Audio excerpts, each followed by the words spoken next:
we are in negotiations for a special all comedian section that gets discounted comedian rate drinks. What the fuck? Is that true? Is that true that a show that fights for the comedian's rights can get them something like that? That's unbelievable. Seems like a really cool show that does something like that. Just get a cake for the comics. Get a cake. I don't know about that, but I'm pretty sure they're going to keep us in the belly room if we try that. Put your hands together for your house artist, Ryan J. Eagle, ladies and gentlemen. He tries every single episode. He drew the brand new Cool Tony poster, limited edition. It's for sale after the show and online. RyanJeagle.com. Jamie Vernon on a HD camera. And keep it going for Pat Reagan, ladies and gentlemen. He's the band. He's the entire fucking band for this show. Pat Reagan is in the house. What do you got with you there, Pat? Well, Tony, I guess I'll let him explain. Oh, okay. My name is Adam. Esquire. I'm Mr. Reagan's attorney. Oh, so a pretty good attorney with a can of PBR. Like this. I feel like you have ads. Attorneys have fun as well. Attorneys have fun as well. I like that. What's in your other hand? What's in that left hand? Harmonic. Oh, I see. Fuck yeah. That's how you know you're a good lawyer. I always give it the good old harmonica test. Well, welcome to the show, Adam. That's a lawyer. Oh, you're welcome. Been doing a lot of speaking for Pat. He's undergone some joke theft recently, and I don't want him to say anything. I don't want him to lose any intellectual or creative property here on the stage today. Whoa, I don't know anything about this. Pat, are you allowed to speak on this, or does Adam have to? No comment, Tony. Whoa, this is interesting. Adam, are you going to speak of this? No comment. Oh, this is a really drawn-out improv scene that nobody told me about. Okie dokie, Pat. You really go shooting from the hip tonight. Guys, every single week we have a bunch of comedians sign up to do 60 seconds on the stage, and we always have some of the best comedians and some of our funniest friends on the show to talk to those comedians, and they're on the podcast all with us right now live. Put your hands together for three of the best. Andrew Limelites, Dom Herrera, and Bill Burr.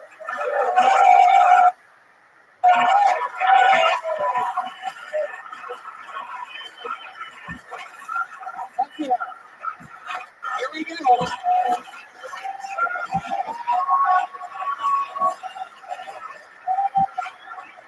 Hi, everybody. Holy shit. You get crazy up there on Monday nights. So, Bill, you still doing stand-up? I got a real estate license. I got some billboards up there selling condos. Good for you. Welcome to the show, Dom. I'm Andrew. Welcome, Andrew. They should turn these mics up. You said three of the best. Let's just be fucking honest at the start. Two of the best in the consolation prize, all right? Consolation. I didn't even drive him. I don't have an excuse. That's why we put you on the bill. Hey, put you on the bill. We got you tonight. It's a podcast. It's a Monday morning podcast. Put you in a act like you're one of us. You're not really Yeah, I'm the kid you let shoot the last basket because I tried for a while. That's right. Hey, Rich, you're better than Pat. If I show up without a guitar, I'm already better than Pat. That says hi, Dom. I'm just kidding. Jesus. I'm just joking, Pat. You're very good. People have really taken a non-liking to Pat Reagan. It has become a regular thing on the show where every guest makes fun of Pat relentlessly, to the point where now he has a lawyer that he speaks through. We don't believe that's true anymore.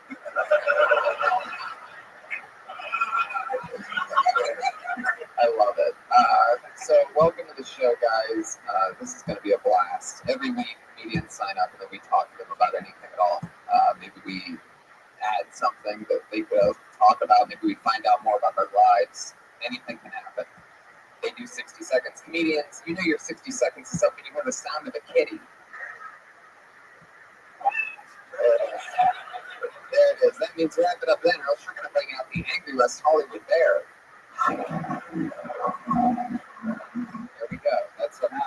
run your time. Mayor comes out. So don't do that, everybody. You're acting rude today. Am I missing something? No, I think he's up here. Oh, okay, sorry. He's acting eccentric. Okay. Okay, great. Thank you. I don't think you guys lawyers. Thank you, Brian. You guys have done a great job, everybody.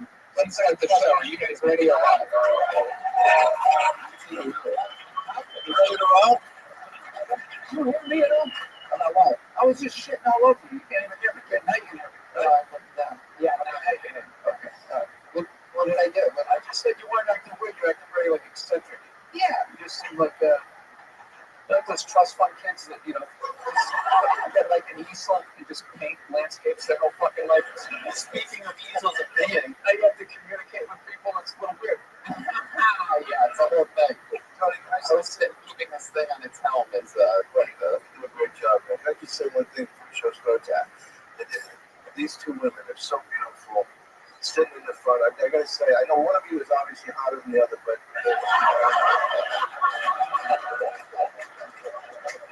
she might take it about a lot.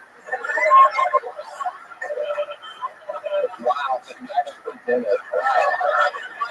What a terrible people. That will haunt their friendship. That'll come out in 20 years.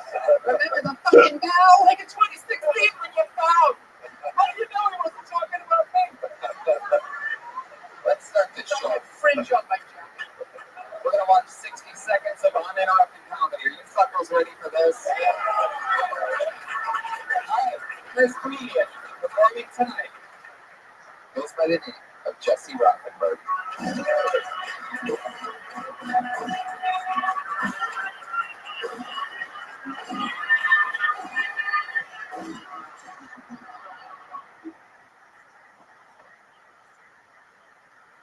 Doing a great job, man.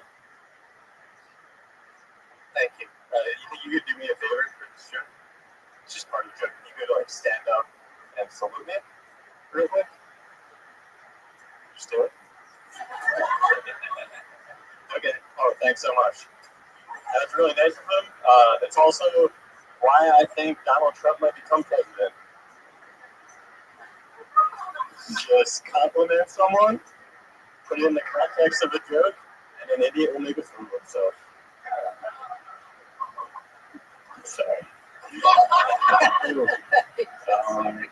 How much time do I have left? That was a really casual set for you. Checking in on the time, doing the crowd work on that. So, okay, that was 47 seconds when you asked, but it's 1 minute now. Yeah, So let's just put it into this show. That was an interesting way to get to that Trump thing. You made Pat do that whole thing. Well, didn't you kind of fuck him with the music on the way up? He's gonna suck. Like, can you give him a chance? That doesn't happen to any. You know, they fucked you before you got up there, man. I'd say you get a mulligan on that one. It's interesting. We did that so they know when the actual timer starts.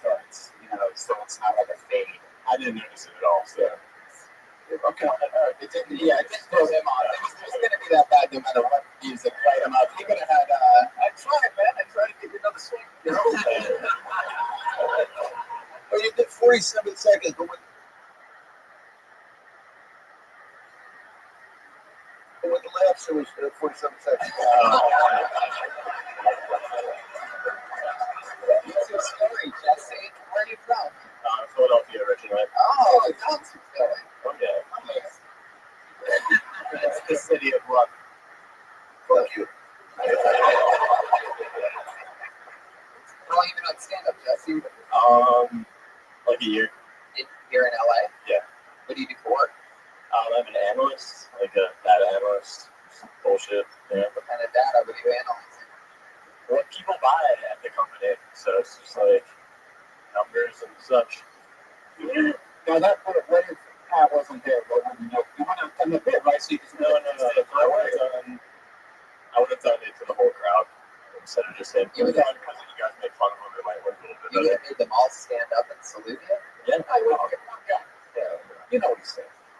I don't know, maybe not. I mean, pick one guy who had done that. He was shitting on him. He thought it would work. It didn't work. Yeah. Fuck, this is fucking brutal. He's going to be an hour in this. It's fucking horrible. Nobody can be funny in a fucking minute. Fucking 2 seconds.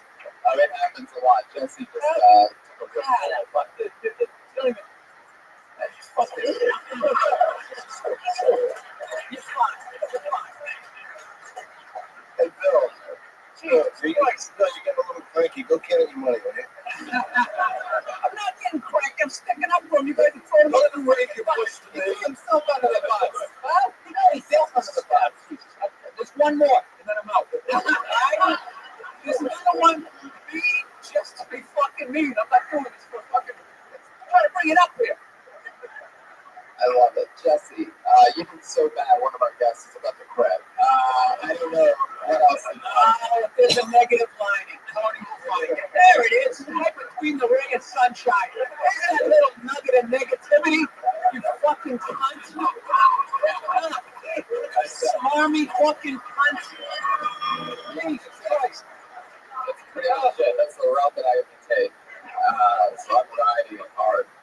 I love it. Let's move on. Maybe somebody will be better than Jesse. Yeah. Tell me we're going to get anything out of him. Turns out, there it goes. Data and numbers. Data and numbers. I'm excited about this. I hope somebody does okay. Because the pressure is on now. No, it isn't. Put your hands together. This is a creative environment. It gets there sometimes. It's going to get there. I believe in it. Put your hands together for Jody Hill, everyone.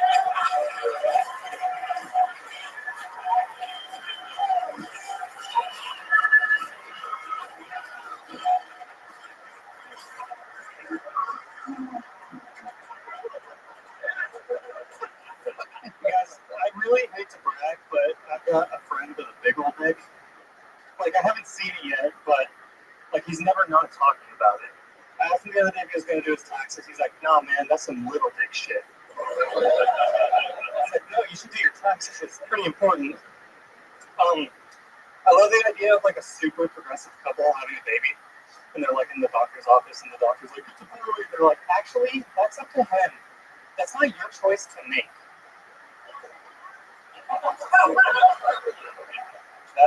That's minute, I think. That's 35 seconds.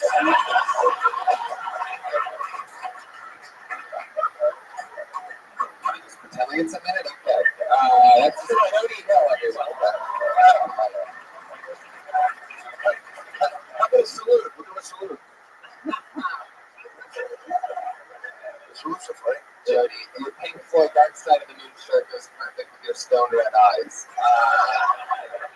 Matches perfectly. I like your style, man. Where are you from? Vegas. Wow. How long have you been in LA? Since January? What do you do for it? I don't yet. I saved money to move here on board. So what did you do in Vegas? I worked at a mine, doing heavy equipment. You worked in a mine? Yeah. How are your lungs? It's not like an underground. A lot of people think I'm like using a pick. Are you looking good? Yeah, that's No, I just like drove like giant trucks and stuff. They said that right at the gate. Said heavy machinery in a mine. What do you Right out of the gate. I'm waiting for him to get some big yellow truck. what did you mine? What was the material? What was the good? It was like they called it rare earth, but it was for Did you work in a computer game? no, it's like they make like computer clips and like magnets and stuff with whatever they're mining. You born and raised in Vegas? No, I was born in Sacramento. Oh, wow. You just made the jump. Yeah. Interesting. So, what's how's LA treating you? What do you notice different? What's going on? I could do comedy a lot more and do it that much in Vegas. I was like doing maybe 2 or 3 nights a week in Vegas for a while. And that's about it. You know, it's a lot more traffic. Now, you just fell asleep during that last call.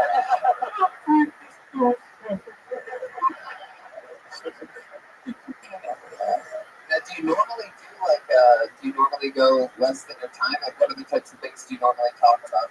Those were just my two, like, comedy jokes probably that are under a minute, so I did those. I didn't realize they were that short. Yeah, with all your you did a good job. Give you a minute, take 30. Yeah, I did really good. 35 seconds of thunder. I thought it was longer and I was rushing. Well, yeah, everything's going to you. As for a minor, you're really fucking funny.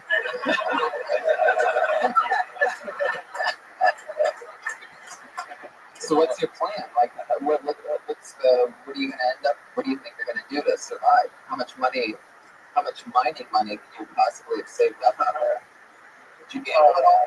No, that wasn't my savings. Well, I had savings. Yeah, that job paid pretty well, so I was able to save enough. He's frugal, smart, and knew what he was going up against. He saved a bunch of money, and now he's trying to get as much stage time as he can. He started off with a great joke, the other one didn't work. When you first start off, time goes by, you think if you did an hour, you only did 30 fucking seconds. We've all been there. That's what's going on. I love it. Anything else interesting about you, Jody? I don't fucking know, not really, guys. Nice to meet you, Jody. Thanks for coming on the show. Good job, man. Jody Hell. He's on Twitter at Good Jody Hell. The real guy. Nice to see an artist good with money, right? He's going to get a deal with probably, buying an apartment building or something, right? Yeah, Instead of going out and getting something with rims on it. normally wise Esther. I think the fix is in here. What are you digging for, Dom? Guys, What are you putting in your wallet for? But in the middle of the show, don't pay attention to me. Please, just go back to it, your little bullshit show. You should know better than to stop me and dig it. I don't think I get that right. You say it fast enough time, they think it's funny. I pulled another name out of the bucket. It looks like a new name. Maybe it's going to be Joey Wrench.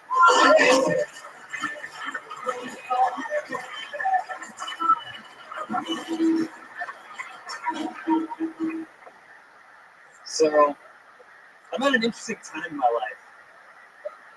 I thought I'd be manlier at this point. Like, I eat a lot of meat in my diet.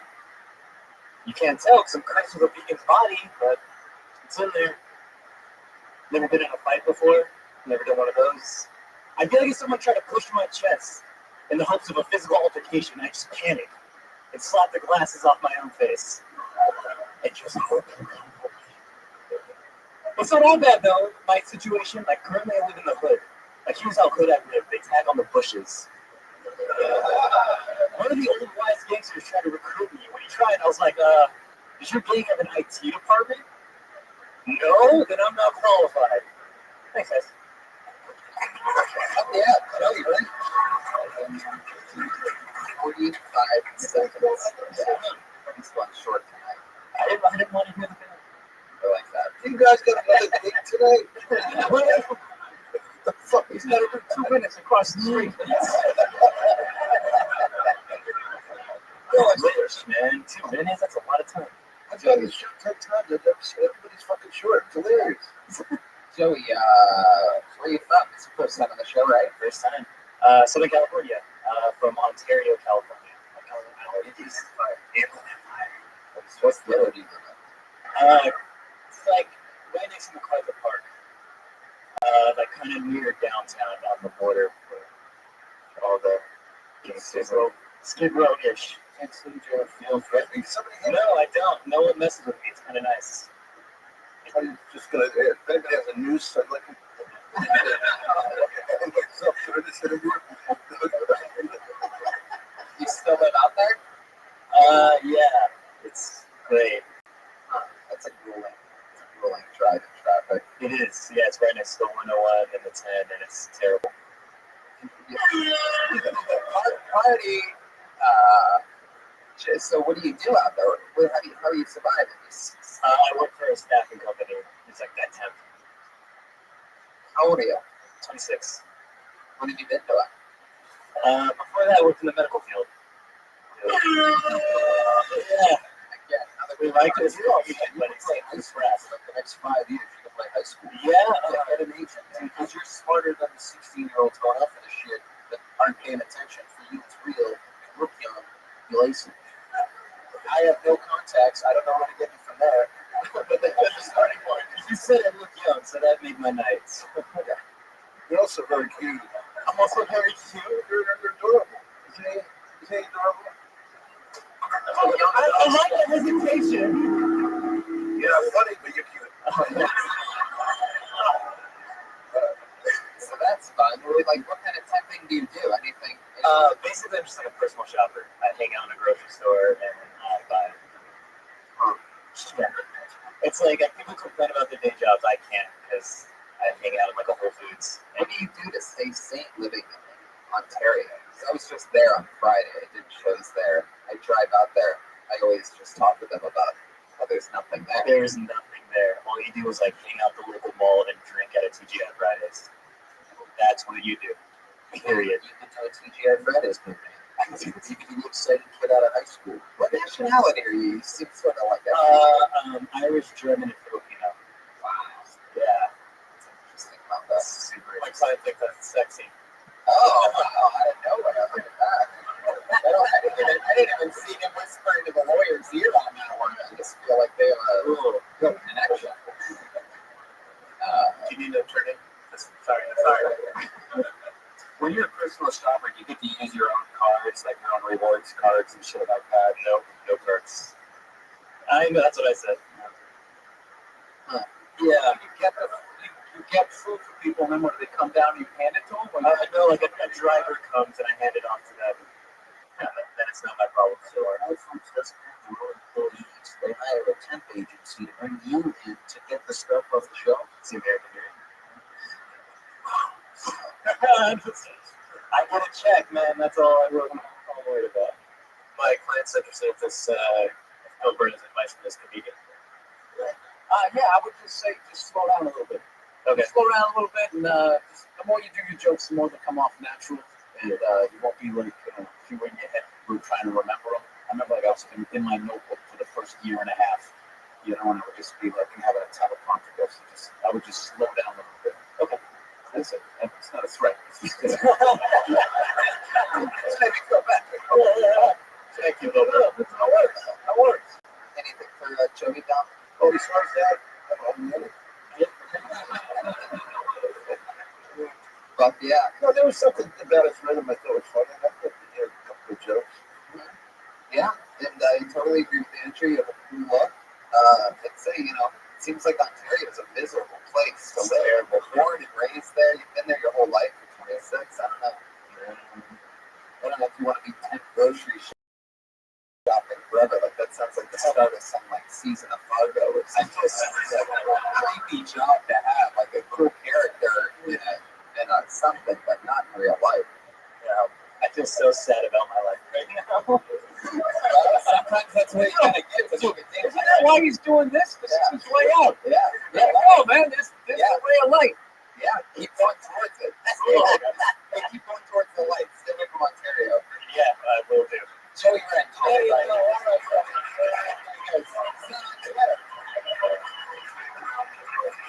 How is that even possible? I don't know.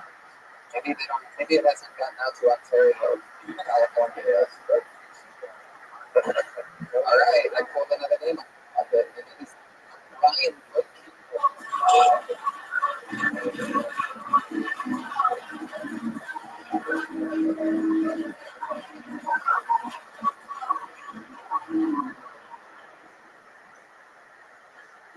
I had to go to court a couple months back. I didn't realize I had my knife on me. So I got to the medic. I didn't want to run back to my car, so I thought I'd ditch in the bushes. Because apparently the same idea a whole fucking army had. You would not believe the arsenal I found in the courthouse bushes. It looked like an Easter egg on a Ted Nugent's house. Dude, if they found half of these weapons in Iraq, it would completely justify the invasion. Protesters would put down their signs, cut off their dreads, had a stake with their father. Things would have been different. So anyways, my niece's birthday a couple days ago, and I was so great I didn't know what to get her. And I was like, oh yeah, courthouse bushes. So I went up to the courthouse.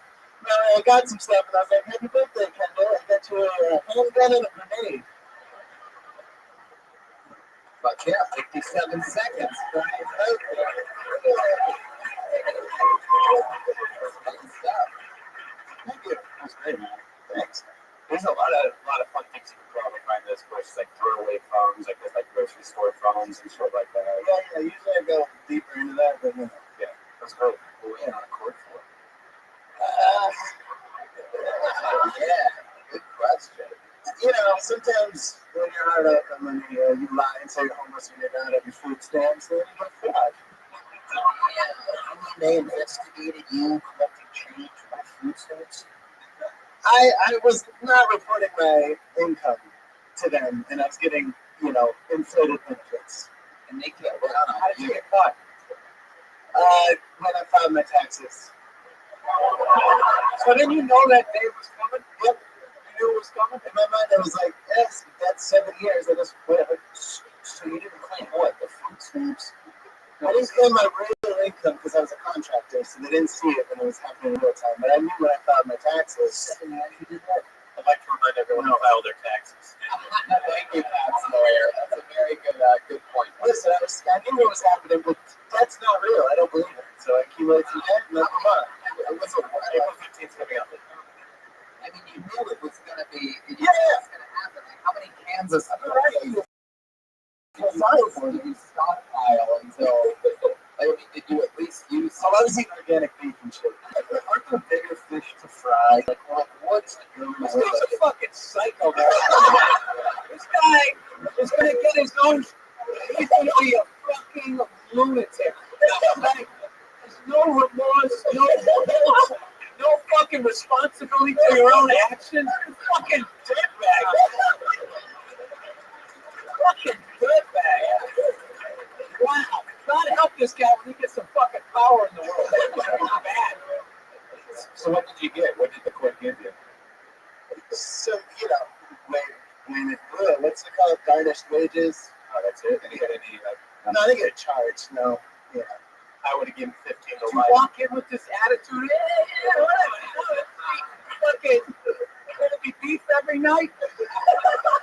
You're gonna put me in jail. What do you got? What am I doing? 3 days, 3 years? I don't give a fuck. It's not real to me anyway. You guys are all a cartoon in my head. Can I fuck your daughter? This dude is a lunatic. So what happened to the nice guy? I'm nice to nice people. This guy, he cost us all money here, young man. Yeah, I'm also a fellow in the United States Army. So I put Suck it. That means you didn't study in high school. That's true. What the fuck did you do? What did you do? I did military intelligence. What did you do? You did military until I didn't believe you. So, 25 Romeo. 25 Romeo. Down the limit. 25 Romeo, Alpha Bravo. Are you just saying letters now? Well, that's all you can be doing. But I know what I'm talking about. I don't know. Do you? Yes. You can see your tax return. Hey, I'm an astronaut. Fucking 3, 2, 1, blast off.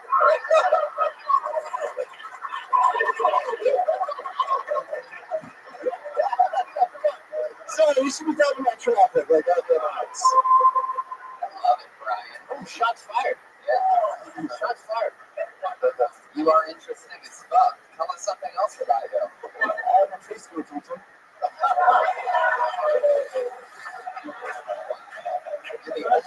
I think you're the only one on the show so far that's been employed by an actual. Hey, in approximately 49 minutes, we're going to have trivia night. We're going to cut Obama sign 10 years. Cryptocurrency sponsors me. And we are going to then do karaoke night. So be ready for that. How are things going for you?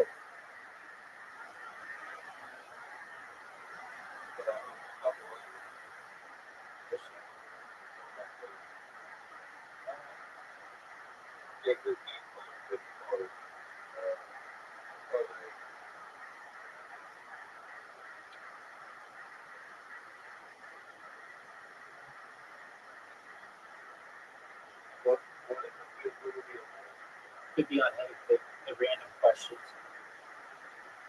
A lot of them are on geography, history, science.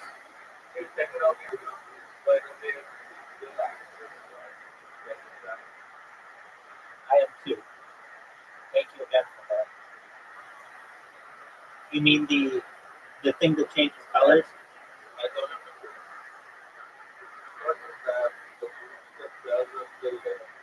Oh, very cool.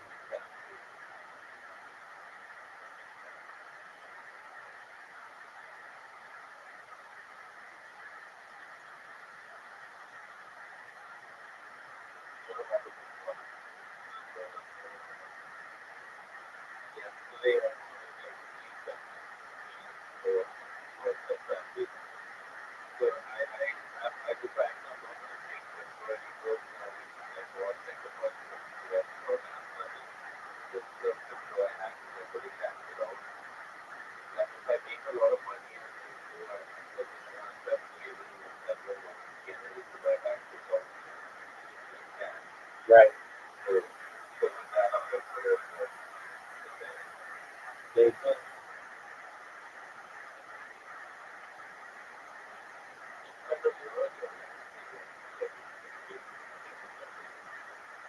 Right.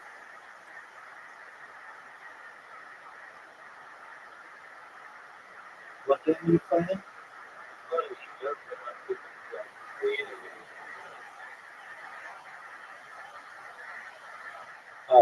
What game are you playing? Is it fun?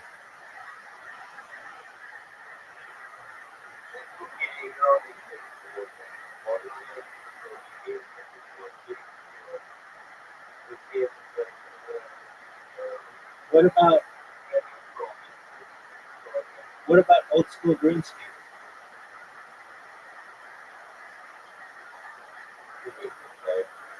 Why do you say that?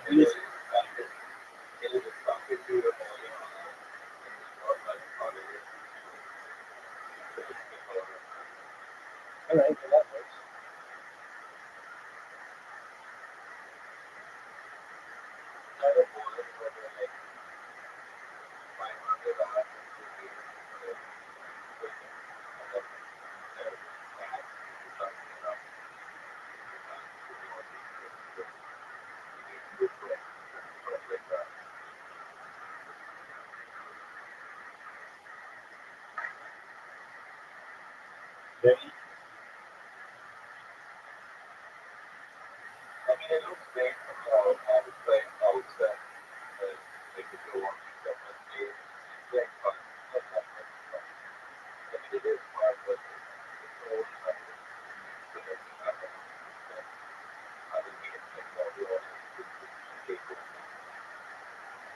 Very interesting.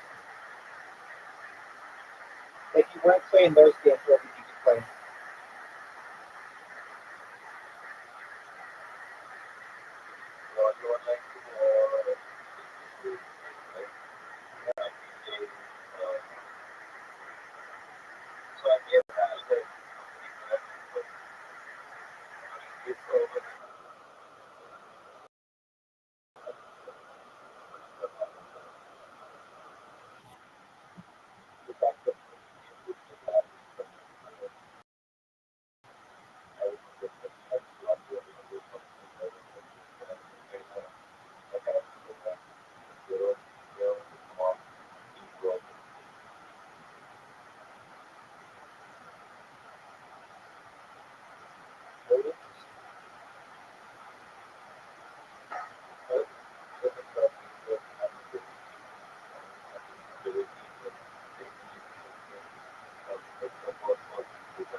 go to Viva.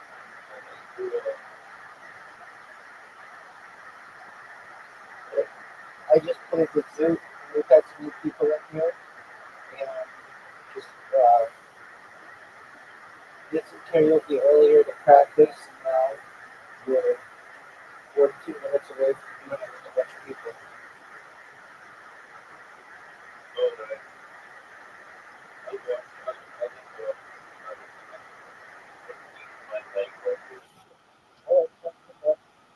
I'm just going to put the Insanity. A preschool teacher that got the hustle the food stamp. They get arrested. There's no, you just get a letter and you charge a quick. Not a big deal. You're scamming the. All right.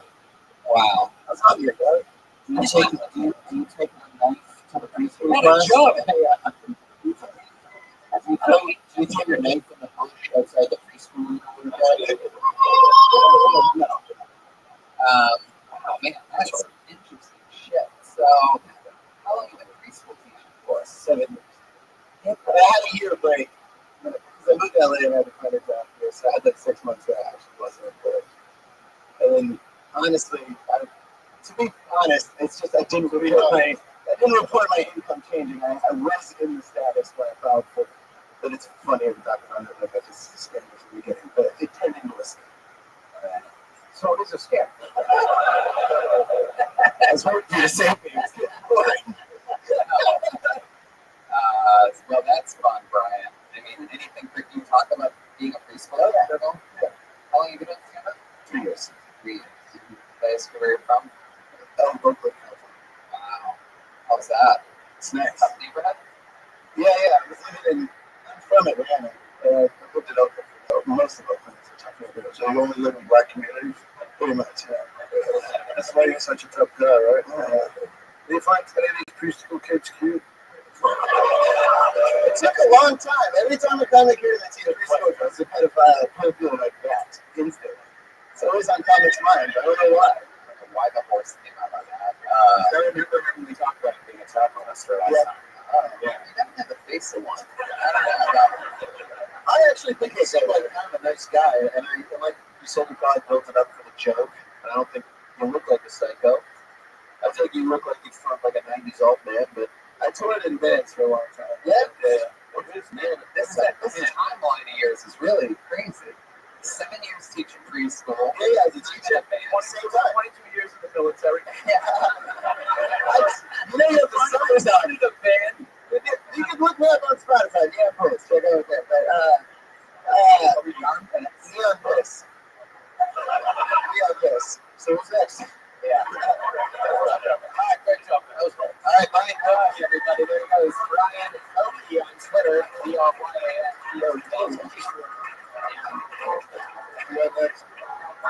Next song. Let's do it. Let's go back to the He didn't hit a minute either, did he? just under. Straight on there. That's good. Hold another name out of the bucket. How about Jarrell Benestre?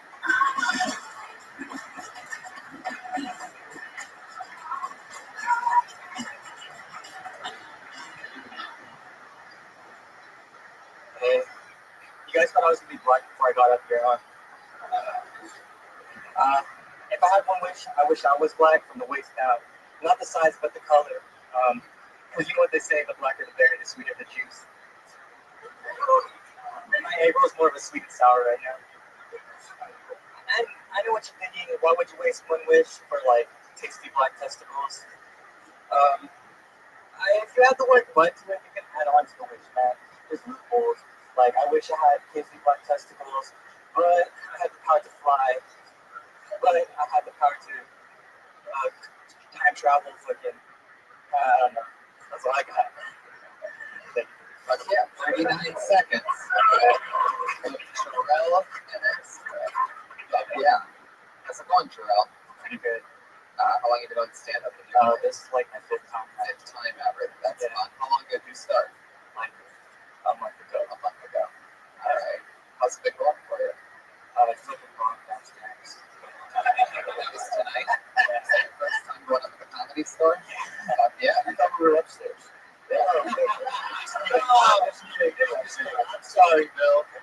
You know what's funny? you have a concept of bombing. There are those maniacs that are just like, dude, I killed a Russian and they fucking love it. And they go like, dude, you fucking hate it. I would kill myself if I ever said like that. You know, and I totally think that sounds good. Now, did you talk about the same way that your delicious black dick downstairs? Yeah.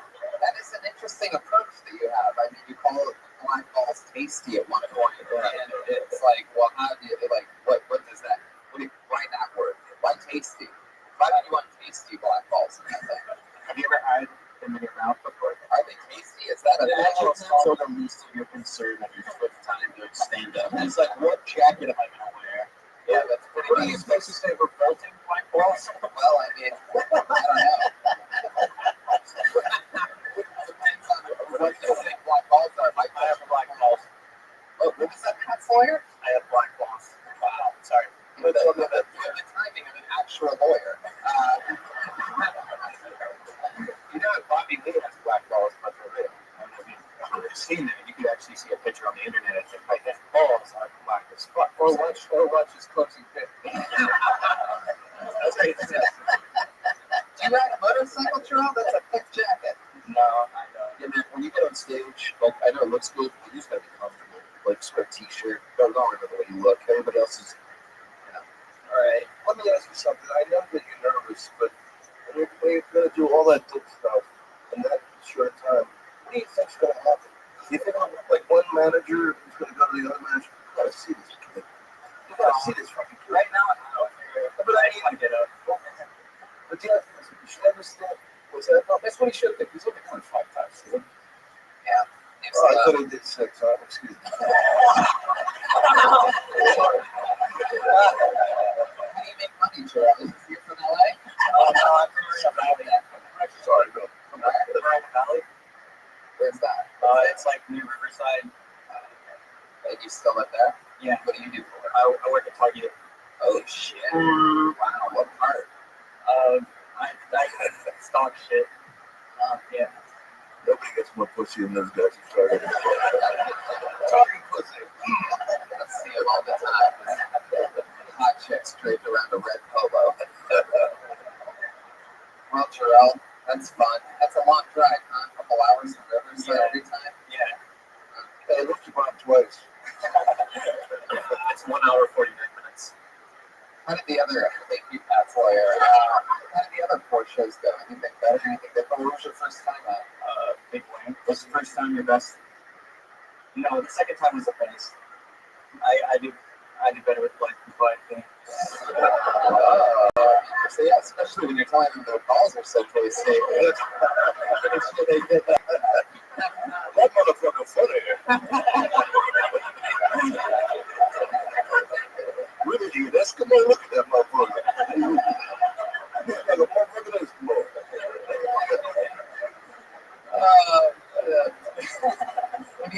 No motorcycle at all. Nothing at all. I know how to ride it. Do you want one? Yeah, right. Well, we're giving away a motorcycle today. And, what's this Twitter handle that you have here? Is that a Twitter handle? No, I don't have a true dick. That's a dick. Oh, okay. I'm very naive to these things. I actually thought that was. That's how you draw a dick on my keyboard. So, Jarrell, like, what are some of your favorite things? What's your goal? You know what I mean? Other than to just do spots. Any other big ideas or anything? I'm going to school. What do you want to school for? Theater. Yeah, theater. Show us some acting right now. Let's do it. We'll need a cheerleader. I'd rather sing for you, man. I'm like, You just volunteered to sing at a comedy show? But yeah, this is like Manny Pacquiao on Kimmel. Did you get to pick the song? I don't know, man. What nationality are you? Filipino. This is Filipino night on Kill Tony, by the way. Even the white guys are like, yeah, I'm 10% Filipino. All right, what do you want to sing? All songs on you, as that dance like naked. Oh, it's almost like sexy. Oh yeah, yeah, ooh, I like it. No, I can't deny it, but I know you can tell I'm excited. Oh girl.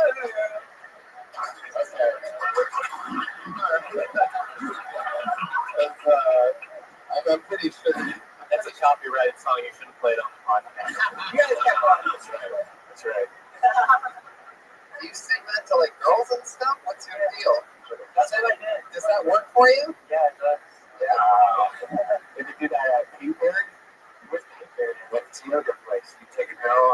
the way it gets yogurt, you remember that? No. So try it. All right. Hey, do you guys like yogurt? Yes, they do. Girls like yogurt. No, the Latina ones, man. All girls like yogurt, man. Do you know they like that song, but you don't know they like yogurt? Is that your thing, Latina girls? Yeah. They don't really eat yogurt. They just like chips of ice. So, all right, forget it. It's a pregnancy joke, right? I really was just thinking out. It was more a joke, and I know it's just disgusting and cheap and flavorless. It's just sort of like more about how poor they are Frozen grapes. than pregnant. But I can see the women chew ice. I think so. All right, Jarrell, it was nice to meet you. Thanks for coming on the show. There you go. Fifth time on stage ever. That's always fun. It's brand new people. Weird episode. You just keep talking about how weird it is. I love your style, Brian. Put your hands up for your next comedian, Lindsay Jennings. Everybody.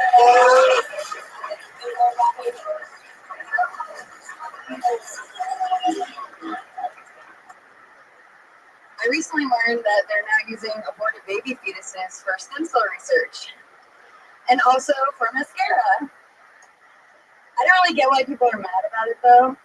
At least they didn't die in vain. And they're not animal testing, they're already dead. It used to be you only thought you were going to have dead babies on your face if a guy was jizzing on your face. Now we're letting them mature a little bit more. So now every time a dude comes into a condom, he's wasting precious mascara. You need that shit. There's a lot of ugly bitches hiding under a lot of cum.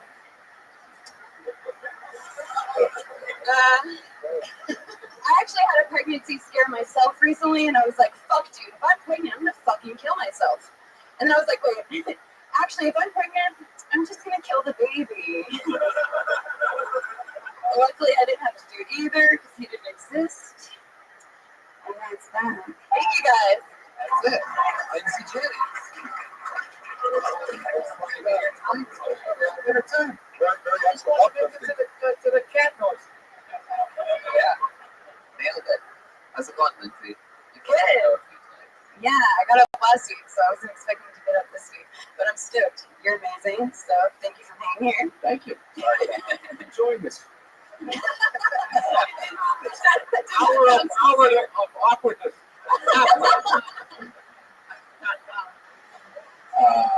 So, Lindsay, that's fun. Do you really almost have a pregnancy scare? Not really. Just like, I'm off birth control, so, and then, Why dangerous? Why did you clap for that? Because birth control makes women crazy, man. It's good to see like the normal stuff, like the normal Is that true? hormones and stuff. It is true that some girls have like a reaction. So like girls who go off birth control, like one guy I heard a story, actually on a real podcast, where he the wife left the husband because like she just totally changed her mind about everything, like when birth control. yeah, it definitely, I was on it for like 10 years. It's just not good for you either, hormonally. Yeah. How long you been off it? Like, How long you wait?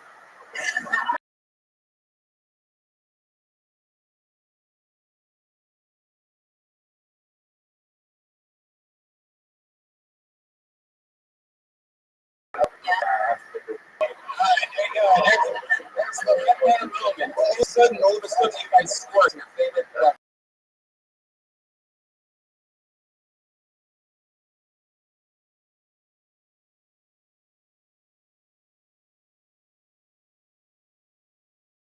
flow, so. Come on, bro. Still waiting to get it. Still waiting to get Did it. everyone get an Academy Award when you guys won, or was it just the director from Mad Max? I got one too. You got the statue? Mm-hmm. I love that. Now you actually have a tattoo on the side of your head. I mean, how long of a process was that? It's quick actually, because it's pretty thin. That's how I don't know. Nothing about that. It was actually like 40 minutes. It's not too bad. You have a lot of tattoos on your body. Something that started young, or like you've just been piling them on. How does that work? Yeah, it started when I was 15. I got my ex-boyfriend's name tattooed on me, like jailhouse style, but it was just a bunch of black dots because we got it in Braille. which was fucking retarded. No, that's smart. That way it doesn't say like Jason or something It stupid. was smart, but it wasn't really braille. Like tell people it's a constellation. Yeah, it's Orion. Yeah, that was the idea. But like, it's obviously not really braille if you can't feel it. Like, it was only technically braille for like the first couple days. So what is it now? Just some dots. Just black dots, but you can't see it. It's in here. Gotcha. What was his name? Anthony. Wow. That's a lot of dots. Like I want to know what her second boyfriend's name was. Oh, that's an interesting question. Anthony. Wow. Why would you just Why don't you just know like Tony too? Or something like Anthony in Italian is Luciano from New York. You know what I'm saying? Say their addresses too. This is not broadcasting. That's fun, Lindsay. And what do you do for work again? I work at a weed shop. Oh, yeah, that's right. You're kidding. Stop it. No way. What? And you smoked pot for how long? And you're at day 2 of no pot. Day one, 12 years. Any withdrawals? No, today I've been like, but it's like you get rid of one vice and you fill it with another. So I already had like 4 iced coffees today. So I'm like, Jesus. Oh, that's what we call Turning it. level pot. Oh, what a bad girl. Oh, ice coffee. I'm like, You're gonna be really nervous tonight. I would like to go on the road with you. what are you doing with it? Not as a stand-up, just like Oh, that's fun. Anything crazy happen at the pot store in life? Anything like that lately? so I spent sure. Yeah, since a week ago. I got Chucky on my shoulder. That's something. Oh, wow. What made you get Chucky? Because I was afraid of him when I was a child, like terribly afraid. So it's like overcoming your fears, you know? Yeah. I was afraid. Just like not watch the movie. It's too late. Were you in that movie? Yeah, gotta look like Chucky. Yes, I do. It's actually Bill Burr. It's a bad movie. Jesus. Oh, jeez. What sucks is that that's the moment that you're going to remember out of this whole thing is the Chucky Bill Burr joke that didn't work. Lindsay, yeah, that is an interesting thing. Like, I've always looked at tattoos. I once had a buddy that got a tattoo a few years ago because he had like this horrible year or whatever, and his like grandma died and all this stuff that never really seemed like that big of a deal to me. He went and got a tattoo. Somebody else's grandma. Yeah, well, I mean, he went and got a tattoo on his leg that said like forget. I can't remember what year it was. Like forget 2007 or It's something. like you're never gonna fucking forget that year now. What an idiot, right? I totally cut him off from being friends with me after he got the tattoo, pretty much only for that reason. But I don't know what I'm getting at. I know you were getting that. You might as well put remember 2007 when your grandmother fucking died. And Yeah, exactly. you already done that. Let's just say forget. I mean, that's it. Anyway. So I would love to see you do, and I'm not conservative with that material at all, but you went so neat and so like with the babies and the mascara and everything was like, being on the edge of outrageousness does not make it funny. You know, and I know you can be funny, and I saw your stage presence, but I think you're trying too hard to be way out there. Like people go, I can't believe she fucking said that. But then they're laughing. You know what I mean? The key to comedy is to get them actually laughing. I think you could do it, but I just think you need to completely laugh. Thanks. I did better last week, just saying. All right, there you go. Lindsay Jennings, everybody. Lindsay Jennings is on Twitter. Lindsay Jennings with a Z at the end instead of an S. Lindsay Jennings. One thing that I always ask guests when it's their first time on, like we saw Jorel, that was his 5th time ever on stage.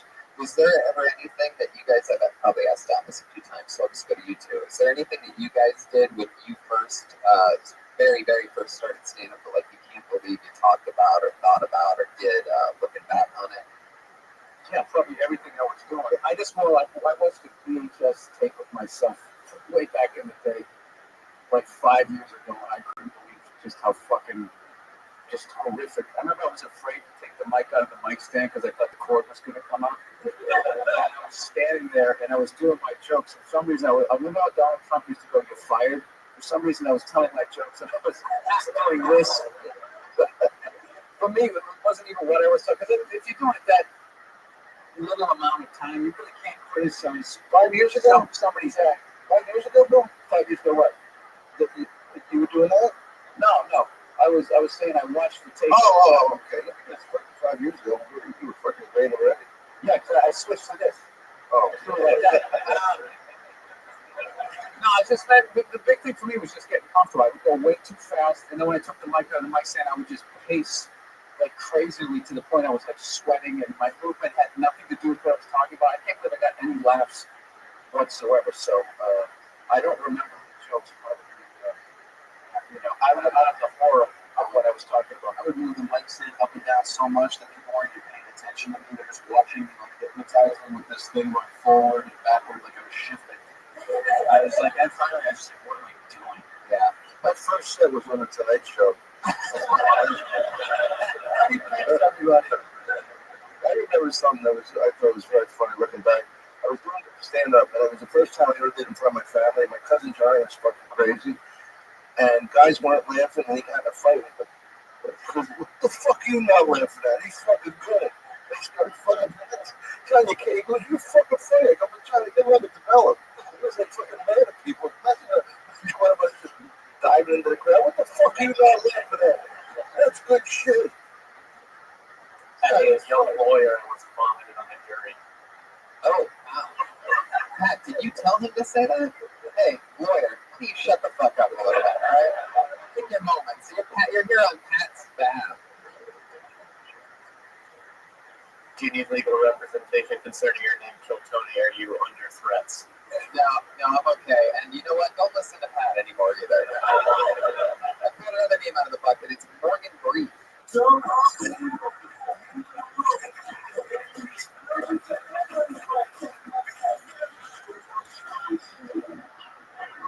Hey, everybody. So I just had a crazy weekend. My future brother-in-law had his bachelor party at Las Viejas down in Alpine outside San Diego. For anyone who doesn't speak Spanish, Las Viejas is Spanish for old ladies. They had an invitation to a bachelor party place called Old Ladies, like having the shittiest hype man in the world. What's up, Pat? Oh, you're over here. Oh, sorry about that. Anyway, Las Vegas is like the craziest thing to ever have to drive 4.5 hours to travel to, especially when your pear-shaped brother-in-law always gives us the word titties or anything like that. So obviously I'm the alpha male of the group, and I'm sitting there talking to his buddy Phil for the first time. And I was like, all right, this guy seems pretty together. He's like a real estate agent. All right, whatever. So you ready to hit the tables, Phil? You ready to, go spit some game? He's like, shoot. Starts swimming around like somebody stabbed a rat. He's like, no, can't be spitting indoors. That's ridiculous. No, you know what? Just forget it. Just forget it, man. Anyway, Something real happening in bachelor party. Morgan Brief. Hi, Morgan. How's it going, buddy? so How are you? I'm pretty good, actually. Where are you from? Santa Ana. It's your first time on the show, right? Yeah, it's my first time doing stand-up comedy. First time ever doing stand-up comedy. So, Santa Ana. It's Santa Ana for the racetrack. Santa Anita. But I'm a front runner. If you ever need meetings, I can get you Is a that a jockey? Well, no, I'm too fat, actually. Plus, I'm not believing it. Huh. So, what ended up happening at the bachelor party? Oh, man. They, brought out, like those Groucho Marx masks with, titties on them and stuff. And I was like, dude, I'm not walking around the casino with that on. It's absolutely ridiculous. It's just, a bunch of guys who don't really know how to cut loose. They always just, What do you do for work? oh, I sell window coverings, blinds, shade shutters. There's not a window. Wow. Look at the way you said that. You got right in your spiel. I mean, I sell them. So, tell me right now. I told some. Well, the window occupies about 20% of the room that you're living in. Number one, you asked me what's wrong with the windows I have. No, you don't think about how good the windows can be with a nice set of drapes. I don't know what you lease. I identified the guy before you sold it. Well, Doesn't he seem like one of the guys from the commercials that goes, it feels just like real hair? You got a TV face, man. my grandma Ruthie would appreciate both those comments. You guys, you got a good TV face. Yeah, you used to play the other No, day. it's funny. Their shape is funny. His demeanor is funny, and I don't know. There's something I like. Yeah, totally. Oh, Not like that. Jesus Christ. I didn't make it fucking weird. This has been the most uncomfortable hour. No, and also the fact that you went out with those people and you saw that they were a bunch of dopes. That's a very comedian contrarian thing. I'm not fucking putting this on because everybody else is putting it on. It's a very like comedian mindset. And don't go again. I'm gonna throw myself down those stairs. What's something fun about your life? What are you into? What are your hobbies and stuff? Well, I love collecting old vintage postcards, wooden spoons, and I enjoy a good video game. This feels like a game show. Yeah. This feels like a game show. Like that's what somebody says, like who's on the Family Feud. How many of those answers are your collection? I believe 100% the video game. Do you really collect wooden spoons? Yeah, it used to be like antique knives, so I was pretty edgy when I was 11 and 12. So, spoons just kind of seemed like a cool thing. I backpacked through North Africa and Europe. I just like spoons. They're cool. Yeah, it's so rock and roll. Nothing. Cereal tastes better. Huh. Out of a wooden spoon? No question. How many wooden spoons do you have? Probably upwards of 32. You mean exactly 32? Places, I'm not just hitting the same spot. That's ridiculous. Is this real? Yeah, my name is Morgan Brief. I'm 5'4". My whole life is just a joke, so I just tell stories. Your last name's Brief? Yeah. Yeah? There's a story behind that. You want to hear? Is it bring it up to me? Man, now that I know you have wooden spoons hanging everywhere, this is like creepier than I thought it would be. I mean, this is real, like, I feel like that's a criminal type of thing. There's something about wooden spoons. Did it start at your first victim? Like, it just... No. Marina's still around. She's good. All right. Did someone say victim? What was that? Did somebody say criminal and victim? No, nobody said that. From Morgan, that's interesting. Wooden spoons, video games, and what was the other? Vintage, preferably used postcards. I like to shoot around the turn of the 20th century. Do you like the stories? I've collected so many that I've actually put a couple together, two in front of the same people across the country. It's actually very fascinating. I enjoy it. I feel like they'd be easy to find. Nobody else wants them. To be honest, yeah, you kind of start seeing the same people when you go to the vintage paper fair conventions. And wow. It's like collect wooden spoons, old postcards, and you sell curtains. Like, what saloon are you from? Like, what is the where? Santa what? Where do you live? Santa Ana? I live at Old Town Orange now, but that's where I'm from, Santa Ana. So the name of the place you live is Old Town? What? Old Town Orange, like Orange Circle, it's down in Orange County. Wow. Are you ticklish? You want to find out? Yeah. Are you, Morgan, is that real? Are you this is actually happening. This is actually happening, ladies. That's not real. For those of you that were wondering exactly how uncomfortable it can get, that just really happened. And he lied. He's not really ticklish. Are you ticklish, Morgan? Not when I'm nervous. So when I'm already like kind of shaking and convulsing, I'm nervous. Not even sweating. Okay, Brian. You're really killing it tonight. Morgan, thank you. Thank you so much. Morgan Breed. Morgan Breed is on Twitter at Osteoferocious. How about that? That dude was so interesting. Really? Like in a serial killer kind of way. Oh, totally. I don't think so. Every time somebody's like a little different, everybody goes with the serial killer thing, and like serial killers are probably much more normal. Yeah. Yeah, and they're the wine salesman. Wine salesman. Aluminum spoons. Right. Put your hands together for Michael Virgilio.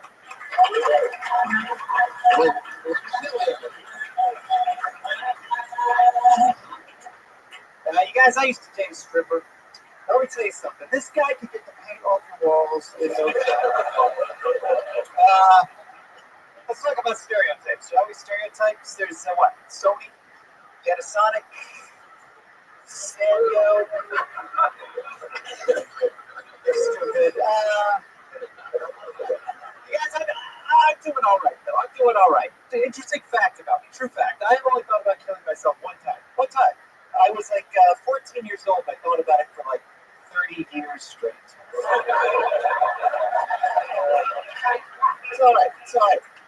You guys, I'm going to get frank with you. Perhaps a little more frank than you're used to. I don't like brown people. That's true. I know it's like an association thing because my ex-girlfriend went there for graduate school, but I just think they're Ivy League snobs, particularly the Mexicans. That's a minute. Fuck yeah, that is a minute. Is it Vigilio? Julio. Vigilio. Julio. It's so fun. Where do you come from? Boston, Mass. Oh, you live in Boston. Marblehead. Yeah, dude, that is fun. Oh, but I lived in Boston. I went to school in Boston. You can spend a little Boston over there. I'm from West Virginia. Oh, really? Boston. You can't say Boston either. Whoa. I didn't. All right. I said north of Boston. Like these assholes from Springfield. Everybody's from upstate New York. Yeah, I lived in the city for 7 years. There's 7 guys listening to this podcast in Boston right now. Like, I can't believe what's happening. Get the sauce on me, buddy. I gotta say something. It pains me because it's very nice what I'm about to say. Mitch Hedberg was a very dear friend of mine, and a lot of your joke writing reminded me of him. Thank you so much. Yeah, you really took us one way and hit the other way. It's fucking great. I appreciate that. Thanks, man. Yeah. Yeah, sure. Funny as hell. How long have you been doing it in Boston? How long have I been here? I've been here 10 years. Doing stand-up the whole time? No, I've been doing rock How long have music. you been doing stand-up? 3 years. What do you guys rock on hiatus? Rock music is on hiatus. Fuck that shit. I said Offspring. Oh, Offspring. It was Offspring. Okay. Well, yeah, they don't really have the Offspring. I remember the Offspring. Okay. So what was your music like? It was good. It was good. Did some touring. Played some original bands. Played some other people's bands. Your band? Last band I was in was called Useless Keys. You know, got on the radio. Had some fun. That's fun. Yeah. A lot of Your crazy. original band, did you have like a go-to cover song if people know? You know, Rabbi? Just throw out some fucking Living on a Prayer just to get them off you before you went back to your shit. You know what? I'll tell you, we played songs from so good that never happened. There you go. Okay. That's cool. That's fun. Where do you go up around town? Mostly on the east side, Hollywood Hotel, Silver Lake Lounge, Pat Reagan's Stomping Ground. Yeah. Next Friday, you went to Jeff Scott's show at Rice House? Absolutely. Wow. There you go. Look at that. Just got a gig out of it. That's how it happens. Just like that. We're going to fly through it. You were great, Michael. Congratulations. What do you do for work, Michael? I manage at a cafe. Oh. Yeah. Cash waiter. I do. It's Regilio Michael. Regilio Turn me in a baby. Yeah. All right. There you go. Well, thank you, everybody. Yeah. Michael Regilio.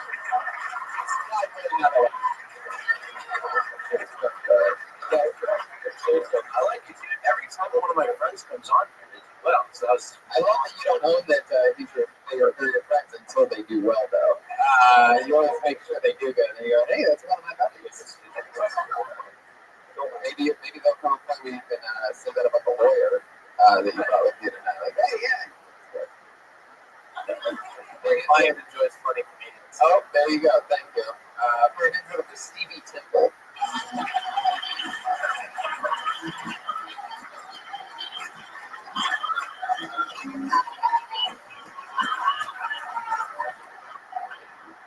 Oh, yeah. So I grew up in a very Italian family, and it was very different than the families that I grew up around. Most American families, they want their kids to do better than them. You'll be much better than me when you grow up. You'll be so great. Italian families, you only got a little of my DNA, you know? So you're not going to be quite as good as me, but maybe if you're the president someday, I have a little respect for you. But Italian families are the same. They got a lot of the same games and stuff. You guys have hide and go seek. We have hide and don't tell anybody what you saw. There's duck, duck, goose here. There's duck, duck, someone shoot through the window. And finally, there's Monopoly here in America. And in Italy, we have Monopoly on all the businesses.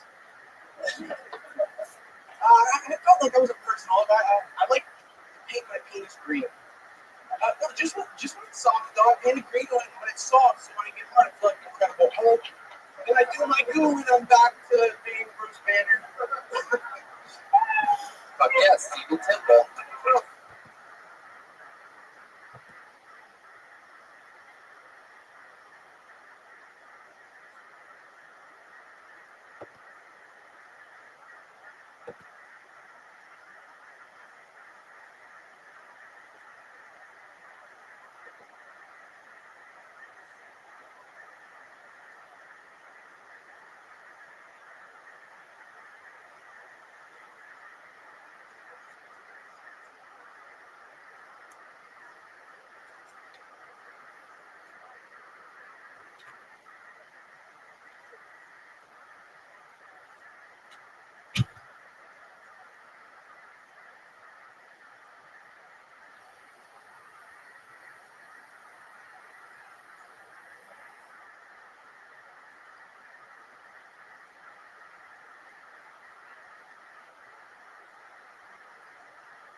What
up, Sue? Welcome, welcome, Tim. Thanks for being here. I'll give the other members a little bit of time. I'm letting everybody know.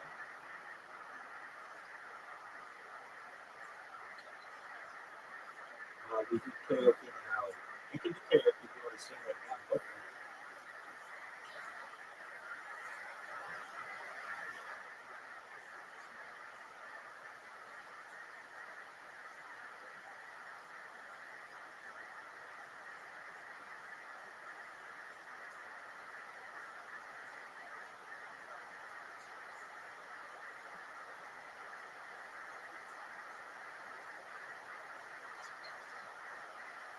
What'd you say, Big Dog?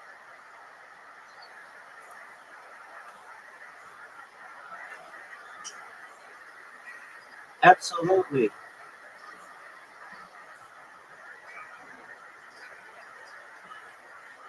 1000%. Welcome, welcome. All right, we got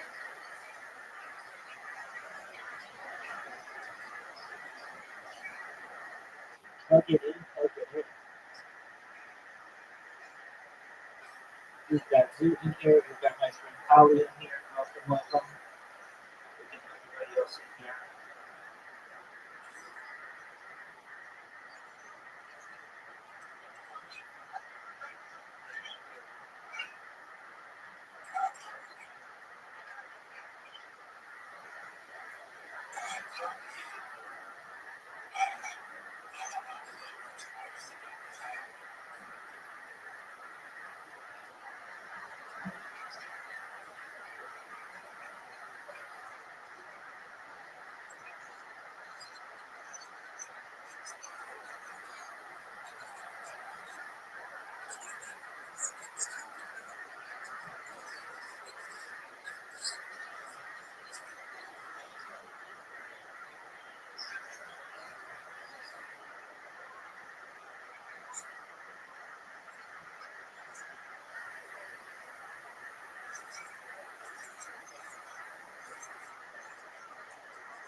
If you ever have the chance, please like, retweet, bookmark, tell your friends, tell your family about this. We are going to wait a couple more minutes for our other community members to join. If you weren't aware, in addition to doing trivia for the first hour, we're going to do group karaoke for the second hour and really feed the egregore and the positive vibes of our community. Excellent.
Alrighty, friends.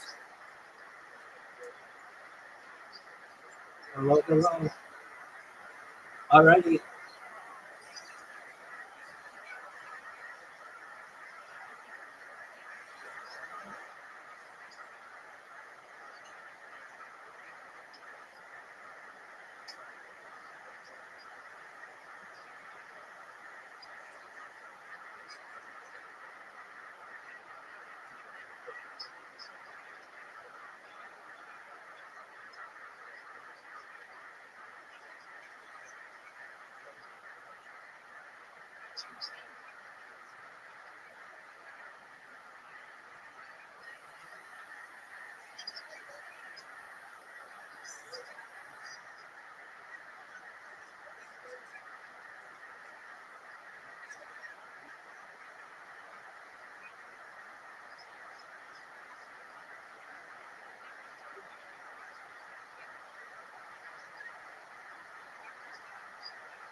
Alrighty, friends, let's get started.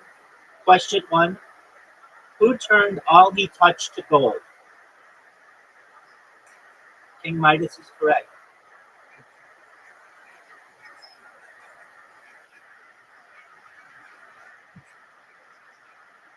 Excellent. All right, next question. What media personality was once a speechwriter for Richard Nixon?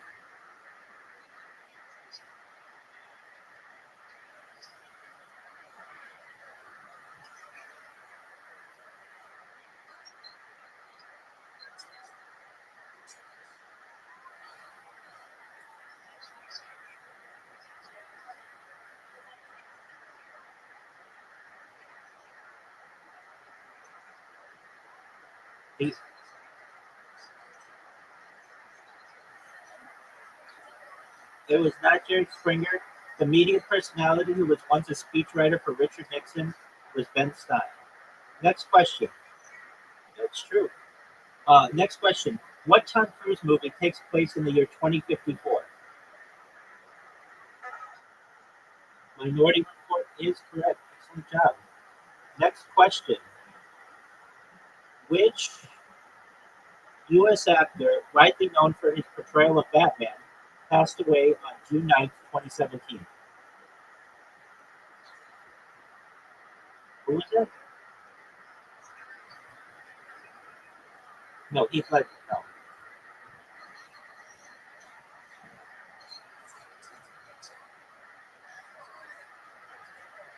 Adam West is correct. Also, the mayor of Quahog. All right. Yeah, Mayor Quahog. He's Adam West's from Virginia. All right. Next question. Which of Charles Dickens' novels is set partly in the United States? I don't think anybody's getting this one. It's Martin Chuzzlewit. Martin Chuzzlewit. Yeah. Next question. Which letters added an R to Arkansas? Pardon me. Which settlers added an R to Arkansas?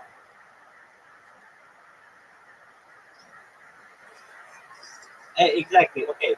So the answer is the French. They were told by natives from an Illinois tribe that people in the area now called Arkansas were called Arkansans. So there we go. Next question.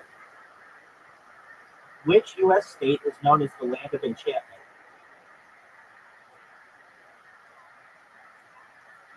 Which U.S. state is known as...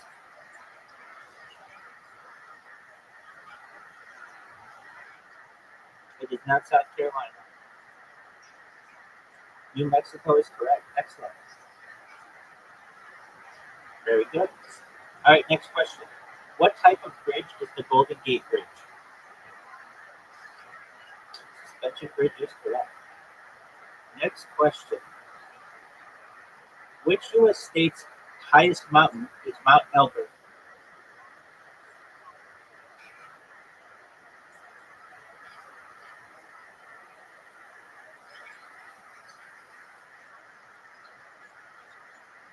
It is not California, that's Mount Whitney. It is Mount Elbert. Mount Elbert is in Colorado.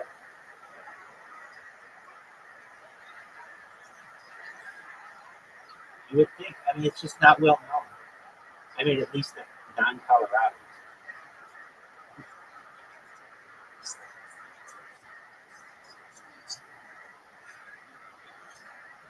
All right, next question. What do spelunkers explore? They are cavers, that's correct. Next question. What is the largest county in the United States?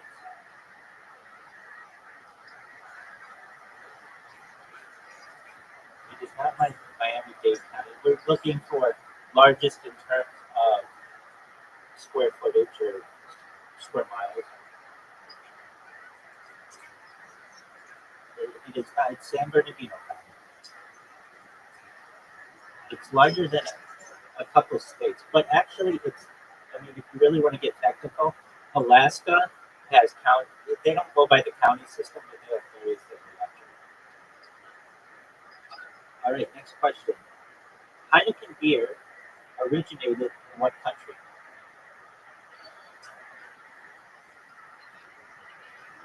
It is the Netherlands. That's correct.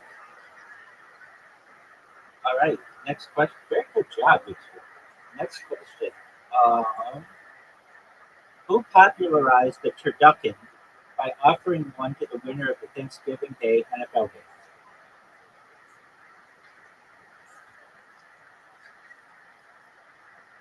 He has a famous video game named after him.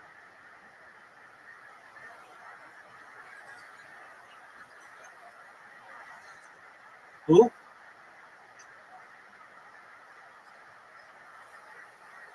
No, not Tom Clancy.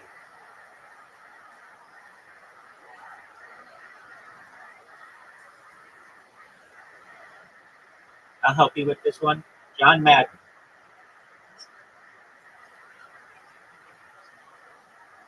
Oh, okay.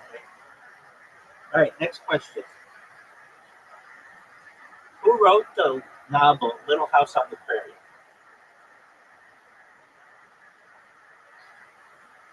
The woman is correct.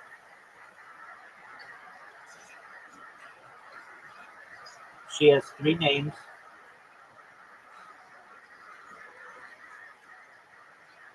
Sure you have, but maybe not the person, but Little House on the Prairie is a television show. It's a book written by Laura Ingalls Wilder.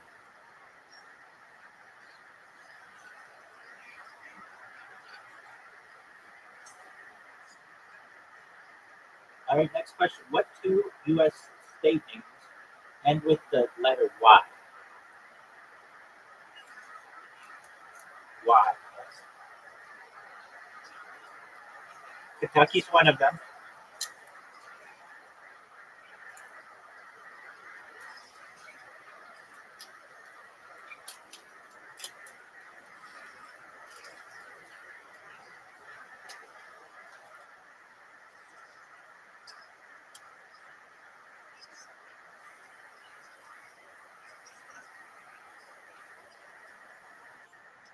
You're going to slap yourself. New Jersey.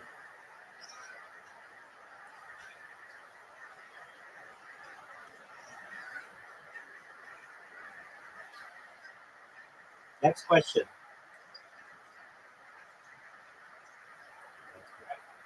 Benjamin is slang for what denomination of U.S. currency? That's correct. Next question. What is the chemical symbol for gold?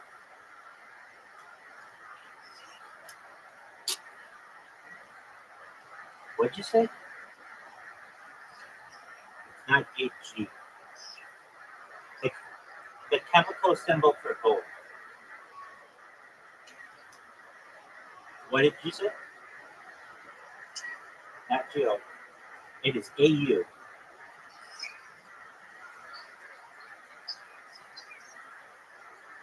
AG is silver.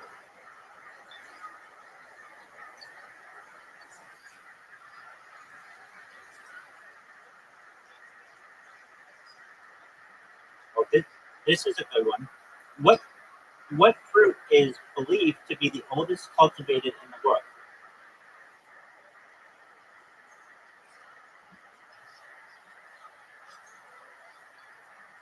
Not apple. Not mango. It generally has three letters. No, three letters. It begins with the letter F. Fig is correct. Good job. All right, next question.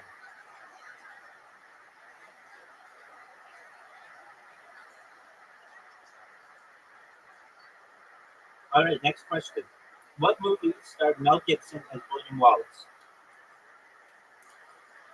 Braveheart is correct. Next question. Nashville is the capital of which U.S. state? Tennessee is correct.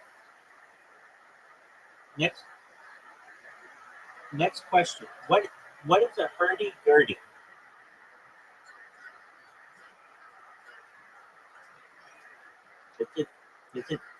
It's an instrument.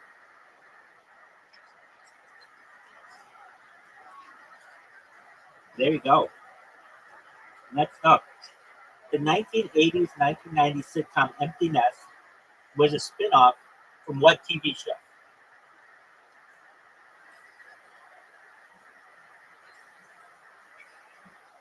The 1980s, 1990s sitcom Empty Nest was a spin-off of what TV show?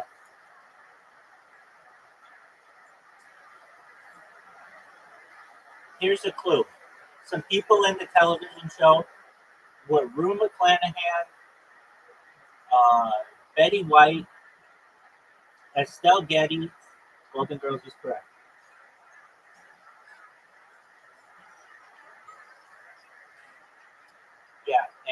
and I actually liked it a lot. It was really good. It was about a doctor of Florida. All right, next question. On what harbor is the Sydney Opera House located? Come on, Zoo.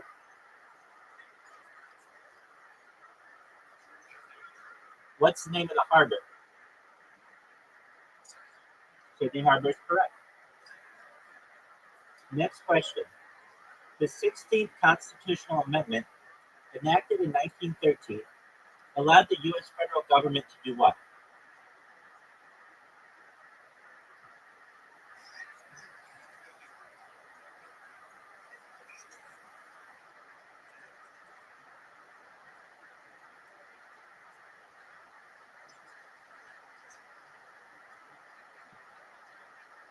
'26.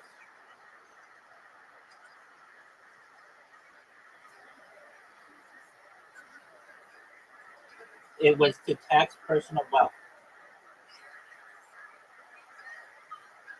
And you know what's amazing is that we have colleges, and we had schools, and we had roads, we had an army and a navy, all before 1913, and we never had to tax personal wealth to make that. I think that's really interesting. All right, next question. Who played the mutating fly in the 1986 film The Fly? Jeff Goldblum is correct. Next question. What martial art has a name beginning with K that means empty hand? Karate is correct. Next question. What is the capital of Chile? Santiago is correct. Next question. What nation is home to the Komodo dragon?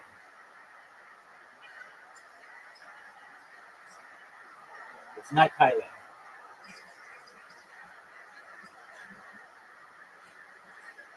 Indonesia is correct. All right. Which female appeared on the 1999 US dollar coin? It's not Sacagawea. Susan B. Anthony, very good job. Next question. In Greek mythology, which monster had snakes for hair? Medusa is correct.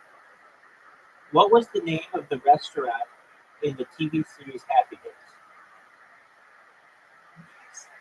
Oh, good job. Arnold's is correct. Very good job.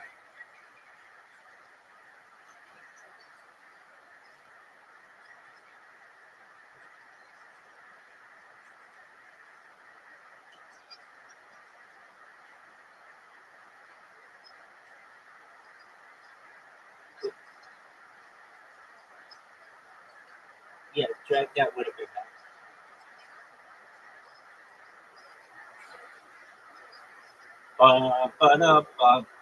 All right.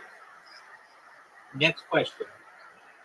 What dessert consists of beaten egg whites, sugar, and cream of tartar? Meringue is correct. Wow, good job.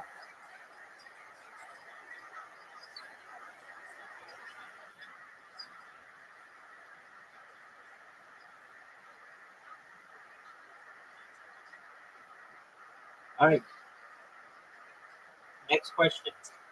Who played the role of Joey Potter on the TV show Dawson's Creek?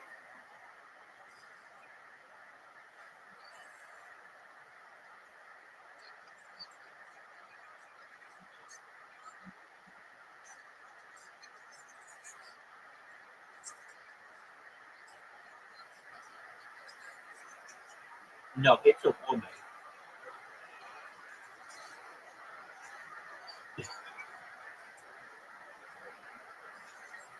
Yeah. Uh, Kay Holmes is correct. Very good. All right. Which continent was host to the 1992 Summer and Winter Olympic Games? Europe is correct.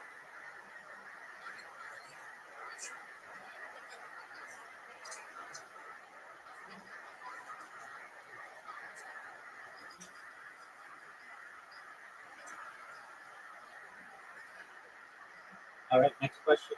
What is the full name of writer H.G. Wells?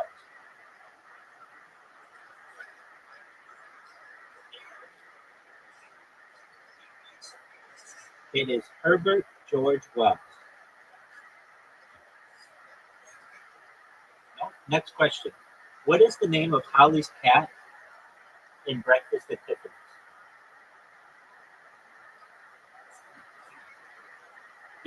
Here's a clue. I said the name in the question. What is the name of Holly's cat in Breakfast at Tiffany's? Oh, you got it. It is cat. Good job. Next up. Well, you got it right, my man. There you go. All right. What TV family had a road manager named Reuben Kincaid? Wow, good job. Yeah, very good. Next. Nook is the capital of which country? Nook is the capital of which country? What did you say?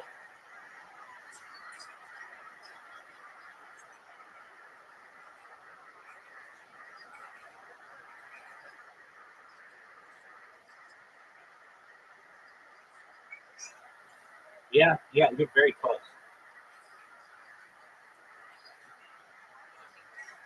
No, that's Russia. And that's Reykjavik. What did you say?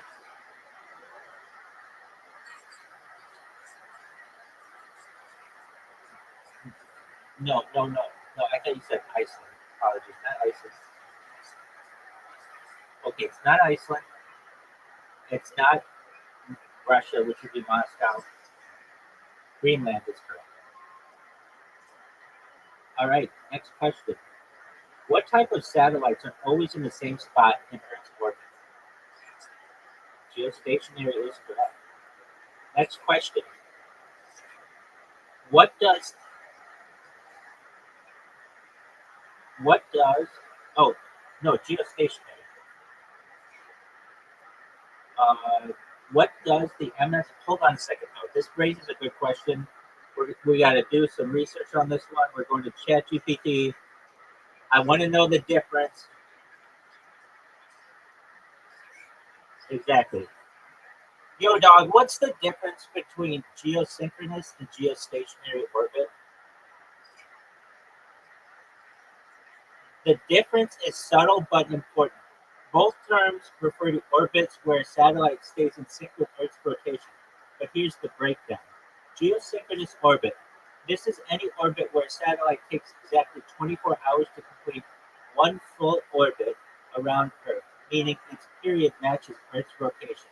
However, the satellite's position in the sky might shift a little over time, and it doesn't have to stay fixed over the same spot on Earth.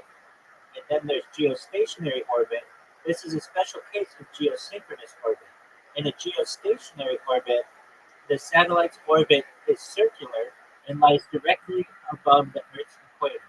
It stays in the exact same spot in the sky, fixed over the one location because on the Earth's surface, fixed over one location on the Earth's surface because its orbit and Earth's rotation are perfectly synchronized. Wow. Okay, there we go. Learned something new, friends. All right, next question.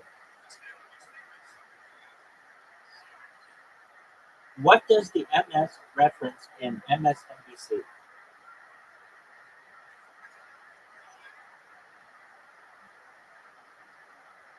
What does the... It is Microsoft. That is correct. All right, next question. What term for a stable, well-established stock comes from a $10 bet in poker?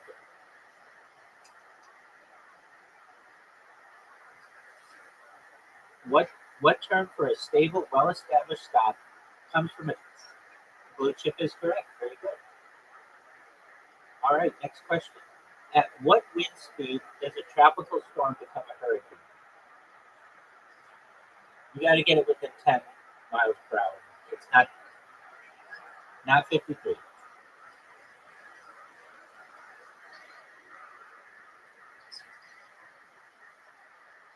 What'd you say? No, higher than that. 70. It's 74. Good job.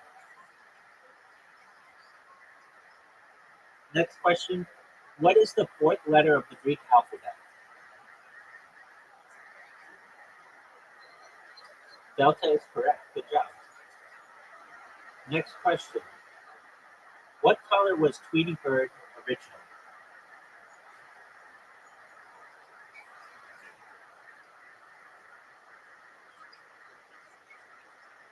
It's not. It was not always orange, yellow. It was not orange.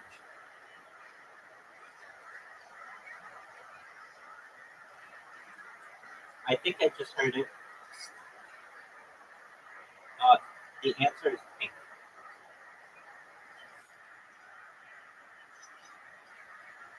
Absolutely, that's a great idea. Pink Tweety Bird.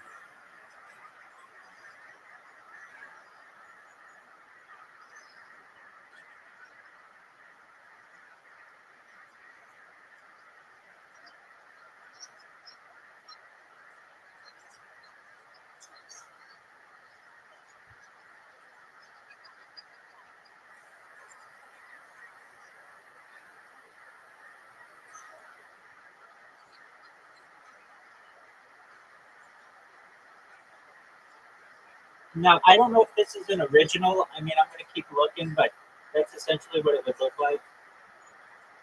But I mean, I know I want to see the original as well. So we're gonna find it. Let's see here. Maybe instead of putting pink Tweety Bird, I put original Tweety Bird. OG Tweety Bird. All right. Um, right. I mean, all I'm seeing is uh, yellow. So maybe they.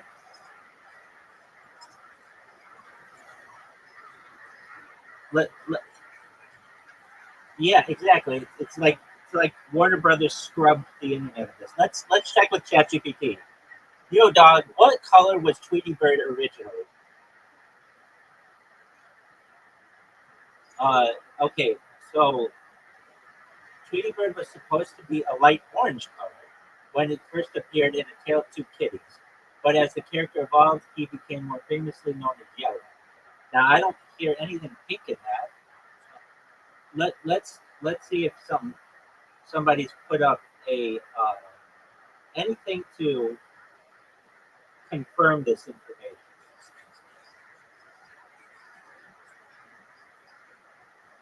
Oh, so vintage Mattel Looney Tunes pink Tweety Bird.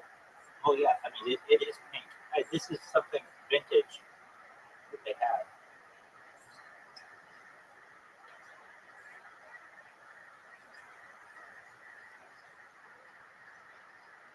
Yeah,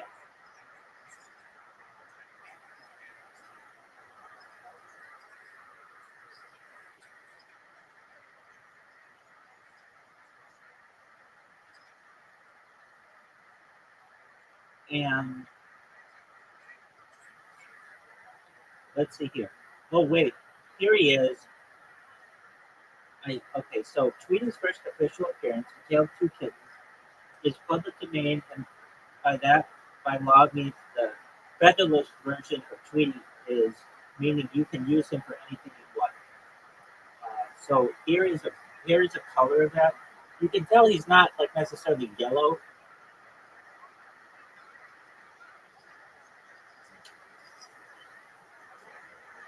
Right. Okay.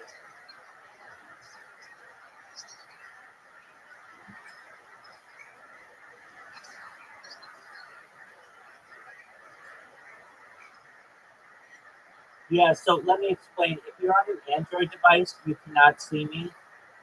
If you're on an No, you should go on your desktop computer and you should be able to see me. The reason the reason why it goes black is because it means somebody else is speaking. Yes. All right. Right. I don't get that. I mean, this is really one of the first conversations I have with Elon Musk is, yo, dog, why do you keep impregnating influencers from your platform?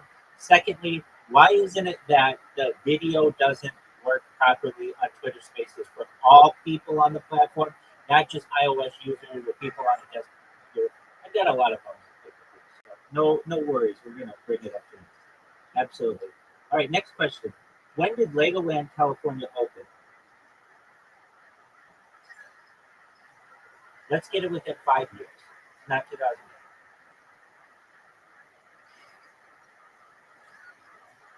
Not 2012. 2002. Okay, so it was March 20th, 1999. Yes. All right, next question. What was John F. Kennedy called by his friends?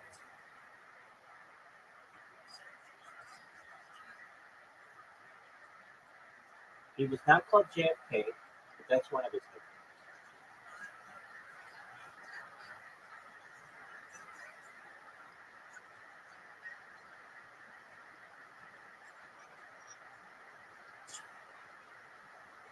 nicknames. Like you think about it. I mean, like you've heard him refer to this a lot in his life. Whatever person said John is pretty close.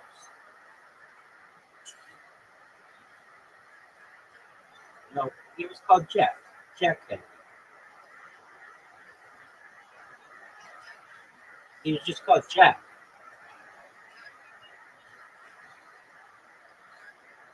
Next question. How many sides does a nonagon have? 9 is correct. Next question. Amharic is the official language of what African country? Amharic, it's spelled Amharic. Yes. I don't know if that's true, but it is the main language of Ethiopia.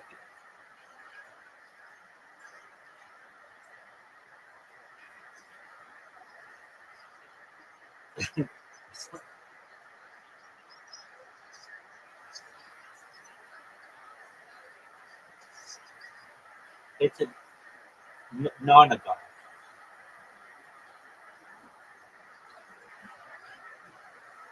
Next question. What is the nationality of the first woman in space?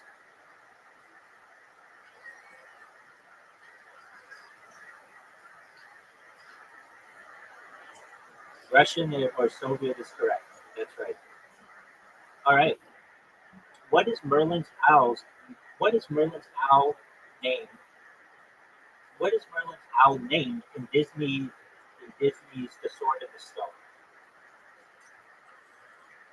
Archimedes is correct. Very good.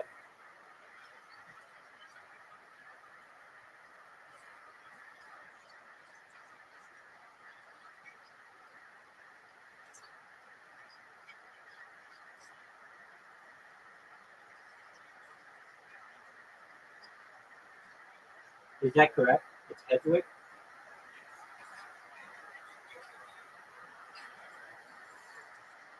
All right. Next question. What lies between Stockholm and Riga? Let's say what body of water lies between those two. Just one moment. Okay. Hey, what's going on? We're playing trivia. That's right. All right. The answer is the Baltic Sea. Next question. You're very welcome. Next question. What was the last book novelist Harper Lee published before passing away in February 2016?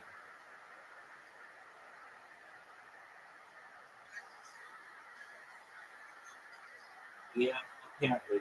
Go Set and Watch. Of course. How did we all know that? All right, next question. What U.S. state is home to Clemson University? It is not Alabama.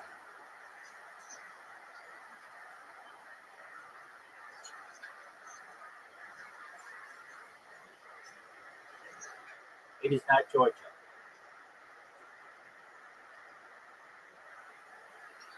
It is not Ohio. Hold on, somebody just said it. South Carolina is correct. Very good. Next question. The earliest evidence of the wheelbarrow was found in what country? Not Greece. Not Turkey. Okay, so it's further east of both of them.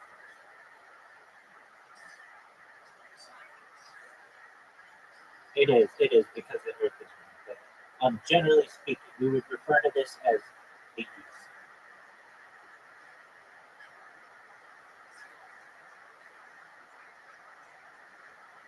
Oh, but yeah, okay. Well, I mean, this is where the earliest evidence of it is.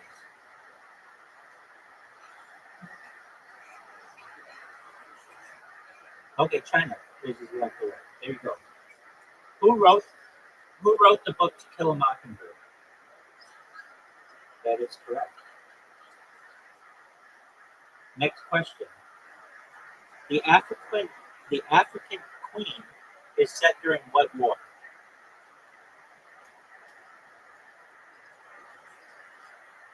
Yes.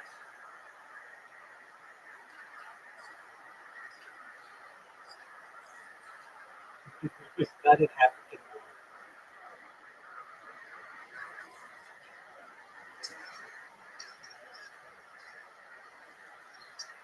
It was not. It was here's a clue. It was not War II.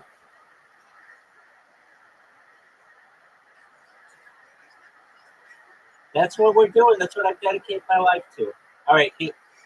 The answer is World War I. Agreed. I know you were just one off. All right. Next question. What U.S. states? In what U.S. states would you find Pikes Peak? In what U.S. state? There's a grammatical error here. So, in what U.S. state would you find Pikes Peak? It is not Maine. We already talked about the tallest mountain in the state.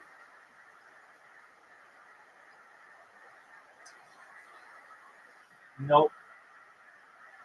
It was. Remember, we were like, "Oh, nobody would know that except the people who live in that state." All right, it is in Colorado. Next state, or next question: what are mummies wrapped in?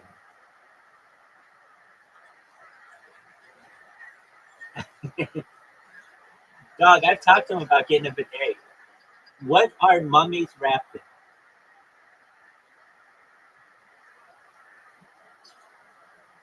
It's not toilet paper. It's not saran wrap.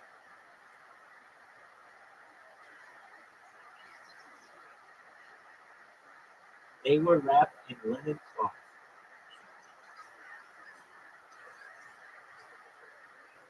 All right, next question.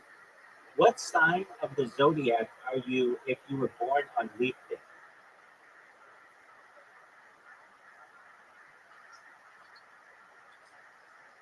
Not Aquarius.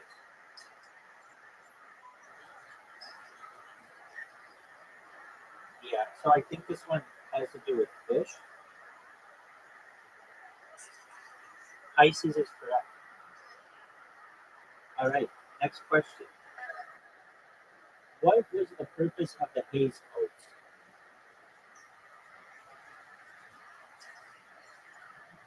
Correct.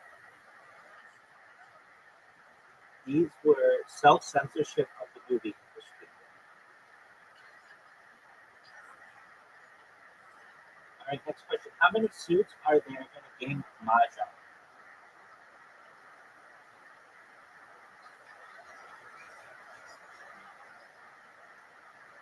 How many? It's less than 21. It's less than 4. More than 2. It is 3. All right, next question. What is the world's longest lake? It is not. This is a tough one. It's no, not the zoo in Lake Havasu. It's not Lake Baikal. It's Lake Tanganyika. There you go. Next question. Yeah, great question. I knew someone was going to ask it. Let's find out. We'll go to our friend ChatGPT. And I talk to ChatGPT like we're homies. So I'm always like, yo, dog, can you please tell me where the longest lake in the world is? It's like Lake Tanganyika or something like that.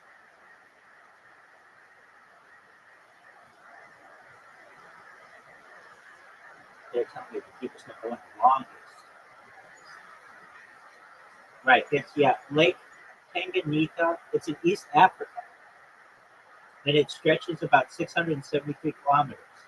It's shared by 4 countries: Tanzania, the Democratic Republic of the Congo, Burundi, and Rwanda. But we're gonna make sure that Schiller is able to afford a lake house on that bad boy. He's gonna have a pontoon boat. Next question. What is a bellwether?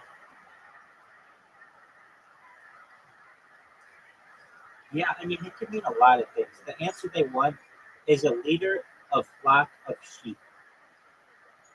But yeah, but what I want to know, like, is that a person? Wouldn't that be like a shepherd? So we're gonna look it up. Yo, dog, what is a bellwether in terms of sheep? A bellwether in terms of sheep is the lead sheep of the flock, often chosen because it wears a bell around its neck. Oh, okay. The bell makes it easier for the shepherd to keep track of the group. Over time, the term bellwether has come to mean a person or thing that indicates or predicts future trends or events. So, in a broader sense, a bellwether is a leader or an indicator of what's to come. Very interesting. Right? Makes sense. All right. Next question. What is the name of the lively Spanish dance in triple time and typically performed with castanets or tambourines? It is not flamenco, but it's close. That's a close word. It's not tango. If you kind of combine those 2 words, no. I believe there's a movie site called this. Fandango is correct. Exactly. All right, next question. What festival is held on the last Wednesday of August each year in Bunol, Spain?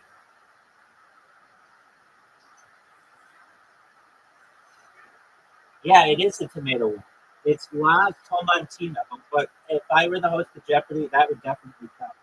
The tomato one. All right, next question. What is Dan short for in U.S. Vice President Dan Quayle's name?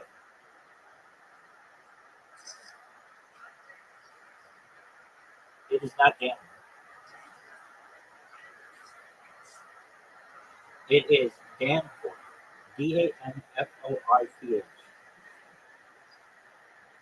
Next question. You know what? I heard an interesting statistic that Dan Quayle, even though he was vice president of the United States from like 1988 to 1992, is still younger than President Trump. I think that's pretty interesting. All right, next question. What decade saw the introduction of the Easy Bake Oven, Light Bright, and Spiral? It's not the 80s. It is not the 70s. So Steve is correct. Very good. Next question. In 1992, which U.S. state began offering tourist info at 1-800-33-GUMBO, GUMBO? What'd you say? Louisiana is correct. Absolutely. All right. Next question. Which French designer was the heir to a fertilizer fortune?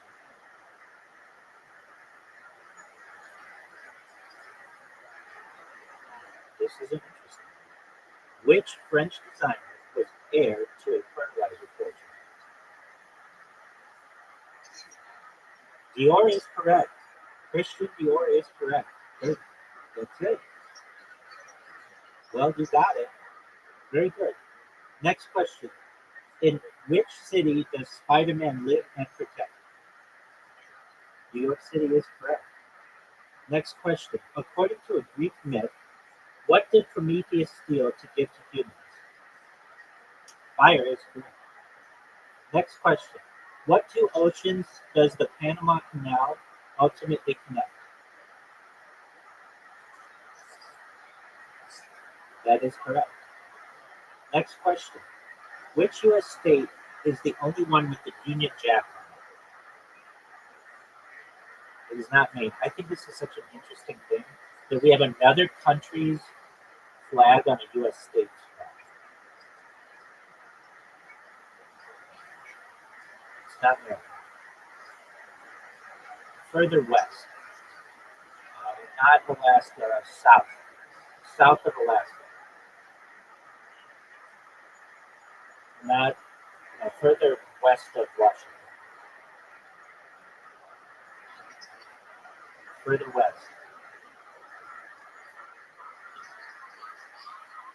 Hawaii is correct. And I'm going to show you what the flag looks like right now.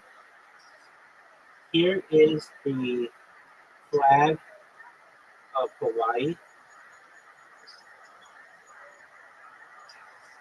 Isn't it? I think that's crazy as well, that we would allow another country's flag on our state. All right, next question. Who wrote the novel Lolita? That's correct. Bravo. Good job. All right. Who directed the movie Close Encounters of the Third Kind? I think I heard it. Say it again. Spielberg is correct. Next question.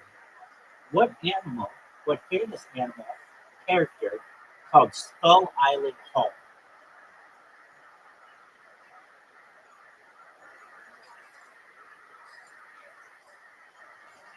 It is King Kong. Good job. Wow. That's a good one too. That's right. All right. Next question. What is the standard tuning of a guitar?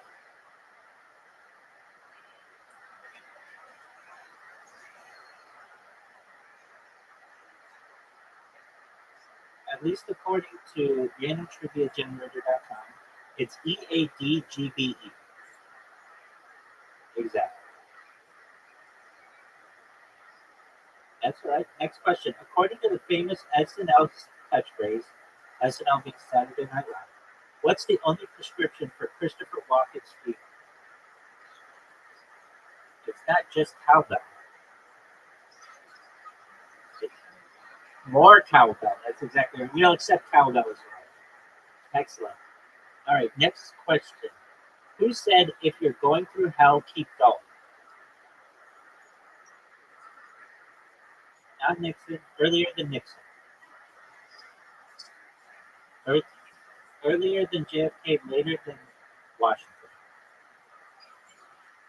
Around the same time as Roosevelt. It was Churchill. All right, next question. It was no British Prime Minister. Next question. Which farm animal was the first ever mammal to be cloned? A sheep is correct. Does anybody remember its name? Dolly is correct. Very good. All right. Next question. What is a zucchini called in the United Kingdom?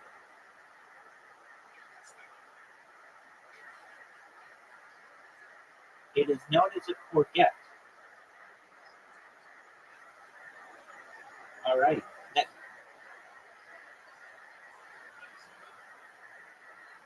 Courgette, seemingly. All right, next question. How many ounces of coffee are there in a Starbucks tall cup? Lower than 18. Lower than 16.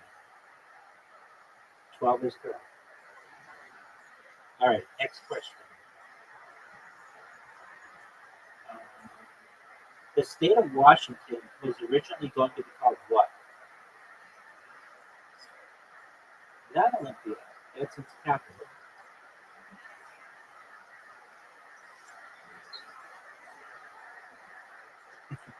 It was originally going to be called Columbia. All right, we are at our 5-minute warning. Make sure your thinking caps are on. Next question. Allegedly, I'm throwing allegedly. What date did the first man land on Earth?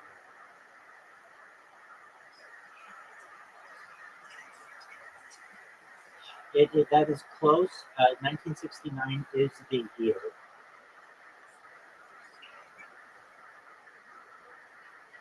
It was July 20th. July 20th, 1969. That's why we use the key term there of allegedly. All right, next question. What American author created the characters of Rip Van Winkle and Ichabod Crane?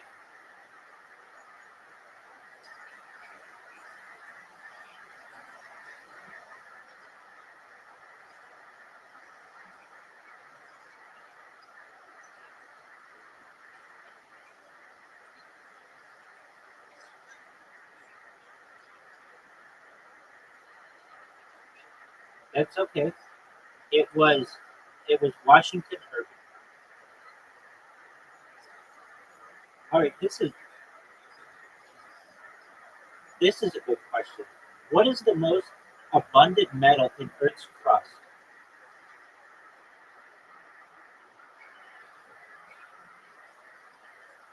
Big Swole, what'd you say?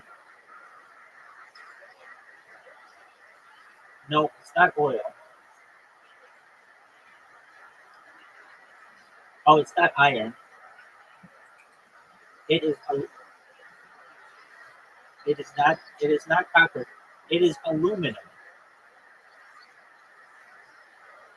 Yeah, which I would think would be carbon.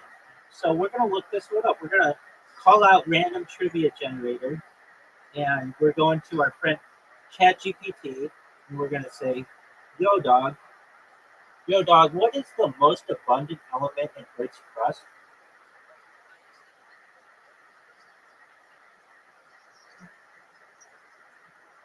Okay, and it says that it's oxygen. Okay, well, what about aluminum?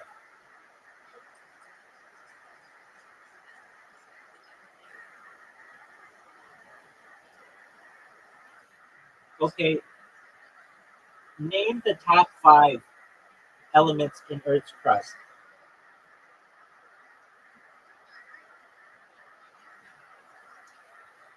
So according to ChatGPT, it's oxygen is 1, silicon is 2, aluminum is 3,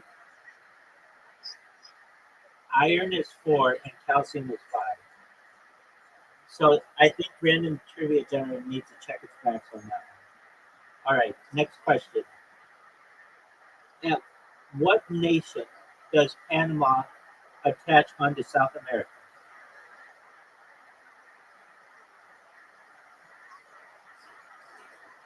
That's okay. At what nation does Panama attach onto South America? The answer is Colombia. Yes, that's correct. All right, next question. What is the official state fruit of New Hampshire? It is not the peach. I love those New Hampshire peaches, though, and those New Hampshire pineapples. Hold on a second, though. Hold on a second. You both have the right letter. It is not the pear. Correct letter, and a good guess. It's very big. It's not a plum. It is associated with the fall. The pumpkin, that's correct. All right, next question. Earl Grey tea is blended with oil extracted from what fruit? What was that? Earl Grey tea is blended with oil extracted from what fruit?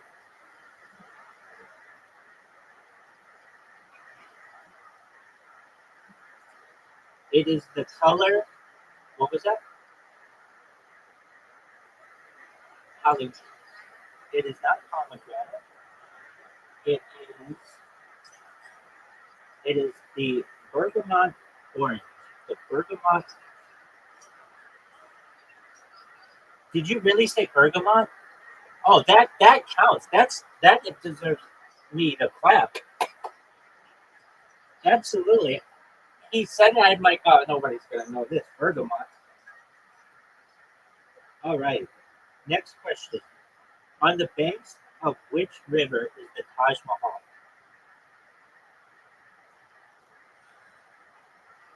It is not the Ganges.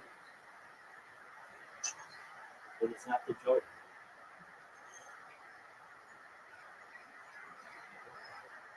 I'll help you with this one. It's on the Yamuna. You know, I heard this. I'm gonna say that it's true. That they were supposed to build one on the other side too, but they just never did. So when Harry Potter Obama signed 10 Evil Moons, we're gonna build this. We're gonna build a second Taj Mahal on the other side. There you go. All right. Next question. What flowers of the curry tree? The flowers of the curry tree are what color? Not yellow. White is correct. Good job. What acid gives vinegar its smell and taste? Yes.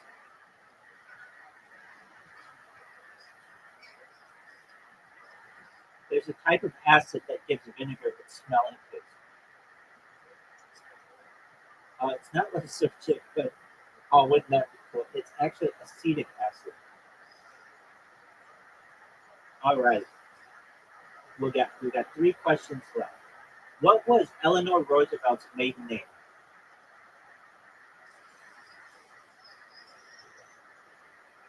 Yes, you do. Here's a clue. Eleanor Roosevelt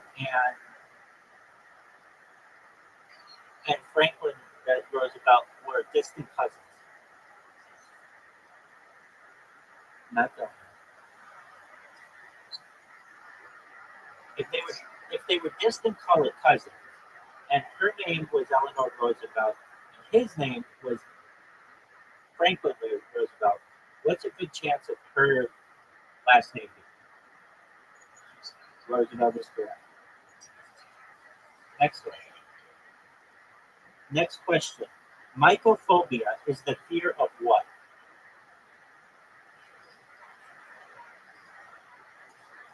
It's not Michael Scott, not fear of people named Michael. It would be Mycophobia.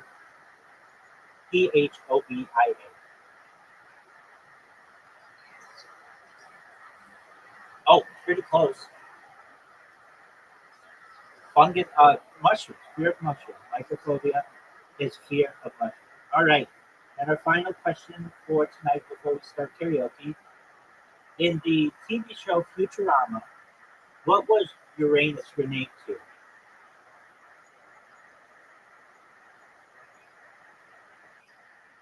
It is. It is. And we're not going to end it. No one knows it. The answer, Uranus was renamed to Erector.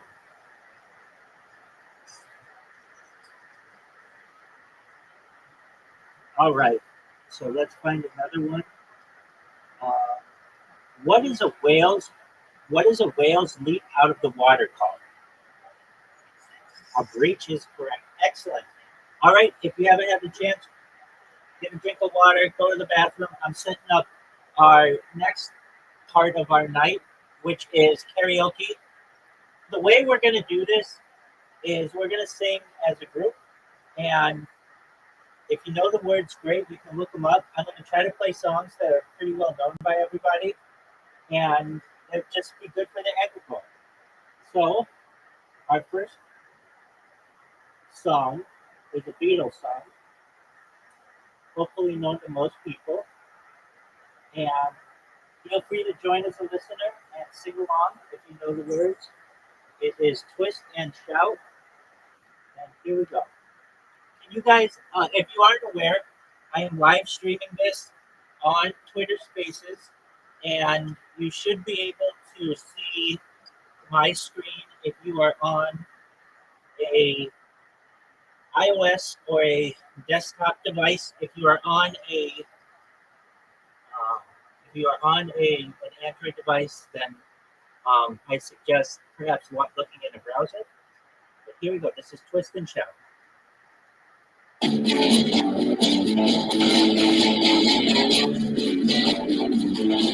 Well, shake it up, baby, now shake it up, baby. Twist and shout, twist and shout.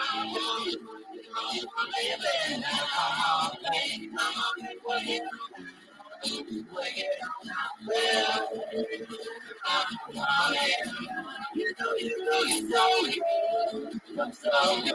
You know you got me going, got me going. Looks like I knew you would, like I knew you would. But take it up, baby, take it up, baby. Twist and shout, twist and shout. Come on, come on, come on, come on, baby. Now come on, baby, come on, and work it on now. Work it on now. You know you do, girl.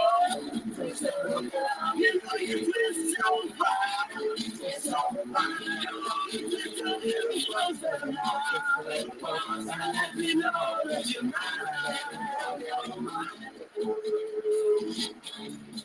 Shout to Harry Potter, Mama Sonic, into the greatest coin in the world. If you haven't bought it now, your sister's out. Make sure you own it. We are taking this bad boy to the moon. It is the greatest coin in the history of mankind. Here we go, baby.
Now that our first song is kicked off, do we have any requests?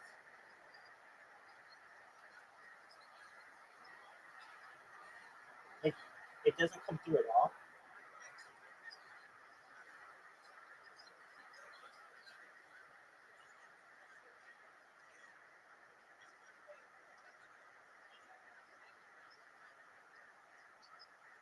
Okay, very interesting. That's all right. That's all right. Okay, somebody name a song that they know, to which they know the lyrics, that we can all sing along. We'll see if this works. If it doesn't, then that's okay. We've had a very enjoyable night. Name another song. Oh, great song. Okay. All Star. Smash.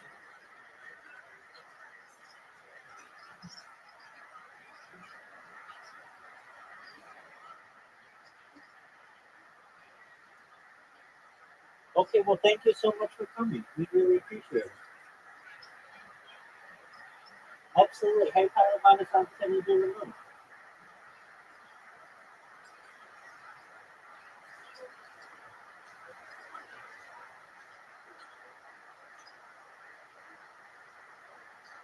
All right, say your name and power. I am the Rothschild. With my grain of justice, I shot in the head. I found myself. Can you hear it? Well, okay, hold on. Here we go. They're talking.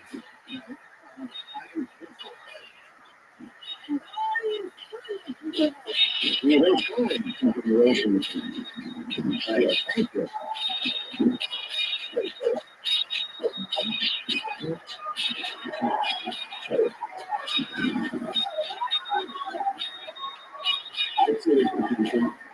Somebody told me the world is Can you hear that?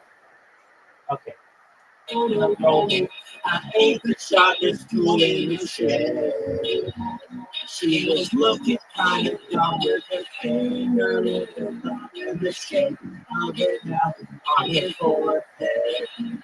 Well, the beat start coming, they don't stop coming. Then take the wheels and get the ground running. And it makes sense that they're looking for fun. The ring gets up and the head gets done. So much to do, so much to see, so much progress taken in the back streets. You never know if you can go. You never know if you don't go. Hey now, you're an all-star, get your game on, go play. Hey now, you're a rock star, get the show on, get paid, and all that glitters is gold. Only shooting stars make the road. It's a cool place, and it gets colder. The day goes down, wait till you get older. The video won't make a difference. Seven and a whole in the satellite river. High school skate is getting ready to watch it on every roasted. The world's on fire, how about yours? That's the way I like it, and I never get bored. Hey now, you're an all-star, get your game on, go play. Hey now, you're a rock star, get the show on, get paid. All that glitters and gold, only shooting stars make the world. Shout out to Harry Potter, Bubba Sonic, telling you if you haven't had the chance, buy as much Ticker Bitcoin as possible. It is the greatest cryptocurrency in the history of mankind, the history of womankind, the history of humankind. Hey now, you're an all-star. Game on, go play. Hey now, you're a rock star. The show on, get paid. All that good and let go. Don't be shooting stars. Don't nobody wants to ask you. I spent some change for gas. I need to get myself away from this place. I said, what a concept. I could use a little feel myself, and we could all use a little change. Years start coming, and they don't stop coming. Back to the rules, and they hit the ground running. It makes sense that they're for fun. The brain gets nuts, the head gets dumb. So much to do, so much to see, so much fun with taking in the back streets. You never know if you won't come. You never know if you won't come. Hey now, you're an outside. Get the show now. Hey, hey, hey now, you're a rock star. Get the show on. Get paid. And all that is go. You shooting stars. All that is go. You shooting stars. Great suggestion. Amazing. Excellent. Give me another request.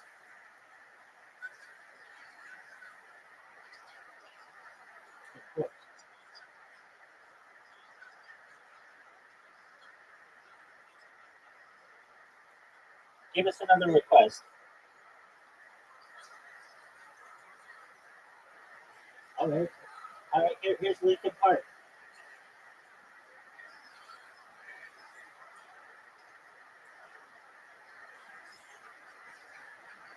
Oh, dude. After this, we need some nookie.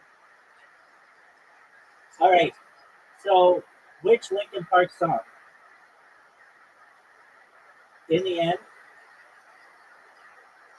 Okay, so this is the one where he's screaming. In the end. Here's the official music video.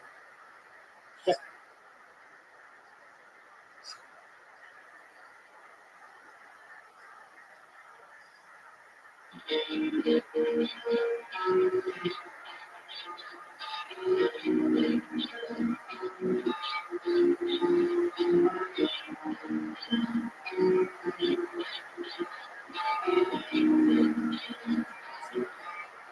starts with one thing. You don't know why. It doesn't even matter how hard you try. Deep down, it is where the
All right, can you trust me? Bennington? Is it Bennington?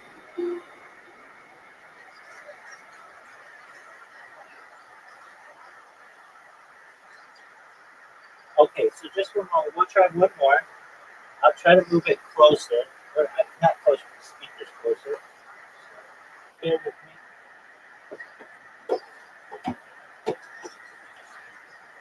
Exactly, that's how it works. All right, if you're not aware, the next song is Yuppie by Limp Bizkit.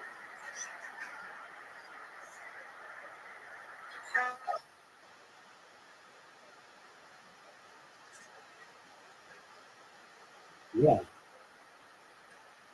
All right. So I wonder if it's too loud. Like basically there's noise suppression.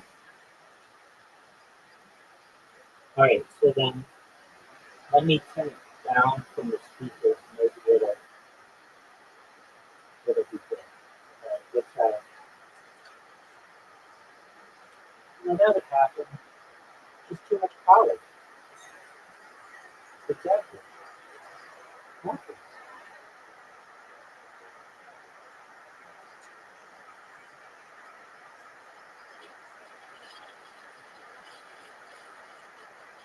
Okay. Can you hear it?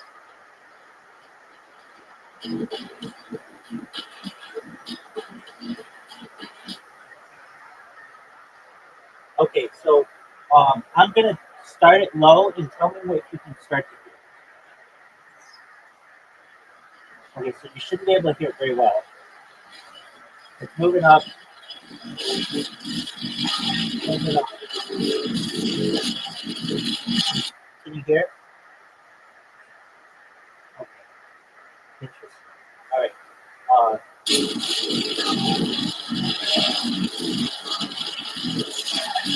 you can't hear that? Just 1 second. Okay, let's try it here.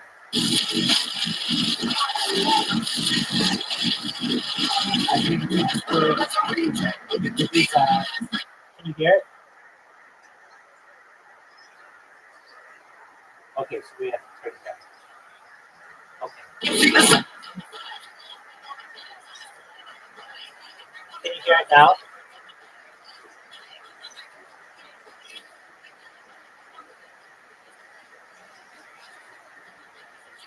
You still can you hear it?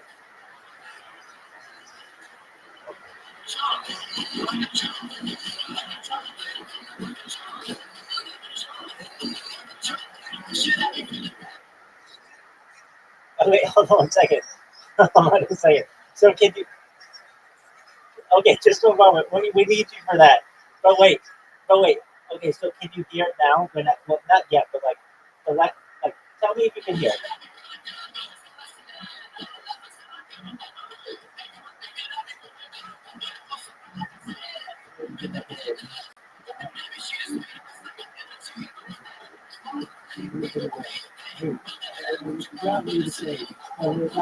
Gotta catch it now.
You haven't had a chance to buy Harry Potter Obama sign. Can you do it? The greatest point in history of humankind, womankind, mankind, transkind, transhumankind.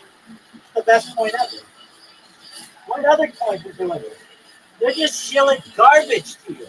We have a real community. We have people from all over the world who love you and care about you and only want the thing to happen to you. Make sure you buy Harry Potter Obama sign 10 units. Tell everybody you know to buy Harry Potter sign 10 units. Buy them for every holiday from now until the day you die. And if you figure it out, you won't die because we have transhumanist beliefs with mind uploading technology if you want.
Could you hear it?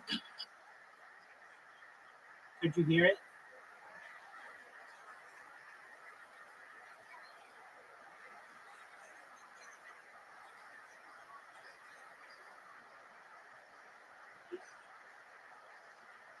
All right.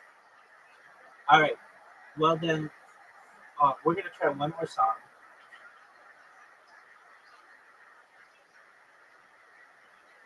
I think you're right too. All right. So, give me another song to play.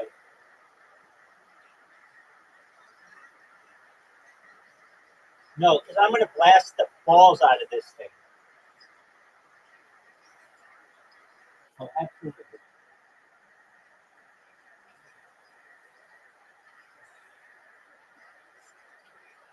Oh, can we do all about the Benjamins?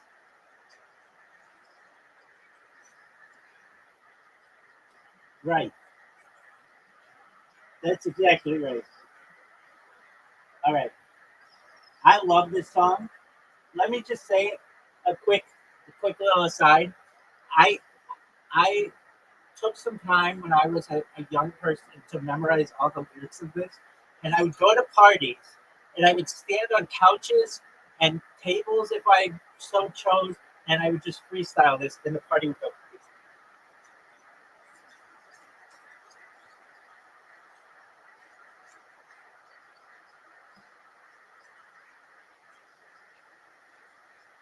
Exactly.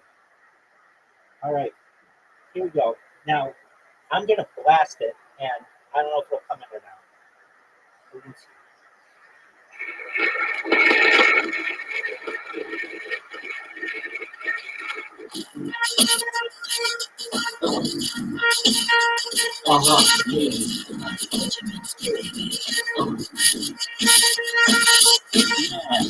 What you wanna do?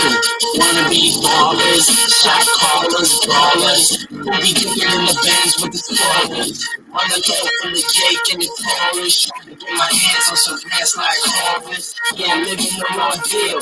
3-course meal, spaghetti, fettuccine, bill, but still, everything's real in the field. And what you can't have now, leave when you will. Don't knock me for trying to bury 7 zeros over the Rio, DJ Harry. Ain't nobody's hero, but I wanna be heard. On your hot 97 every day, that's my word. Swimming and winning with their own condominiums. 5 plus 5s, 5 millenniums. It's all about the Benjamins. What? I get a 50-pound bag of food for the months. 5 carrots on my hands with the cuts. It's on the water, baby, like the clubs. You're right. Walking more liquor, driving a broke digger. I'm on her sickness, west my gold diggers. Rocking with your diggers with gold diggers. Special sauce with cat eyes, popping crystal, thinking 3/4 restaurants. You know the street, forest ring, big G for my team. So while you sleep, I'm a steam. So nobody never go believe you. So do what we do, stack chips like Hebrews. Don't have a melody and free you. Cause I leave you, I'm over here for that green paper. What you trying to cop those? Colossal size, the hostels. Shit, outside the rascals. The ninja, the cat smelling like Sosa. A lot of shit transporting in a choke shop. Beating over the potholes, never sober. Like some rain girls still away from Minnesota. I'm working off with camcorders and Chevy Rovers. Crashed in the building with this shit like Miranda. Took Daytona when I was younger, on the folder. But now I had to get you wear beauty pageants. Taking the skin at the hospital. Here's the next house, stay hard and twist out. I got this down and I cook the fire. If you ringing, the doors with the man singing. I'm telling you, I'm a breaking with your chick flinging. 10 years old, yeah, you got it. Acting hard when you was pussy is with the balls.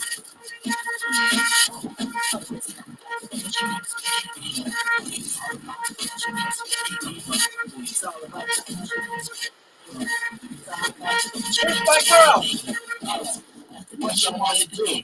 Wanna be ballers, shots callers, brawlers. We'll be pitching in the band with spoilers. All of those husbands with the players. On the bumper with the feet, huh? Throw a heck for your whole family. And all the projects are on me. Free music for my homies. They know me. They making me so sick. Plans for my kids, putting ass in the mix. If it's murder, they know she wrote it. Bitch, you need to. When you want to fiddle, I just try to call you. Take a pick, one time, I you should have told. Suck a dick, when I bullshit you get, playing dancing from the sideline. Got your own shit, why you riding mine? I'm a fella kind of lady. Snatch you down from the cities.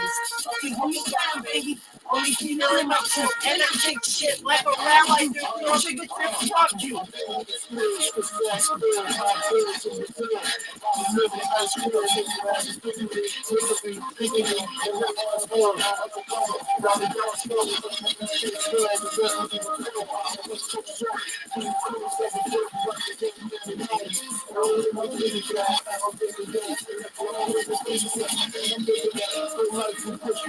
Fuck the state and fuck hoes in the state.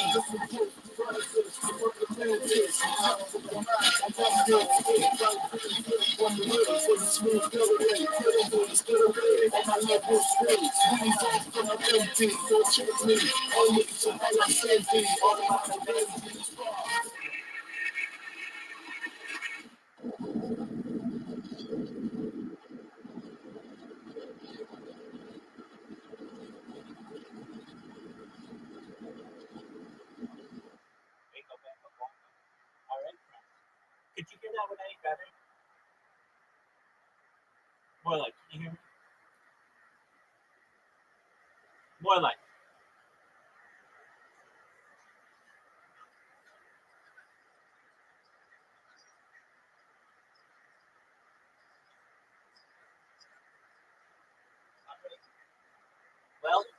Well, we tried, friends. Exactly. Absolutely. Absolutely. Well, thank you so much for joining us for Trivia Night and Karaoke. If you weren't aware, by Harry Potter Homicide Caninu, it's the greatest coin in the history of humankind. We have loved to have you here, Mr. Morelight. So I'm sure you got some poontang to take care of on a Saturday night and perhaps a Sunday. When are we going to reconvene? You want to do it Monday? Or I can do it tomorrow night. I just don't want to take up every night of the week.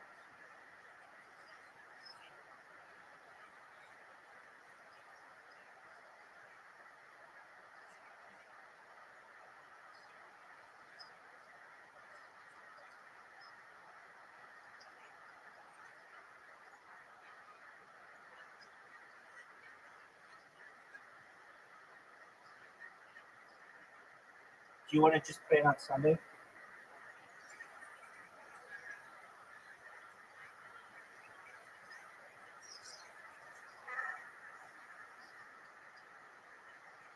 Okay, well here I don't want to use a any sorcery here, but I just want to make sure. Like if it's 6 p.m. Saturday night, are you going to say to me, "Yo, my girl from SPX is here. I got a bail." Okay, so then let's just do it on Sunday. Wait, is your girl going to be here?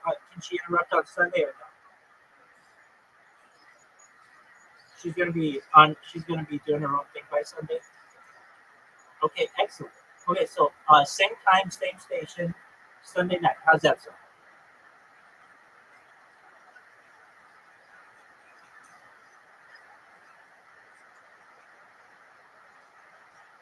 Okay, so just let me know if you want to do it tomorrow night as well. But we will plan officially on Sunday. Okay.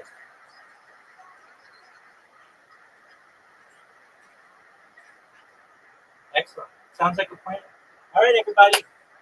You know what? It's so funny about these spaces or like anybody else's spaces. Normally, like, okay, I'm going to end the space.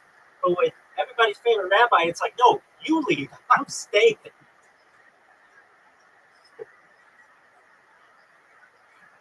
Exactly. So feel free to stay as long as you want. I'm going to watch Kill Tony and just enjoy your lives, everybody. Thank you for coming. Peace, baby. Love you guys.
Stevie. Okay, Stevie. All right. Okay. Okay. Jesus. All right. He called me Mr. I read it up in parentheses. Serve your Italian icon for one of the few comedians my mom laughs at the more than only comedian. I wondered how long an interview it would take for you to talk about your mom. Oh my God, I'm Italian. Like, you ever heard of shoot me for hearing this? Shoot me for hearing this. You didn't bring me up? What the people don't know I'm alive still. You're a wild one. How old are you? 22. Wow. Where are you from? Los Angeles. But, You were raised that Italian in Los Angeles? my mom's from Sicily, and my dad's an East Coaster, so he tries to be like from Sicily. Okay. What do you do for work? I'm a bartender, and not a very good one. I drink more than I sell. What are you bartending at?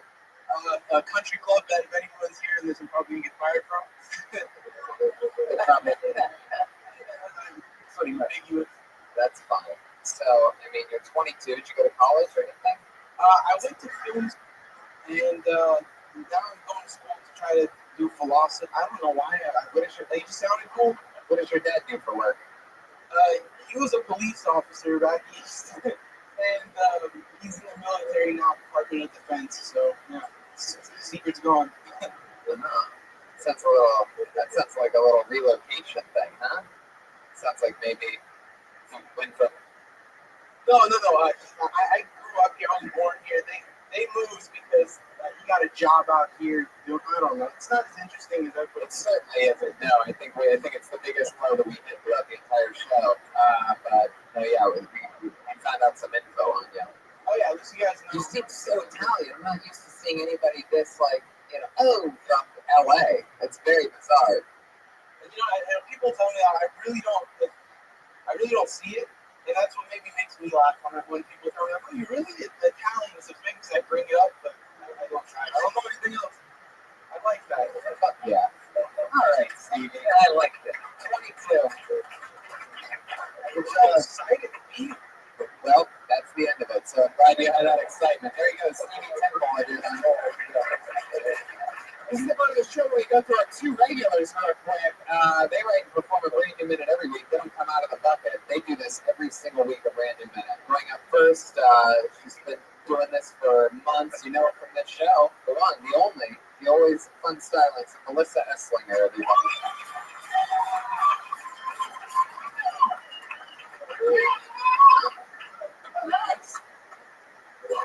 I was shopping the other day and I noticed that Bic makes three things. They make lighters, pens, and razors. So, I guess they started with the idea for a suicide kit. I'm still watching Seventh Heaven.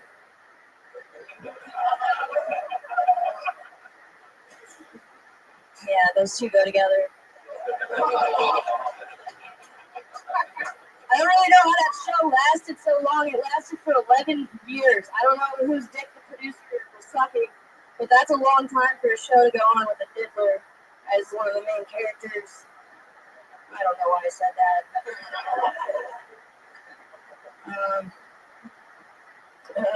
Balls. Speaking of balls, I grew some recently, some balls. I did this thing the other day. This is real. All real. I went to I was at a show. Yeah, okay. Okay, there you go. I kind of knew you were just doing that. When you learn how to stall and get laughs at the same time, I was like, should I just let it go for like 20 seconds before going? I get that bit. So fun. Another good new minute. How's life going? You're writing, performing regularly, doing a lot of spots, doing a lot of, blatantly, we're watching you do better and better every week. It's always fun. Thank you. Another new minute. Still doing that cocaine? No, it was. I tried it. What are you guys talking about? Is that a real thing? Remember, she said she started I doing didn't joke cocaine. about cocaine because I didn't say I started doing it. I said I tried it. I'm not trying to. Well, Ryan always mixing up the whole team around him. For those of you that missed the episode where Melissa mentioned she tried cocaine, Ryan's here to remind you. It was just a weird change Sorry, Mom and Dad. that she started doing a lot better that week. So just that maybe That's not a real thing. I realized that I It's okay, I am can- capable of being semi-normal. After that. How's life going? Everything's good? You seem stronger on stage, more comfortable with your nervousness. Yeah, things are good. I started playing music again, and that helps a lot. Yeah, I have a baby bass. Is that true? I'm playing bass, but I'm little. So I got a little bass. And I decided to commit to it. Well, any notes or anything? Any advice that you noticed just from the 60 seconds on Melissa? I just said keep doing what you're doing. Great. I thought the Suicide Kid thing was great. And you tied it back in with the TV show. That's it. Whatever you're doing, just keep doing it. Thank you. Another 10,000 fucking whatever you gotta do it, you know? Yeah. Finish it up. Dom, you've seen Melissa a few times now. It was by far the funniest I've ever seen her. Yeah. And I hate to get serious, but it's an amazing amount of growth because he really fucking sucked. But he did great. Thank you. That's so fun. And that's one of the fun things about that, is that watching you grow. It's very cool. There you go, Melissa Esslinger. Thank you so She did it again. She's on Twitter, Melissa Esslinger. How fun. How fun. Your one and only other regular, from the hit show Kill Tony, live weekly, very popular podcast. And she writes and performs a brand new 60 seconds every single week. It's got Vanessa Jones in every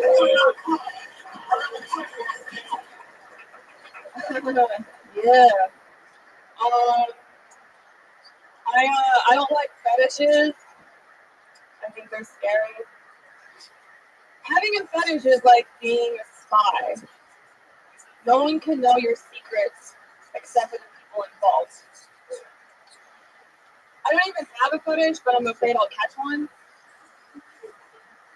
The other day, I was in bed with a guy, and I started getting this like weird desire to stuff peanut butter in his elbow crease and his knee crease, just like in all of his creases. Like, what if you get a fetish that you don't even want? Like, if I'm a guy and I see a girl wearing clogs, and then her toe pops out and my dick moves, and I'm like, no, I like feet. I'm the feet guy. I'm gonna stand up. Exactly a minute. You're not quitting. How dare you? Do you have a tick? I don't understand. No. What are you talking about you having a tick for? Is that real? No, she's saying that if you're a guy, you can't really control what your fetishes are. So if you just have moves, basically, it's telling you you're into feet. But I think you can just say that, you know. And I think the wording of these things that you're trying to say, like, and also it sounds like when you wanted to put peanut butter. Just cut that part out. There's no reason to. Well, I mean, or you could just say, or you would just like in the mood for peanut butter or something is what it really seems. Like you had peanut butter handy. Did you think of peanut butter first? Or elbows, like what order does that even go in? Did that really happen? Yeah, it's a left money. So you were in the mood, let's try to retrace these steps. You were in the mood for peanut butter, like you were craving some peanut butter, right? That came first. Then like you saw what? This guy's elbows and knees? No, I was just looking at his elbow grease and I was like, oh, I really want to lick peanut butter off of it. Elbow grease? No, they're elbow grease, yeah. And I was like, that's so weird. She could put peanut butter in any of my crevices. No, lawyer. Wait, can I say that or is this Pat's obviously No comment. oh my god. I don't know, it's in such a weird space this week. Like, the minute I originally was gonna do started with like, I recently started masturbating with my dog. That was like the start of it. With your dog? Yeah, it like on this whole like misdirection thing, but I was like, don't do that, and I just did it, and like, But anyway, the point was, is my head was just in a really weird space this week. Like, just weird things were happening. So I Putting went, peanut butter in crevices of something and masturbating with the dog are two totally different things altogether. no, the point was, is like, Tony, you figured it out. the dog thing was like, I don't want to masturbate for my dog. It was this whole weird thing. It was so weird. I don't want to talk about it. I love it. Let's get into it. My dog. Okay, this was weird. We lost I love him. hello, entire room. Hi, everybody. We lost everybody at once. That was amazing. Vanessa, thank you. Thank you. Vanessa Johnson. Another few minutes from Vanessa Johnston. She's on Twitter at Vanessa Johnston. You guys want to go to the bucket one last time and hashtag? Let's do it. One last time from the bucket, we're done. Let's see what happens. All right. Put your hands together for Alfred K. Nazwa.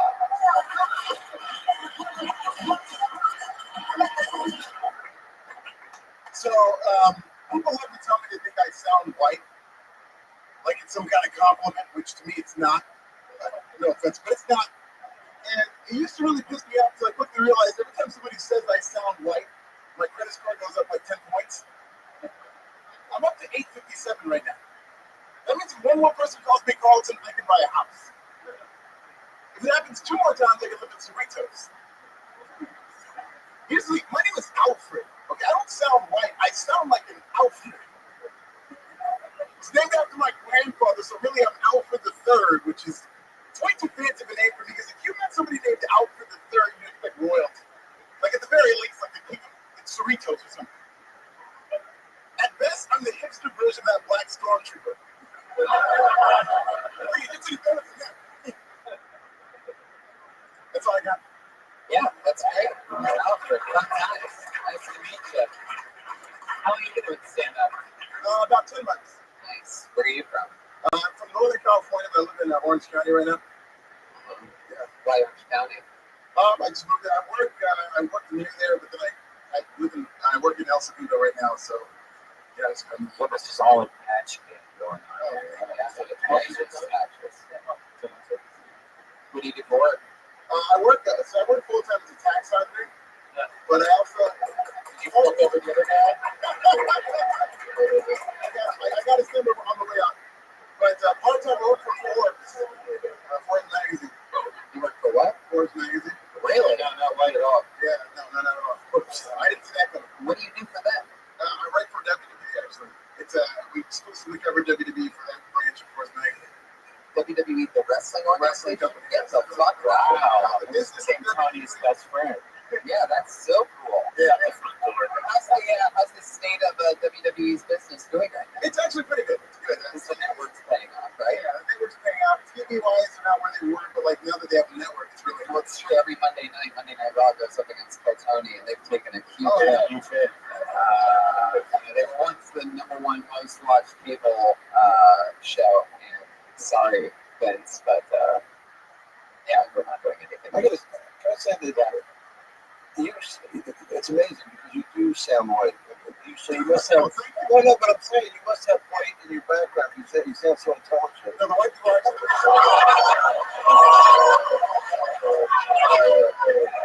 Whoa! This is 2016. What? Look at all before. My buddy gets that a lot. People will say, like, "Oh, you're very well spoken." It's like, for what? Yeah, Right. yeah. It's an emphasis. What do your parents do? Well, my dad is a vice president of a college, and my mom is like a director of a nonprofit. Wow, jeez, man, you sound like They're from fucking Africa, okay? Is it really? It's amazing. What college is he the vice president of? It's Woodland Community College. Living in like Sacramento area. That's fucking awesome. Well, that's cool, man. And now you live in Orange County. You said 10 months you've lived down here, but once. No. I've been in stand-up for 10 months. I've lived in Southern California for like 6 years, something like that. But I just moved to Orange County like 2 years ago. Wow. Very cool, man. There you go. For all you up and coming, black comedians, that now you've learned sound white. That's the way to get more, stand out. Alfred, congratulations. Have a good night, buddy. It was nice to meet you. Guys, we did it. He's on Twitter. This is Nasty. That's Cool Tony, episode 148. For those of you keeping track, the art from house artist Ryan Geneva. Feature tonight's episode live. All those links are available at RyanJEvo.com. Buy a poster. Buy a poster. He has posters for sale right now and tonight on the front patio after the show. Yeah. Jamie Vernon on the HD. Patty Reagan's Pat Reagan. Bill, anything coming up you want to promote or anything? Thanks for doing the show. Andrew Femeles. Andrew Femeles on Twitter and all that stuff. At Don Myra. Anything else coming up, Don? Made it to Australia for 3 weeks. If you happen to be in Sydney or Perth, come up and say hello. Yeah. We have a lot of listeners in Australia. Yeah. Oh, cool. See those some right there. Hello, Larry, mate. All right, guys, thank you so much. Long audience, thank you. Have a great night, everybody.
Everybody, Brian Redband. Keep it quiet. Brian Redband is here. Jamie Vernon on the HD camera. Ryan J.Evo. Drawing tonight's episode. No mic. No. Fucking week. A live podcast. You guys are unbelievable. We start a little bit later every week. I love this shit. Anyway, Ryan J.Evo here, ladies and gentlemen. Drawing tonight's episode. Clap for Ryan J.Evo now.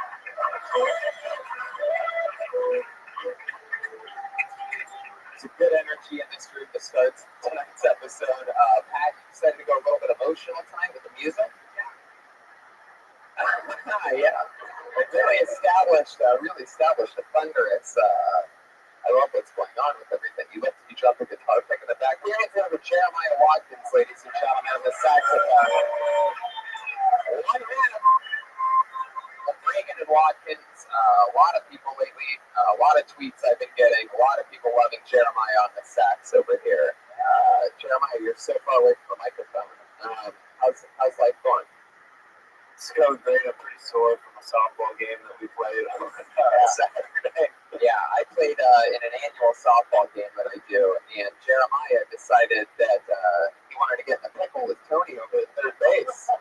Yeah, he thought he could outrun me, and I just chased him down straight up, and at one point he thought I was going to throw to second base, so he started to stop, but I'm getting old and I couldn't stop, and we just fucking ran right into each other about as hard as we could. I have a giant bruise over my groin area right now. How bad do you guys want to see this bruise? What's happening? I want to see it. Now, was this your head that ran into his crotch? Or what part of this? I don't know. I'm not exactly sure. He told me about this earlier. Oh my God. Really face it so the audience can see. Basically, it looks like Jeremiah pooped his pants. All right, that's enough. We get it, Jeremiah. It's really giving us the whole fucking 3D HD. It looks like boots running out of his leg. Yeah, it was teeth fight. It was teeth marks though, right? Ryan is here, ladies and gentlemen, on sound effects, on music, on a lot of things. He's on multiple things. Ryan J. Eagle draws every episode. He's here drawing from a blank sheet of paper. Every single week, been selling these posters for the first time ever. Full Tony posters. They are so fucking cool. Movie posters. And I have one in my living room. You should have one too. They're flying off the shelves. Get them at RyanJEagle.com. They're flying off his shelves. If you're wondering what shelves they're flying off of. So here we are, Full Tony. We're taking it to Nashville. We're going to the Wild West Comedy Fest. That's going to be a lot of fun. That's at the end of May 22nd. Yep, May 22nd. So there you go. I'm doing a bunch of dates. Check those out at TonyHitchcock.com. That's Austin, Chicago. Ton of shit. Here we go. You guys ready to start tonight's episode or what? There we are. I'm so excited, as I am every week, to bring up tonight's guest. Two of the fucking best in the world, just like I give you every single week. And this one I'm so pumped about. I consider this a perfect episode. Put your hands together for two of the best. It's Bert Fleischer and Chris Fox. Come on!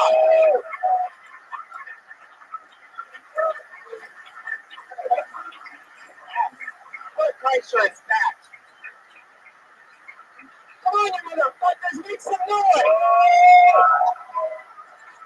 There you go. Sometimes you gotta fucking wrangle up these Monday night audiences. They don't know. They don't need to. They don't feel like it. Let's learn it. I love it. Jeremiah's bruise brought the wind to a halt. I didn't get to see it. To see the mom? It's all I can hear. But I am sitting next to you. I hear you loud and clear. That's all I really know. That's what it's up to. Berg, welcome back. So many people have gone crazy since you and Sonora were on, like 130 episodes ago. It's been a long time. I wanted to do this so bad. The best is you texted me to do it, and I thought it was you, but I didn't have your name saved, and I just wrote back, definitely. And then I texted Brian, I go, what's Tony's phone number? Because I just agreed to do a podcast in the belly room, and it better be Kill Tony. That's so great. Yeah, it's me. We got the right show. So I'm excited you guys are here. This is your first time being here since Pat Reagan is a band leader. We used to have an aluminum robot. I was here in the transition stages of the aluminum robot, like when he lost his mind, and then trying to get on getting dug with high. Do you remember that? Yeah, I remember that. And then and then it became an Amazon Prime robot for a while. We just bought a bunch of costumes on Amazon. And then I did another show, and the robot was standing outside the fucking comic book store, like being like a regular person. He's like, "Hey man, I know Doug." But it was so fucking odd. Yeah, he's an Uber driver now, supposedly. So let's try that. Who's not? Yeah, right. Yeah, that's why I don't take Uber X. I'm afraid that someone I know will pick me up, and I have to sit in the front seat. you can just call me direct.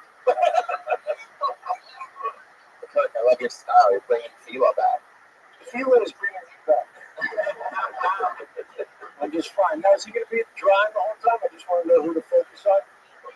Yeah, he's going to be the guy drawing. If you want to make direct eye contact with him, I just want to make sure he gets the right stuff. You guys ready to start tonight's episode or what? I'm excited. Do you guys know that over 50 comedians, over 50 people love this show so fucking much? They signed up for the chance to do 60 seconds on tonight's show. Is that what this is? Yep. They're scattered. I was wondering. You've done the show before. Tony, why is there two chairs empty right there? Is that wrong? I don't know. Why are those? Josh, do you have a reason on this? That's your fault? There were chairs on the same next to the whole time? Why don't we dump so this doesn't look like the show's crumbling? Yeah. Here comes one guy that nobody's going to want to sit next to. That's all right. This is great. One I can deal with. One empty seat's fine. Two? Is there one other person? He's the artsy Steve Renazizi. I want a single woman. Is there a single woman? I wish she wasn't here. Oh, people don't know what happened there. That's such a good call, and I got zero. I wish she wasn't. Yeah, that makes sense. Steve Renazizi joke, right? Okay. King Floyd joke. Maybe you can try that joke. Understand it. No, it's all right. People. Okay, very good. That actually is Steve Ray. It's easy sitting there in the middle seat. How's that? Is that a better one? People not know what you did? All right, cool. Very good.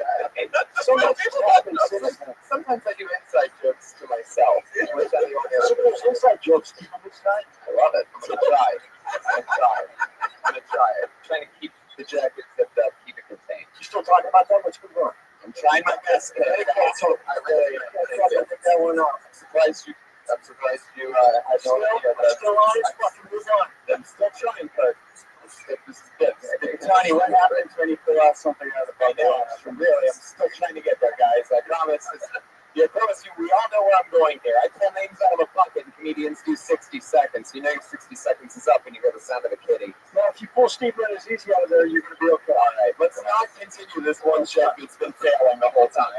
The unelectric callback. Boy, I got mind bomb. Wrap it up in, guys. 60 seconds. Or else you're going to bring out the angry West Hollywood hair.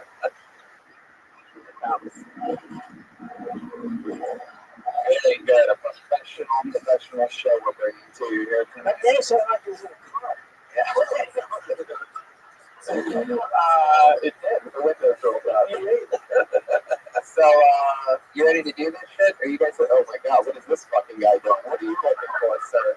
Come sit here. Come sit here. Sure, sit right there. Come sit here. You have to sit the people that nobody wants to sit next to each other. That's how it works. He's taking everything out of his fucking pockets. You guys are friends? That makes perfect sense. Split those chicken fingers amongst each other. I want these two guys out of their seats. I want them to. So here we go. I'm going to pull the name out of the bucket. They do 60 seconds of uninterrupted stage time when we talk about them. They talk about with them about anything in the world. You guys ready to step this shit or what? Oh, God. Here we go. I pulled the name out. The name is Anish Shah.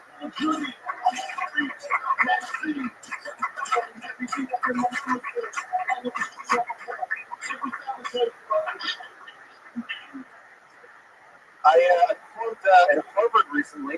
My favorite part of the show was the beginning when I got to see the looks on those kids' faces when I told them that I turned down Harvard to go to University of Illinois. It's not true, but I fucking love doing it. It's a great moment in my life, guys. I met one of my comedy idols recently, Aziz Ansari. Any Aziz fans? Yeah.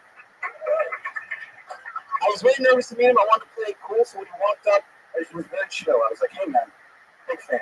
I need one of these." He goes, and I got confused in that moment, and I took my hand and I wrapped it around his finger, guys.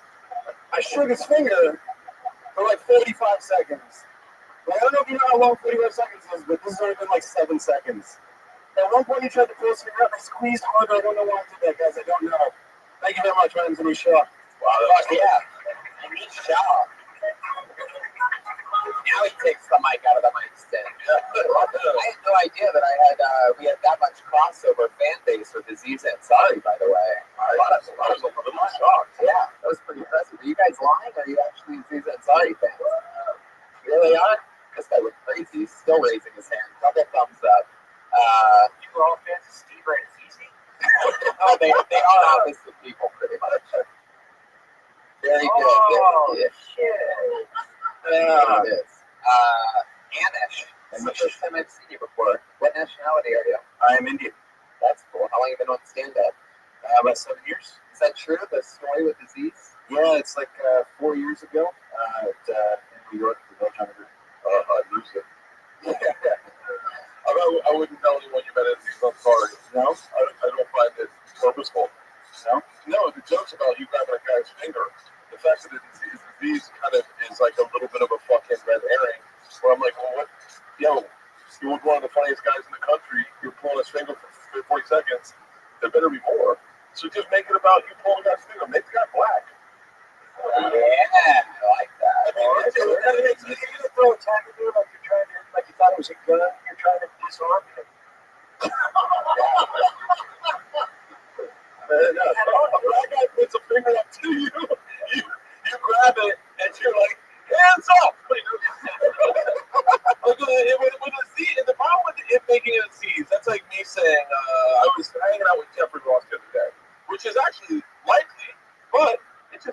everyone's like, oh, we get it. So when you do Aziz, you lose me because I go, why are you saying the name? Make it about you. They fuck Aziz's life. Make it about you.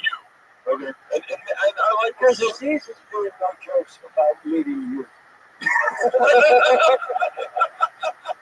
So what I'm saying is, why give him those props unless he's doing you the same respect? Did he say anything back to you? Did he was like, hey, what the hell? Why are you holding my finger? Anything like that? Yeah, it seems like in about maybe like 4 seconds. That's getting pretty weird. It's weird, but in 4 seconds, it's like really crazy weird. How long do you, if you had to guess, how long do you really think it was? It was probably about 5 seconds. 5 seconds, yeah. It felt like 45. It was like that. 45, we're good. You're not even added on another 5 seconds. And also, if I were you, when you come on stage, at least say hello, or at least take a breath. You wouldn't do it so quick, I thought.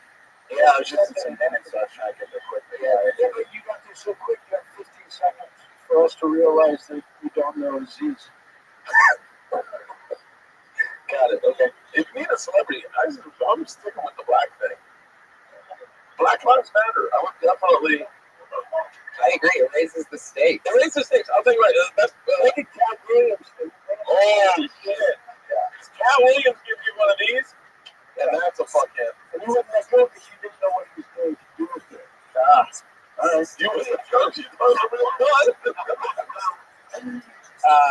Man, that's crazy. So what do you do for work? I don't. This is what I do. This is what you do for a living. Yeah, I was a management consultant before I. How long have you been doing it for a living? About 4 years. Did you turn down Harvard? No, I did go to University of Illinois though. The other one. So you've been doing it for 7 years. Doing it for a living for 4 years. Yeah. So how do you do that? I do a lot of corporate. I do a lot of college. You were clean? Yeah, pretty clean. Oh, that's good. And does that finger joke go on a lot longer for like 20 minutes? No, it's just the 1 minute joke I have, and I figured I'd try to get. Oh, I did. Hey, next time you grab it, it's a black dude. It's Cat Williams, and you sucked it until he came. Yeah. The reaction that gets. I had a foot to it. If you can get a foot in there. You know, it's so weird sucking a man's finger on your knees. Just, he didn't move. Cat Williams sat there for 45 minutes until he came. That finger. So did you just yell something? Are you completely retarded? What do you think this is? Are you a grown-up? What's your story? Stand up. Stand up. Stand next to Anish. Put your finger in his mouth. All right, so sit back down. That's it. Why did you do this? That's it. I just wanted you to get a little bit of attention so you don't say anything for the rest of the fucking night. Do you understand? Nothing. Nothing in your mouth and shit. I think the whole finger thing is a good setup to something, but you just gotta add a lot more to it. Raise the stakes is a great piece of advice. I had a joke a long time ago about I got cut off on an airplane on my way to Scotland, and as she was cutting me off, I put my finger on her lips and went, shh. I was so fucked up, I just did it. And I happened to be sitting next to Patrice O'Neill, and he said, that's a funny joke, you gotta make it a cop. Because if you make it a cop, it's a fucking, those stakes are real. That was like one of my only jokes for a long time. Yeah. You know what cops say when you touch their faces. And like, but, so raise the stakes is a great fucking, always raise the stakes. That's a great idea. I think so. Yeah, a lot of white people do the correlation, like you had a disease, and you probably like fucking were like, what are your parents like? When they just like mine or something. Yeah, no, it really was that sort of meeting. I guess I always just felt like it had to be, true. And so the true story kind of mattered to me. But when you lied about Harvard, but I then said that I lied about Harvard. That was the joke. Jeremiah, I give this finger joke 2 thumbs up. Nice. The cool part would be is that when you do tell that joke, if you do tell that joke on television, fucking the season 2 is going to be sitting in his mansion going, that motherfucker got my finger too. He grabbed Cat Williams' finger and sucked it till he came. He just shot fine. Anish, it was nice meeting you. Have a good day. He's on Twitter at Anish Comedy. ANISH Comedy. All one word. Don't forget the disarm part. That's a big closer. I'm right. What else is there? Ooh, we've had this person on the show before. Always fun to see her. Put your hands together for Robin Ryan, everyone. Robin Ryan.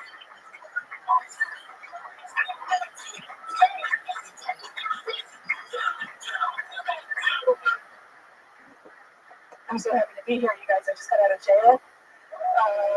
This friendly face doesn't belong in jail, but I work there now. After 10 years of elementary school special ed, I wanted to go somewhere safer. So Men's Central Jail it was. It is a great place to work. I like it. I had no discipline problems, except the only thing I have to say now is, hey, quit playing with your dick. And you'd be surprised how often I have to say that. The first time it happened, I was like a little unsure, like, oh, do I tell them or do I call CO? And I thought, oh no, I can just pretend it doesn't happen because I'm not playing with your dick under their desk. And I just pretend it's not happening, like my student loans, my parents' divorce, things like that. Okay, guys, that's my time. Robin Ryan. Fuck yeah. We've had some great talks in the past about you being a special ed teacher. Yeah, I'm Mario. Oh, okay. That seems like it fits in there for some reason. So we've had some great talks about you being a special ed teacher in the past. And there we go. I love the timing of this show. Really, it's all there tonight. Because we have about 20 seconds. Oh, there we go. I guess we'll just never move on. Hey, remember that one episode that everybody ruined? It's so funny when we did that. It's great. So people have their taxes on their iPad. Why is every video game fail? So now you work at a prison. I work at Men's Central Jail, yeah. Holy shit. Yeah. What's Central Jail? It's, do you know where Twin Towers is? Like in downtown. I really love the beach ball on us with that one. It's in the lungs of all the firemen. Yeah.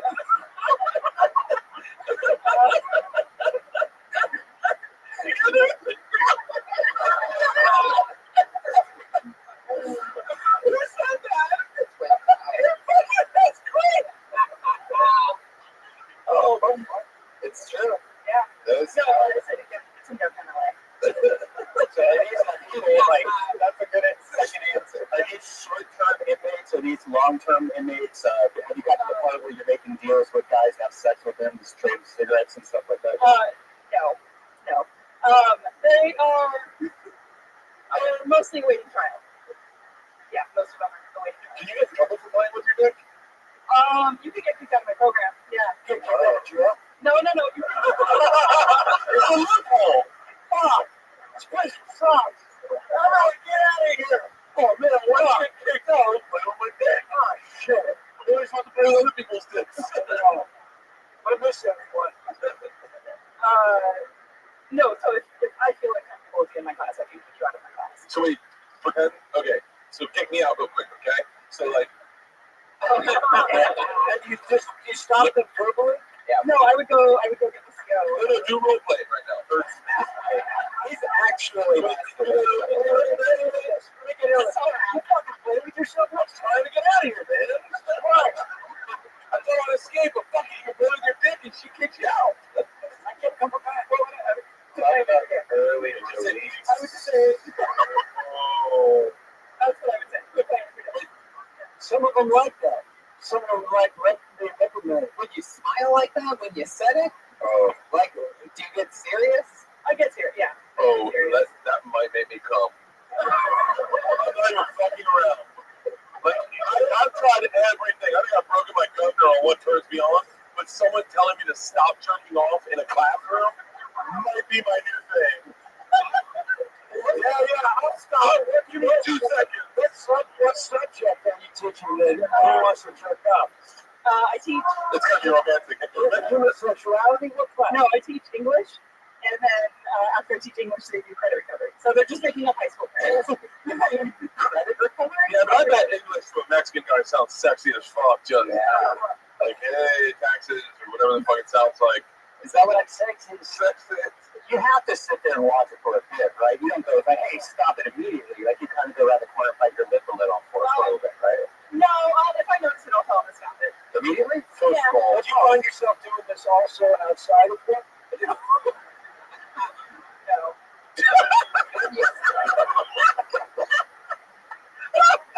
Quit checking out, honey. You're not at work. Now, these listeners, are they normally doing this when you're talking and stuff? Because, I mean, It doesn't happen all the time. Like, it's, listen, it happens twice. That's all the time. it happens. And then it's normally when they're like just doing recovery. Usually when they get to like chapter 8 of the health club. If I went to a female prison and they were masturbating while I sat in the front of the class, I'd be like, everyone, keep on, keep on. Once you pass the Shirt's coming off. God. Okay, but I think right now, what you have witnessed is the fact that whatever you're talking about right now is fucking fascinating. Yeah, it's a really unusual. Like I didn't even know that existed. You can teach in jail. But you said it so matter of factly, like you said it like almost like it so happens. Like you should really bring that awe that we experience when you talk about this. Talk about the first time a guy played with his dick. Give him a name. Give me paint the scenario. I want to know all of it. I want to. Mike Epps said what I should not have said his name. Never mind. you mean Aziz Ansari? Yeah.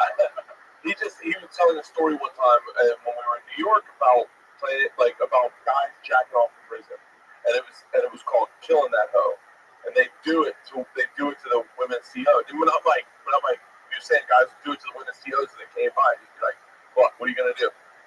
And it's such a fascinating fucking. It's so fascinating. I want to hear more about it. I want to do more than a minute. Dude, working in jail.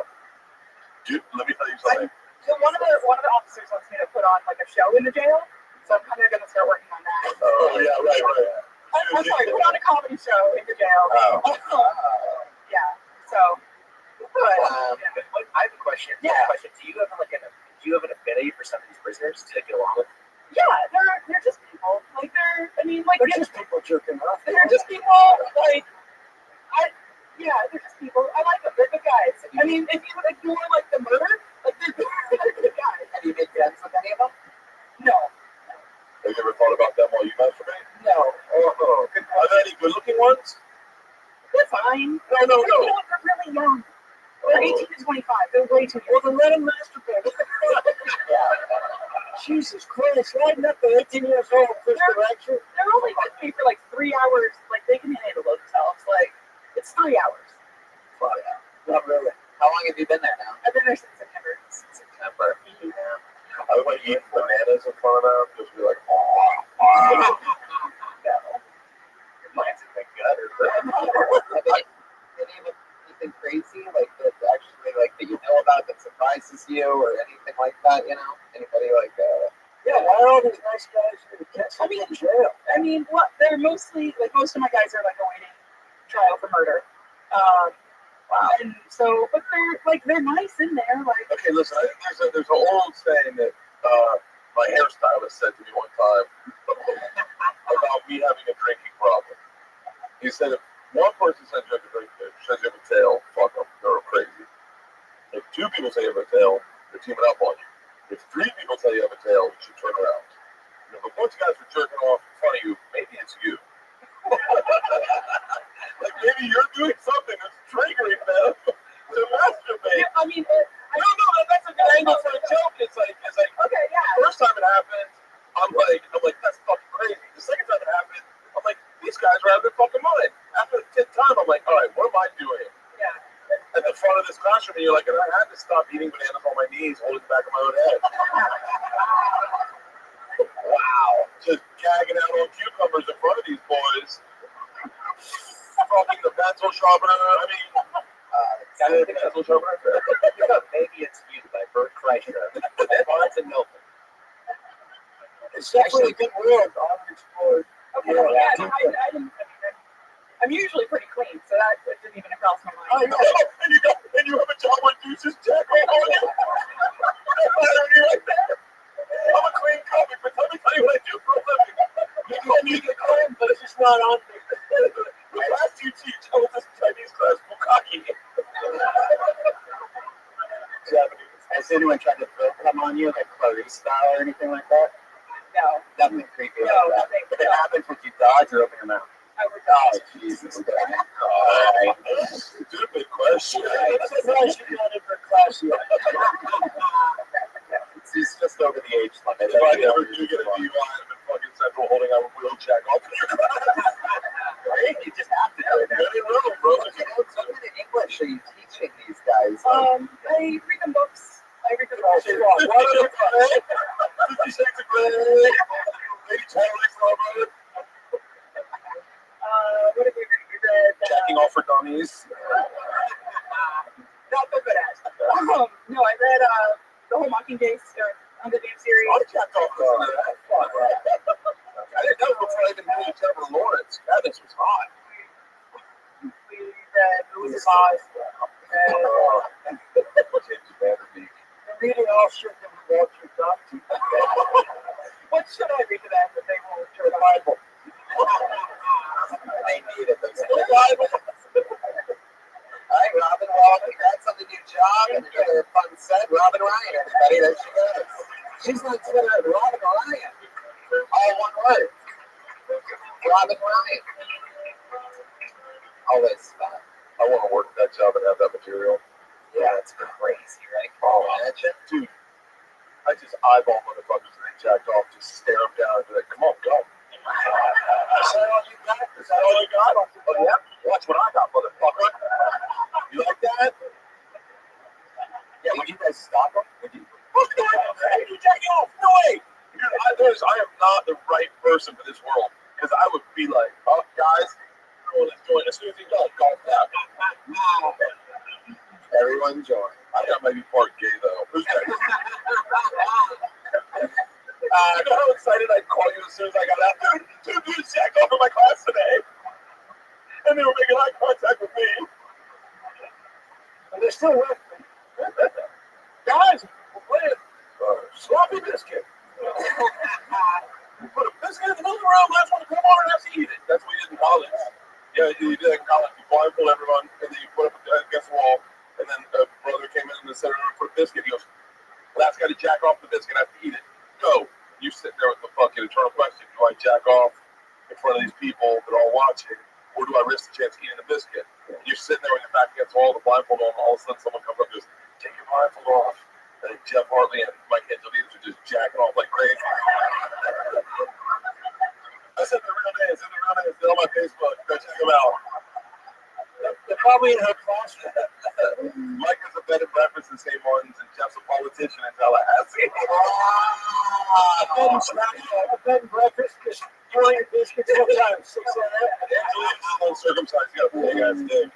Actually, they both had the biggest dicks from Dirty. Jeff's nickname was Hog, and Angelides was Sockcock. Jeez. True story. Talking about some biscuits and gravy.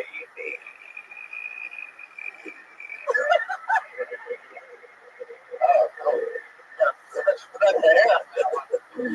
That guy by Powerade. That's beautiful. I pulled another name out of the bucket. We saw this guy for the first time a few weeks ago. He blew us away with his energy and a very fun set. Put your hands together for him. Picture Lawson, ladies and gentlemen.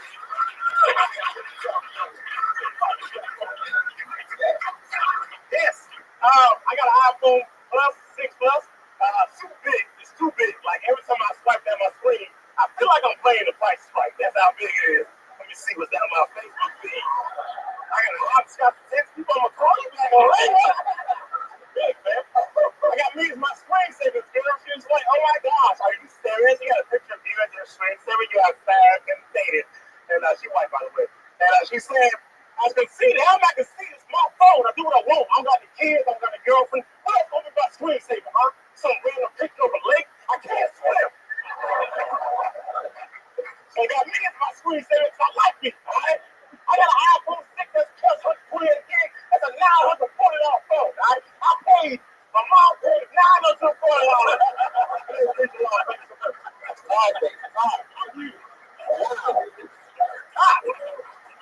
That's what I'm talking about. This is one of those guys that we see a few times in a couple months, and then we just never see him again. You're amazing, man. That's so fun. Do you really have that kind of energy all the time? What's your talking to the microphone? I do. I don't know. I was really hyper. I don't know. I was really, really hyper. And it's a lot of drugs. I'm just playing. So the joke, and all this. I don't have. I'm just really hyper. Okay, but listen, what happens if you have to do more than a minute? I'm done like an hour. I went down. I don't believe that. Does it slow down a little? No. In the end, he just falls asleep. I know. The end, some white guy goes, calls the cop, goes, someone shoot this guy. I'm fucking exhausted.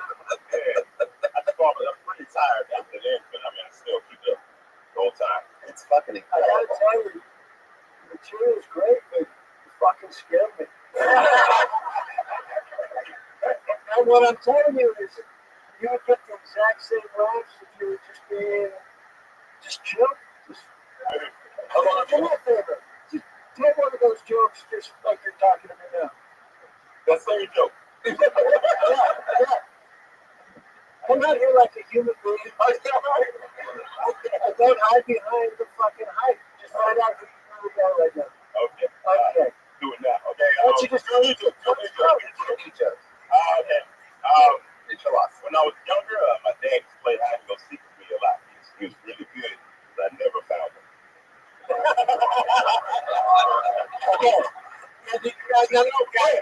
Hey, Good joke. listen. You left when I was born. You never played hide. Listen, slow down. Did you see Yeah. they laugh? Yeah. So the words are fine. You're selling these jokes like you're selling a Kia. What I'm telling you is those jokes, that's a portion. So you don't have to work that fucking hard. So you just came up here and took a breath and just started talking. You might find out that you're not hyper, that you're just frightened. That's some Jedi level. This is some Jedi level that you're seeing right now, by the way. You see what I mean? You're fixing it, you're starting to fuck with God. How long have you been doing stand-up? I had 7 years a couple weeks ago. And I started when I was 17. But you've done 7 years worth of comedy in about a month. That's how fast you are. Where were you doing it at again? I started in Memphis and I moved to Florida. And I came from Florida. I did 5 years in Florida. Where Florida? Orlando. Yeah, man. I love it. Now you see what's happening right here? Yeah. This is who you are. But no, I know what you're saying. I know what you're saying. It's because we all were younger. Stop playing the music. Hey, but Yeah. You joke about your fighting your parents. It's a great fucking joke. And the thing is that we all do that when we're young.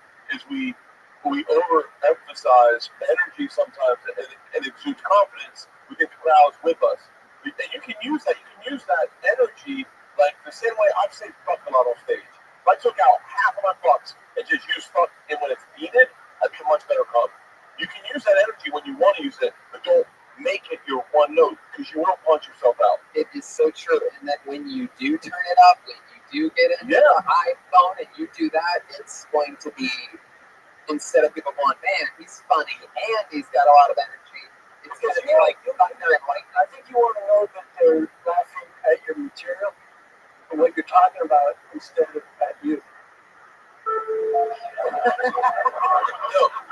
I agree with what they're all saying. And by the way, I love your set. And I'm a fan of like Greg Holland is very high energy. Like you ever look at Greg Holland? He's hiding from himself. I get Greg. So, but if you learn to use that high energy as a tool in your set, as opposed to the broad stroke of your set, you'll be destructive. And because then you can get people to lean forward and listen to you when you don't have to do it. You know what I mean? Like, for example, you came out and you're like, I just got to do all comedy, and then, spin it like Price is Right, boom. But you didn't really have to comedy until Price is Right, boom. So if you get them to lean forward a little bit, then you just, throw that hard right hook that you know You you're still want to get him out into the harbor before you take him into the creepy rooms. Like Chris Rock's like mid-90s specials, like he's being super performative, and would you say that he's hiding from himself? Yeah, he has found himself now, and he's even said that, so don't try to fuck with me.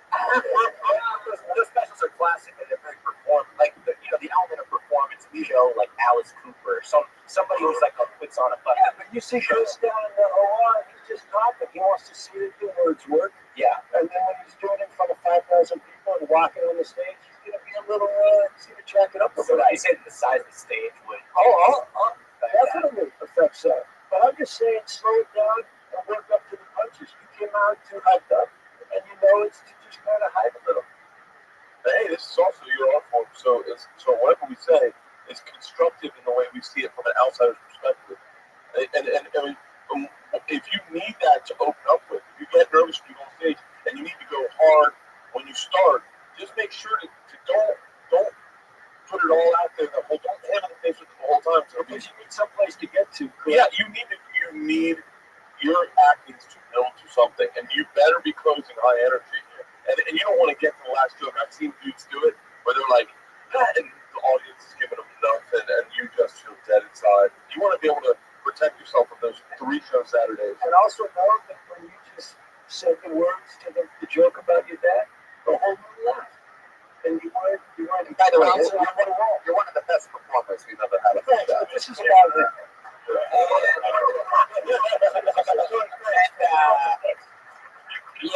It's just fun to get We'll be doing you no service. He found his dad. He finally found his dad.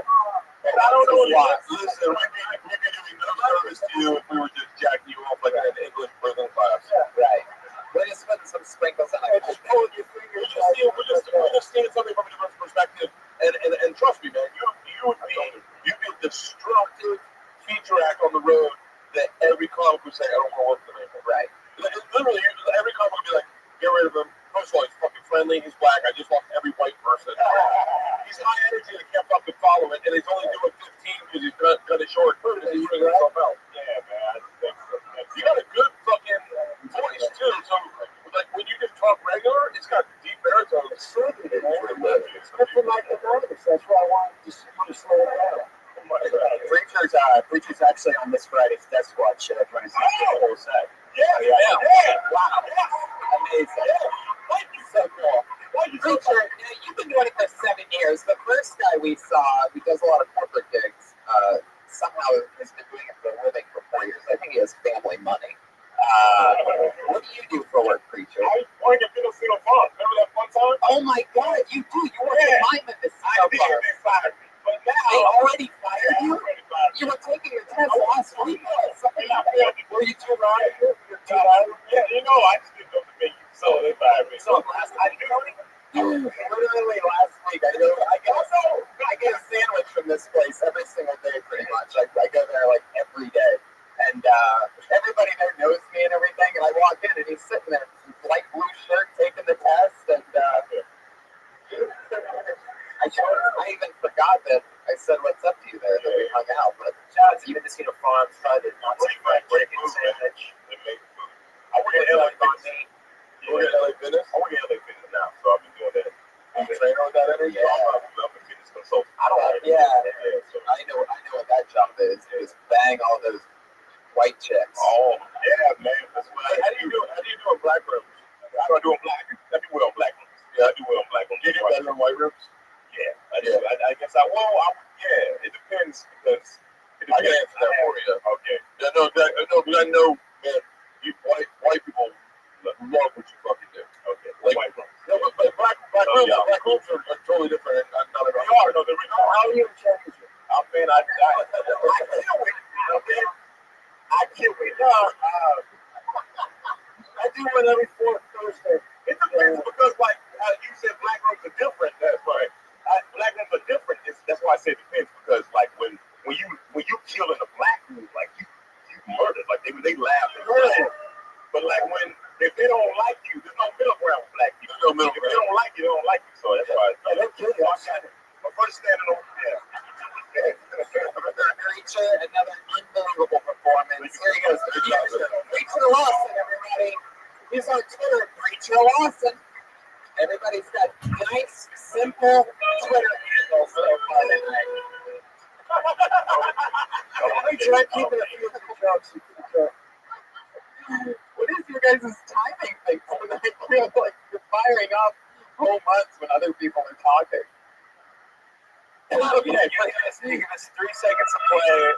We play whatever we're supposed to. That's it. To 12 seconds. People talk over it, that happens. Over it, we give it, that's all it happens. Like, people are talking over it. I just don't say. How did that go? Just literally comedy. You're just talking about something that might be technical, but I guess nobody else thinks. This is the thing with putting two improv guys next to each other is there's no way to stop them. They just keep trying to outdo each other. So you're put them in a black room. I called what appears to be a new name out of the bucket. This does not look familiar to me. I'm excited to see what happens here. Put your hands together for Melissa Blacketter.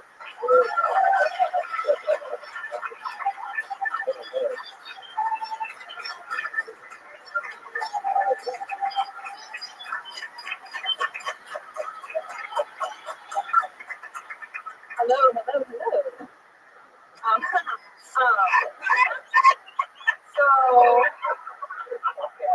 All right. I think Planned Parenthood is a shitty name because if you go there, you're definitely not planning to be a parent. So the police have been talking to me recently, and I think it's because I was caught blowing the fire alarm in my building, which is bullshit because I burned all the witnesses. So my uncle Rick has been talking to me a lot recently. He's like, "Oh, Melissa, you're becoming a very smart young lady. You're becoming a very beautiful young lady. You're becoming very pretty." And I'm like, "I feel like you're gonna be coming on me pretty soon, Uncle Rick." That's all. I'm Melissa. Thanks. Melissa Blacketter, you're new at stand-up. Brand new. Yeah. I love that. How new? Today is the first day. Oh, my first performance. There you go.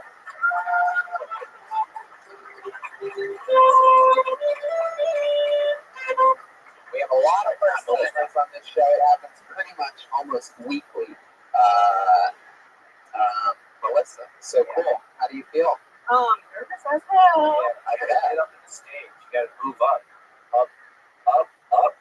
This is Pat Sweat checking out your ass. Yeah, all the basic stuff, like moving the stand out of the way. The basic stuff, getting the mic out of the stand. Yeah. Classic London. Looking at the audience, not to sound like we hate everyone. There's a ton of stuff. Melissa. I want to hear it all. The jokes are good. The jokes are good, right? I like the darkness of the girl that doesn't look super dark. But even they're still very new jokes. Like you can work on it, but the attempt was in the right place, I think. And that mic thing happens to everybody sometimes. I was literally the entire time up here, I'm like, don't fuck up the mic, and then I fucked up the mic. Yeah. That was the best part of your set. Yeah, I know. I was like, you're not getting dead right when I get on. You're cool. You should have been thinking about the words that you were saying and staying present to what you were saying. Yeah. That's what you want to do. Okay. Take it from the guy that's been bombing all night.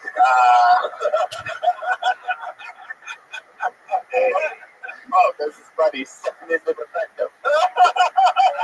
You'll have to bat like that, all right? Come on. Reagan and Watkins. Melissa, where you from? Burrito Valley, like 2 hours away. What do you do for work? Unemployed life. Whoa. Yeah. Oh, gang sign. Yeah. What was that gang sign? I think my one thing was like, and I just say this from like I think a couple of your jokes I can predict the punchline real quick. But I'm also a comedian. But I think what you should do in those situations is your first punchline you come up with, throw it away, and then your second, third one, throw those away. And when you get to somewhere where it's absurd, I think that is. I don't want to tell you just have done it once, but like when I wanted to hear you when you're like Uncle Sam, you're becoming I wanted to hear like that's what fuck my uncle or something like something darker than a wordplay. Yeah. You know, like. But so I would just take your writing and write out a bunch of punchlines for your setups, and then take the darkest or the weirdest, because that seems to be your angle a little bit, and then make some eggs. Okie dokie. What are some more things about you? So we know you're unemployed, but like, you know. I'm a student at Cal State San Bernardino. I'm studying to be a teacher. I think I do that actually. About to. Okay. When you say about to, that's one, and then the other just couldn't get it going. I'm not. You don't really count.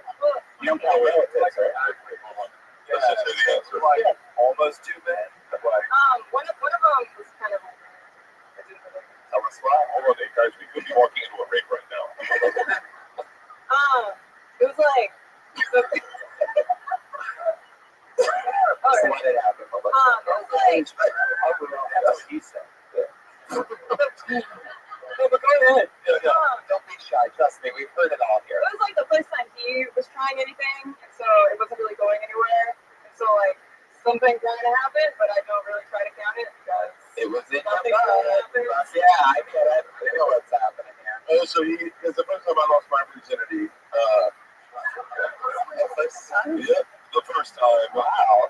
Because I got on top of her and I put it in. I literally bumped twice and came, and then she said, "Are you gonna put it in?" And it was between a cheek and the bed. First time I lost my virginity. Yeah. I like to. That's it. I like to hear. I like to. Rest of the show has been canceled. So not going to get that good again. Get the fuck out of here. I swear to God. You are the baddest motherfucker in the world. If I were you, write some jokes about what's going on in your life right now. Like just who you are. Or you can write jokes about Bert losing his virginity. By the way, that guy Jeff Hardy with the big dick was there that night. That was me. He was in He was the. fucking the chair. He was in the. He was in the living room watching Red Cemetery with Stacy, and so I compromised the integrity of the first column, and I had to go back out and get another one from him. Yeah. Compromising integrity. I'll tell you this. You still did When you first time on stage, Absolutely. it was great. I would speak a little louder and just tell the jokes with the same freedom you had when you thought of them. Okay, yeah. And talk about something that makes you laugh. You find those jokes that funny? They're okay. See, but that's the problem. Is I can tell you didn't think they were that funny. So if you don't think they're funny, why would we want to laugh at them? If you don't want to be up here, even if it's your first time, it doesn't matter. Because you should treat every time you're on stage like it's your last. So next time you go on stage, And tonight I realized that I don't stand up. especially with things. No, but what I'm saying is just get up there and start talking about what's really going on in your life instead of, a joke about your uncle coming on you. We all have those. Yeah. That's a really insightful thing. Is that if you're because when I was younger, I would try to write like the guys that I respected because I thought that's what comics do. But it's not until you start writing like yourself where then you get respected. That's still not there yet. I was always That's what takes time is finding out if you really up. And I mean, how old are you? 21. Yeah. It's shit for you to just start talking about it, and then it'll allow you to be more comfortable. Also, I was always trying to write like Michelle Foucault and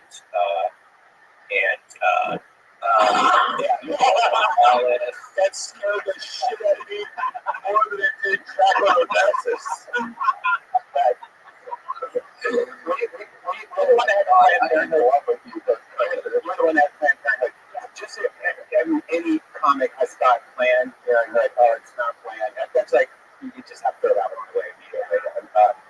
But just talk about yourself, talk about your story, talk about anything weird about your family, anything like your uncle. you play video games, No. like a hobby or something. I like to cross stitch because I'm an 81-year-old, 21-year-old. See, that's something you should talk about, cross stitching, because a lot of us don't give a fuck about that. If you could do a funny 8-minute set on cross stitching, you realize how everyone will be like, have you seen the cross stitching bitch? Like, People will start showing up with fucking cross stitching in the picture. Jenny Quilton. I'm not there yet. she's working out. Wait, I'm blind to describe quilting. I'm sure it's a sexual act. I can take a strong I grew up as a quilter. I had to quilt. My mom and my grandmother made me quilt. What's the shit going on with your life? Why did you dye your hair green? I wanted to be earthly linked. Okay, so do some jokes that are doing different also. Are you doing anything else? It seems like you're 21. You're taking chances. You're going stand Cross up. stitching, that's a fucking chance. Yeah. You're I'm pretty 21, you've had sex with 1.5 guys, you're a cross stitcher. I mean, you must be a Tinder fucking, just fucking swipe right automatically. The guys. Your Tinder profile, but then that's a joke. Your Tinder profile must be just fucking, you're like, I didn't take that. The caption literally said like I'm really into tea parties and yeah, cross stitching and all. Oh, you played the one song Jeremiah. I got two songs like that. Everyone is so excited. It's time to shine. Everybody. You're gonna really good job for you. He bought it. Here's another thing. Like, here's a joke. You're doing cross stitching, and that's your profile. You know, on your dating site. But the problem is, everyone that calls you is 90 years old. She has sex with one person. She must be 90 as well. So it was one and almost because Really died. Oh shit! Right, swipe right. Oh, I like you with green hair. Just keep on doing it. That's all I can say right now. Thank you guys so That's much. it. Melissa Blackner, everybody. Popping the cherry. What's her last name? Blackner. Blackner. Blackner. Black E-T-E-R. She's like, you know, basically, Blackner. But without the A, that would be an either. Just Blackner. There's not an N in there. Blanketer. I mean, fuck, they're crazy. It's real. She's on Twitter, KellerQueen_BR. Everyone's going to have this stuck in their head tonight. I don't know about that. Jeremiah, are you okay? He does this. he's really one of them to pass out. Can you hit the reset button on Jeremiah? Put it down.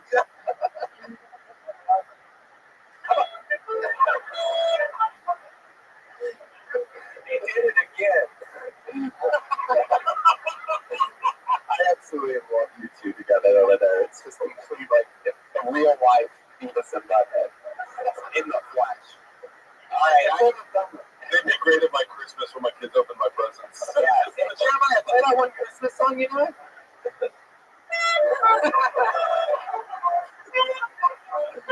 Very good. Sometimes it's so easy that I can't believe we still laugh when we do it.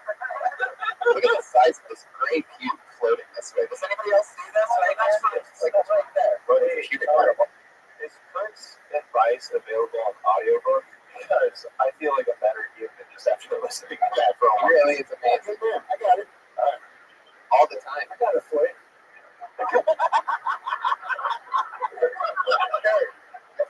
Self-published. Eric, will you stare at my eyes? Oh. Which one? Oh, God, it's stare. How what's that? How wants to do one of the It's eye. perhaps one of the greatest videos in podcast history. Pat Reagan is challenging one of the guests with staring contest. Live podcast, everyone.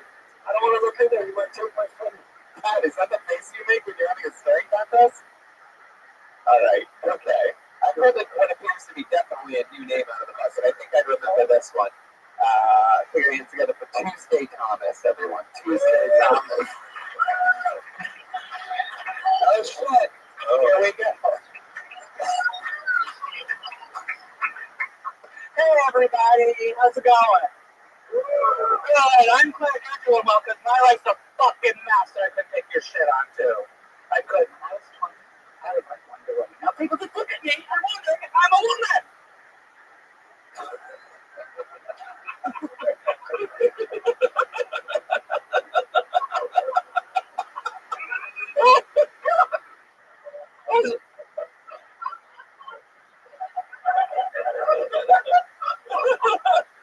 You're right there? I was walking down the street the other day and this guy came up. He looked at me right here, right? And he said, "Are those transplants?" I'm like, "Yeah, I got them off a dead husband down by the dock." It's no fun something. It's the stupidest fucking thing anybody's ever said to me.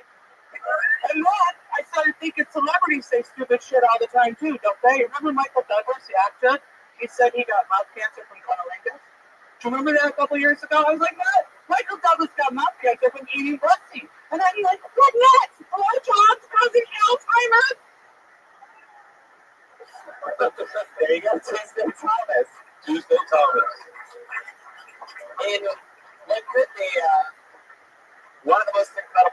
that we've ever heard. I almost thought that was going to be your entire minute. Was the one that went through. Jeremiah had a full-blown spit take for those of you that missed it. It wasn't even really the punchline. It was mostly the 20-second stare down you gave us afterwards. Jeremiah already has an impression of it. Tuesday. Is that your real name? It seemed more like a Sunday to me. No, on Tuesday. Why Tuesday? Because I was born on Thursday. Oh, that makes sense. Tuesday wrote the actress. How long have you been on stand-up? It's been 4 years now. Interesting. What made you want to get into it? I really don't know. It was the thing to do. It's where I wanted to go. It's where I wanted to be. That's what I wanted to do. It's just before. Shout out to Tuesday. She runs a great show called Freak Show. Yeah. And it's if she runs shows at these crazy places, the Clown House. You guys ever heard of the Clown House? I guess that you get a place called the Clown House, actually. At a place called the California Institute for Abnormal Arts. That's a wild place. It's in Van Nuys, right? No, it's in NoHo. I didn't realize you were in It's like memorabilia of like dead people. It's got pretty legit. Did you want the memorabilia of dead people? That's at the place? I've actually met you there, I think. I actually been to that place. Isn't that great? That's so cool. What do you do for work? I do a little bit. I edit stuff for people. I paint houses. I walk dogs. I dog sit. The typical LA dream. That's a non-secular question, but something I'd be interested to hear you talk about on stage. What were you doing in like the early 90s? Oh, so doing it in the early 90s, I was a bartender in clubs in New York. Really? Yeah. Did you already porn? No. Okay. Tuesday Thomas is like a great porn name. Yeah. Like Tuesday Thomas sounds like a portion of the Bunny Ranch. She didn't. No. Sunset Thomas. That's what I'm thinking. Sorry. She didn't. What is a crazy gig that you've done before? Oh my gosh. Put me on the spot here. Crazy gig that I have done. Yeah, like job, like Is Tuesday your mom or something like that? Like they're really trying to help her out on that. She seen that black hair right there, and I was like, job, it's that trigger. Did you know Alzheimer's can cause Botox? No,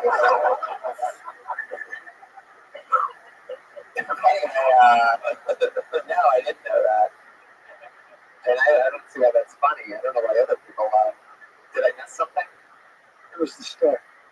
Yeah, it's what's that step? You do that up there. How much material do you think you have? I have done 35 straight through. Is it all that same energy? Yeah, It is staring deeply into the souls of people. Yeah. You own that look. Thank you. I always am going to say this, and it's not maybe the best note to give anyone who's not doing it very long, but like, I always want to know more about like the real you. Like a picture tells 1,000 words, and that face you make is a fucking novel. Like I want to know. I want to get deep into it, and that's the thing. When you pick apart the thing off the Band-Aid, I kind of fucking want to know it. Oh, I got that. Like you covered the Wonder Woman thing, and it did good, and then you changed direction a little bit.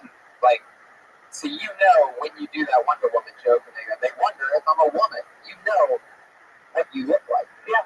I was on Botch, and you know that's. Oh, is that Botch? Oh, are you fucking serious? Yeah. Why do you have to talk about this? Well, because I do, but it goes longer into things. I have a minute. Stephen Botch goes, like TV show. No, it's over. Also 17 for those of you keeping track of your Pat Reagan bingo part of the night. 0 for 17. We are keeping tally here at all the times. We have an entire board. That's the interesting stuff. I'm listening to you now, and I'm interested. I was on Botch, and then I had the other shit. You came out like a fucking alien. I looked away when you stared at me. And I don't think that's a good angle. What you did is you took what people were thinking and threw it in their face. Yeah. What would be maybe another approach is take what people are thinking, address it, and get them to laugh about it. like talk what's behind that scarf. What are you hiding behind it? Your nipples were rock hard. That's what I'm talking about. Like the first thing I saw, I was like, you literally transitioned into your tits perfectly. Yeah. And I was like, on purpose? No. That Wonder Woman joke is so good that it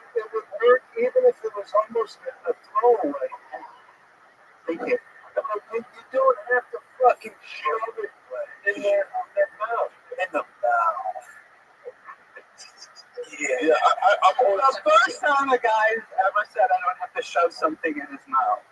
What happened on Fox? And good question. Well, it's funny because on Botched, I had facial surgery a long time ago, and then it was fucked up really bad, and I went through probably about $20,000 worth of mini surgeries to get it like this. And it's What did they fuck? What was the original reason for getting face surgery the first time? I had gotten a divorce, and I really felt really bad about myself, and I wanted to freshen up. And I listened to some people who said, "Oh yeah, I know these great doctors that are really kind of inexpensive, but they're really good in Mexico." This is fucking cool. That's what it is.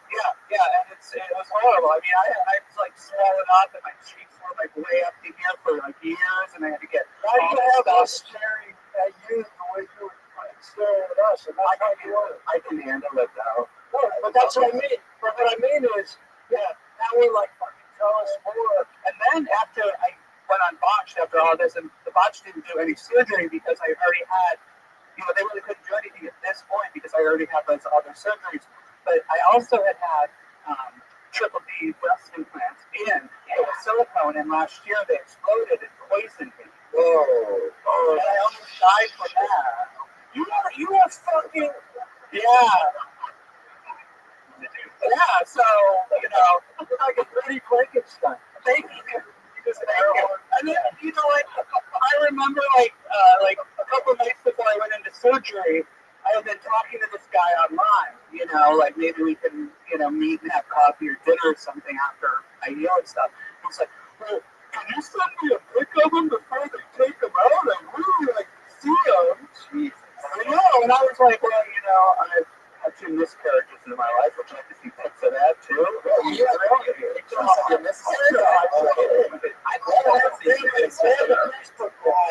Who wants to see a picture of a miscarriage, huh? Make some fucking noise. Well, I thought you'd get more likes. I think I need to sing one now. Sure. That's it. Okay, I think what I think we're all agreeing on is that you should. I like that angle of you being honest with us in your 1 minute and opening up. That'll draw us as couples in more. To what you're talking about. Have you always wanted to be on TV? Did you want to be an actress? Yeah, I do. So I finally got on TV. Unfortunately, it was the TV show Botched. Right. Well, I've been on other things as well. So, the Botched was really. Well, I've done like music videos. Like I was in a Death Cab for Cutie video and a bunch of stuff like that. And then I was in Walk of Shame, Shut Up. Which is why is it they based the Jim Carrey movie The Mask off of your story? That's fine. As long as you don't make the Cher movie mask with Rocky Dennis. That's right. Could be either one. I really want to hear more about your Mexico trip. I had to What happened to that Mexican doctor? They're still down there. They're Yeah, that's a TV show. Yeah. You go down there and roll your tits up right in their face. So you went from triple D, and then when you go through that? This is natural now. Is the areolas okay now? We did that. They're not underneath. Well, they hit during the explosion. Yeah. Fucking cover. Yeah, they're gone. They look like they're gonna blow. They're gonna blow it up. She was in Mexico. Tuesday. We have to move on. Tuesday, Thomas. How's it going, everybody? Nice to meet you. Come back again. She's on Twitter. All word to me. All one word. Yeah, Tony. Yeah, I like that one. Fire in the hole. We gotta get off this before they blow. They are explosive. Those nipples get shaved 24/7. We have moved on to the part of the show where our 2 regulars go up. If we have any time afterwards, maybe we'll pull one name out of the bucket. Going up first tonight, is the regular Uncle Tony. She is always working out a new minute here, writing and performing it every single week. Put your hands together for it. It's Melissa Esslinger.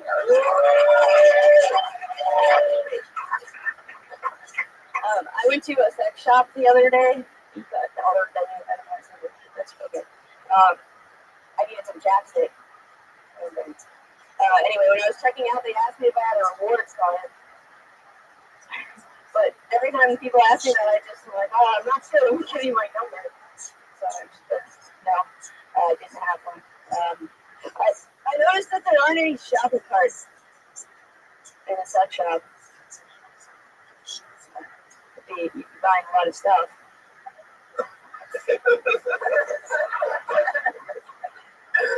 Dude, if they had like a Costco for both buildings, you get like a drum of dude, I didn't know you had a K. Nah, man, that's KY, baby. Yeah, there you go. Like that. Okay, you have 50 seconds. Get towards the middle, and then you started self-destructing 3 seconds in, and you sort of fought it off, which is a new thing. It's good to see you try to, there was a regular, she just started 6 months ago, and normally when she would tail spin like that, there'd be no recovery, but it's fun to see you be able to go oh, fuck, that didn't work, shit. Still, you did it, which I'm not a huge fan of, but I am a fan of recovering out of the tail spin and being able to continue on, which is a new thing. It's like a new muscle. What was it? Was there something with the phone number that we didn't get, or that? No, I mean, I kind of just messed around with it. Like, I didn't even say this. Well, really, not say that. I just chuckled when she asked if I had a rewards card. And then, there's probably something there that you can write. Right? Yeah. Not giving your phone number. Yeah. Oh, and I wanted to talk about, because you know how at every store, like when you swipe your card, there's like a million questions that it asks, and I feel like never mind. I'll do that on my own time. Well, I feel like it's like 20 questions or something, and whenever I'm shopping at a normal store, I'm like, geez, it's like asking what I had for breakfast this morning. And so in a sex shop, I'm like, what is, did you come yet? Sorry. I mean, it's definitely a good world. I mean, there's so much funny stuff there. Especially shopping cart. Yeah. Shopping cart you were getting somewhere. You were getting in your style, in your zone, a little awkward, but a funny thing to acknowledge. I don't ever think of shopping carts anywhere. The way that you say that'd be a lot of stuff. I feel the shopping carts there, homeless used to get there. There's some crazy shit with shopping carts. Yeah. Maybe they would sell them. Did you chapstick? Did you really? I did. You really went there to get chapstick? I didn't go there to get chapstick. I'm unemployed now. What kind of chapstick is a sex shop? They're okay. Like, they taste like cherries. You had that. So you're like, I'm gonna go get some chapstick. That's no. I didn't want. I wanted to buy something, but I didn't need anything. I like the inner dialogue. When you were talking about the shopping cart, I like that your inner dialogue almost got to with the way you're telling it. Once like you were shaking and stammering, so it's like, it's a neat way to deliver a punchline, or at least to deliver a tag and go, or a way to, like I went to sex shop to get CarMax, and I fucking lied. And then, whatever I like it. The nervousness is an interesting angle of delivering. And I think guessing the nervousness is genuine. Yeah. You should have made the chapstick a black guy. Okay. I'm going up. 21. So, I think you have to, chisel it out. Really work on your breathing. I mean, just sure, because you got to realize we're all in this together. No one is hurting you tight. Right? Yeah. So you just got to go up there and know that they're with you on your little And you're sorry, and you don't know why I said that. It means dog shit to us. Yeah. It means a little less than nothing. Always will. So just deliver it as good as it is. Then slow down in your writing too, because I guarantee you, I know I've been into a lot of sex shops, and they always That's where we met. yeah. Well, it's a chapstick for this guy. They always say, "Can I help you find something?" Yeah. And that's the almost uncomfortable question to And ever. they asked me for the name of the help. She was like, did anybody help you today? I was like, this lady said hi. No, lonely. I'm in a sex shop. You went to a sex shop and they go, "Can I help you find something?" You're like, "I'm looking for chapstick." They're like, "Sure." Like, they wouldn't buy that. They'd be like, what are you really looking for? You're like, fucking a can. I'm not fucking a can in Miami. Is it like put your dick flashlight? Well, you dig, I thought it was going to be a vagina, but it You was know, with a Coke can, you save like $14. no, it was a Keurig can. And instead of having a pussy, it had a mouth. And it just looked at you when I got it back around, like, oh, no, man.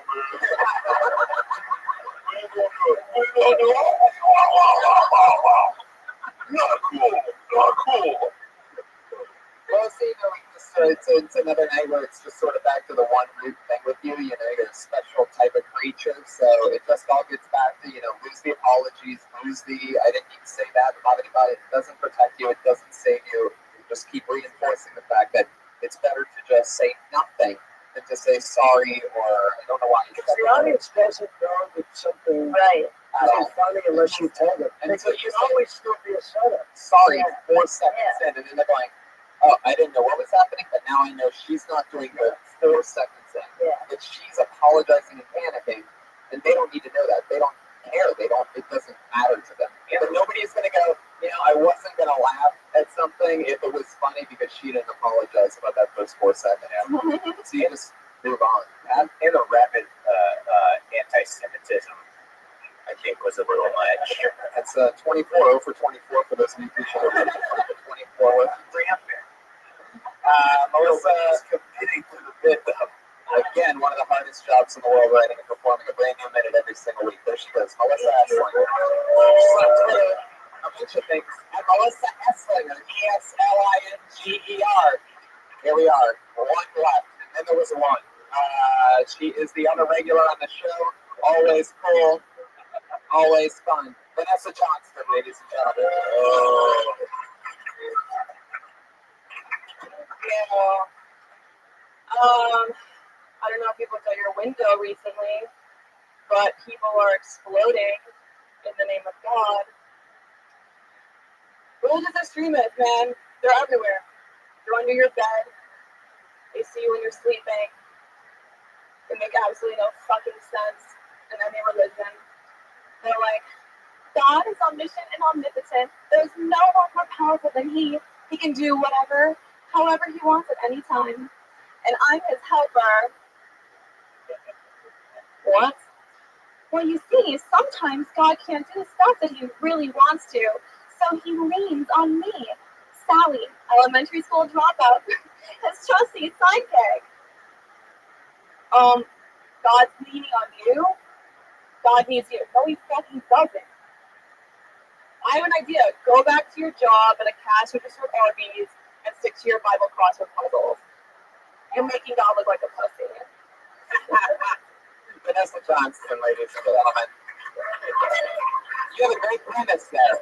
You do. Don't you think it seems like it's like she's doing a one-man play or something? Well, I definitely think that seemed like a one-man play. But that's not what a premise is. But it isn't the performance. You feel like that whole performance seemed very players, like she's looking out of work or something. Totally. That play would be, I hate people. I mean, You hate people, but Yes. yeah. It's a very common thing. How long have you been at the stand-up? 10 months? 10 months, right. Such a common thing, super common.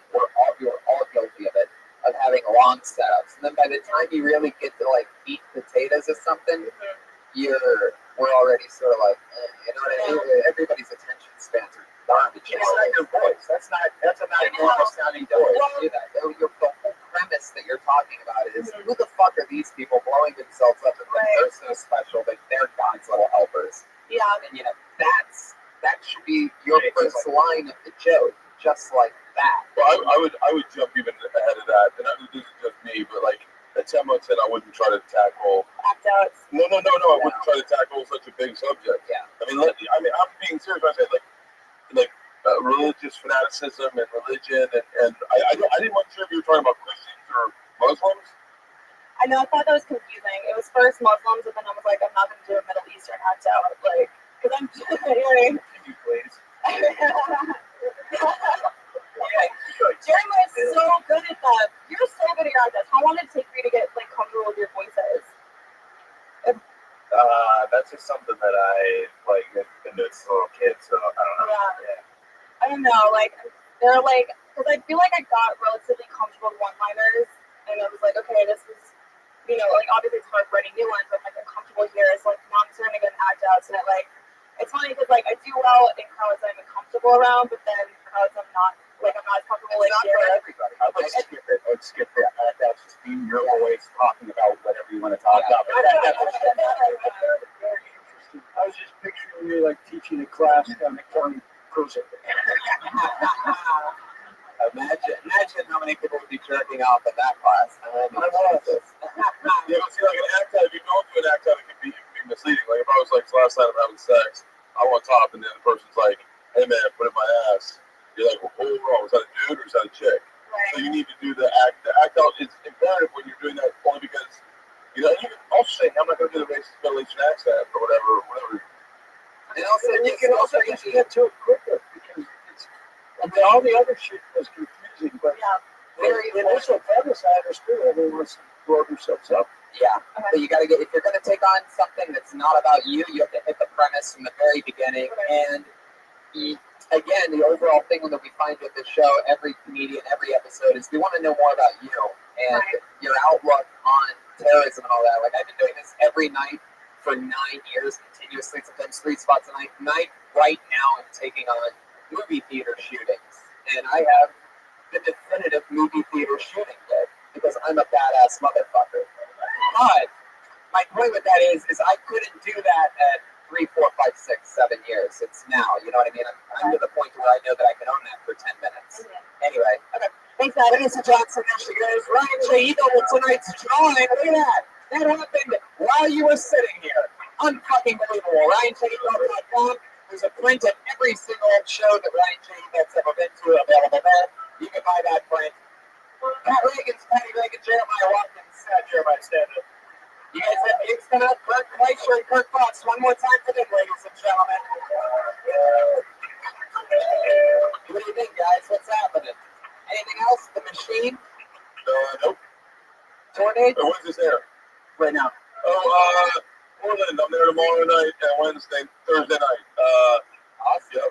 Showtime special ever first is sold out, so that's it. We're done. Yep. Kirk Fox. Rush Hour Thursday night. Yeah. 10 o'clock. CBS? Detective Asshole. I love it. Oh, you're Rush Hour? Yes, I am. Yes. Why do you think I just kind of made that? God damn it, man. Nashville, anything coming up. Thank you, live audience. Good night.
It's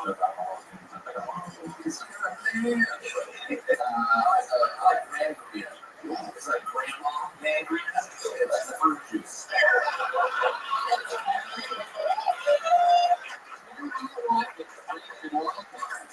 In-house band is always a lot of fun stuff happening with you guys. We love working with you. Big news, Jeremiah Watkins, one-time Watkins, announced today that he is getting married.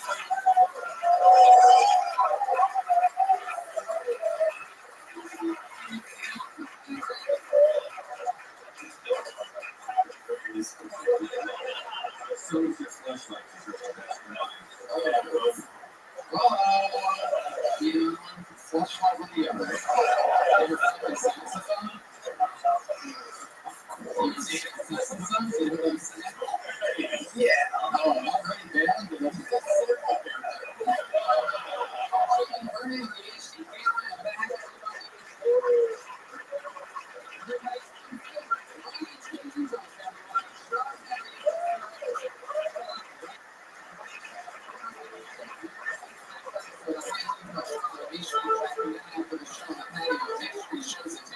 That's Ryan J. Ugo, the house artist, also the creator of the new Tony Festival with you are buying all around the world. You just have shipping to North Korea. Yeah. So, this is like it's been from the internet. It's already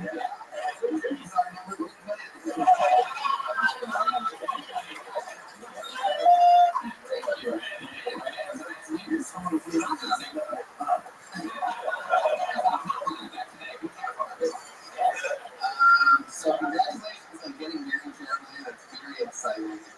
You guys are the best. Yeah, it's gonna be a long game. Yeah, for another 10 years. Yeah. Why the fuck you guys are dressed like that? Where they revamping white men can't jump. Is that the same issue?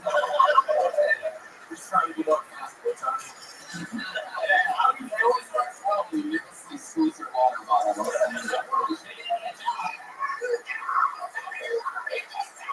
There you go. There they are. So, you guys know what you love and you're here. You guys ready to eat nice guests or what?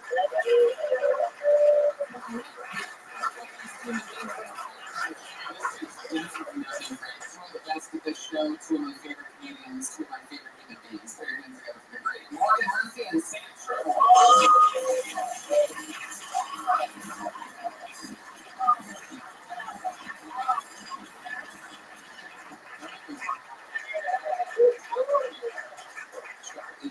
Murphy, I'm excited about this.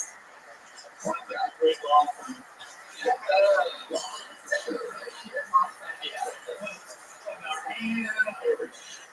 Taking over the show, guys. What do you think about the new band?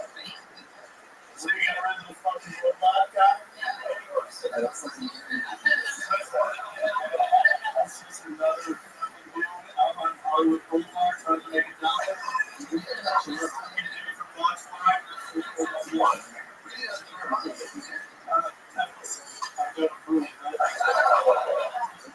You know what? Congratulations. You know what? I'll put you against it 10 years. 10 years for 11 years. This was big, bro. I always feel so grateful that I don't play instruments because I definitely would have a year of comedy musical commanded. So I forgot to write today, but I can play this. That's their entire work.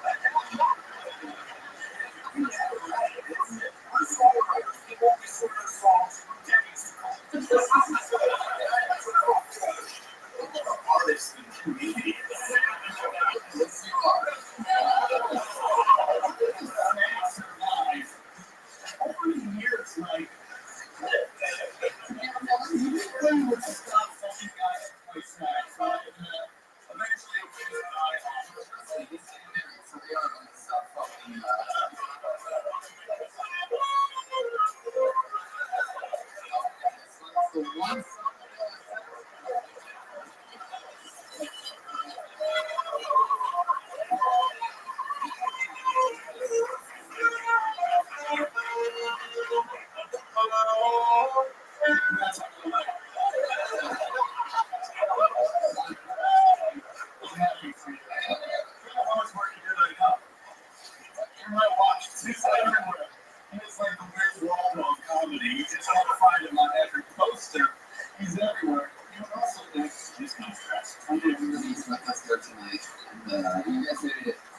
for what?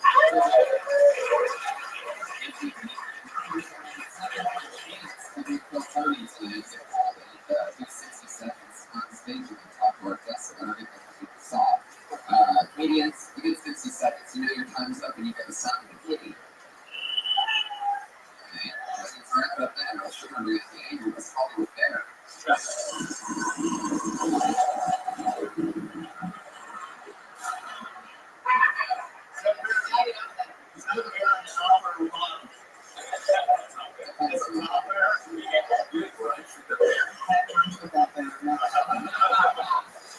Let's eat well.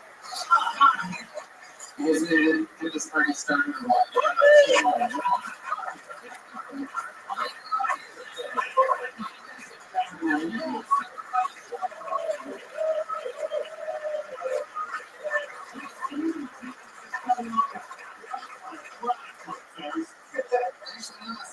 Very funny, rising meeting producer for Christine Drama.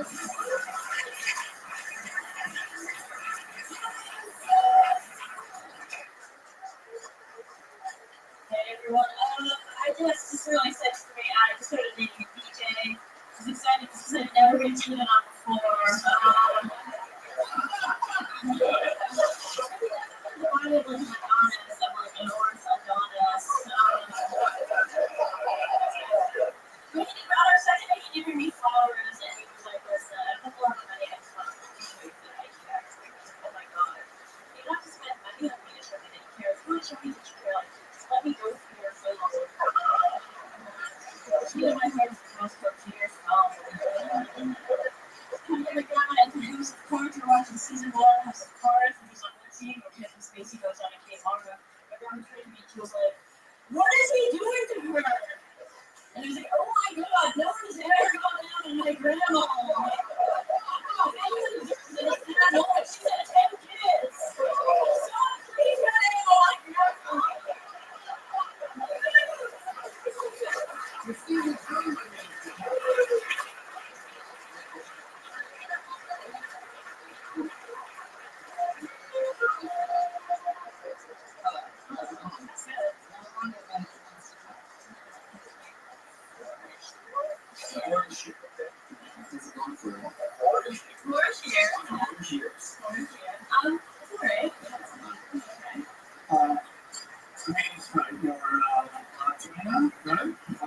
I'm half Filipino, and like my mom's like gay.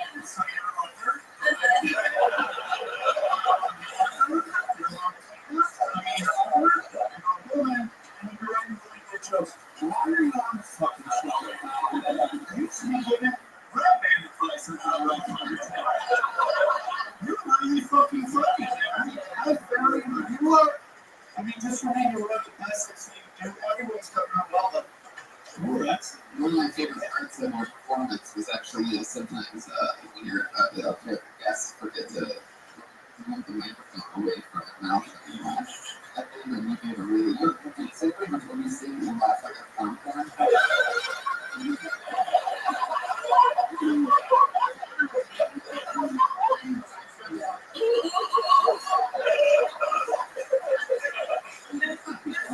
Very powerful. Like the podcast listeners with the most headphones are really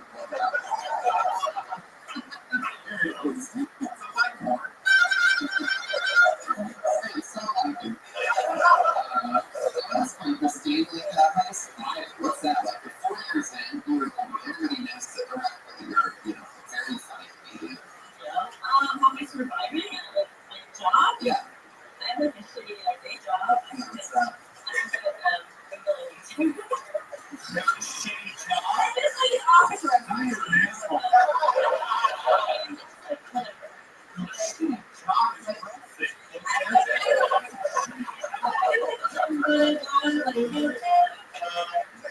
I'm in LA for Persians. That's a shitty fucking job.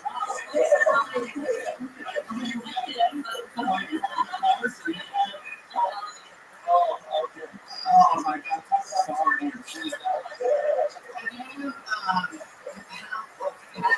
How many more successful male comedians have you flown and then you stop talking to? 0, actually.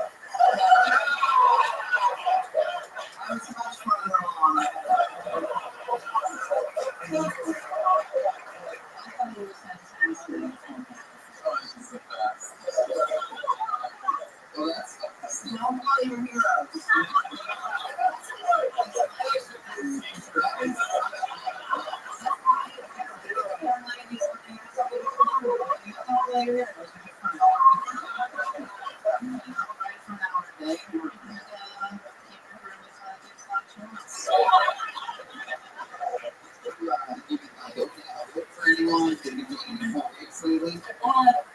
I mean, this is a big question before, but no, I've not been. I like the one real list with like a shitty tour with like.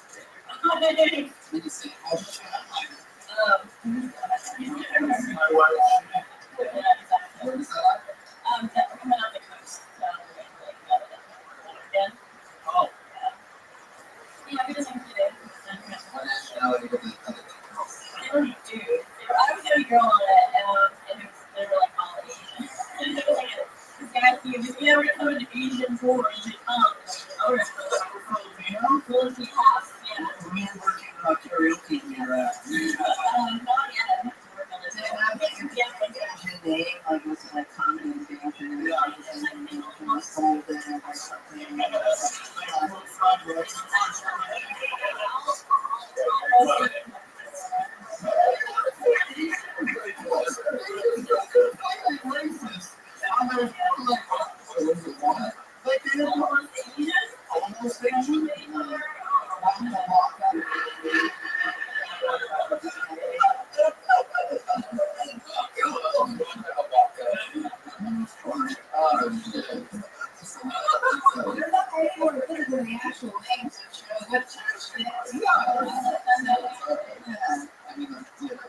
They usually make theirs the most racist, but I mean, yeah.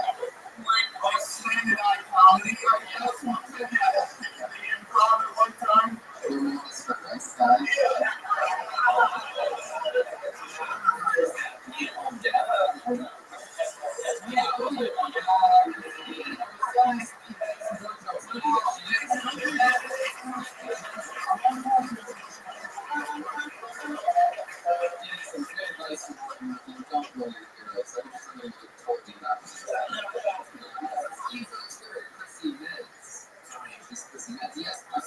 She said that she was dating a DJ and wanted to ask her and have a chance to when she met the DJ. Do you think her heart skipped a beat?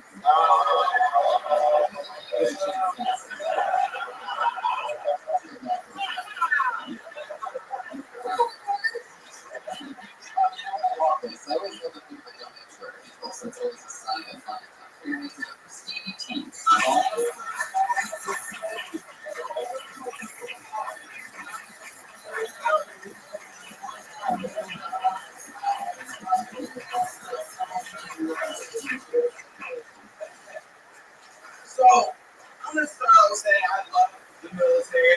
They're good guys. All right, now that I said that, I don't think it's necessary to go to your favorite restaurants in total battle ready attire. I mean, like, I get it. Like, you may have just come from fucking Fallujah right now, but there's not a battle against chicken nuggets in the fucking bathroom now. There's not one girl saying,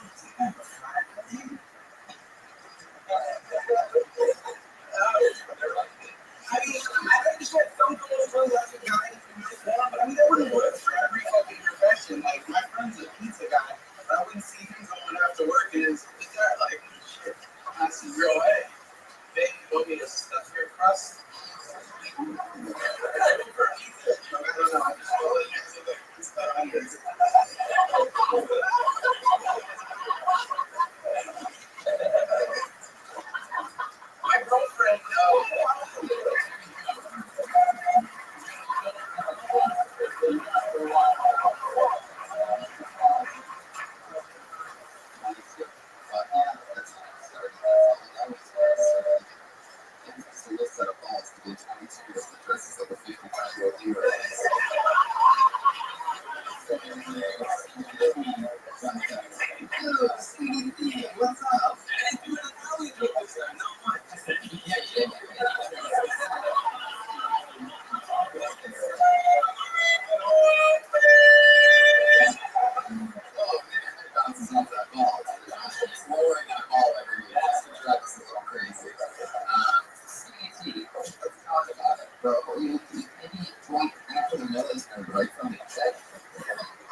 really fight for us.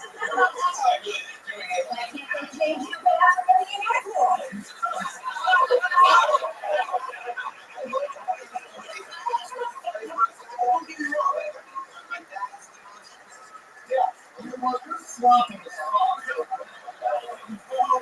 So they're going to do something. But my thing is like, why open with that kind of ass kissing kind of thing? But, I love military because now we know what's coming. That's the point of a joke is surprise. And now we see that you're going to go on to shit on it. Why don't you just go, if you really believe it, say it and go for it instead of like, send it out because it just, it's an Italian term, kneecap your whole fucking joke.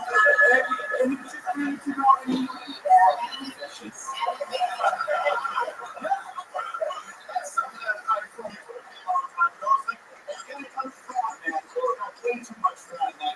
He's good at laundry day, but he did his jokes.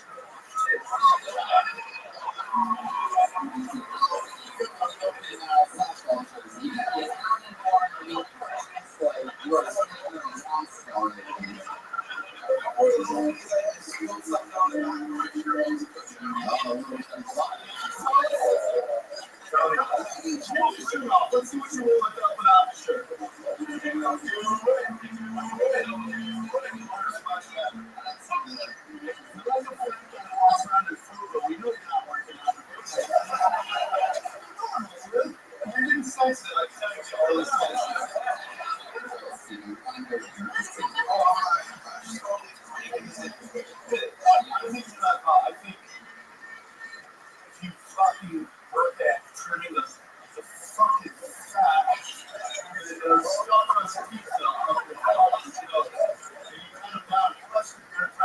There's some funny stuff. There's definitely something there. Yeah, you just gotta get right into it. You gotta go, fluff all the notes are expired and you go to rest. You shouldn't go to the restaurants fucking fucking stuff. You gotta get paid. I mean, obviously, if you're talking about like the first thing that you thought when you sat down and write about it, instead of like, I don't know, literally, do you think the people that are fighting wars that wear a rag are dressed like fucking, Foot Locker employees or something?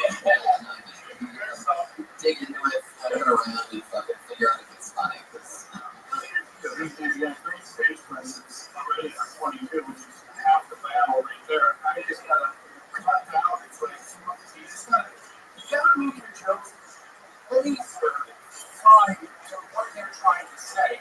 I don't know, they're all over the place. I on and off, guys.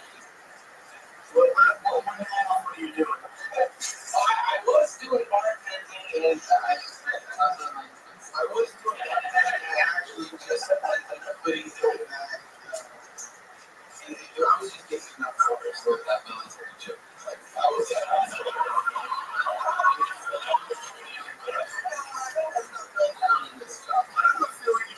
just coke out your skull when you go and Jimmy Fallon was sitting there. Tommy Fingers came in with an 8-ball. You guys just got out. You just started running. I think you got to get less off more on it. Just because you're really funny. And I hate to say stereotypes work in this town. And I think there's something here for sure. in the military, you got Cold anything? you seem like a sloppy guy. What's the living situation? Yeah, you seem like, it seems like not only do you not make your bed, you seem like the kind of guy that gets out of bed and goes to the bathroom with the blanket still around.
You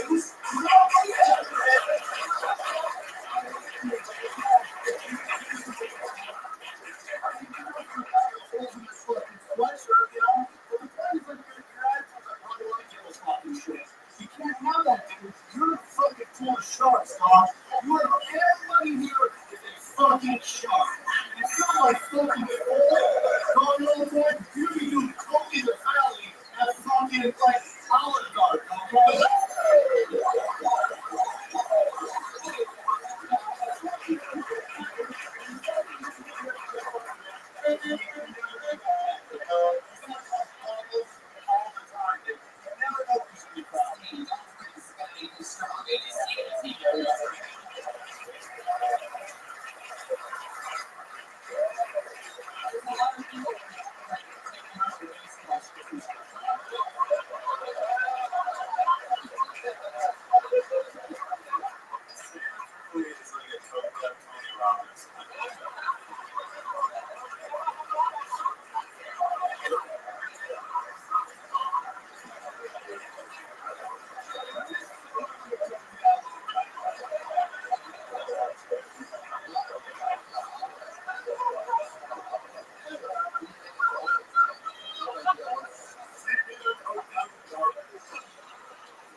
So Kirk is actually in sale for 6 years. Pretty much. I mean, last for a bit. How long ago was that? 2 years ago. You only need interaction with Like 2 fucking bags of fucking zero numbers fucking.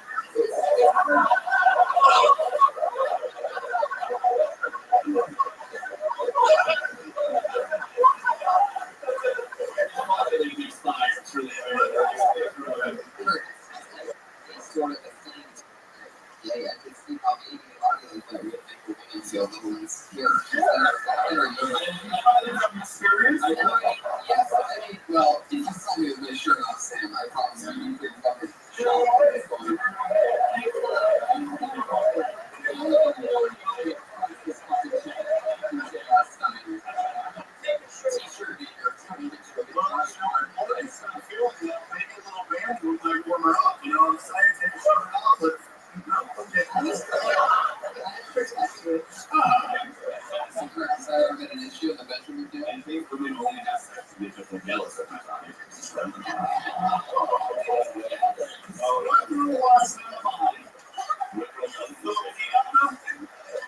I think a pinata is good. You could say like I got in or something. He's able to get it because I worked on the ground and it was candy for him.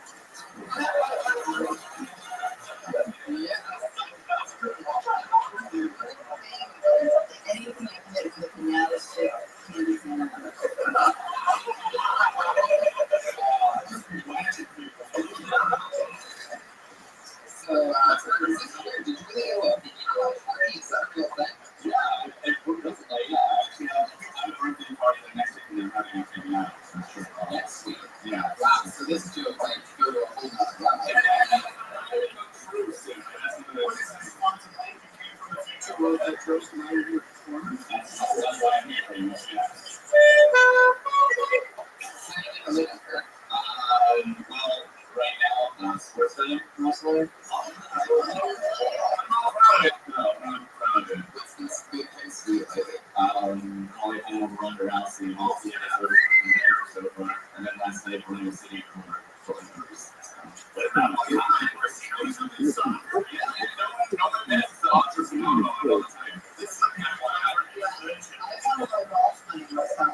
You're listening to All Day Radio. I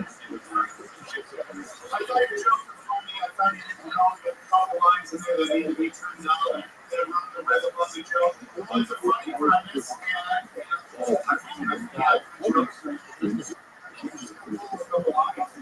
You're listening to All Day Radio. Good morning. Any of us that have done anything? You're listening to All Day Radio.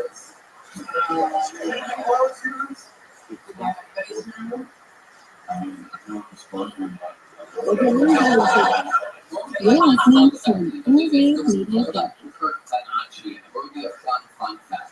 What's something about you that's interesting? I would be European house.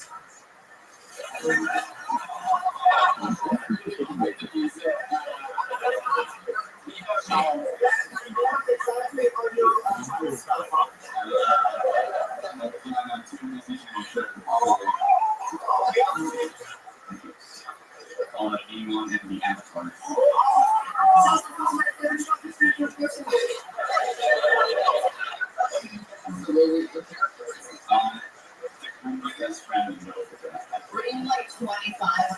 I was 22, 23 playing a 16. Give us one of your most famous lines from that. First one that you think of. Weak sauce.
What is that? Yeah, somebody With people, they just tell you when you stop. Stay on the street, wait for them to walk past the impact. You're like, talk to people in person, like, but you off with me, it's crazy. Yeah, we can do it for the European part, but it's always moving up on you.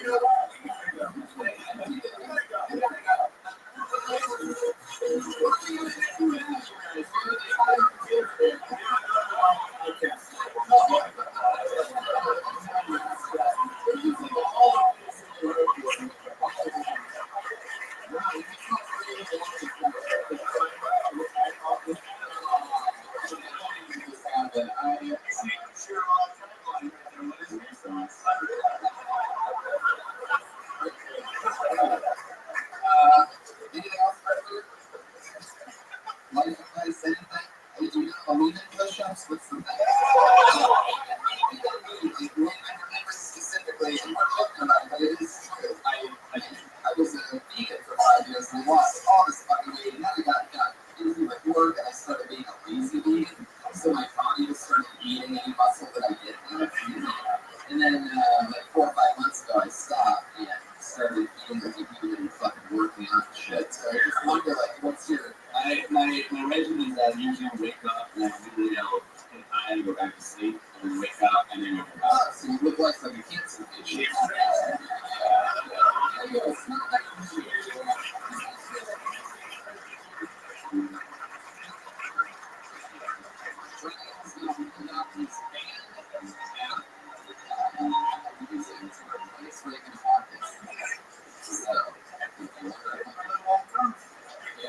No way they're coming up. So, I've worked with these guys for years, and if there's one thing I know about them, they're definitely not coming back. This is dangerous. I mean, Jeremiah literally left the door open. That's a very rare behavior. Even when people have stormed out of the shit, they're always slamming that door on that.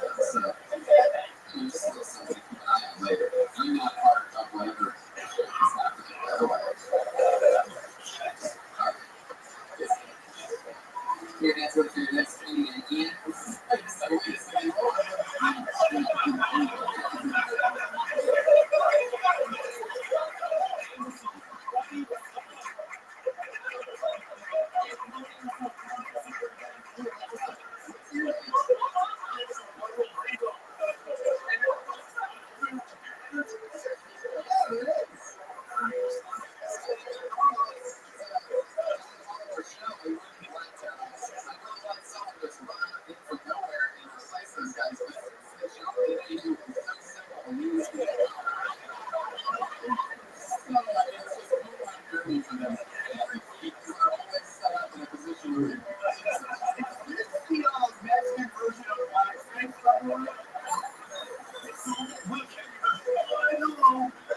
Yeah,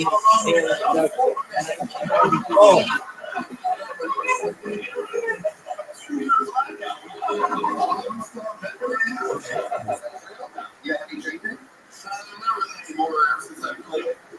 I started driving back into New York to like once where we have here, like driving to the actual yeah. Like now I'm not driving for work.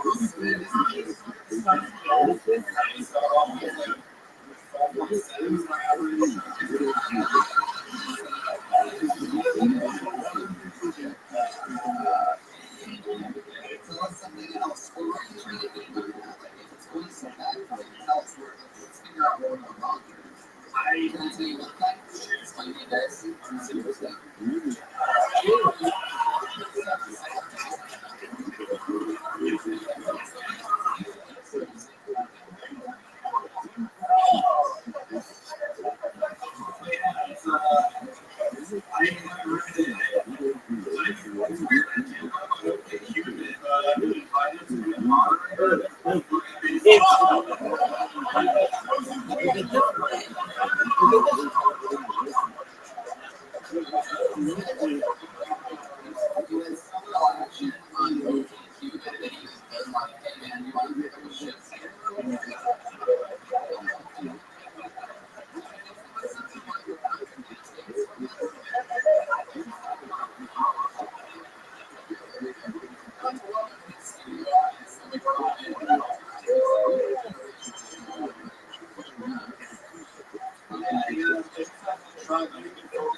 It's they created the ICRT score, which caters to that unique market of people who have need for verification.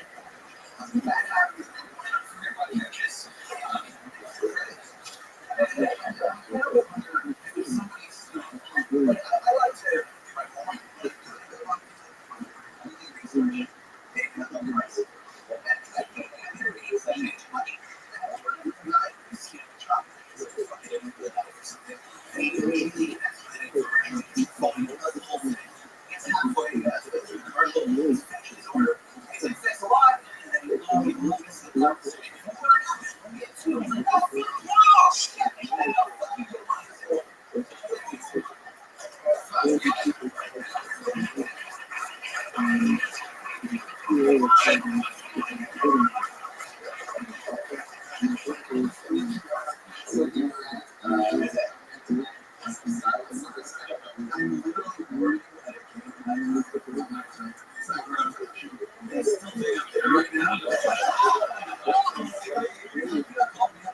point.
you sleep on an air mattress that has a hole in it, you pull it out all the way. I mean, it's a sad situation. No matter what, you're going to end up on the floor.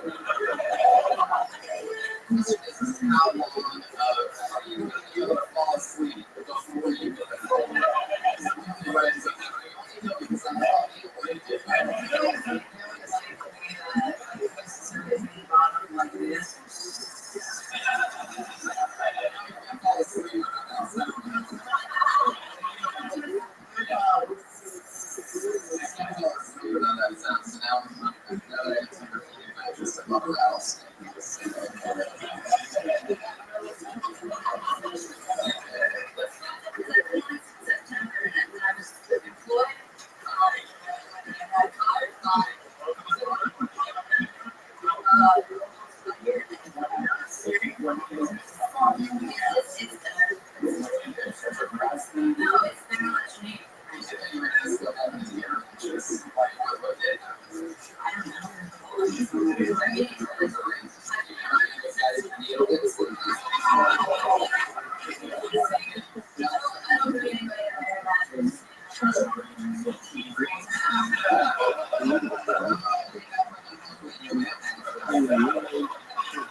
I recently started wearing underwear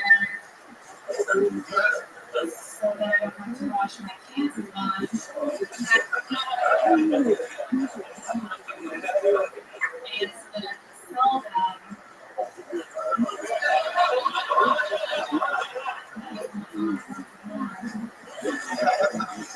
The company of the name Clark Talkers. Nice flavors. Pineapple.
Jokes are great, well written. I like, you know, it's okay to get people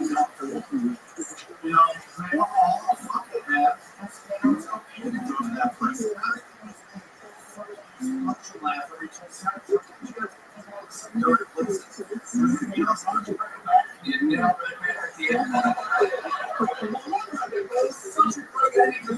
knows what's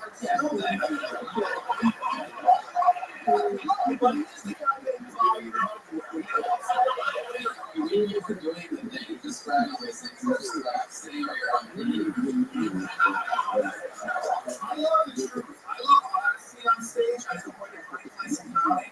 We're going to get more and more honest than ever before, and it's just like there are guys who are fire, and that is look at this crowd, and you all turn that on, and the rest of you all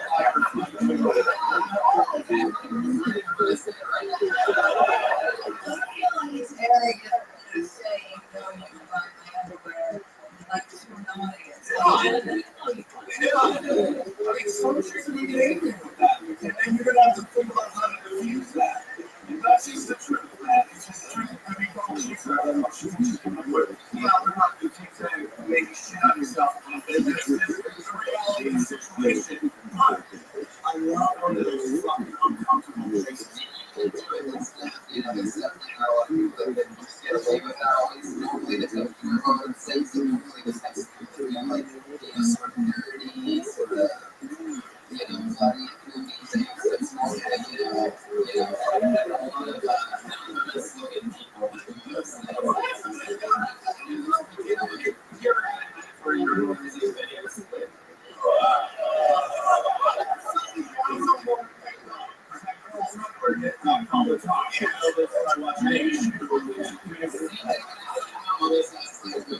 It's so fun watching my sparrow and take chances and stay in the pocket and really deliver. It's so fucking cool. I love it.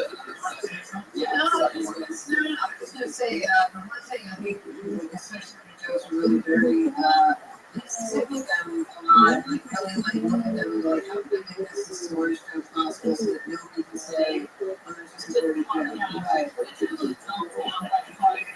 Yeah, but like, even if it's funny, because there are brilliant jokes that are about shit sticks and the funniest guy, and he's fun, but nobody writes a smart joke. I just a fish for you, I don't fish for your profession. So it's like, please,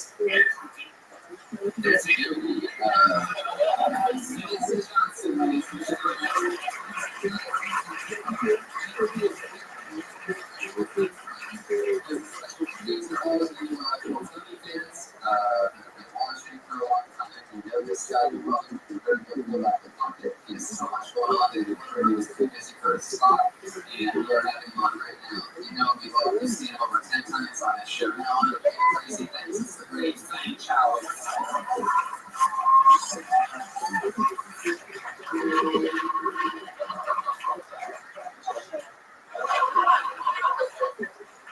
I am from a country called China. Over there, people beat their kids all the time. When I was growing up, my mom beat me up 5 times. That day was a really rough day.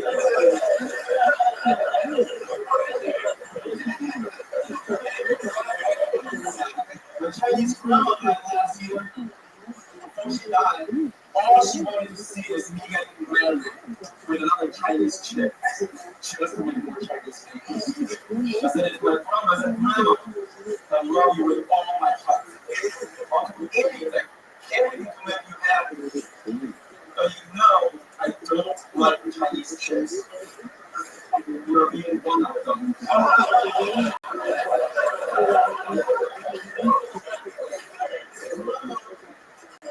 No matter who I marry, or what type of baby I make, you ain't gonna live on them to see them. So she died.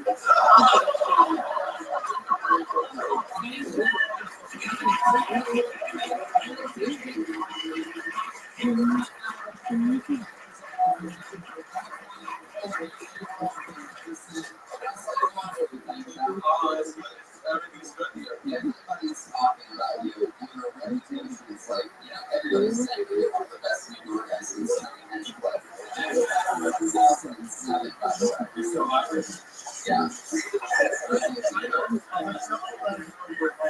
You're very funny. You've been funny since I saw you at the Flappers down there. Fucking that whole watch, which was the funniest.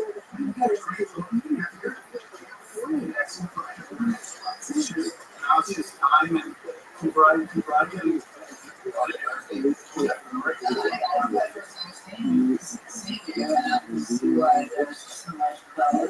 You're fantastic. You're really, again, like, I feel like you're running for like that. I've watched you for a long time. Your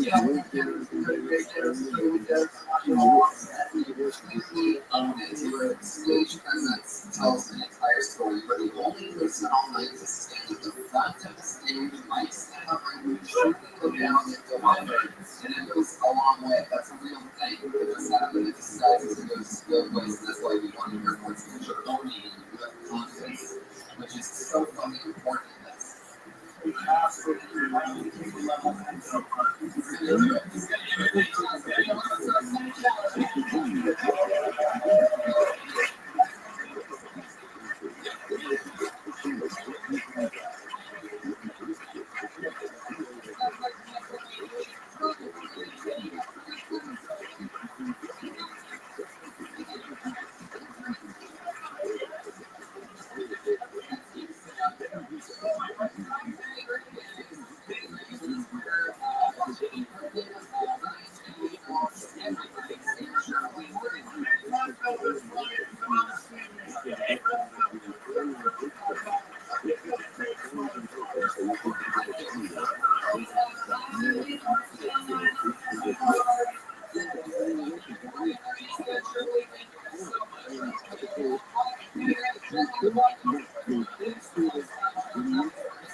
You're in here, what, like episode 10 on the Orgy podcast? What, right? Something like that, yeah. We tried to do one last night where we ate mushrooms and did a podcast. Sounds like a great idea. That always seems like that'll work 100% of the time. After you trying so hard to delete whatever audio you recorded. So let's get into it. Pat, how are you today? I'm doing great, Tony. Actually, I think my lawyer's here. Is my lawyer here? He is here. Looks like this shtick's already failing, Pat. No surprise here. They give you one little shot over there, and you just took it to the hot dump on it. Well, you might be running late. He'll be here. You might be running late. That's exactly the type of amazing art that we're used to getting from you over there, Pat. I think my lawyer is here. Oh, he might be running late. Yeah, I like that. He had an accident. He'll do the same. Okay, I'm excited. Your lawyer was pretty bad on the show a couple of weeks ago. We tried that out. Bill Burr was on the episode. Just remember, your friend, the lawyer. Yeah, whoever this guy is. Yeah, he's my lawyer. He's your lawyer. Okay, that's it. I just remember he would pretty much only talk right when Bill Burr was about to start talking. Yeah, pretty impressive. Yeah, like he's just a real balls on that guy to really commit to talking over one of the best comedians in the world that I tried to book on the show. Yeah, he's one of the best lawyers in the world. Oh, okay. You know what? Touche, my friend. I had a delicious glass of sangria last night for the latest later. This is the Rosé, everybody. It's a delicious drink.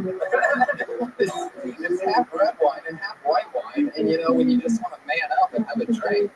I come from Mangria. Adam Cole is delicious Mangria. It's strong. I shared a bottle last night, and it's they're not even paying us to say this. It's just so fucking delicious that I just take a moment out of every episode to say. So good. Adam Cole is Mangria. So delicious. Shout out to Mangria. Yeah, there you go. Now you're on board. You guys realizing maybe you can get $20 out of this. Yeah, Mangria. Hey, also my band, the Baby Boys, Powering and the Baby Boys, on Spotify right now. Yeah, new music just came out today. It's cool, man. It's a little punker. It's on Spotify. I was listening to it earlier today, which also reminds me, well, speaking of great art, let's not forget the powerhouse himself, Ryan Chainhill, right here, live in the flesh.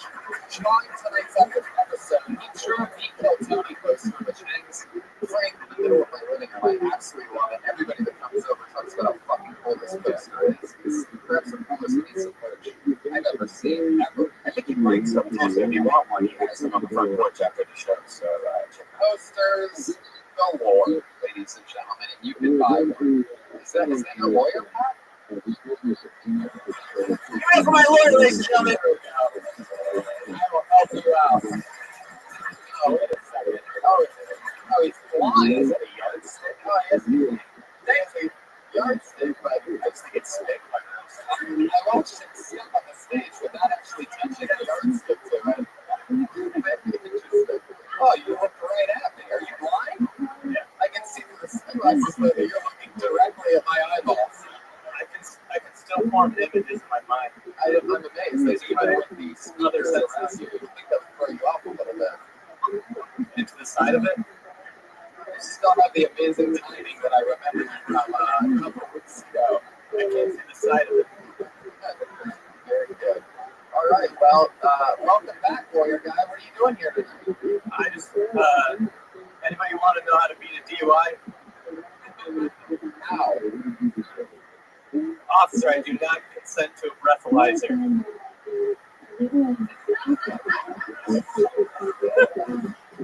All right. My blind lawyer's next to that dog. Matt Murdock, the blind lawyer. All right, I love it. This sounds like it's going to really. It's funny, isn't that great? Actually knocked over the blind man's ear. That's very impressive. With both of your feet there, Pat, you decided to kick over a beer for the whole. You found exactly where it was. This blind lawyer has great instincts. I could feel the radiating cold. There you go. Yeah, I love it. 0 for 4 for those 8 people track on the lawyer tonight. Let's do it, guys. We have 2 of the funniest guests in the world, and as always, we surprise you every single week. We don't tell you who our guests are. We don't fucking need to. Kill Tony fans are the most badass fans in the world. That's why you get rewarded weekly. baddest ass comedians possible. This week is no different. Experience of it for the great Doug Benson and Eleanor Harrigan.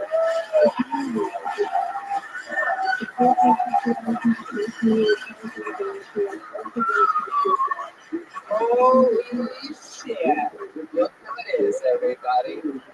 Pride of Philly, Eleanor Harrigan, opener for Dice, and fucking cold-blooded assassin, shooting a special right now. Pretty much. One of the funniest humans I know, one of my favorite people in all of comedy. And me.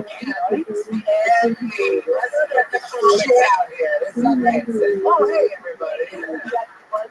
One of our favorite guests.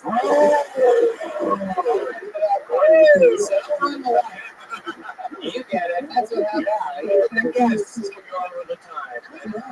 And go off and have a problem. I love it. So you get how it works, everybody. You don't know. Comedians talk to comedians on the show. We have a bucket filled with young comics and old comics and all different kinds of comics that signed up for a chance to do 60 seconds on this stage. And then we talk to them afterwards about their set, about anything in the world. You know, your 60 seconds is up. Comedians, when you hear the sound of a kitty.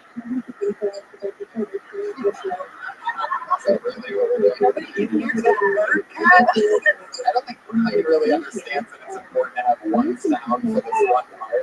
Oh, there you go. For the sake of repetition. And wrap it up there, we're also going to bring out the Angry West Light. Oops. Oh. Beast Round. I'm glad I got a good T-box.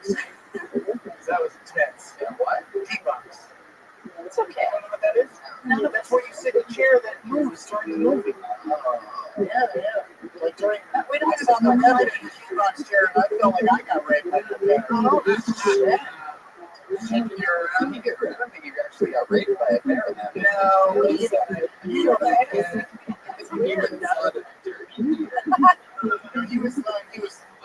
he was fortunate to not be raped by that bear, but that might have been better than what did happen to him. Not thinking that movie made sense, and I hated it. I think it needed. So he's the whole time like, "Not the wrong weapon to even read." Yeah, that's what it is. That's what it was. That's why I enjoyed the movie. Because I didn't know what the fuck they were. Well, he's bear rape.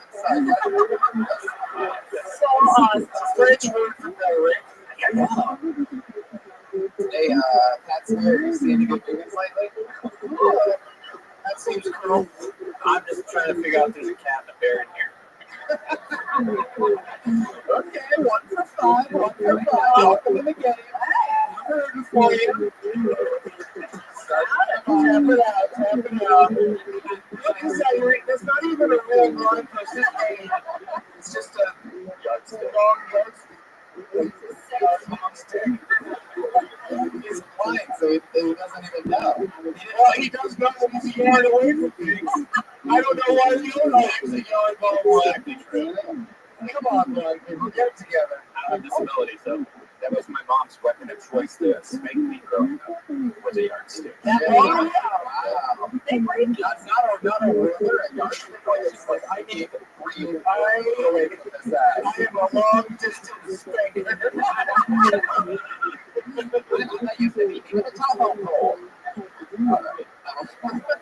That's an older timing person. Let's get into it. You guys ready to start Tony or what? I'm going to pull the name out of the book and make it 60 seconds uninterrupted. And anything can happen. Over 50 Canadians signed up to make their first comedian going out goes by the name of Brian Morgan.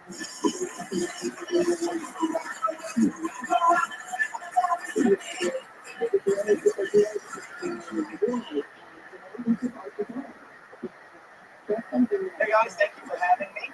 Quick background on me. I was raised by my grandparents. My mother's a drug addict. I've never met my father, and heart disease and diabetes run in my family.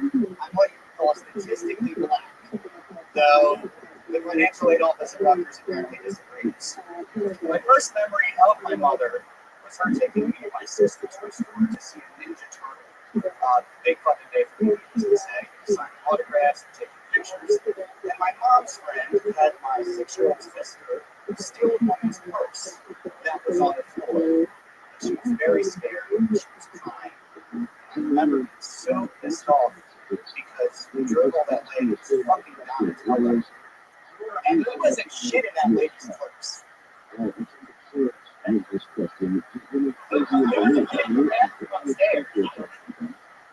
Okay, so are you ending your set? Still some time left. What did that come in at, Brian? It was 50 seconds when you said 50, yes. 10 more seconds. You want to do 10 more seconds? All right.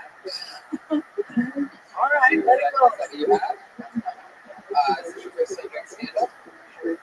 Very first time doing stand-up. All right, well, we get it. You just feel like it by making dreams come true. Yeah. You know, it's no big deal. So this is your first time, so this is a great thing to go through right now. Put the mic back in the stand for a second. Now, pretend that you just got introduced and lower the stand. There you go. And then take it out or no. But you know what I mean? Like, you get into the height of the stand, like, great story. Yeah, story of my life. You took it out, and it's like, perfect time up, which would be funny if you planned it, but instead it was more like, yeah, I'm not tall enough to do comedy.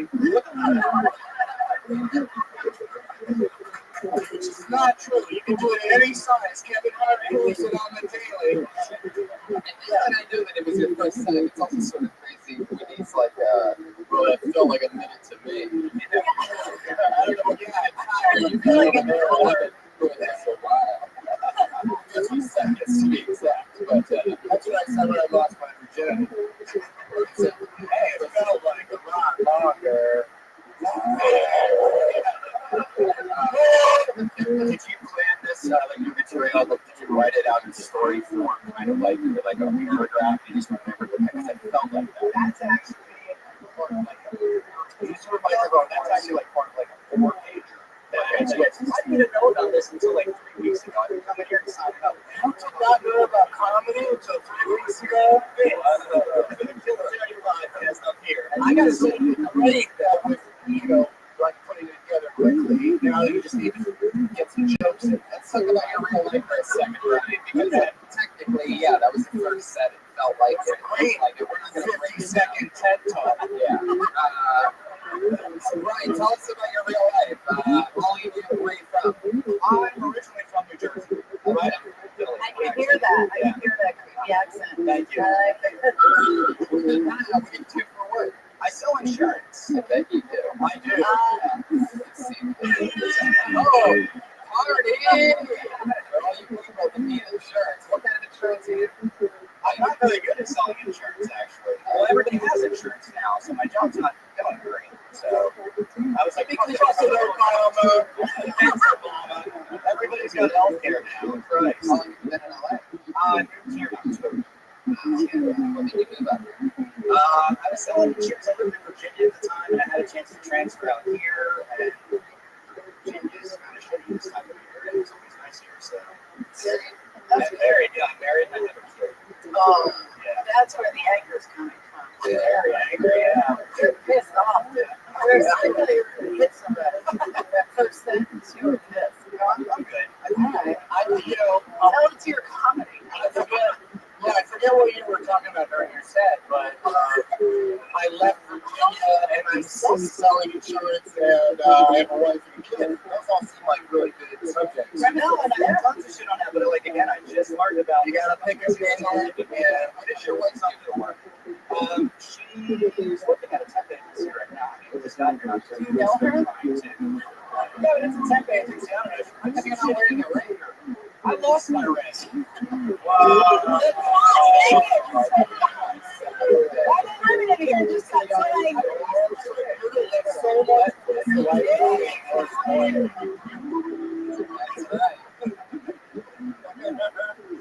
See, I've been coming here, and then I was like, well, let me try to sign up for this, and I honestly didn't expect to get all that. Right. That's So how much did it expect to get called? Just like the Oscars. Like, how could I win? I was only one of the 5 eligible, and yet somehow they called my name. Where do you think you lost your way? I was in the ocean. Oh, Yeah. Well, because like your finger, like the water's cold, shit doesn't fit anymore. You know. shrinkage. Yeah. It's a real thing. That's why you don't You lost your cock ring on. You know, it's only me and you are talking at the same time that we're ring synced at the same time. Great, great. Wow. Well, Brian, you have all the charisma playing a young Gilbert Gottfried, and I'm excited about that. No, not really. Next year, what else? What are you scared of? What am I scared of? Yeah, Snakes. Well, that's interesting because we happen to have. It's a snake sound. My hand, I come back the whole walk. Have you ever been near a snake? Yes, yeah. I don't enjoy snakes, though, so I don't come near them. Who enjoys snakes? Right. See, that's what I'm Is saying. there a snake in your throat? They're disgusting. Wait a second, hold on a second. Wait, there's somebody that wants to say something. I just saw Blind Man lean forward. Just making sure there's no snakes. Yeah, it's a good point. A lot of guys worried about the snakes. Well, at least 3 yards away. I know what it all is. Maybe you watch him on TV, like, like my dad. How's that kid, right? He's 6. Yeah, how's that going?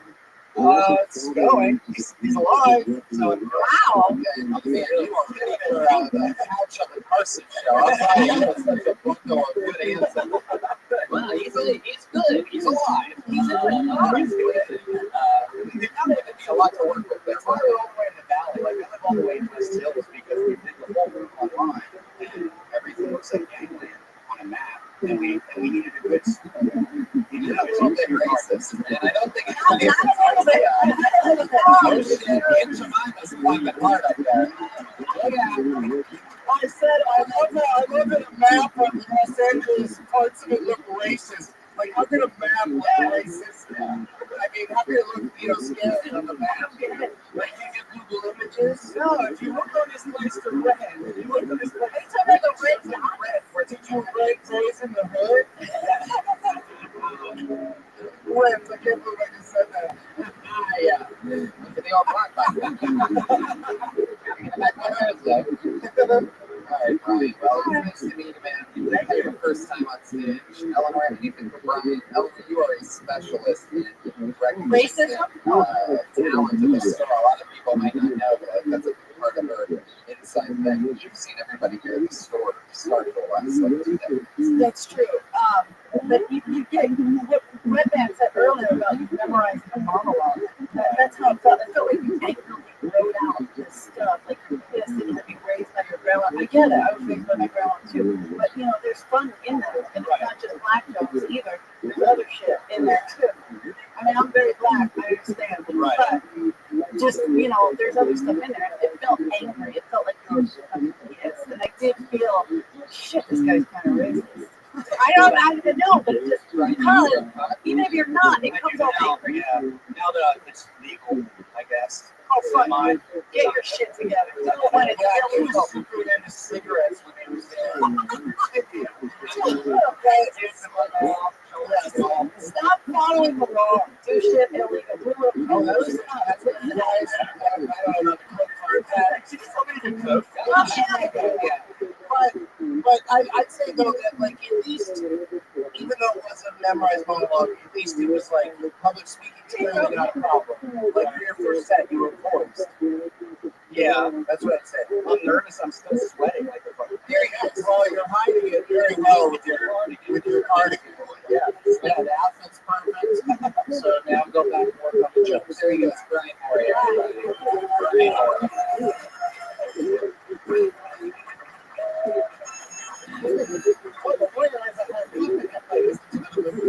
Multi-talented lawyer. He may be blind, but he can play the harmonica.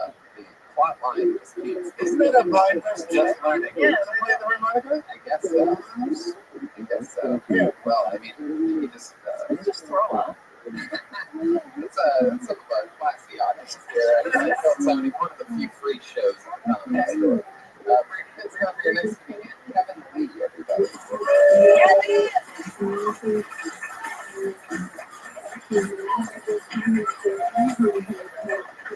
Thanks. Thank you.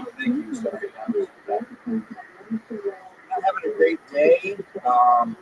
This morning I put my boxers on backwards, and I didn't realize it until this afternoon at work. I had to punch the dick hole.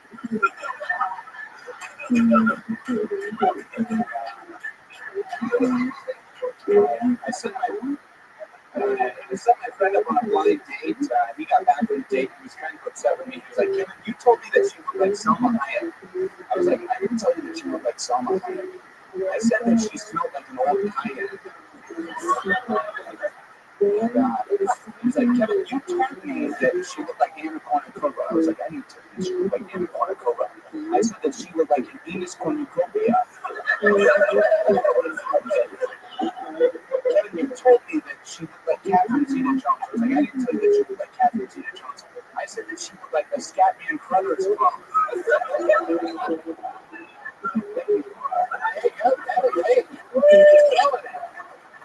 I feel like that also would have.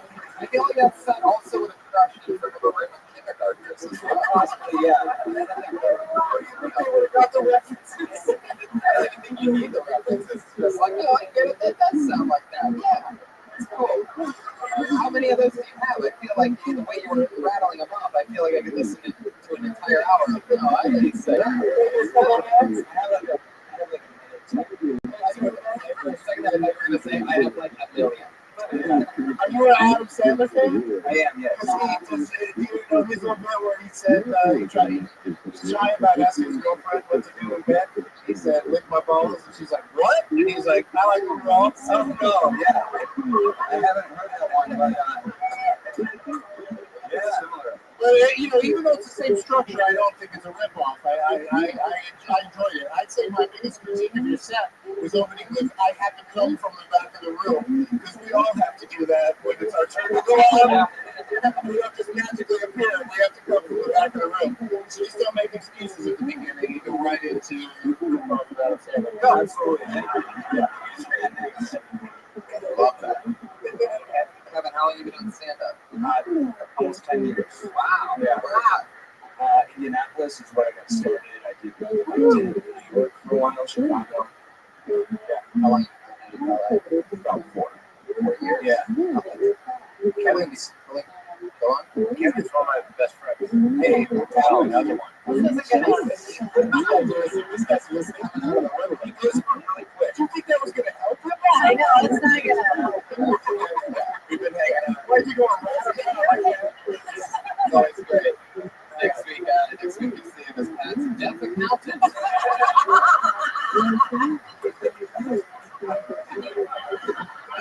I can't hear myself. There you go. He's already. We don't have enough. Wow. I'm sorry. I have a written apology for everyone.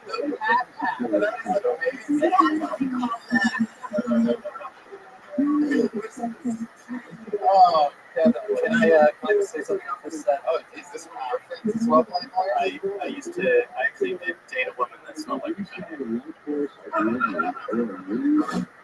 right. That's all I know about her. This fat pack is really big. 2 for 7. 2 for 7.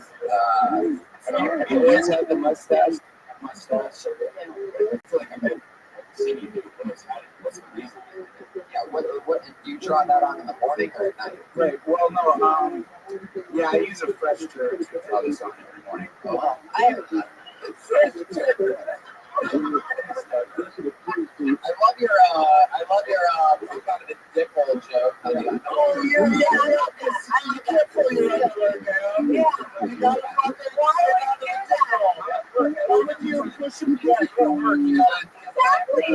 And it's clearly the note that I was going to give. It's like, it's a great one-liner, but it totally has room to, you Yes, man, you're lazy. explain it, you get one laugh, and then you move on. And then you have a longer version of that joke. But the more you keep that picture, you've already had them laughing and coming out of the dick hole because it's so stupid to picture somebody spreading the dick hole. Speaking of stupid, Brian wants to say something. It's a dick hole.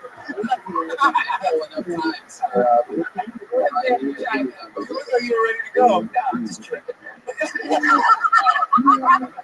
It's the dual. Do you still get skid marks when you wear your pants that way? Like when you shit out? Absolutely. Oh, okay, because I felt like it has like a flap, like it would just. Pop classes, this isn't really going well, but I'm taking UC classes Right now? Yeah, What does that have to do with anything? yeah, I just feel like as I found another profession. Well, because I'm feeling like this didn't work out. Wow, this is. I mean, I have my jokes, I just don't feel like I know how to do it. Oh, that's fine. Oh, you're not being judged now. Yes, and I think I'll do better after I compete one-on-one with you. Yeah. Wow. I love that. I thought you were great. In the moment. You're hilarious. Silly humor is fun. Yeah. The new school of comedy. I just take I would get somebody else whose name doesn't rhyme with kayak. Because it just gets crazy. Because who's fucking small the kayak? That's what I more I add that to the thing, you know. Yeah, right? Everyone would go and then have it smell like a kayak. And he smells like Selma Hayek's fucking bush. Whoa. Yeah. You have to say it. It was super dirty with an and angry. Yeah. Kevin, what's your situation in life? Anything more happening with you? I just moved into a new place. Yeah, with Bill. Some dumb open micer. No, she's great. Oh, that's a You gotta shit on it. Alright. The dog has fleas. And she didn't tell me that. She's an asshole. oh, what a terrible person. No, she's great. How did you do that? Because she might watch this. Oh, right. Why don't you just buy the dog a flea collar or something like that? You can think about that. They don't work. Yeah, it gets me mad. Brian is a specialist on fleas here. Oh, it's not work. It's trick. So what should you do? I get a bandage in there because she's stepping foot on. Are you trying to fucking work in that? No, not yet. Okay. Are you do anything creepy yet? Like there's not there, like smell around the world or anything like that? Not yet. A good way is to get rid of the mustache. Might suck you down. Why is everybody so down with this I'm sorry, he looks like a 70s porn star. I broke one out like 2 days ago. Well, that's great if you're. I know. I like old school porn. Nobody. Fuck you guys. I still put the VHS in.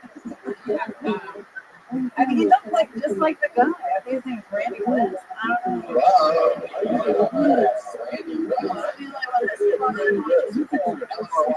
Blue collar porn star over there. Idiot. I'm Randy. You want to get him funny gun, man? I this week too.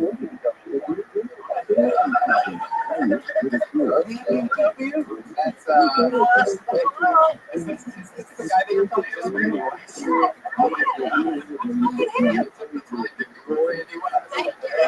We get that up on the board.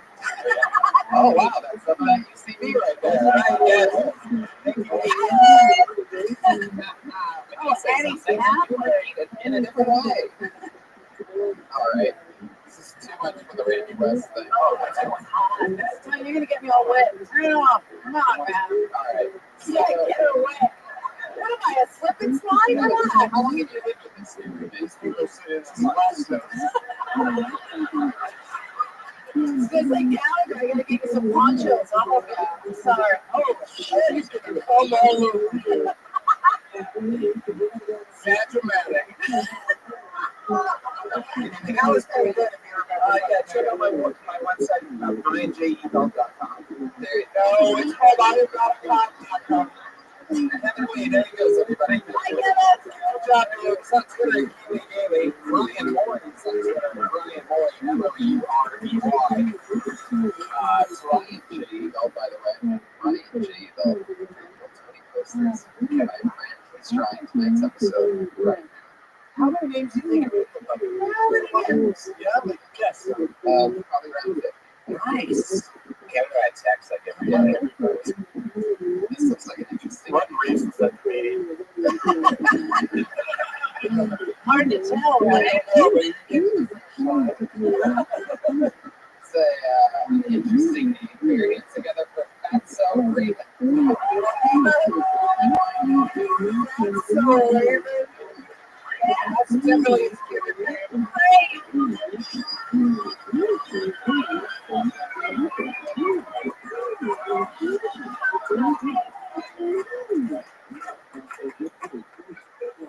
I just showed my escort to a friend of mine, and he asked I just showed a pet scorpion to a friend of mine. They asked me, is it poisonous? And I said, no, not at all. But that's not what he heard. Based off of what he did next, he must have heard me say, no, not at all. Please feel free to reach and grab my scorpion. This guy takes his bare hand, reaches it over into the tank, and the second that he gets close enough, she stings him right on the inside of his asshole. We're a lot more agile than we give him credit for. And so John's on the floor, he's writhing in a new kind of pain. 20 minutes later, I say, John, we need to get you to a hospital. I think you're allergic to scorpions. And he starts going, whoa, you said that it was not poisonous. John, of course not. Who's ever heard of a poisonous scorpion? But they're venomous as shit. Holy shit. That's a Raven, aka Matthew Maloney. I think that's the name change.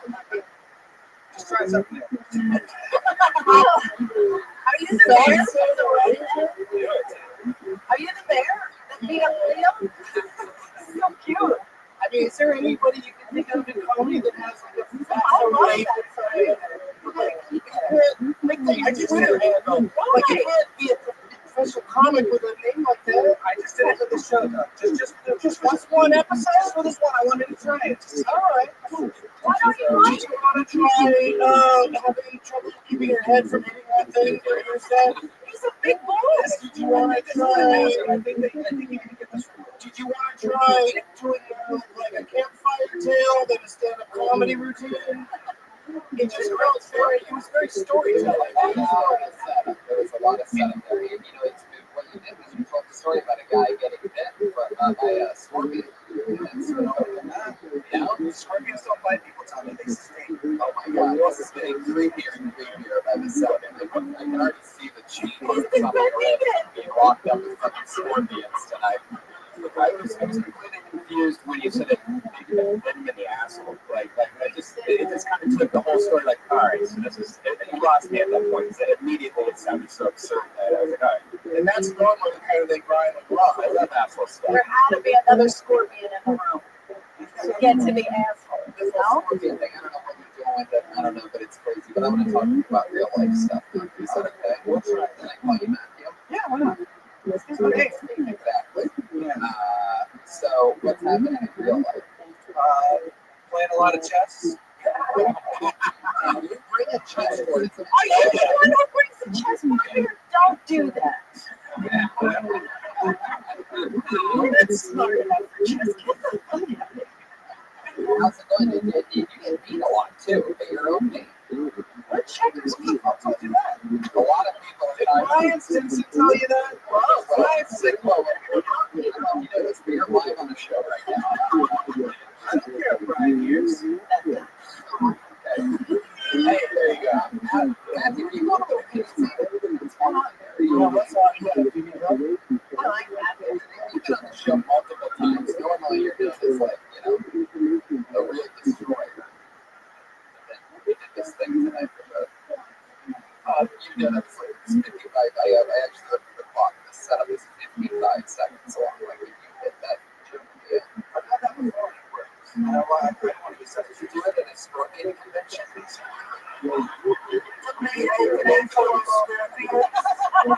There's scorpion jokes if anything. Jokes or stories, it's all good to us. Of course, everybody knows that it's not poisonous. Instead of it doesn't matter who we lose. Nobody's keeping scorpion.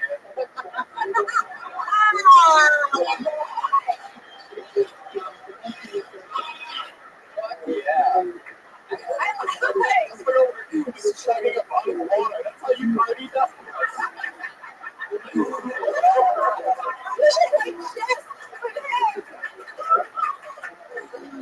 Oh, yes.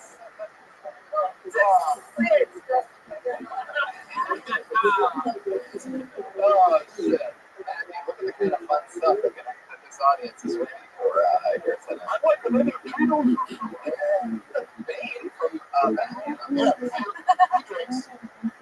Matthew, tell us like something like going on? I get it. You love scorpions. You can set it up. You can be funny with it. I'm sure it's very bizarre with all your other scorpion stuff that I think I've heard before. I think we talked about it before. You have a big chunk of scorpion stuff, right? I have one set about scorpions, but it's more than a couple of songs. I brought different.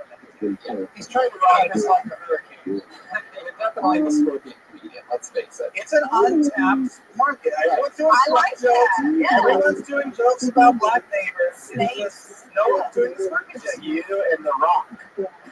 I cannot stop talking about my black neighbors. What are you talking about? Did I come earlier? I just thought it was so nice. I got a trip back.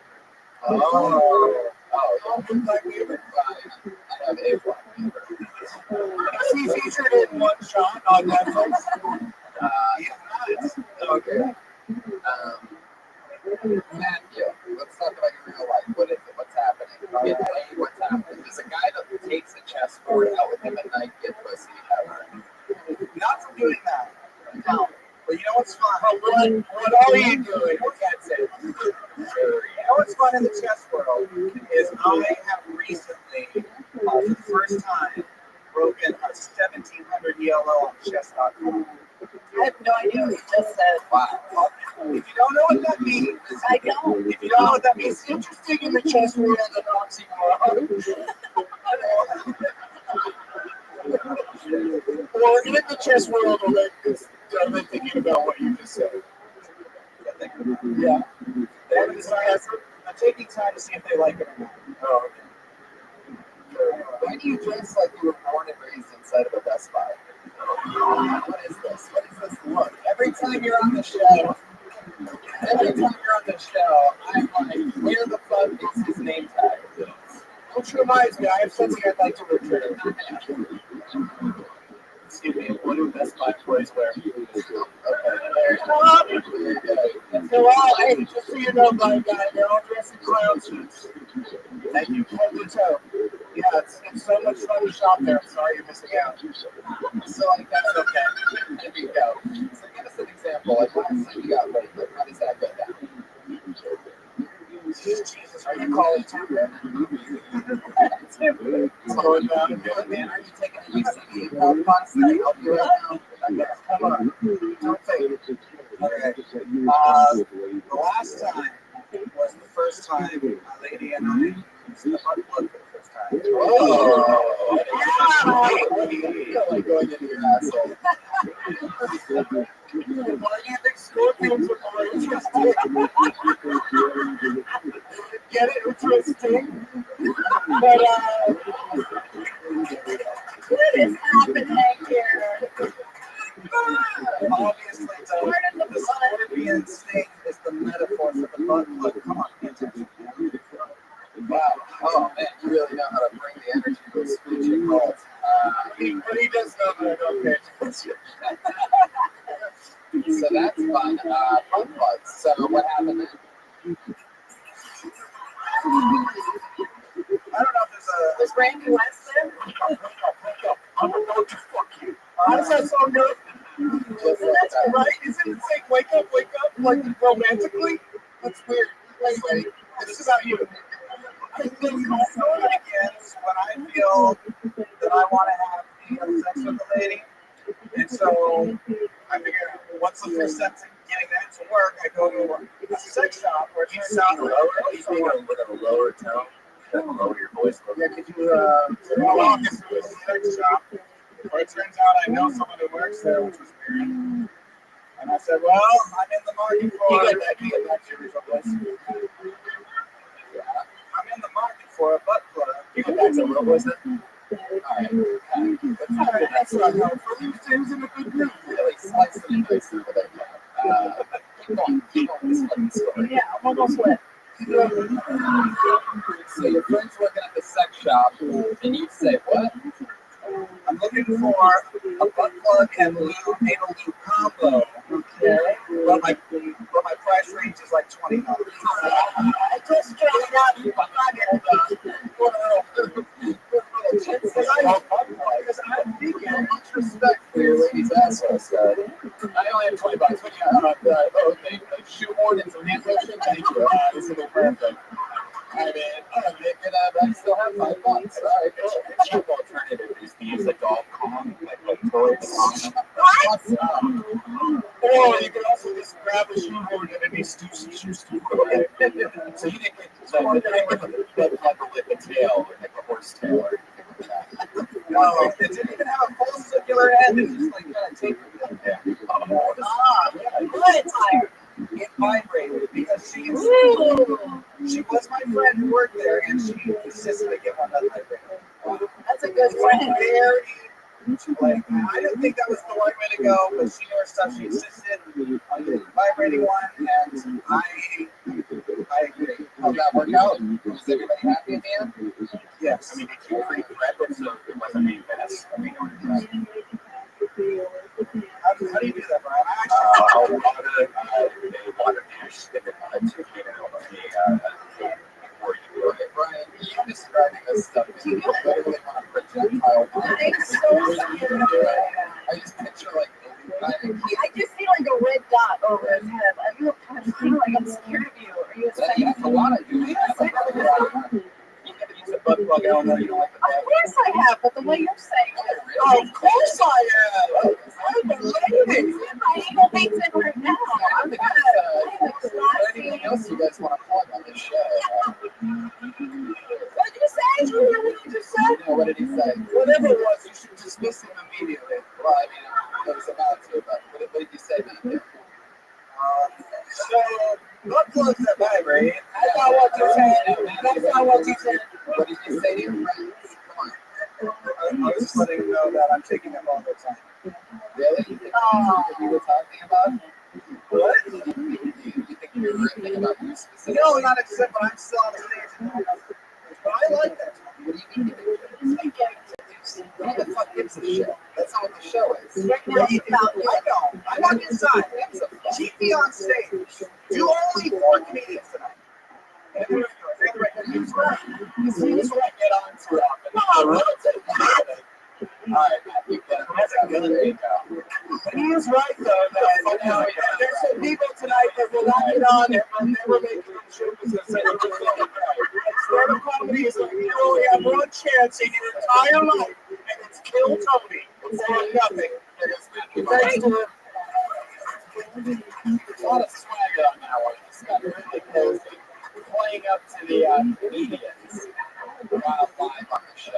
Always a distance. Watch the evolution. That's so, you know, if you're a comic, just don't put them in your head.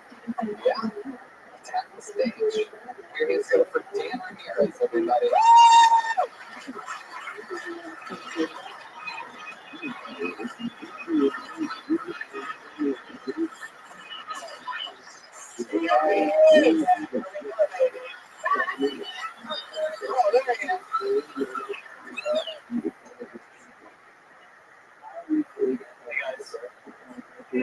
I've been going through a bit of an identity crisis as of late, and I can't get it off my chest. I feel pretty comfortable with you guys. I'm gonna tell you, I'm a bit of a fat ass, and it's hard because I can't talk to my friends about it. Like I tell them how I feel. They tell me the same thing. They go, "Hey Daniel, you're not fat. You're not fat." It makes me wonder. Why is the fat club so exclusive? Why is it they don't want me? I guess if you can walk into the fat club, like your ass isn't welcome at the fat club. Like your ass is gonna roll into the fat club. Like if you're not fits at a seat at a table at the fat club, you're not welcome at the 2-seat minimum. Why do fat people have to be so stuck up? Excuse me, blown up. I guess there's just no more room at the fat club. Like if they let me in, like it's gonna tip the scale, it's gonna like break. Well, the first rule is don't talk about that club.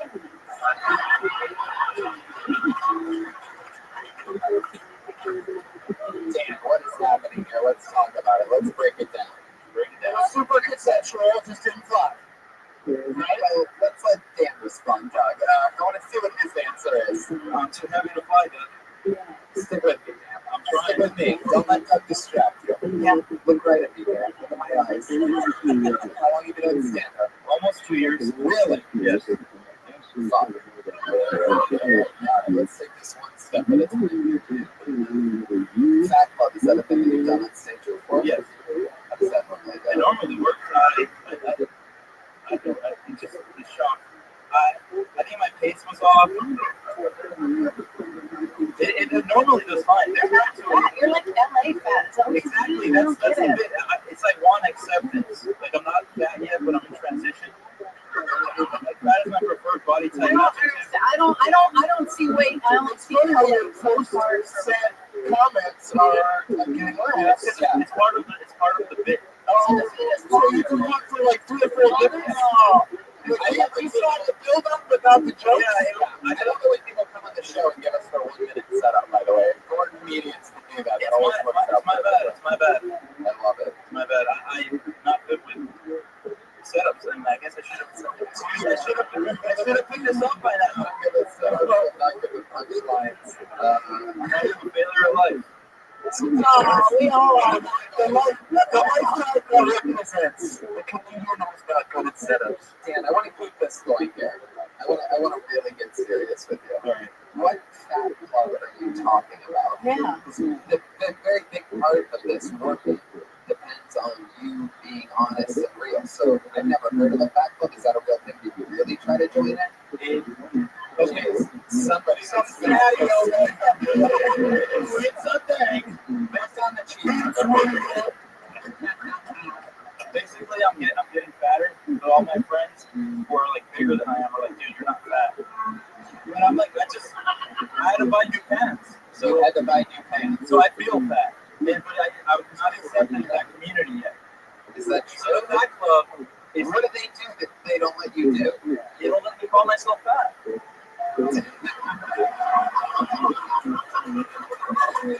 So what are they eating? I said that in a minute. I was rushing. Did you get a letter that said you're not I allowed? got a letter of rejection. And just like to give a shout out, we actually have the president of the Fat Club. Right? El Presidente. What do you think about this guy, President? What do you got for him? Would you accept him as a fat guy? Yes.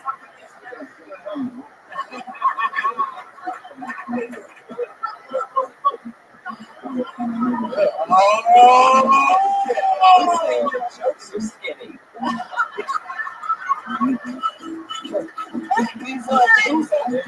He's like, that shit is thin, son.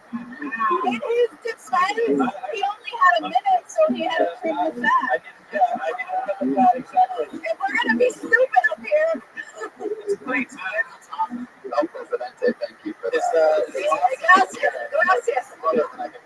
I love it when the audience is funnier than the comedians, by the way. Like, hey, you know, there's a bone, they just fucking crank it out of the park.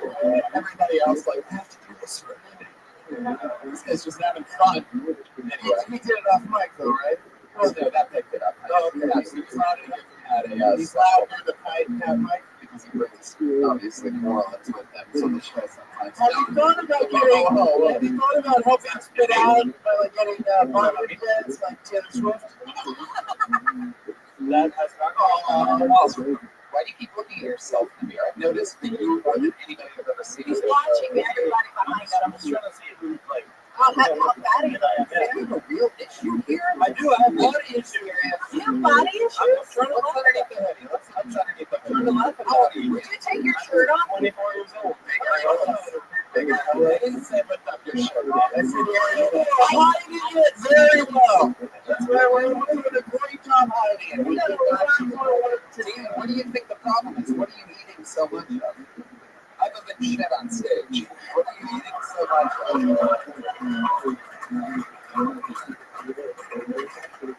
I just love food in general. Like, Who doesn't? I can't think of a food that I don't like. I just love food you don't like. I love that we're related as human beings now. I'm happy to meet any food. I will not turn them away from my events. What's your favorite, Dan? Come on. Like the burritos, pizza, hamburgers.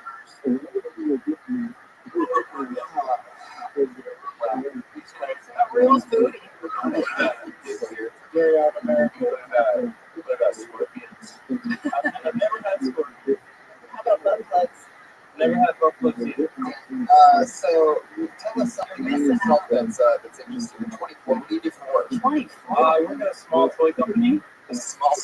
company. It's not fighting against the small toys. Sorry, Dad. Sorry. Being silly. It's all right. It's all right. His face made me nervous. Small toy company. That was our next agreement. Everybody. What small toys are we talking about? No, not small toys. I don't know is immediate the first thing that comes out of his mouth when he says a small toy company. I assume Small is in the size of the business is small small. company. Small. What kind of toys? Tiny toys, educational, Very large toys. Very small Educational. vibrators for educational, robot, and science kids. That's why it's small, because nobody cares. Yeah, exactly. Okay. But why don't you talk about that more? I get it that you want everybody to know you're in between that and but why Why not? don't I talk about the small toy company? Yeah, Uh, you're not allowed. no, You get a letter from them too. I haven't written anything good, and I guess the small toy people is really hard to come by. It's an untapped source. I'll work on it. I mean, I might steal it. I just think he needs to do like that. I think that didn't work today, but he says it works. If So it's longer, I understand. here's my thing: is that you're talking about being right on the line between fat and skinny, and in order for that joke to even work, you're going to have to stay that exact same size until you capture it. Yeah. Something, and if you have 3 or 5 minutes invested into it already, then I mean, fuck, you're sort of trapping yourself into being this fucking schlubby, not quite cruel and fat like that guy, and not quite cold-blooded, healthy assassin like myself. You were fat first. Do you guys know each other? He gets it. Okay, well, All right, well, he's gonna kill me after the show. It's a fun ride. It's a fun finally it happened. Yay! The episode was a kill Tony. And Here we go. Bunch of lazy. All right, Dan. Anything else interesting about you other than the fact that you're on the line between fat and skinny? Mexico. my parents are. Stop looking at yourself. This is bothering me. It's easier for I me to feel look like at the myself. company needs Here, to. you guys. This is what my niece You guys does. make me My nervous. little girls do that. Don't do All that. right, hold on here. Look at how handsome Doug is. Give a look at him. Look how sexy he is. Look at how fat I am. Would you like me to pull out a nipple? Is that easier for you to look at? The first nipple. I just wanted on the sunglasses. All right, Dan, I'm done with you. Yes. Thank you, Dan. Guy 4x4. Number 4x4. I immediately got the blind club. Immediately right off the bat, got the blind club. Really? Yeah, because he can't be between, like, sort of blind. You're kind of blind, just blind. Yeah. Legally blind. Put your hands together for the Fiercey triplets, everybody. The Fiercey triplets.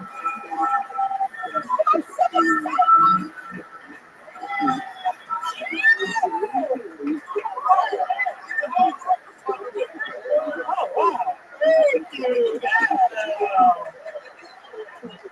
Oh. There we go. Wow.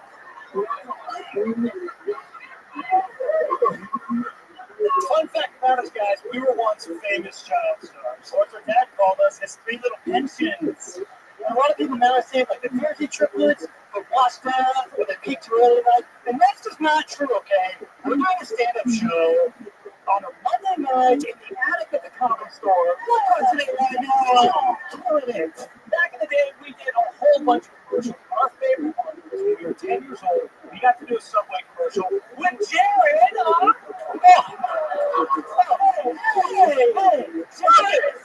Nice. True professional. Like, I remember the first day on set, we were having trouble with our lines. So in order to help us learn them, Jared invited us to a sleepover.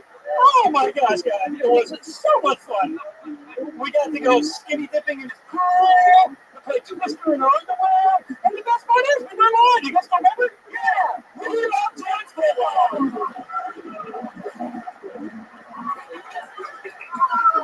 You couldn't look at the band for a second to let him finish that punchline. Yeah, Ben's a real asshole. It was 1 minute, 15 seconds. Oh, extra time. Everybody knows about the Kill Tony triplet clause. That's amazing that the troopers would talk about something like that because like they were finishing each other's sandwiches. Like any real highness can do. Wow, one more time for the VLC triplets. I am very excited about this. I actually walked through the OR earlier tonight when the open mic was happening, and I actually got to see you guys on that stage, and I was sitting in the back there laughing very hard. You guys have a very interesting energy about you. Yeah. It's almost like if the ambiguously gay duo was all related to each other. Like, they were just brothers. I feel like you guys know that you're sort of douchey, and you own it. Like you own it. So it makes you impervious to. We're triplets, so we shot the shirts together. Do you guys how many different colored peanuts do you guys have? This is incredible. Would you like to have a conversation before I'm going to leave tonight? Fellas. Do you guys live together? Wow, you guys have Can I come over? Do you guys want to be my brother husbands? Sure, yeah. Oh, that sounds like a fun idea. Don't scare I know, that sounds fun. It sounds fun. Triplets. How long have you guys been last triplets? Vaudeville? You guys started vaudeville? Yeah, vaudeville. How long, guys? Well, we've been doing it for 2 years. I'd go 3. Whatever. Keep going. I'll go. Does anyone have 3 bullets? Ignore that voice in your head. And I'll go solo stand. Well, that's why you're taking control of the Bible. It didn't really work out, so that's why we bring the 2 of us. Oh, shit.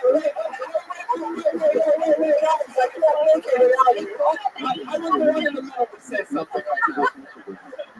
It's his turn. Just part of the gimmick. It's not even related to these fucking guys. They just have a casting call. They're like, hey, are you between 5'6" and 5'7"? 5'4". You guys from Jersey? Where are you from? No, we're from Cedar Valley. Really? I thought you were grown in Jersey. You should get you on your TikTok. That's it. It's so good. You might want to call yourselves the Pilgrim triplets. Pilgrim, they're the only gold triplets. You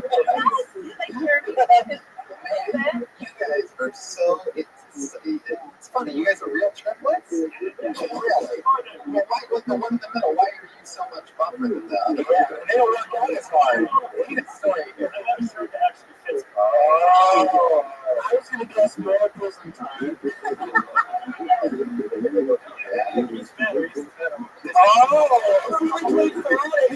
Should we join Fat Club? We lift, bro. Can we lift? We do lift. Who was first? We're down the line. Oh, yeah. I can Oh, that's good. They kept track of that. Have you ever shared a lady together? Have you ever done anything? I'm auditioning if you do. So you guys really wreck a pussy based on what your mom said.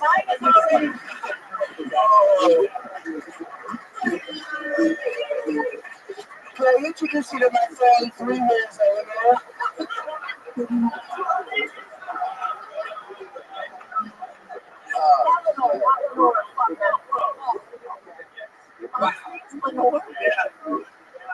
I hate my life. I fucking hate my life. Was she born old? Eleanor's not as bad, but when I was a kid, my parents told me if I was a girl, they were going to name Eleanor, so I dodged that bullet. I felt a connection to you. Guys, what's your story? What do you do for work? What's something interesting about you guys?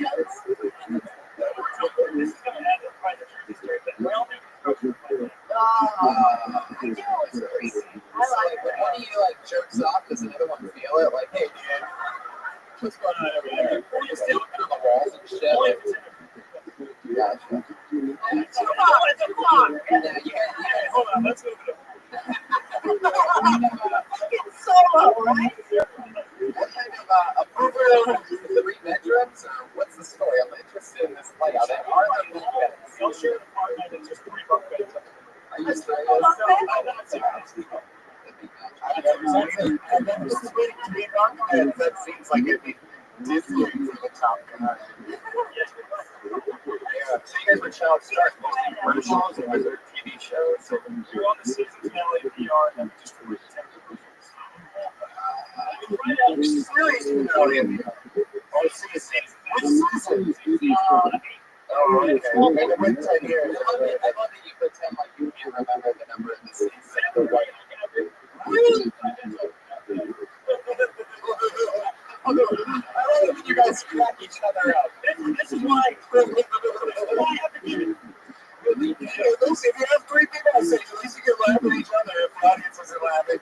But I also think that like you should do a thing where like the green shirt you do jokes about weed, and the guy in the blue shirt you do dirty jokes, blue jokes, and like you already established the guy in the middle barely is involved. Yeah. Like that'd be funny. And every once in a while when he gets me, he's just like, I'm just gonna pick a trick this thing. Yeah. I'm just gonna come up with I get a third check and I get Now, this is the first time I've seen you guys at the grocery store. Is it your first time here? You guys been venturing out? You come a lot? I've never seen that. We've been here, we came here one other night, but I'm not going to How'd that go? What happened then? Anything? Any triplet stories? Anything interesting that you guys can share with us that we might find? I told you ever show the same girlfriend? Yeah. And not let her know? You don't get really attention to girlfriend. That's a good point. Or what if she's skanky? Yeah, what if she's like, what if the girl's hanging out with you, shirt, and she's like, you know what, I like you, to be honest with you, I just wish you had a little more muscle on your neck. Is there any way you can put in a word with your brother for me? Like, wouldn't that sort of just be helping him out? She usually doesn't tell him. It's just like behind his back.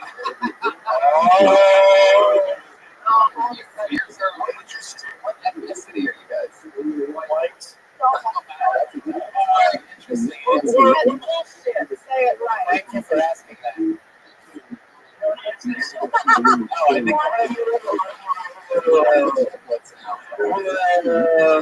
Italian? There we go. Italian, German. Sing? Can we sing? Yeah, like, you know, maybe we need to refresh the cast of Jersey Boys somewhere. We like Hanson or something. We got some Hanson. Tell me it's not triple, man. Tell me. I have a question for the brothers. Jesus. So, what's the story? I feel like you guys would like be on a party on like the Gronkowski yacht or something like that. Like, what do you guys do for fun? What do we do for fun? Well, we like to go out. This guy doesn't drink. Like what? Like, give us an example of something like you guys ever like have some amazing trickery or anything like that. Anything? It looks like we go out and party a lot. I think why does one of you not drink? How did that happen? It's like more of a It's called out. I never had everything else. now this is really boring. You think all three of you would be alcoholics? What do you get the most pussy? That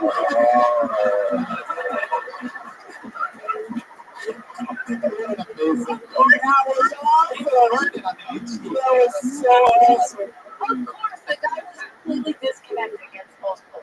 That's totally alive with him. The last girl he had, we called the Texas landfill. She was Jesus Christ. What? What is that even mean? She was from Texas and she was on landfill? I put my land with her. I filled her up with my land. That's crazy. Is she in a landfill right now? Yeah. Is she dead? Oh, we got a girl. She's 6 feet up there. We put 3 2-inch sticks in her. So you get 5 and 6. 5 and 6. That still doesn't matter. 6 feet. I mean, do you have to like split up the dick when you're a baby? Do you guys have like a normal sized dick, or do you each get like 1/3 of the dick? Oh, that's a good point. they never actually made it. Oh, you should figure out these what's that happens to the other end. Oh, contest. Contest. I get the feeling So you guys. longer than a yard though. So But seriously, that's a hilarious note for you guys to do about how we don't know the size of each other's dicks. We actually Oh, then you should have done that one tonight instead of that. Yeah. No, you guys are right. You guys, I think, guys are one and a dick. Which one did you guess? Oh, no, he's raising his hand. No matter what the question is, he raises his hand. Who's got the biggest dick? Who's the least funny? Who deserves the less mic time? Who raises his hand for everything? I know my bagels. I know my. What do you think's got the biggest penis out of the three? The one in the green shirt is like looks like he really hopes you're gonna say him. He's like gonna get an award or something. I'm not going for the baby. I think they have identical dicks. I bet you that because everything else looks the same, so I think it's so big you can trip over it. All right. Triple. What makes you guys sad? Obviously, you guys lift a lot of weights. What is it that pumps you up? Is it like you have somebody die in your family, something like tragic, anything sad? Is there anything interesting about you three guys? What do you think the same triplets? Anything interesting about you? Nothing. We're coasting on that our entire lives. What are you guys afraid of? Do you have separate fears? Someone say it. The snakes and scorpions are already taken. My fear is that if I were ever to be sterile, that I'd have to ask one of them to put the baby, the sperm in my. It's a feeling that they would be all I want, dude. Oh, and the baby's gonna be the same shit anyway. For his entire life, he will know for sure that is not his kid. It's ours. Yeah. Yes. Some shit. Mostly. Yeah. We need better fears. What's your fear, Blue Shirt? Heights. That doesn't have the biggest dick. See, he's just used to be the same size as two other guys, so heights are scary. Anytime I don't see my robots. It's all like Catherine Hepburn. Green Shirt. I was gonna say snakes and scorpions, but You have a little bit of a list. All three of you have it?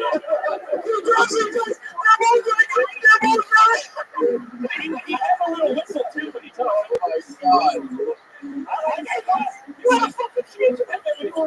So we found out when mom has to hold all three babies. I think we just found out which one she dropped a couple times. Looks like a little green shirt there. I had the highest praise. I love it. You guys, you actually come out on stage and start bragging about why each one of you is the best. Yeah. You know what I mean? Like, it should be like a competition. I love it. That's funny. That's really funny. You guys have an amazing, likable chemistry. You guys are totally douchey, but you own it completely, and I think you're impervious to it. So that's like, a thing. I'm telling you. It's like we can't see the word affliction on your shirts, but it is there.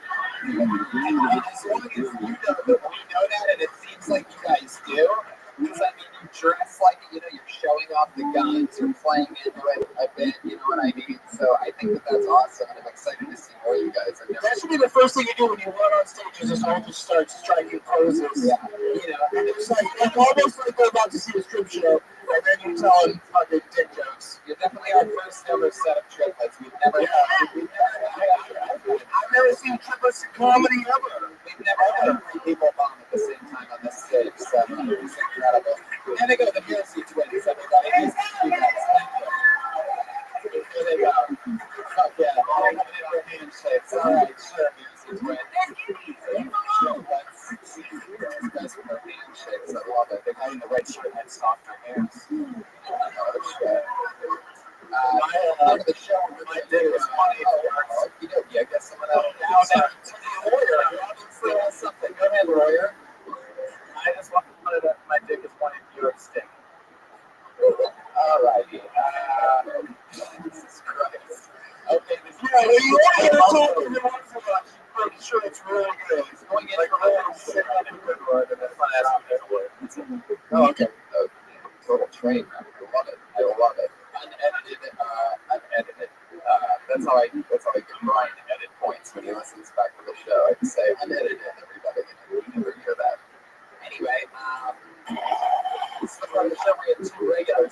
every single week. They write and perform a brand new minute every week, and then if there's any time left, we'll go to the bucket afterwards. If there's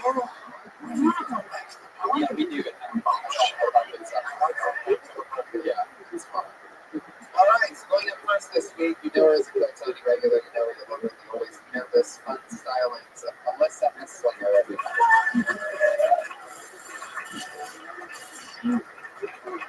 I recently gave up giving a fuck because it's hard to do that when you have only $6 at all. I'm sleeping on the floor, don't give a fuck, eating bologna sandwiches 3 times a day. It didn't really change from before, so don't give a fuck.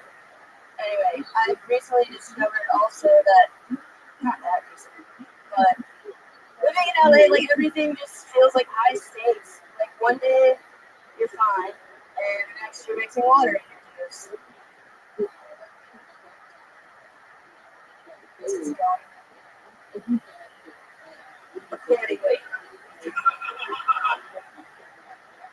I feel good about the fact that I saw a drunk man pass out on the bus. I feel like I deserve to live here now. Nobody did anything. I was sitting next to a nurse, but he was drunk, so fuck him, right? Give a fuck? I don't know. That's not funny. That's just. There you go.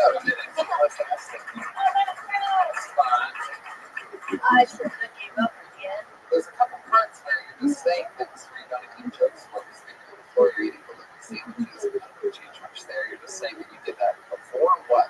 Before what? Yeah, when you say nothing changed, so what do you think? I gotta work on that in the sense that I still have to like juice boxes and stuff. I have to make fun of it for being a child. Oh, that's a totally different joke. Totally. Right. That's not the point. Well, it's kind of, it ties back if I actually had it. Or mixing water with your juice, so it's not about. Yeah, one day everything's fine, the next you're mixing water. Is that because you can't throw juice and mix water with it? I got it, but, you know, that's a perfect example. You kind of have to explain it, because I think like I was a wet water juice, I have no idea what you're talking about. Yeah, Brian's too rich to have wet juice. Yeah. I only mix Fiji water with my juice, so it's like crazy. I still drink water juice. Water is the juice of the delicious water. Yeah. Really? Yeah, it makes it nice. What the fuck? Are you serious? Just too fucking lazy to go to the store. I'm never going to help. That's part of Hey, mind you want a glass of juice or something? Oh yeah, sure. This tastes like shit. Just water. So but that's gonna be part of the experience today as a comic. Is like you're very much an individual. Like I don't know anybody like you. You're different. You're special. But you also need to find what you're saying can connect to the audience rather than just water juice, which everyone's like, what does that mean? You know what I mean? But I just something worked there 2/3 of the way through. What is that again? I said that this is how it occurred.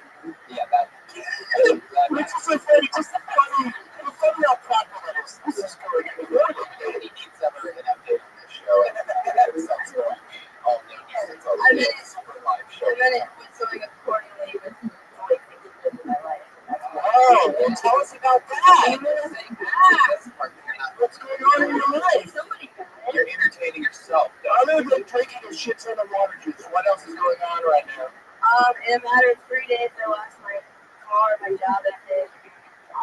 That's your opening line. You said that. You did it last week. I wish I was here last week. I would have loved that so much, and then not had it. It's not on the same subject and a different material about it, you know, and then bringing all that together later on along the set. Is there anything else about losing your job or losing your car that you have written? Yeah. Oh, yeah. Like what? Like jokes or things that I'm like figuring out. Sure. So, like, it's kind of liberating when you don't have like a schedule because I mean it sucks riding the bus, but if you don't have a job, it's like it doesn't matter. It takes too long. See, it's not jokes yet. It's just Well, it's easy that I think Yeah, go ahead. Finish your Oscar Wilde. Because that's what she aspires to be. Come on, man. I was going to ask if my lawyer had any notes. Yeah, lawyer. You Oh, yeah, drag him into it. You jump in. He doesn't see clearly. I'm no comedian. know, we know. I'm a lawyer, but she did better than I do in my opening statements. Right, because opening statements, you're not trying to get laughs. Right, exactly. Yeah, so yeah, it's a good point. I love how funny Pat thinks you are. Like, I don't know what your guys' exact relationship is, but the way that Pat laughs at the shit that you say, it's unbelievable. It's so funny that it makes me laugh. He gives my Pat hilarious hand jobs. Yeah. I'm just a lawyer.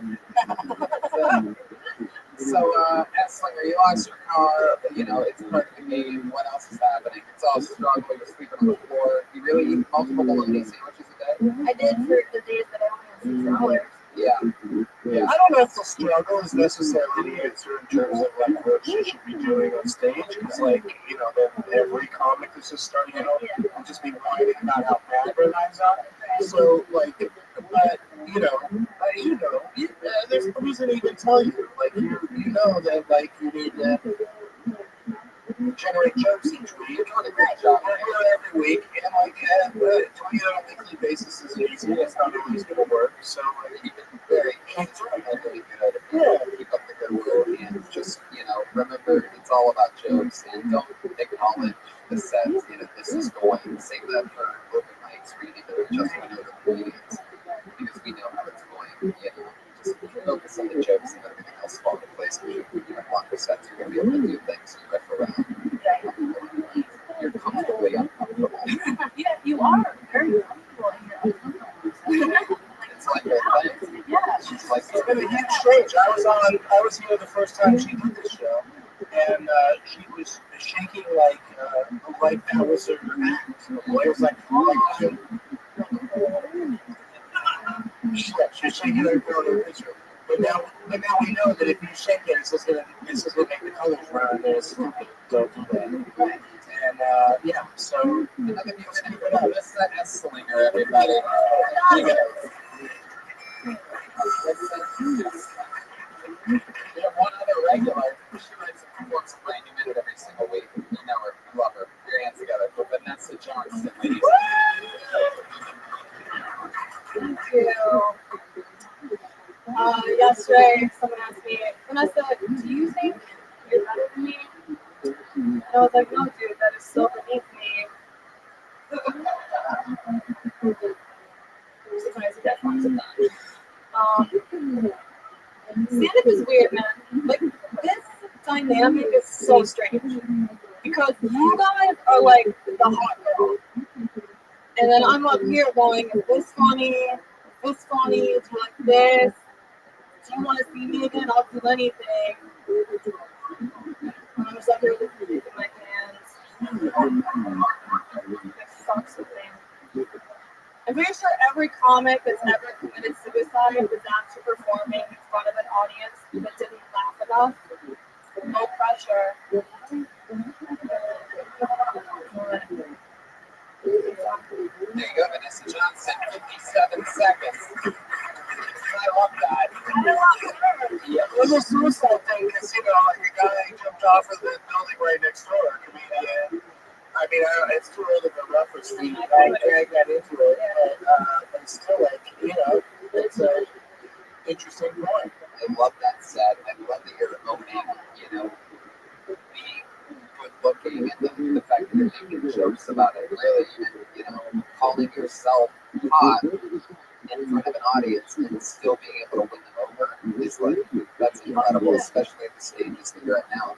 You're owning that voice is so critical. You are doing what I think you are with like how you were just talking about Melissa Esslinger, like how she's nervous and jittery and now she's like controlled nervous, while you're like controlled confidence, and I think that it's really super cool. I think that's especially a sentiment that showcase that.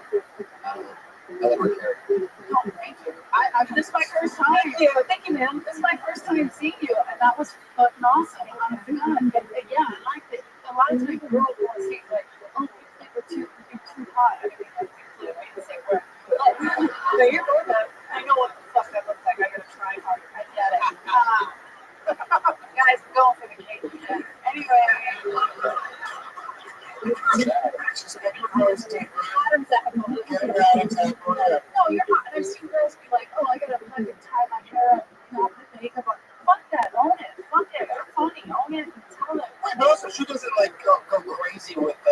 bombshell outfit. She's dressed like a just normally. To go up in like a fucking Yeah, no, I agree. fucked up fun, and I like Right. They dress down too much. I hate She's attractive, but also not like pushing the agenda. It's not like rubbing dirt on her face before walking in until I feel like I just want them to like me. Rubbing dirt on her face and lower and pull your shirt down lower. Like it's perfect. Like it's great. You know? sound very confident. Yeah, it's not anything fun happening in life, normal life. I mean, I'm about to check this again. What? Yeah. I mean, how long time? Why was that the entire minutes? You fucked a chick. Can we give it another minute? I wish I could do that. Well, it doesn't get any better than that. Can we give it another minute? No, give her several minutes. Let's get her a spot downstairs. You should finish your sex tonight with, and I fucked a chick. Good night. You know, in that last 3 seconds, you were pussy in there. Sorry. Is that your thing in general, or you bisexual? Okay. Nice. That's a great thing to bring up, the bisexual thing. She's like a YouTube poet, which I didn't even know that was like a thing. YouTube poet. Yeah, that's hot. What coffee shop did you guys meet? Hopefully we'll hear about it in another segment. Poet's a great job because you no qualifications.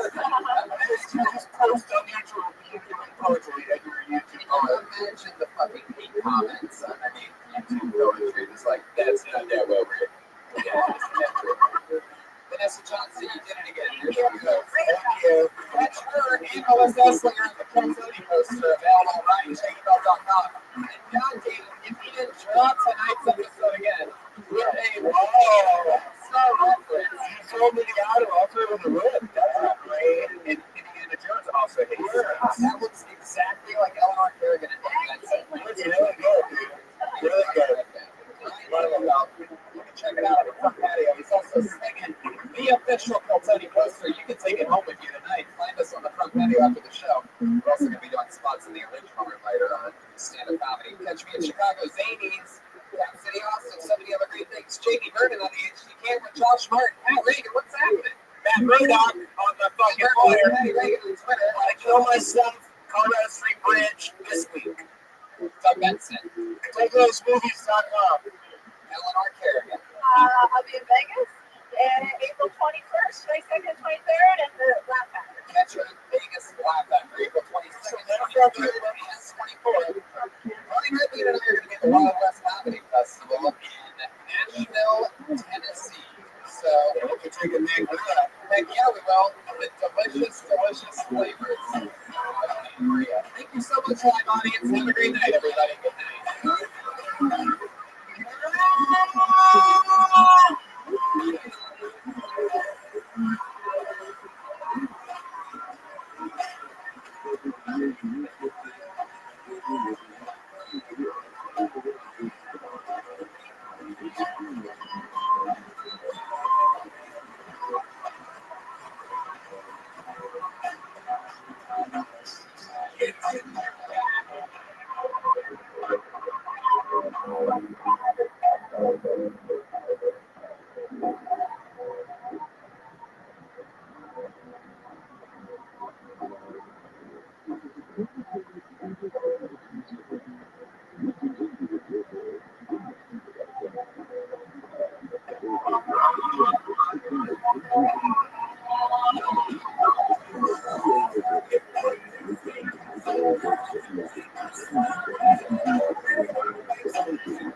City, everybody. That's right, everyone. Come on.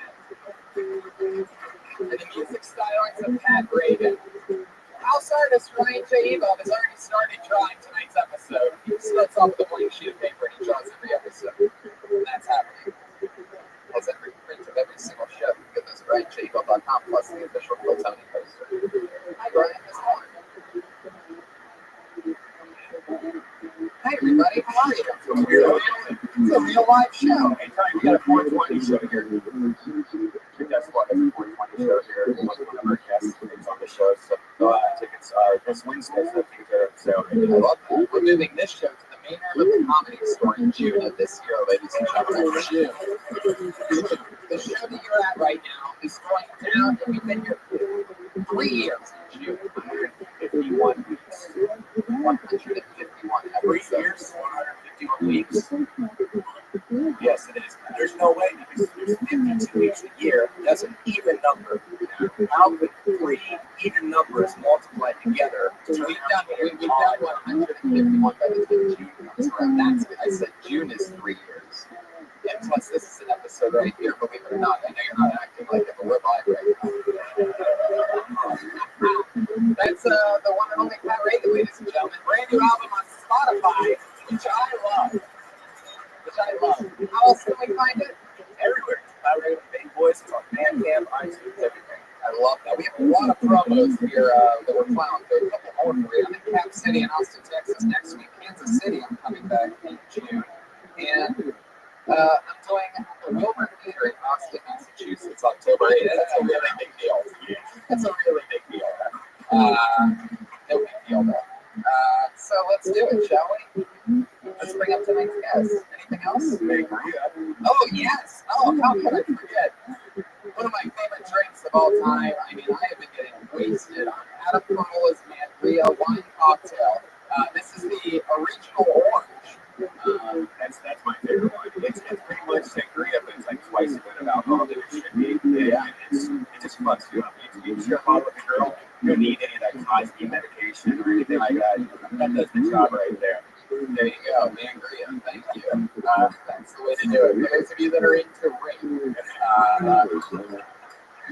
Mangria is the one for you. So, yeah, we're going Nashville. Kill Tony. The show that you're at is in Nashville, the Wild West Comedy Festival. That's May 22nd, Sunday night. We'll be back the next day back home. For you guys, last belly room, Kill Tony, before switching over to Jim. So let's do it, shall we?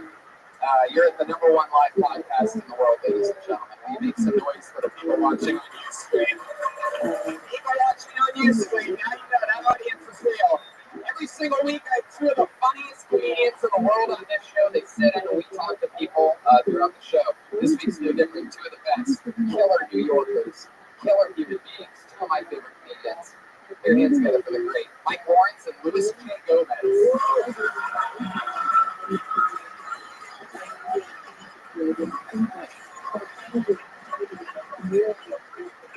Here they are, live in the flesh. Mike Lawrence, one of the most diabolical Kill Tony guests, loved by the tens of thousands of diehard fans that we have. Louis J. Gomez, it's your first time on the show. Very excited to have you. Louis is co-host with Big J. Okerson of the Legion of Skanks podcast, which might be one of my favorite podcasts that I've ever done in my entire life. So much fun. Forget to be nice because we're in LA, right? Yeah, it's not in LA. You're going to see. Yeah, exactly. You feel the sadness of everyone realizing there isn't going to be a famous person here tonight. It's the most LA thing right now. I don't know either of these people. We decided to go funny instead of famous tonight. We've had some of the most, profoundly famous comedians on this show. And yeah, they're going to work together so we actually get to interview a real comedian. It's really fun. Exactly. So you may run shows and you'll never hire us based on what we tell you tonight. He's the biggest thing in football. As a child. You can be as mean as you want, so don't hold back. And, especially on our friend Pat Reagan over there. No, I wouldn't take that advice. You're a real factor. Yeah, I like this. But also a real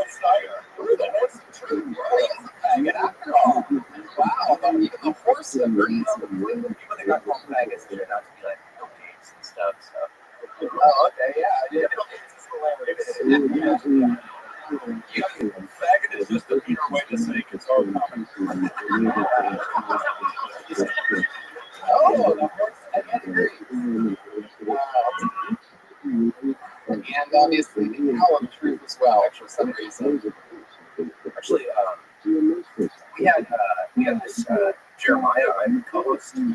Wait, he hasn't been around. I mean, he left the show in the middle of the show this 2 weeks ago. Yeah, he got mad at me. Do you remember why he got mad at me? I don't remember the part of the story. I don't remember what. I don't know. But yeah, I was like trying to get him to come back. Yeah, and he was like, "Fuck Tony." Right. He's like, I'm really mad at Tony. And I was like, well, Jeremiah, can you come back? So I don't know if he'll come back. Maybe I'll try to call him right now. Yeah. Are you calling him on your guitar? Oh,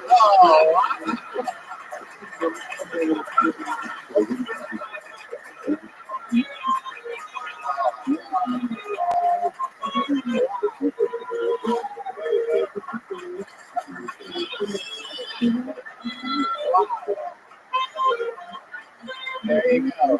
Wow, you've been back for 7 seconds and you've already played the only 2 songs that you know on saxophone.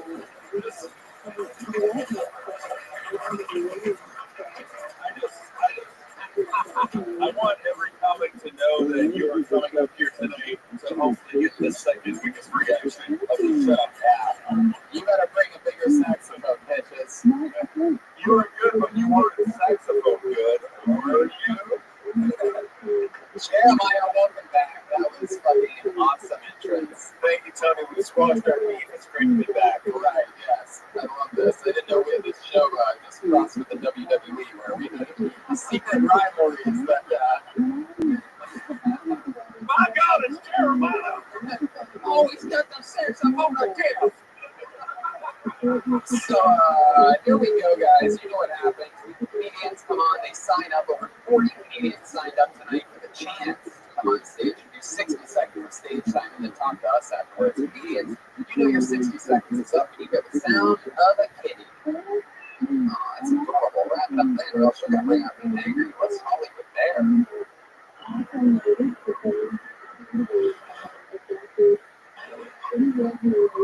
Okay. It just sounds like a motorcyclist naming his family.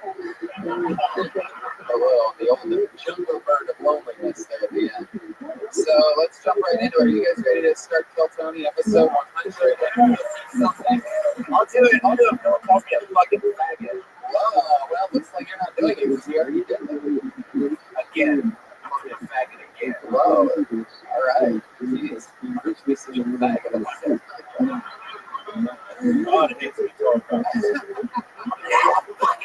You're a fake voice. Listen to one fucking time. I am fucking fans. I'm a fucking artist, man. I'm a fucking artist, like a real one. After going on a rant like that, not getting laughs, like, is you're an improviser too? No, dude. I'm making music, dude. I make fucking music from my fucking heart. I don't even need comic book references. I have fucking fans. Holy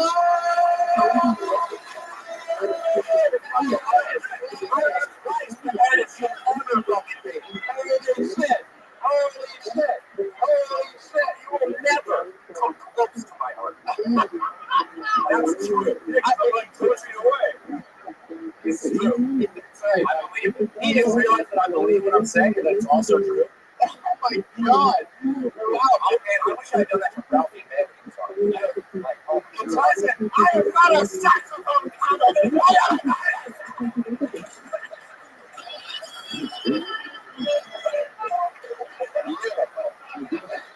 That just confronted me like it was the beginning of a music video. It's like, what do you want to do with your life? I want to rap.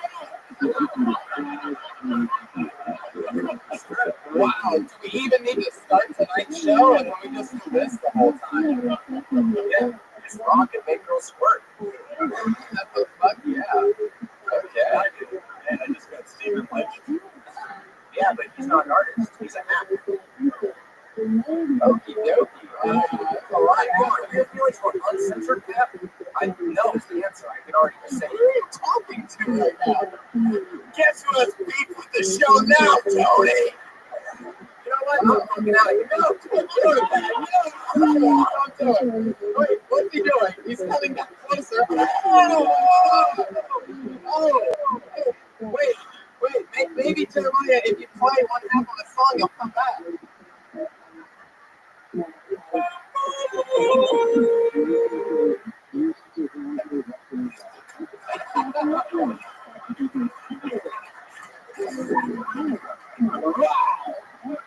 Jay, welcome to Kill Tony, dude. I love it. This is beautiful. Wow. My favorite part.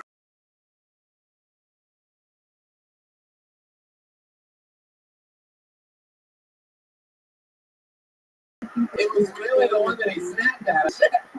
Oh! Where did he come from? You guys are making fun of me? I'm not even in the fucking building. I think you were in the building, man. I think technically you were in the building. You just walked around. Wait, did he literally just...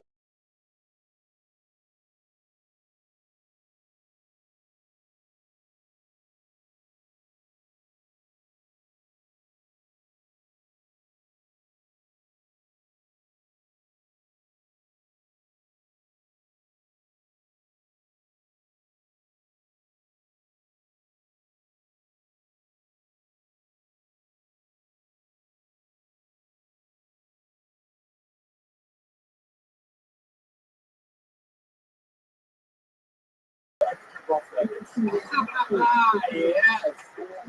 Perfect. So let's do it, shall we? I can't wait to see who the fuck has to follow this for 60 seconds. Wow. Here we go. Pat, y'all good? Mike, you good? Yeah, I'm sorry. I said my piece. I love you. Yeah, you guys are going to get a copy in Silver Lake tomorrow after all that. Let's go gentrify his neighborhood. Make Mike squirt. You like that, right? I pulled the name out of the bucket, ladies and gentlemen. Your first comedian tonight going in 60 seconds uninterrupted goes by the name of Al Babani.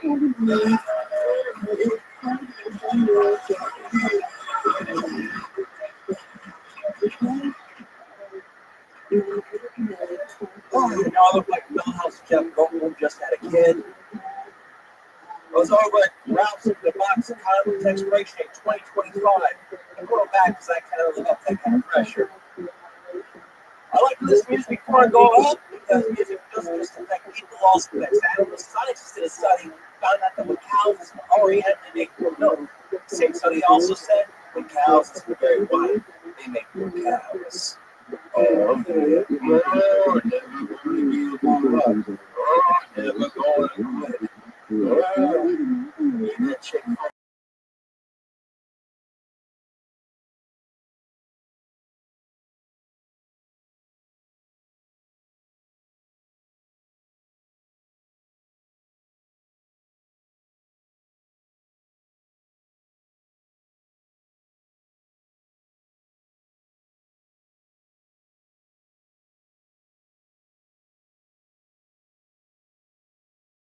That role last Tuesday, and I just want to say I think it's really impressive that you're able to bomb in multiple formats. It takes a lot of talent. Oh, you have to do your sad face after that. Jesus, how do you think that way? It's getting hot in here, so hot. Take all your That's good that we faded it out. Yeah, the audience felt our confidence. Now this book and it's too dry. It's like some water. He's got cotton mouth and all right. He's able to do all the different things. All right.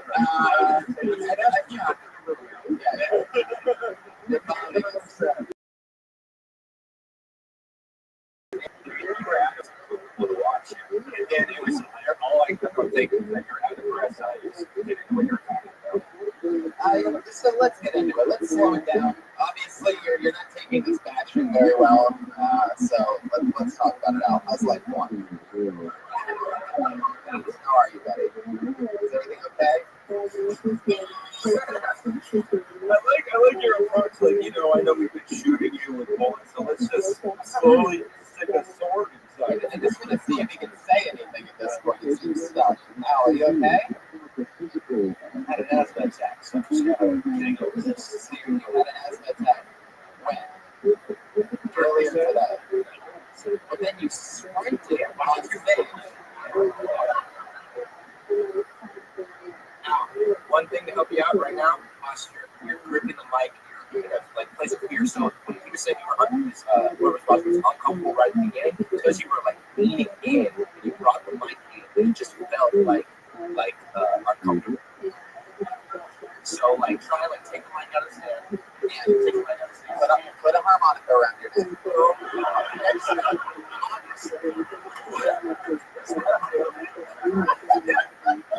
I wanted to say that, but I was afraid of the wrath I would have heard. And then spend your whole life writing songs.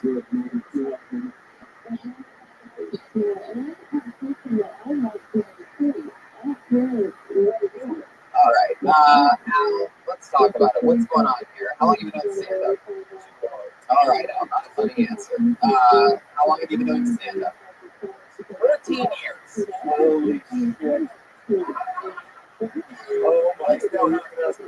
And money can't talk. He wrote that Goldblum Millhouse joke when The Simpsons was first on there. Dude, the plot just came out. Man, you know Jeff Goldblum starred in the upcoming film Jurassic Park.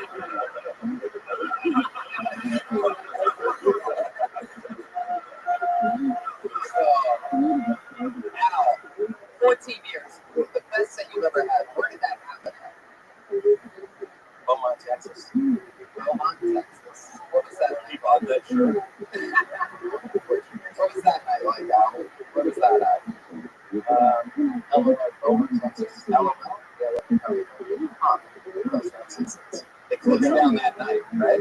It's the best night of my life. All right. You've been doing comedy since 9/11. Yeah. Well, he started it. He started 9/11. Holy shit! Yeah. He was performing in The greatest tragedy was actually 8/11 when he started comedy.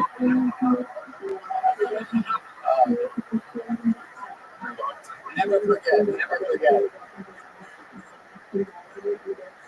He bombed one set and he immediately bombed another. Incredible. Some people say it didn't even happen.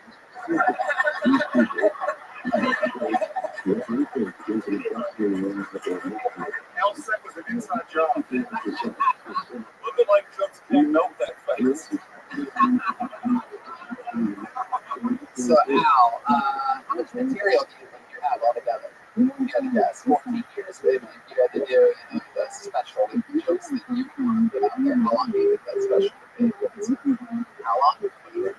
22 minutes. Yeah, 35 seconds. You did it.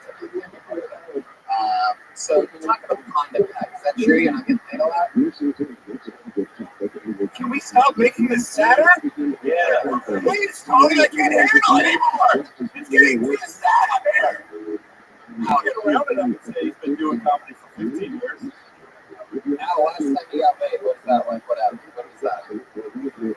Any answer to any of those questions will go out. Are you okay, dude? With I have a running this right now? I said the bright science. Really? Yeah. What was that like? I just came up, went up drinking with a couple of my friends, and he said, "Hey, Al," she said, "We hook up." So I went up to her and said, "Hey, I can take it over. Let me fly you to there." That was your pickup line? You brought none of that confidence with you on stage tonight. I love that you're going to a rocket scientist and be like, I have a huge cock, let's do this. And you come up here in between jokes and you're like sad about your face. Like, When you leave, you say, "Blast off." You fucked up my money. What are you, a rocket scientist? Seriously, have a con. yeah. Al, where did that happen at? Where'd you meet this girl? Houston, Texas. Houston, Texas. Yeah, it's incredible. So you're at a bar, you're just hanging, and that actually worked. Did you go to her place or your place?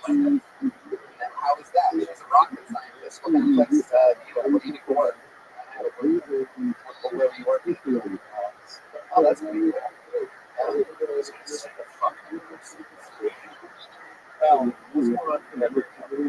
I see like.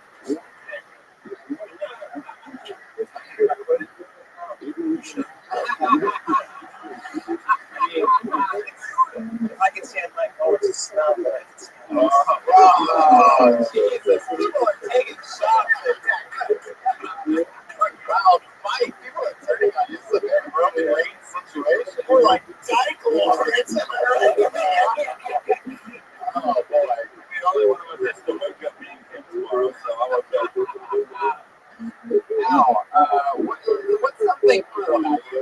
You've obviously taken a lot of shots here, so stand up for yourself. Tell us something cool about you. What's a fun fact about Alabama that you would never guess? Do you really have a big dick? Is that a thing, or do you just tell her that, like, she'll never fucking do this? What's your girl's way too late for like a one night stand, a 3-night stand.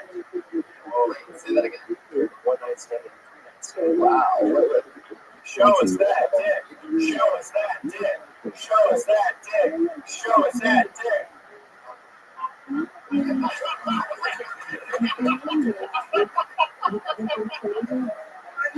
So great. What if there's like a porn agent tonight and that's how he gets discovered? Yeah. Are you talking length and girth, or are you like, or are you just saying that you have a big dick? Length and like what are you talking about? Like 8 inches, 9 inches? 6 inches. That's not That's good, dude. I have the absolute biggest average size dick you've ever seen in your entire life. You know for a fact you have to shut up. Yeah. I just realized how only it is to be a rocket scientist. We had a song about average size dick. You can just go right into it. I know. You're reminded when you play sax. Okay, now this is a rough night. I feel like you're having a nightmare. Everyone else is having. Stop turning on over here. That's like always like 2 inches for a meltdown tonight. I'm sort of humming this. All right, here's what's happening. Oh, you didn't have a good set. We're gonna move on. Thank you. I love that. I know. I was going to impression of Pat, but yeah, fucking bad. Sure, there you go. Alpha bonding, everybody. I don't really like the handshake thing, guys. Let's not do that the rest of the show. We don't do that. You make my dick so big. Anybody else is going to everybody's going to do that from now on. No more handshaking. Yeah, this is sweaty. I don't ask for much, but please don't make my guests not want to be here by shaking your peasant hands. All right. Okay. Pull another name out of the bucket. Here we fucking go. Your hands together for Manuel Herrera.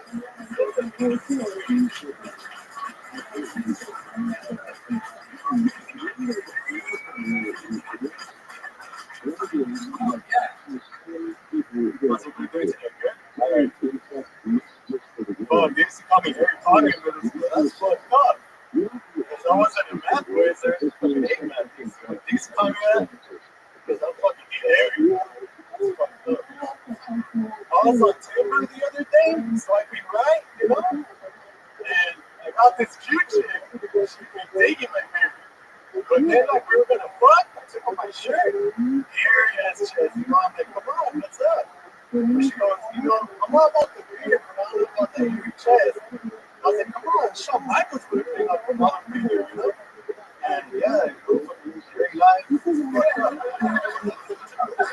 I'm so hairy, I got an ingrown on my sack. That shit hurt. I didn't go to the doctor, I made my mom do it. You know, she fucking hooked it with a pair of tweezers, you know? I felt bad for those tweezers.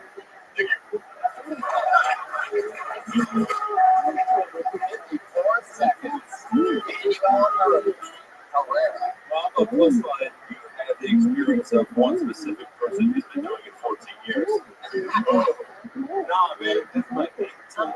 8th time on stage. Definitely. Yeah. How are you still here? Well, yeah, it's done. Manuel,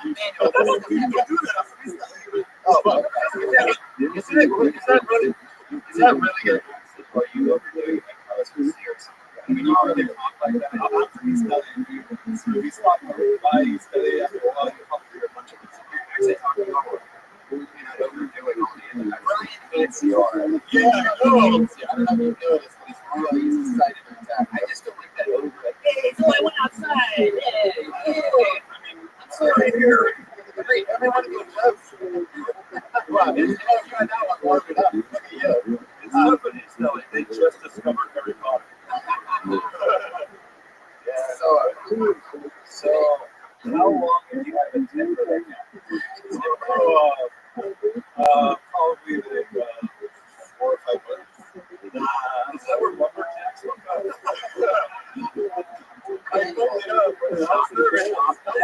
Shop, right? That's nice on stage. I sort of like you. Are all your jokes about being married? No, I just wanted to stay in the pocket for that minute. Right? Yeah, I like that. What other types of things do you talk about? Some politics. Like, what do you do for work in real life? I used to work at a warehouse 2 p.m. to 2 a.m., but last Friday was my last day there, and I'm working 7 a.m. to 4 a.m. So I'm able to do You're really obsessed with the times that you work. yeah. It's like I'm ready for a Rothschild or something. Yeah, what do you do for work? Well, let me give you my schedule first. Yeah. I like to paint a picture. I love that. I think you have a lot of confidence, though, which is good. I think it's one of the most important things for you. Your jokes were awful. Yeah. Terrible. They were work in progress. What's wrong with us? Yeah, Always growing. All right, Dad, that's what you want. You want to laugh. Don't stop there, please. In a few years, Harry's going to be the new Fluffy. Oh, my hair just keep growing. I was running a follicle, man. I need to shave some.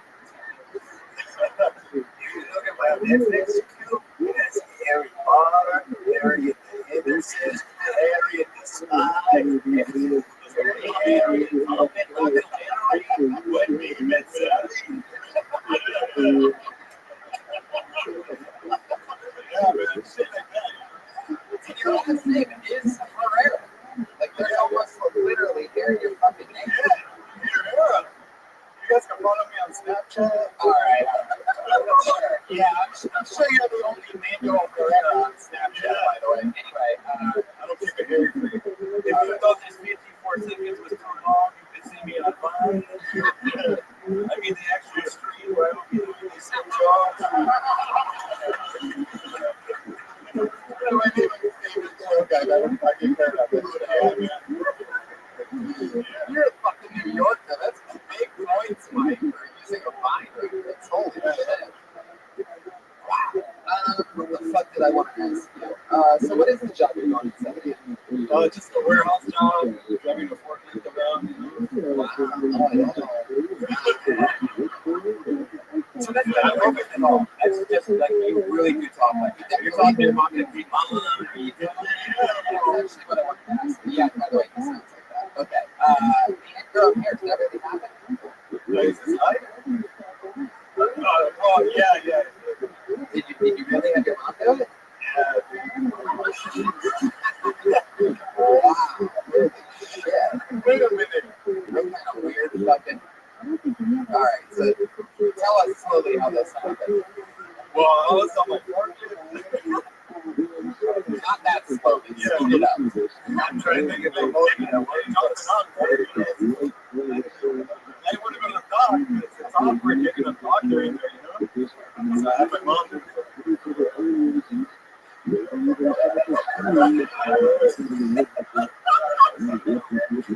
What did your mom have to say about that? What's she like? She didn't really want to do it. Like, I just imagine his mom is just him with a wig on, right? Like, you get into comedy, son. We're supposed to support you. You're super nice. I feel like she pulled that in her hair out of the candy came out of your ball sack. Oh, yeah, fucking do my beans and shit. All right, okay. Little shout out. Stockton Slap 209. What is up? Yeah, are you aware of the 4-star Manuel Ferreira? Well, yeah, he's French. He's from Mexico. Yeah, he just got a very similar name to him.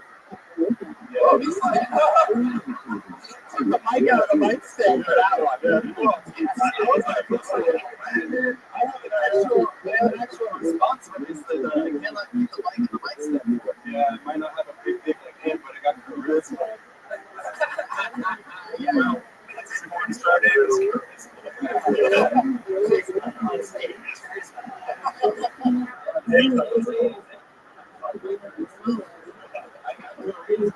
cheese ball, other different things I haven't displayed yet. But also, it's a very hairy situation. Get all dirty. Yeah, sure. Manual, Look, I wasn't getting show. What's all that all over the company? so you've been doing this 8 times. You've been on stage 8 times. What do you do for fun? You're not working in the warehouse. What do you like to do? You hang out with buddies. You hang out with your girl. You go on dates. What do you do? Pick up my kids. Where do you do that at?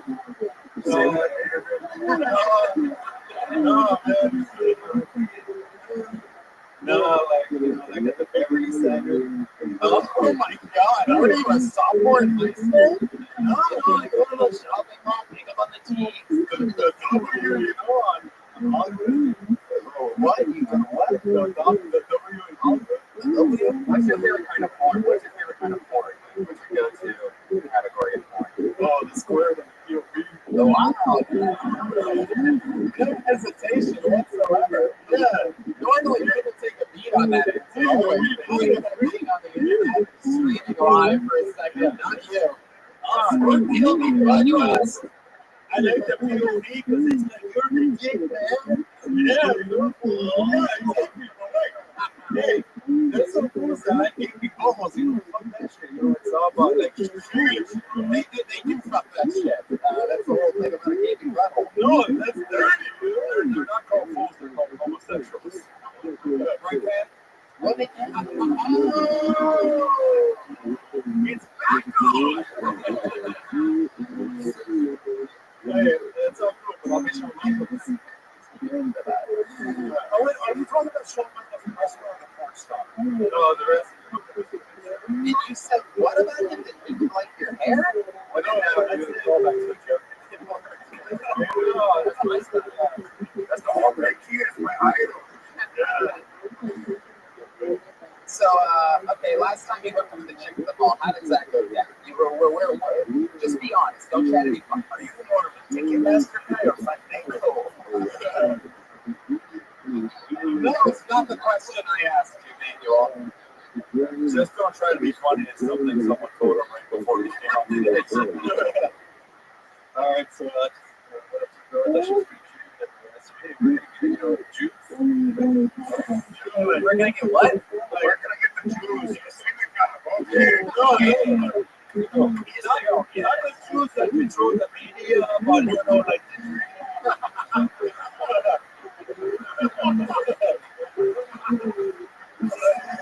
You went out with a random girl. She was a cute girl. You saw her. She by herself. yeah. And you go with the old, hey, do you know where I can find some juice around here? Out in the Beverly Center. No, like jungle juice. Natural juice. Those are fine foods. You know, natural juice. Raspberry. Finger just grown in Java. She was sweet. So then you ask if she knows where the juice is, And she was like, you're so wrong. You're so gross. shit. They don't even have seats. Fucking Gomez on the river front. They're always in fighting. Boy is right. So keep it going, man. Well, then what do you do? What does she say to that? She says, oh, yeah, what would have happened? She's like, oh, where's it? Jumping juice, jumping juice. And then she just started fucking. You're missing part of the story, man. I got it. You asked her if she knew where any juice was. Then what happened in the story? Well, I didn't tell her, oh, you maybe do something artsy or something. Getting better and better. I'm driving this out of you. So then what happened? And then they're like, oh, yeah, I go for Instagram or whatever, you know, because that's what they do nowadays. Instagram. Okay. And then what happened? Yeah. And then I took her to touch a case. You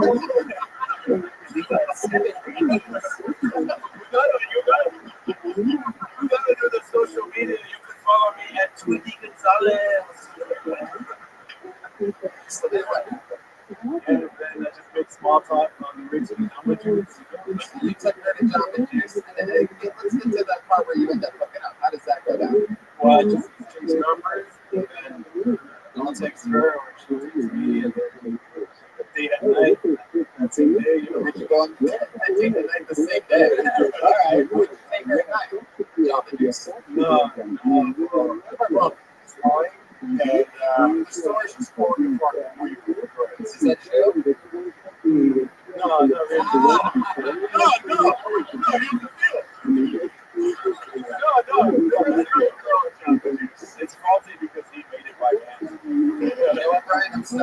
the accent may be fake. Yeah, I'm telling you it's fake. Who lies about eating juice? Like, that's ridiculous. And they always listen to every sinner and I'm thinking about my health. Maybe it's a wheatgrass. I was like, hey, you want some juice? And she didn't answer, so I was like, hey, Manual, I have more than none. So there he goes. Manual. There he goes. There he goes. He's still leaving. Get the fuck out of here. What's up? yeah.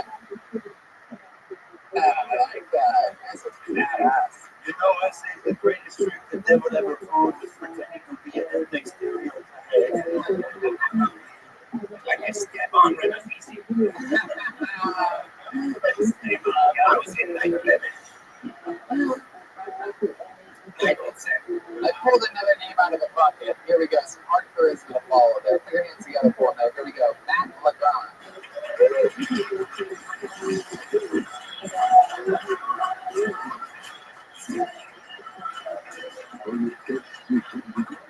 What's up? Weird as fuck. I went on a date with the dude last week, and he was like, "You call yourself a gay man, but you've never seen the Golden Girls?" And I was like, "Yeah, dude, I'm gay because I like dick. Not because I've seen some sick hunk up world of women in New York." That was the qualification that all of our moms would be gay. Caitlyn Jenner was recently interviewed, and she was asked her opinions on gay marriage. She said, "You know, it's always been hard for me because I'm such a traditionalist." Congrats, Caitlyn, on transitioning from a dumb job to a stupid bitch. I grew up in a really conservative home. My mom was so conservative, she walked out of 0 Dark 30 because she felt it empowered women too much. I was like, "Mom, that's not what was wrong with the movie. It was the Muslims." Something was so angry. There you go, Matt Lagon. Coming in and killing it. Maddie. I love it. Owning it right from the beginning. That's how you fucking do it. Nice to meet you, dude. Funny as fuck. Where are you from? Thanks. Born and raised in Indonesia. Really? Yeah. My parents are missionaries. How did that happen? My parents are missionaries. Well, I mean, really good. Really good. You got me there. So there's two reasons they don't accept you. There's more. Okay, so your parents are missionaries. Yeah. What's their favorite position? Not doggy. So, how long have you been in America? I moved to when I was 17. Went to college in Chicago, and then I moved to LA 2 years ago. Yeah. So that's fun. Your jokes are amazing. How long have you been stand up? I'm 2 months in. Wow. Yeah.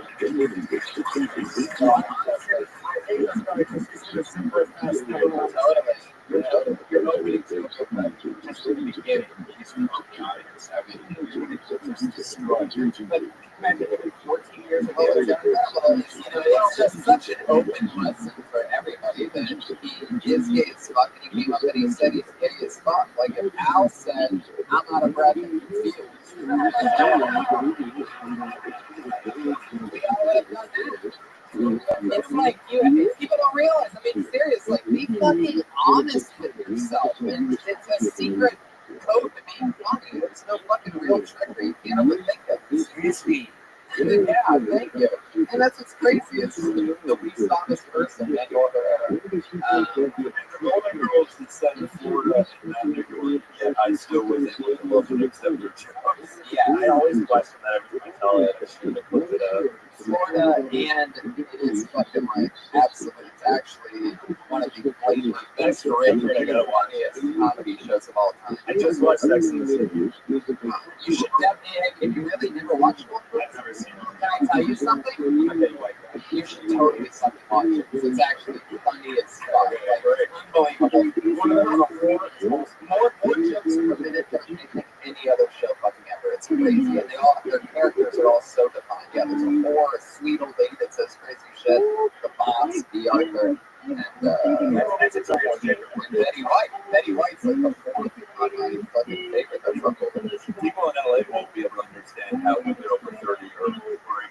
television, but if you get over that, I smell a spin-off podcast, Golden Pony talks Golden Girls. Wow, and I know somebody who will never be on that podcast. I'm sorry, came up with that perfect since you don't just learn another season of performance. No, I haven't. You are so gay that you have balls on your head, right? You're really on that. I've never gotten to make that joke before. I've never had a tall gay guy on the show. Yeah, you've been in a judge show. You're like, how are you able to come up with lots of confidence? Like, obviously, it's fucking right. How tough is your life been? Where your parents accepted you? Yeah. I mean, they love me, but they think I'm going to hell. They know yeah, I mean, it was weird that it was just very homophobic. I went to a private Christian college. You had to literally sign that you wanted to access homosexuality. So, can you give us an example? Since obviously you made it out, like, how did you speak it? Like, was there anybody that, like, you hooked up with or anything? And if so, how did that go down? I actually was leading a mission trip in Europe. You know it's some good dick when you're risking your life for it, by the way. You know what I mean? Like, I have to fucking something. No, my first sexual experience with a guy was while I was leading a mission trip in Europe. And, yeah, so you were leading it, I'm guessing he took you from behind. I can't believe nobody laughed at that. Why does nobody laugh at that? I got absolute silence. He's leading the trip. So this is what the fuck? this is the first time we come on stage and Lewis has a call a faggot.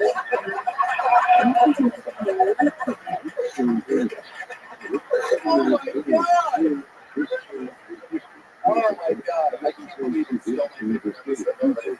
But I do feel like the experience is, there is something to be said for like perspective and hardship that just makes people a better artist. A lot of these like trust fund kids, they get in comedy, have nothing to say. You fund all the shit that you have to go through, and it's reflective on stage.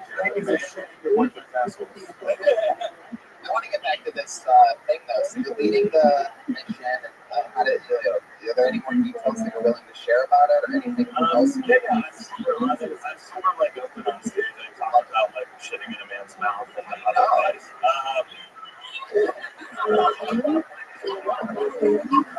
Wow, baby, we are doing it. This is amazing. So if you want to know what it felt like watching Alpha I feel like when I went on that trip and when I came out, I just kind of had to wipe my moral slate clean, if you will, just learn from scratch. So because I was species on How did you know? Like when you were in college and on that mission trip, how did you know the other guy was gay? Because I went to a gay bar in Amsterdam. Yeah, what happened? Wait, you were 17. It was when I was 20 years old. That's when I was living in. That was in Amsterdam? Yeah, it was a weird mission trip. I was like staying in hospice. I feel so. No, I was staying in hospice throughout Europe, but literally when I went out, I saw one of the rainbow flags above the bar, and I waited till everyone on the mission trip went to sleep, and I went out that night, and I like went out to the brown district. But I made it to like a cruising bar, and it was like a very, very wild experience. Cruising bars where they have like rooms for us. But the next day, everyone was like, "No, we heard you're out late, whatever." They're like, "What were you up to?" And I was like, "Oh, I felt led to do a farewell walk around the city." That walk, while doing that walk, you had to like your wrist. Yeah, he's going to hell for that. I just wanted to amazing there's finally something more gay in this room than somebody's voice. Yes, there you go. Wow, they're taking shots at me now. I see. It's like the first one I'm talking to your own stage for someone. It's well, I mean, yeah, I have jokes about that on my hit Netflix special. Anyway, I just got one. So, okay, well, that's fucking hilarious. Can you talk about that on stage? I haven't. Material do you have? How long? I would say the longest that I've done is 20 minutes. I'm going to be the one guy who doesn't talk about his dick on stage. Yeah, the longest that I've done is 20 minutes. I'm probably of 25. I perform every night. I don't understand a lot of comics come on here and they feel like in my opinion. The longest I perform every night, meaning I have sex every night. The longest I've done is 20 minutes. The longest I've had sex is 20 minutes. That's sort of wow. I mean, what's funny about that is you really fucking cut them off. I know you did. They go off the totally talking. Wait. Yeah. Okay. Yeah. Podcast guru. I'm sorry. I don't know what I was saying. We apologize. I start settling 25. The longest that I've done is 20 minutes. What's your favorite set? This is still about sex. You said you don't understand how other comics come up here and have. I'm sorry, I didn't mean to. It just happened. Oh, I mean, this is just an observation I've seen this show a couple times. A lot of people have said they've only done they go out once a month or whatever. They'll do one mic. This is the first mic they've been to. It's like if you want to do comedy, where you're performing every time. Absolutely right. And we tell them that every single Monday. Yes, queen. Would you like to go to the Ice House next Friday? I'd love to. Okay, wow, there you go. Bring the house to the Ice House.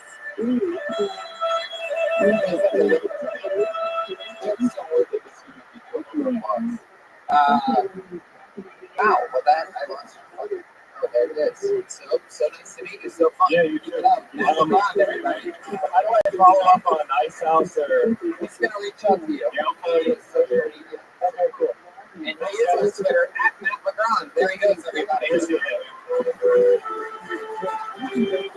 Everybody's Twitters are their news tonight. So you having fun, Louis?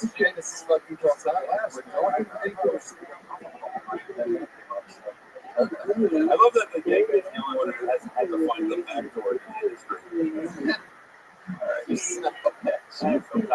All right, I happen to know for a fact that this guy has been signing up for this show every single Monday for fucking years, and he rarely ever gets up. So here we go. It's not going to get to the plane for a while. The name is Addleston Fitzgerald Holder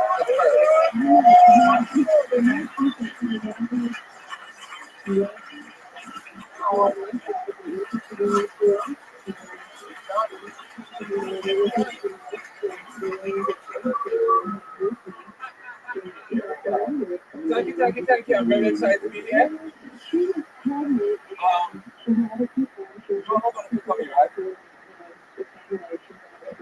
All right. Because it's so uncomfortable.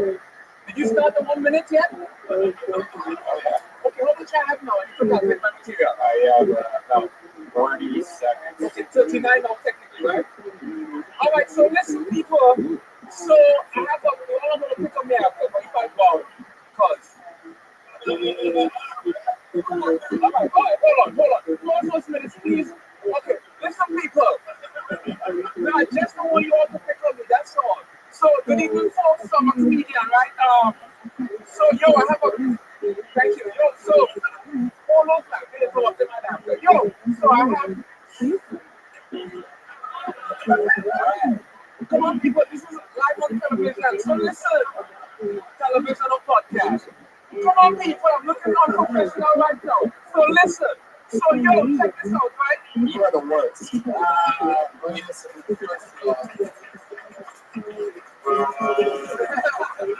Dude, Addleston, are you normal at all, or are you just a crazy person? I'm insulted. No. Addleston's never seen a light video, bro.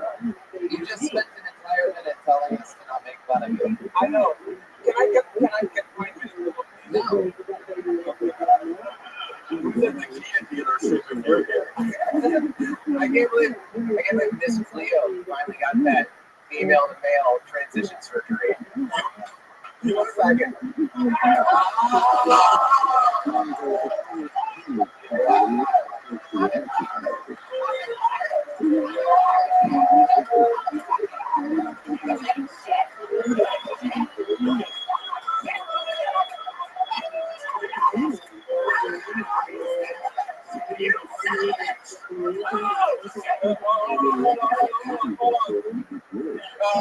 You should be the woman who saxophone because you're the one that gives the blowjob.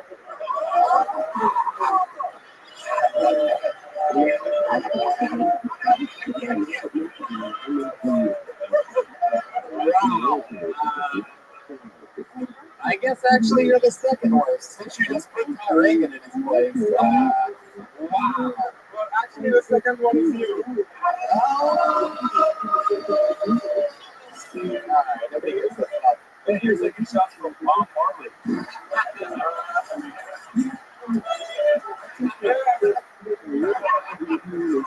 Oh, here we go. He looks like Santa Claus born hipster. Okay, don't laugh that hard. Alright, Allison. What's your story, dude? Let's just be honest here. How long have you been on stand-up? My whole life. Alright, I'm gonna give you another chance. Yeah, dedicated this to a bobsled team.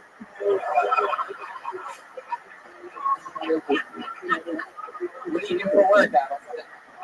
What do you do for work? You're one of the few comedians to ever bring a briefcase with you on stage. So, Yeah. That girl was laughing so hard he's making whale noises. what do you do for work? Stop laughing. That's all you can know. Allison, stay with me. I'm here, buddy. What do you do for work? Still over here, Allison. Allison. Live show, baby. Stick with me. Over here. Not down. Tell him to stop laughing. No. No. Okay. Allison. Allison, what do you do for work? Currently, I'm unemployed. What did you do before that? I was unemployed. Alright. But I did construction one time. Just remember when you pay your taxes, it's to support this grant. Allison, I'm going to be honest with you. You didn't do anything on stage with your minute, and that's sort of the only thing that can fuck the show up a little bit. So I'm going to move on. All these people that signed up wanted you to perform a minute on the show. We're going to give them a shot. Allison Fitzgerald, over the first, everybody. There you go. He has an actual stamp for his name instead of signing up. He uses a stamp. We should have known that. And an AOL email address. Yeah, for his Twitter handle. He left his actual AOL.com email. Here, let's go to your next meeting. Kelsey Care. Kelsey Lane. Kelsey.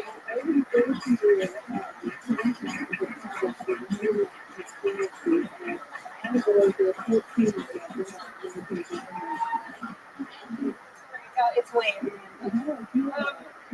So I'm just gonna be honest with you guys and tell you that there are purposes to look at this way. Okay, I'll tell you this story. There was a beautiful moment that I had with this homeless man. And we looked each other in the eye and he smiled. And I looked down and noticed that he was furiously masturbating. And I tell you this because when I went inside to go get the sandwich, I came back out and it was like, hi. I was like, hey. It's like, are you single? And we've been together ever since. So, thanks. Okay. Kelsey Lane. One of your first times doing stand-up. You just started. Yeah, like 4 months. 4 months. Okay. How's it going? You having fun? Yeah. I'll tell you right from the get, like, you know, when you say there's, you know, whatever you say, there's something okay about looking like this. Like, we already don't know what you mean. For example, if you go back to Matt LeBron came up, said, I'm gay as fuck, here we go. And you say, there's something about this look, and we don't know whether you think we're pretty or ugly, or we don't know what you're saying at all. Does that make sense at all? Yeah. So she's sort of like, I don't even know what so like, there's work to being this great looking. Alright. Yeah, that's it. Say, he called you a 6. Hello. I didn't, he did.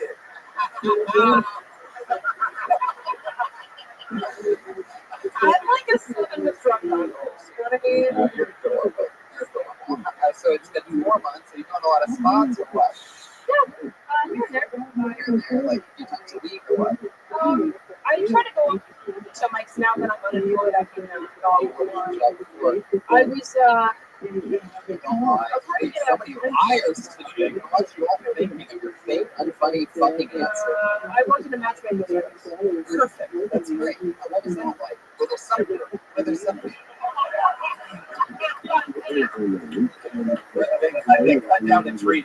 Did he you say timber instead of timber? That's so funny. I didn't even notice that. So, all right, what's that like? We're gonna. There's some people when they sign up, or you just see them and you're like, look, we can't do anything for you. Nobody's gonna like you. Is there any? What was your role in that? I would talk to the mattress and be like, hey, you should come and talk to our matchmaker and then talk about the client. That was what I did. Yeah, just reaching out to people and getting them. How long did you do that for? 7 months. Right. 7. Was it? Are you single? Yeah. And is that an interesting position to be in, watching all these people dates while you sit lonely every night? Yes. I thought the world was looking like this. Hey, you gotta do a 6. Yes, my love life is a barren wasteland, and yes. Why do you think that is? Why did you always do those course lists?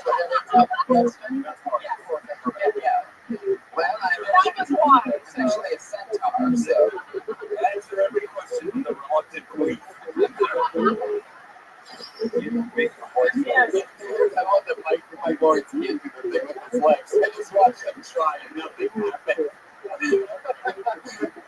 All right, Kelsey. So, why did you work there? Did you get fired, or did you leave, or did you try to like take the best dates for yourself? I want to go back to your loneliness for a second. Why you gave me the horse list, but I never got an answer. Why do you think you said your love life was a barren wasteland? What does that mean? I think I attracted Give us an example of a crazy guy. Like 40-something Jamaican guys who bring up your briefcase on stage. Continuously beg you not to make fun of them while just being a complete asshole the entire time. We're going on a date actually. Wow. No, I think so the last guy I was dating, he was he would like I fell asleep one time. He went through my phone and was like talking about. He's like, so do you talk to like this guy or that guy? And I was like, well, we're not even relationship.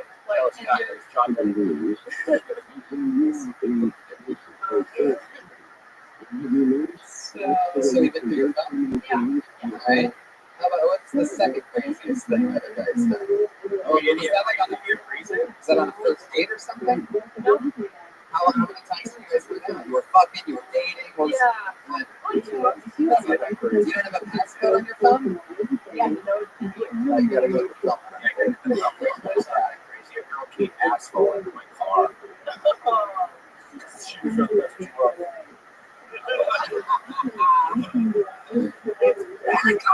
yeah. You better be careful with that. You're giving away all your secrets. Next girl who's hard to bring is gonna keep guitar comic in your car. That'd be worse. I would have to get that fixed. I'd have to get that fixed immediately. All right, asshole, you're like, I get it. Someone says that the flannel button pops off the shirt. That's actually usually what I do. I usually have a guitar on stage, but I just felt like it was going to be way too much. Give us some of that.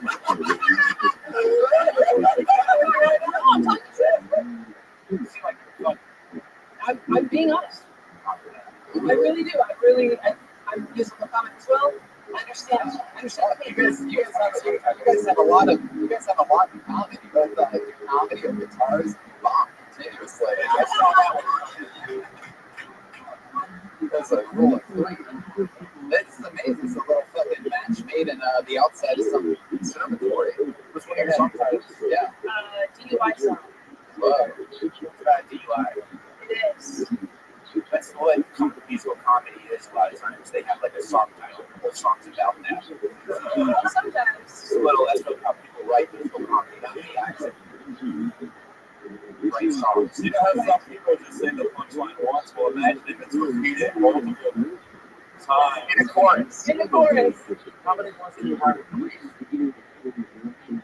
Believe.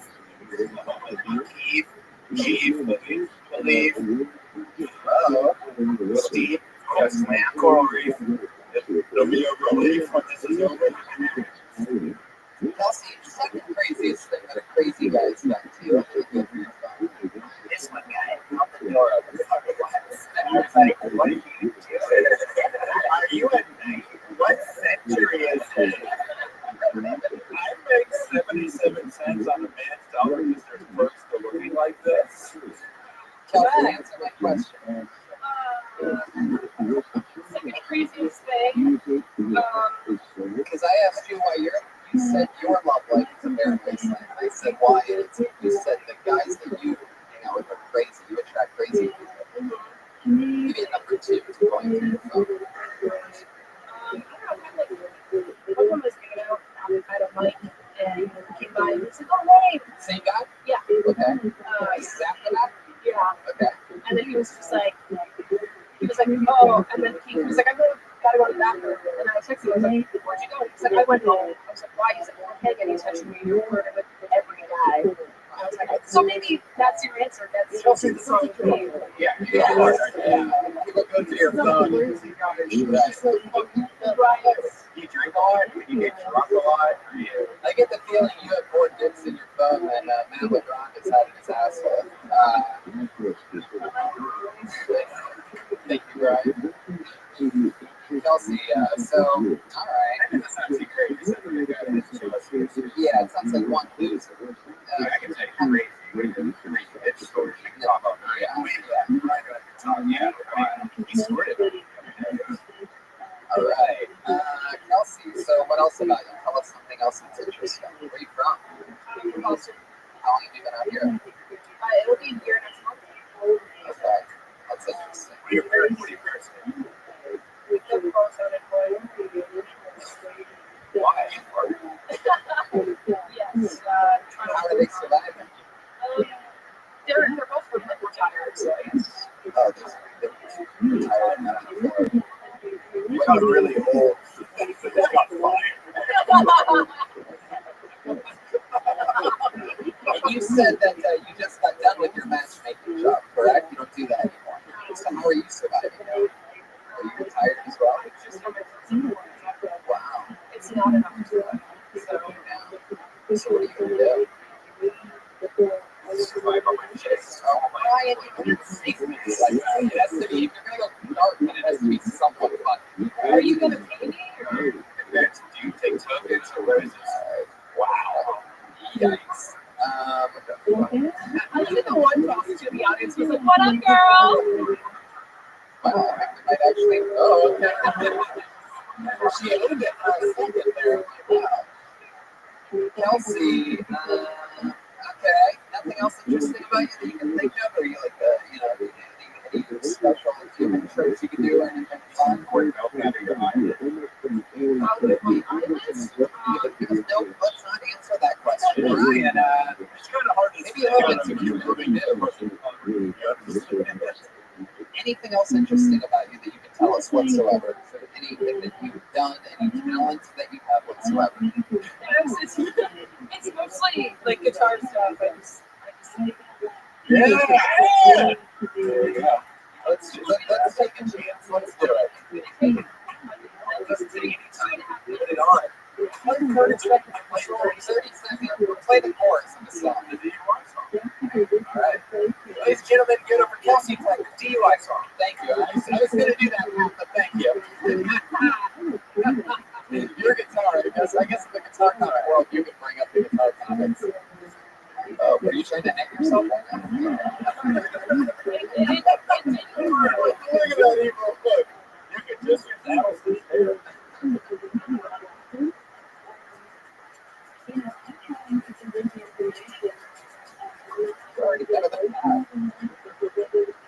Wait, so just the chorus, I should say, not the verse. Alright, this is Hollywood. You gotta commit here.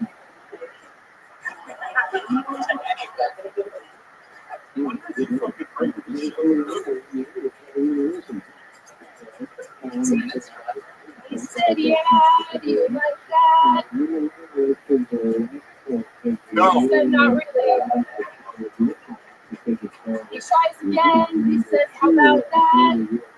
I said, you didn't do anything. Differently. So pardon me if I'm too outspoken. I'm only here because my vibrator's broken. Don't get me wrong, you're an okay guy, but I'm only sleeping here to avoid a DUI. Yeah, There you go. All right, Tony. Wait, what's going on, Jeremiah?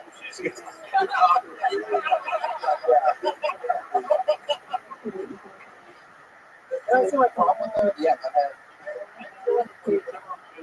Talk about students, it's just kind of like a simple, dirty thing. And it shouldn't just always be about sex or always should be. In all honesty, it's like this morning dirty words. So I thought it was way better than your but I would say that stay away from just the song and writing dirty words. Yeah, what are the other two songs? What are these called? Don't overthink it. Answer the fucking question. Why is everybody doing this? Yeah. To be honest, I fuck myself in front of What I say, the thing is, like, you're coming out here, it's being recorded. That's all these people.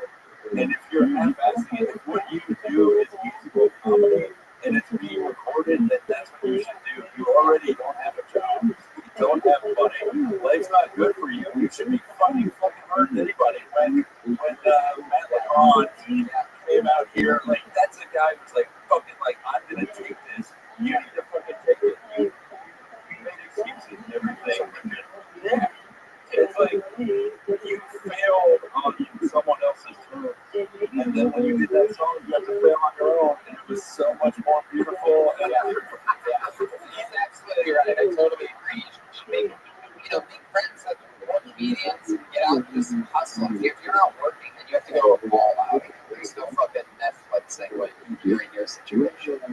So, I do respect. Like, fucking takes that guitar everywhere. He's gonna take the amp sometimes.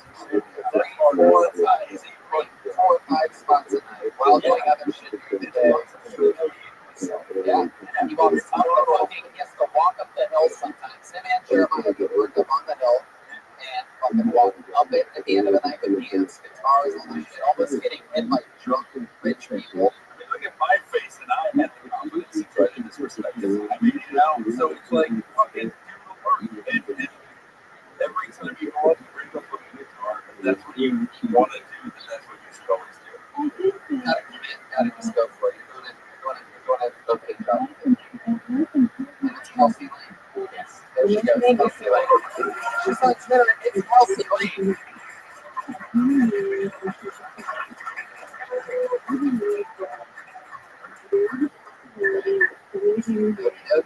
Here we go. Almost there. Put your hands together for Henry Johnson.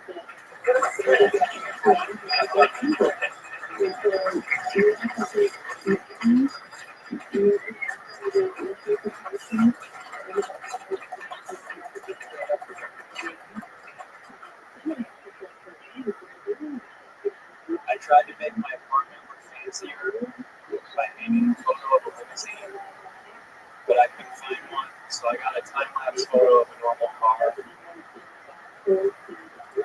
Due to inflation, American money was worth a little more in the 80s. The Eddie money was worth a lot more in the 80s. 4 more years is a really optimistic thing to chant at a political rally, really pessimistic thing to chant at a birthday party. As a kid, my favorite stuffed animal was chicken cordon bleu. When I grow up, I really want to be Oprah's dad. She'd ask you to look for monsters under her bed, but instead you find a free copy of Michael Bublé's latest. Thank you guys very much. All right. Henry Johnson. How's it going, man? How long have you been stand-up? About 10 months. 10 months. All here in LA? Or all here in Los Angeles? A couple months in Chicago. Is this where you live now? Just for 2 more months and go back to the Like that? What are you doing there? I'll be there this summer. No, I'm school. Where do you go to school? Yeah, business. For what? Statistics. Smart than most people. Do you know him? No, I just can tell. He's a joke. You're a joke writer, not a performer. But Pat, you're one of the dumbest people in the room. So how can you tell that he's one of the smartest? And statistically, 1 out of 6 of his jokes are good.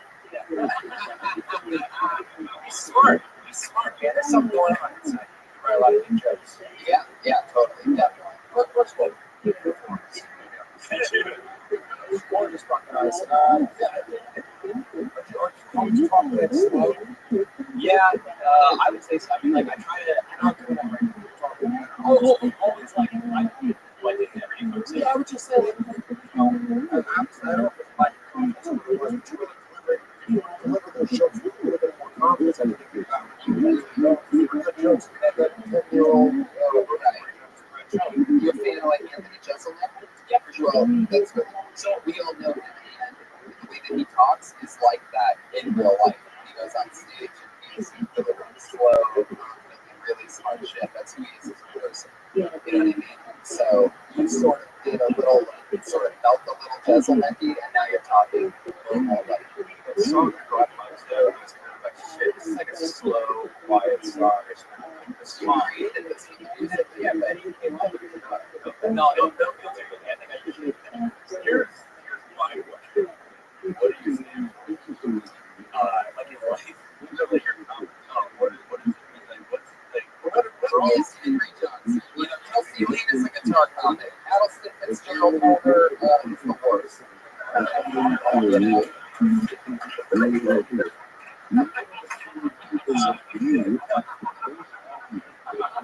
You know, if you say his name one more time, you'll appear.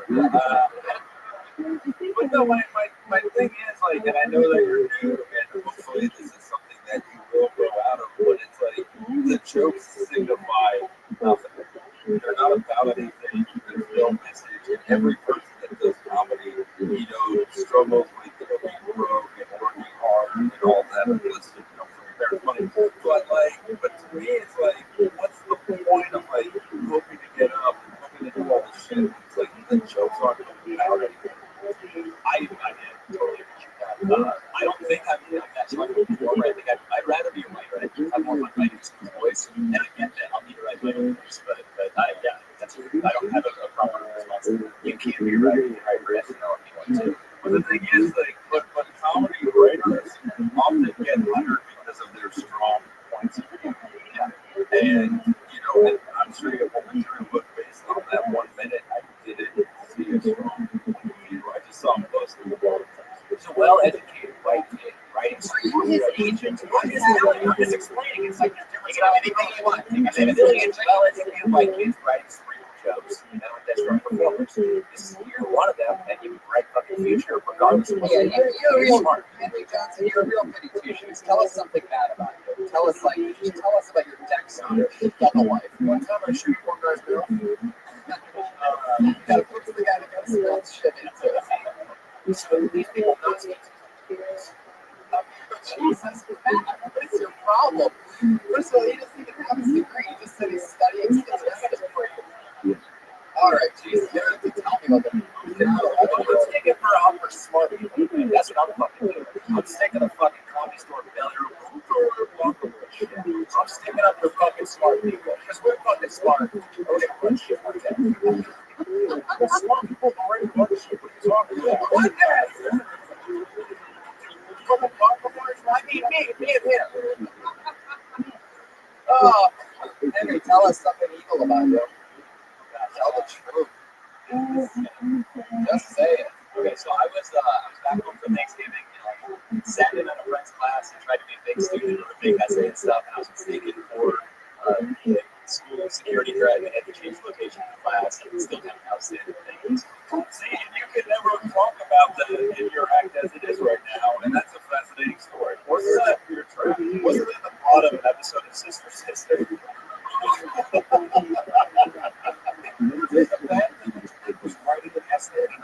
Yeah, exactly. It's Henry. I mean, what are we talking about? You can do better than that. Give us something else. You are away. Come on. It's your go-to word. I don't know that I have like a particular. I feel like that's a candidate. I really do that particular. So you can do like anything. I like one for the girls enjoying it and just wants to be there. Just make me love porn. Girls. All right. Tell it. Come on. Hit us with something. Craziest thing you've ever done. Gosh, I feel awful. That dog sounded like he was opening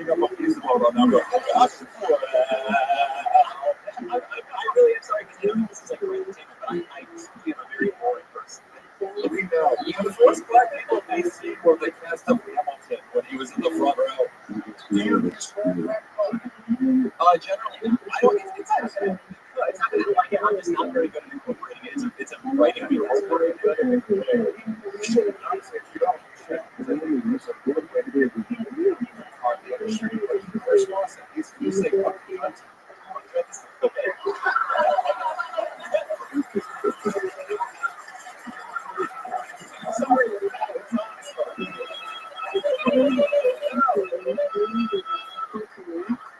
Holy shit.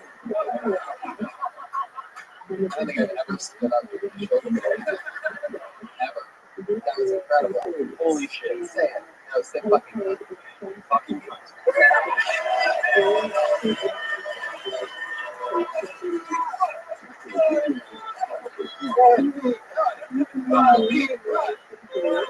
What's that?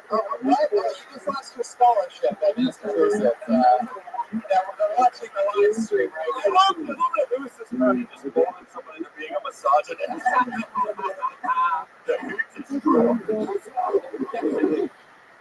Wow, that was fucking awesome. How do you feel about that now that you said that? Is that the first time you've ever said No, that? no. I mean, I once called mother that when the potatoes were cold.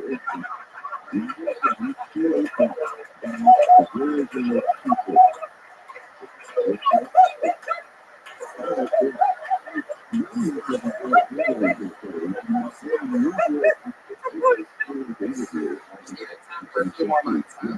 Yeah, I'll be in town until the beginning of June. Then I'll be in Chicago for a couple months. Then back to school. You should fuck that up. There's two schools together. Yeah, starring in the one-man show, What If Carlton Was White? I love it. I love that you started doing stand-up comedy after being the lead of Book of Mormon. I think it's a really big deal. It takes a lot of balls to do that. But come back again. Will you sign up again? Come back. I want to hear more of your jokes. I want to know more about it. Yeah, like more. There is an inherent likability and charm. If you have a genuine naivete, like when you come up here, that is fascinating, and I want to see you. I can say that. Bronx Public School, everybody. No, but like there is something inherently likable about you that if you did talk about yourself, you can do short, punchy jokes, but not in that like done to death, like one-liner style, and be yourself. I think that's where your success is going to come. Thank you very much. Are there people you think you're good to? I would like to subscribe to your page. Who can I study for that? Because I really do want to study like who do you think strikes a good balance? Every so many. Yeah. Is that athlete? We would genuinely, I will have a conversation with you after the show and do something like comments to look up and watch. Because I do think you have a lot of talent, but I just think that this is a bit of. And you definitely have to use some of your, some of that when you're thinking about what is special about you. Talk about the fact that you don't do bad things and then it makes it, talk about why you don't do those things or how or what happens. Use that nice guy, like I said, Dexter type of thing to your advantage. But you have to show us that other side, you know what I mean? We need to get a taste of it, even if it doesn't exist. Tell us why you don't do things and what you don't do. That's whatever. Constantly is like you work yourself in anything, auditions, TV shows, whatever it is. So you want to get to know you, talk to you. You're a really likable, nice guy, and everyone in this room is rooting for you. So that's a good thing to have. There he goes, Henry Johnson, ladies and gentlemen. Nicole, this is it. We are here. We have one comedian left. Normally, we have two regulars, only two, to do a brand new minute, not out of the bucket every single week. One of them couldn't make it tonight, Vanessa Johnson. Get well soon. And tonight, of course, the lovely, the amazing, the always nervous, fun stylings of the great Melissa Essling.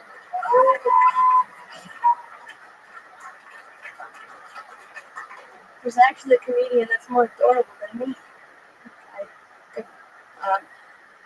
The cool thing about riding the bus is homeless people stop asking you for money because you're on the same boat, bench, whatever. thing. Somebody recently told me I'm their favorite person to watch porn. So I got that going for me. Well, it's not that bad. Shit. Let's just say I'm not looking both ways before I cross the street anymore.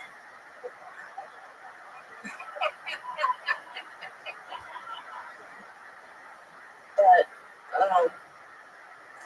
yeah, it's not hard to see the silver lining when you're broke because anything that looks like money,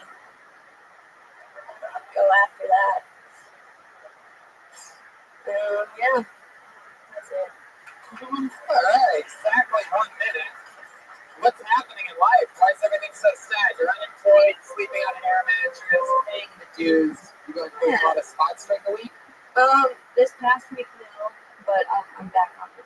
What was the first thing that you said about adorable? Oh, he was really adorable. So, the guy right before me. Yeah, when you start your sets, just do you know what I mean? We acknowledge everything that happens before you. Don't waste it opening, really connecting. Because that's when you're establishing yourself. This goes for everybody and every set that you do, You don't always have to make a joke about something that you saw earlier in the show. I mean, people get more entertained when they see somebody owning it. Just like, wow, here we go. It's time for the Melissa Esslinger part of the show. You doing the callback, I don't think anybody, I had no idea what you were talking about.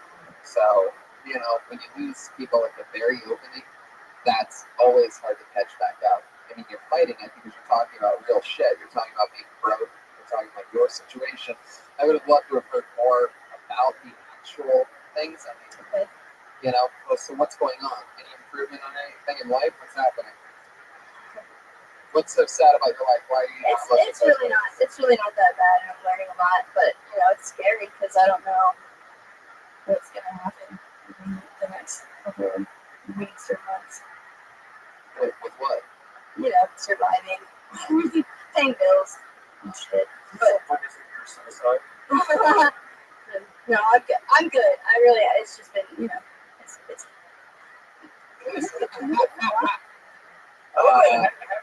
Half the sets tonight have been like sets, and the other half have been like Kickstarter videos. Yeah. You cruise through it tonight. You get, write jokes, get fired up. This wasn't, one of your real sets. You sort of just grazed over a couple ideas. Some guy told me this, ride the buses like this. Don't give up on us. We know a minute a week is hard. Writing jokes is the hardest fucking thing in the world. We've seen that all night tonight from everybody. Yeah. But you gotta fucking rock. You gotta do it. We'll see you next week. Melissa Esslinger. There she goes. Guys, Ryan J.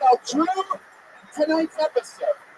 He has the official Kill Tony poster for sale after the show on the front patio. You can say hi to all of us. The real Ryan J. Ryan Redband, Pat Reagan's Patty Reagan on Twitter, Jeremiah Watkins, Jeremiah Stand-Up on Twitter. Get Pat's new album on Spotify. Luis J. Gomez is on Twitter. Luis J. Gomez, Luisj Gomez.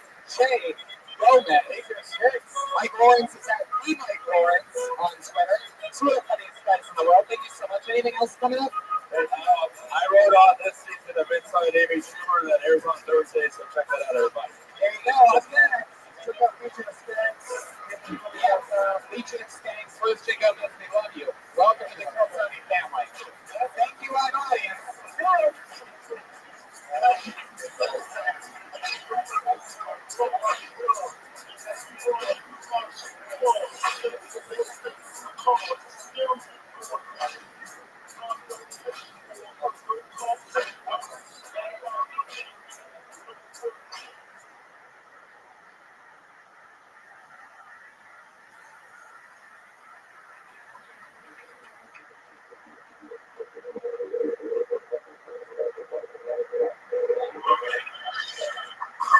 Hey, this is Reggae, coming to you live from world famous comics for a brand new episode of Kill Tony. Get up for Tony Hickson. Everybody. Wow. Holy moly. How exciting. What a special show we have, everybody. Hi, welcome. This is so nice and loud in here. Welcome, everyone. Keep it going for Reagan and Watkins. You just saw them, everyone. Killing it. Fuck yeah. I like this. Look at this packed bitch. You guys ready for a crazy night or what? Motherfuckers. We have the great Ryan J. Ebelt drawing already tonight's episode. He draws every episode. You can get those prints at ryanjebelt.com, including the brand new Kill Tony poster. Limited edition. Unbelievable. It's up on my living wall. It's so awesome. It's the fucking coolest poster that I've ever seen in my life. It just so happens to be a poster of this podcast. So who wouldn't want one of those? And he usually has some after the show if you want to grab one. Yes, So we get them on the patio after the show. You can meet the great Ryan J. house artist. What's up, Red Man? How's it going? not much. How are you doing? Great. Life is good. Excited. This show, Kill Tony, is going to Nashville May 22nd to the Wild West Comedy Fest. And be part of a festival. It'll be fun. And it might be at Santa Barbara Friday with Sam Triplett. So, yes, guys. So it's going to take a turn. I'm going to be in Cap City this weekend, all weekend. So those of you listening live on the live stream from Austin, Texas, I'm there this weekend. I'll be at Brea, California Thursday with George Perez. It's almost sold out, so you better get your tickets right. Speaking of almost sold out, pre-sale tickets start on Friday for my show, October 8th. At the Wilbur Theater in Boston, Massachusetts. Yes, that's huge, Tony. That's a huge theater, motherfuckers. Damn right, it's huge. It's crazy. I don't know if I'm gonna be able to do it. No, I'm just kidding. I'm probably gonna shoot my next special there. Fuck you, idiots. I love this. I love this evil Monday vibe. There's nothing more fun in my fucking week than having crazy times on a Monday at 8. So let's just get the fuck into it, shall we? You guys ready to meet tonight's guests? I always have two of the funniest human beings in the world on this show. I am so fucking excited about tonight's episode because these are two of my funniest friends, two of the funniest human beings I know. Put your hands together for them. It's Jeff Danis and Brian Moses, ladies and gentlemen. Here we fucking go. This is exciting. True comedy star black belts. Yeah, motherfucking Brian Moses and Jeff Danis. Welcome to the show, guys. Must be an off week. Moses, you've done the show. You think anybody else gonna merit? Just let this thing hide to do this? You get the fucking Brian, ladies and gentlemen, Moses just sold his show, Roast Battle, to Comedy Central. Don't tell me, don't you tell me I don't get good guests on this show. This is the brand newest fucking Comedy Central show. It was built and sustains here in the room that you're in right now. From the fucking roast battle. That's a very big deal. So what the fuck is Danish doing here? Well, what's crazy about that is that I've literally been trying to get you here, sir, for almost 3 years since the show started. When you're as famous as me, Monday is hooks. Well, about 2017, but I had something fall out last minute. After Passover, I figured why not? I'll come in. I love it. Fun storyline with us is that as much bullying and making fun of people that I do, Jeff was the one that when I started stand-up here was hosting all the open mics and would literally shred me to pieces. So you got to start your bullies young. Yeah, bully them, and then you move on, and then they become a bully. Right. That's how it happens. It's beautiful. Well, Coin Frank, he calls the comedy store OR the dojo. Yeah, he's the dojo. So he's the guy that fucking sets up. I don't know if that's true, but sure, yeah, I did that. I try to give you a little bit of take. Yeah, I can't give you right or you. I'm racist. I don't get set up by black guys. I'm excited about this. Where's Reagan Watkins? You know what? I could put it here somewhere. Actually, right there.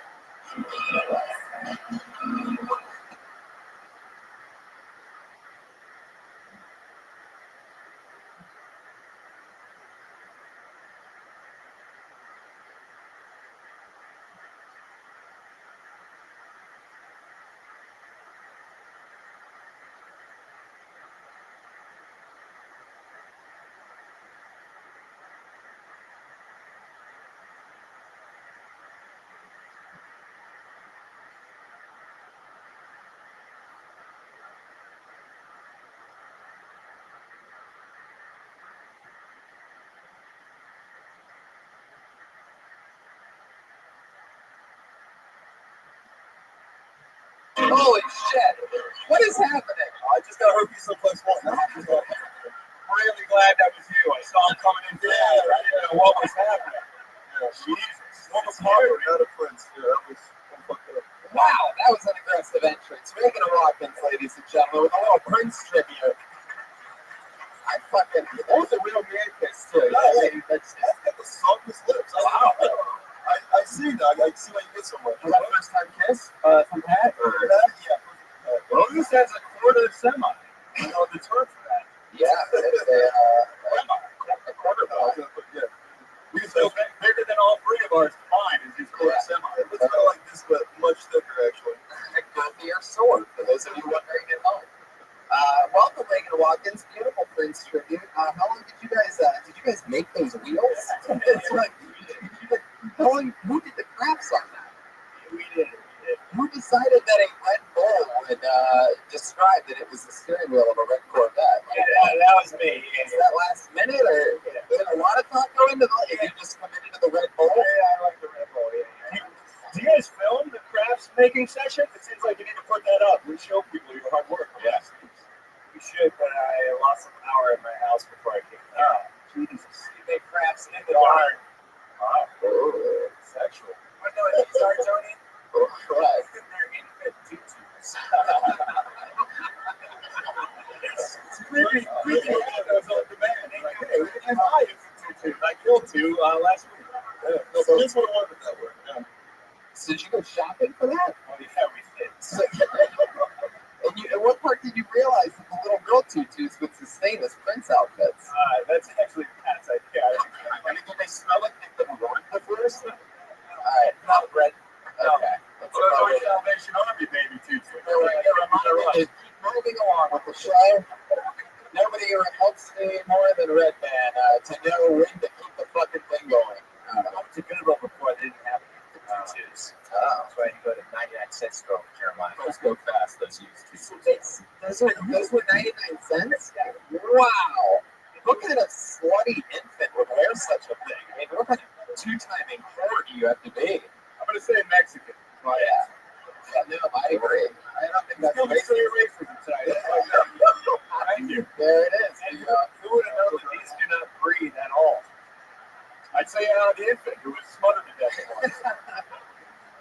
So let's fucking do this shit, guys. You know how it works. I've got a bucket full of comedians' names here, and I pull a name out of the bucket, and they perform 60 seconds, and we can talk with them about anything in the world. Comedians, you know your 60 seconds is up when you hear the sound of a kitty. It's an adorable little kitten, obviously getting kidnapped by a pterodactyl of some kind.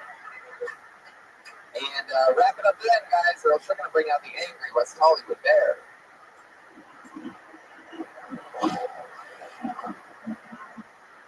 Extra loud tonight. There it is. A little leopard at the end for you. If the bear didn't scare you, that leopard will get you. You guys ready to start this fucking shit or what? Here we go. I am excited, guys. Let's Break some dreams. Holy shit, we've met them, I think, last week or 2 weeks ago for the first time, and I'm so pumped about this. You're ready to hand your mics over YouTube because I am bringing up the fucking Fearsy triplets, ladies and gentlemen. Holy shit.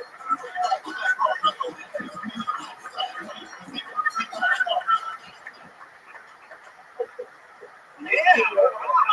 Oh, thank you. Oh my God. Our dad is a real manly man. He's a tough construction guy. Yeah, and when we were growing up, he wanted to make sure that his sons were good with their heads. We always said, "Don't worry, Dad. We've got."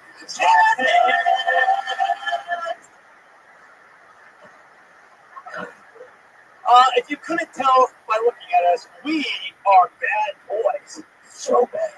Yeah. We do drugs. Took some E the other day. Vitamin E. It's good for my complexion. So bad. We all have fresh teeth. Yeah. They're washed off. So bad. Probably the most badass thing about us, though, is we all ride a Harley. It's just the one. All three of us kind of get on together. It's two sidecars.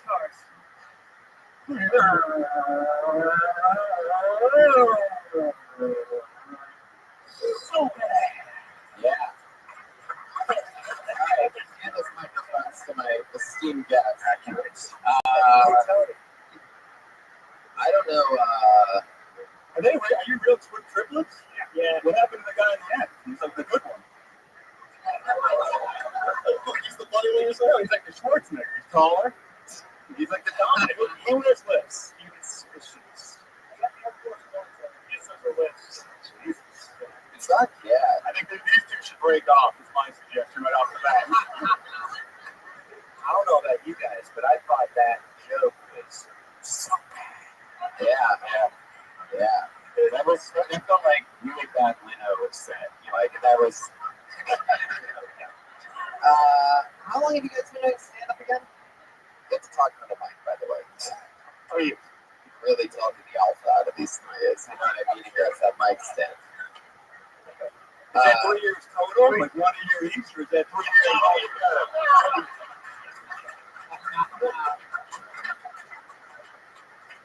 And how long have you guys been in Los Angeles? Our whole life. Yeah. Really? We live like 20 minutes away in City In a chocolate factory or something. Yeah. Unrelated question: were you male high school cheerleaders? Oh no, the one in the middle really looks like one. He was a baby. I wish. That would be awesome. Flyer. Oh, I know a lot about cheerleaders. So I'm sure you do. You exposed them. Yeah, there's definitely some cheerleading background. See it, dude. I'm a scout. If anyone out there trying, we play football and wrestling. Interesting. Who was the best athlete? I was. Wow. It's not. It's legitimately true. Wait a second. You have to prove the whistle's been blown. There's been triple talk for the first time ever. We'll go over the accolades. He tore his ACL, so he's kind of DQ'd. He was a high school MVP in football. Why?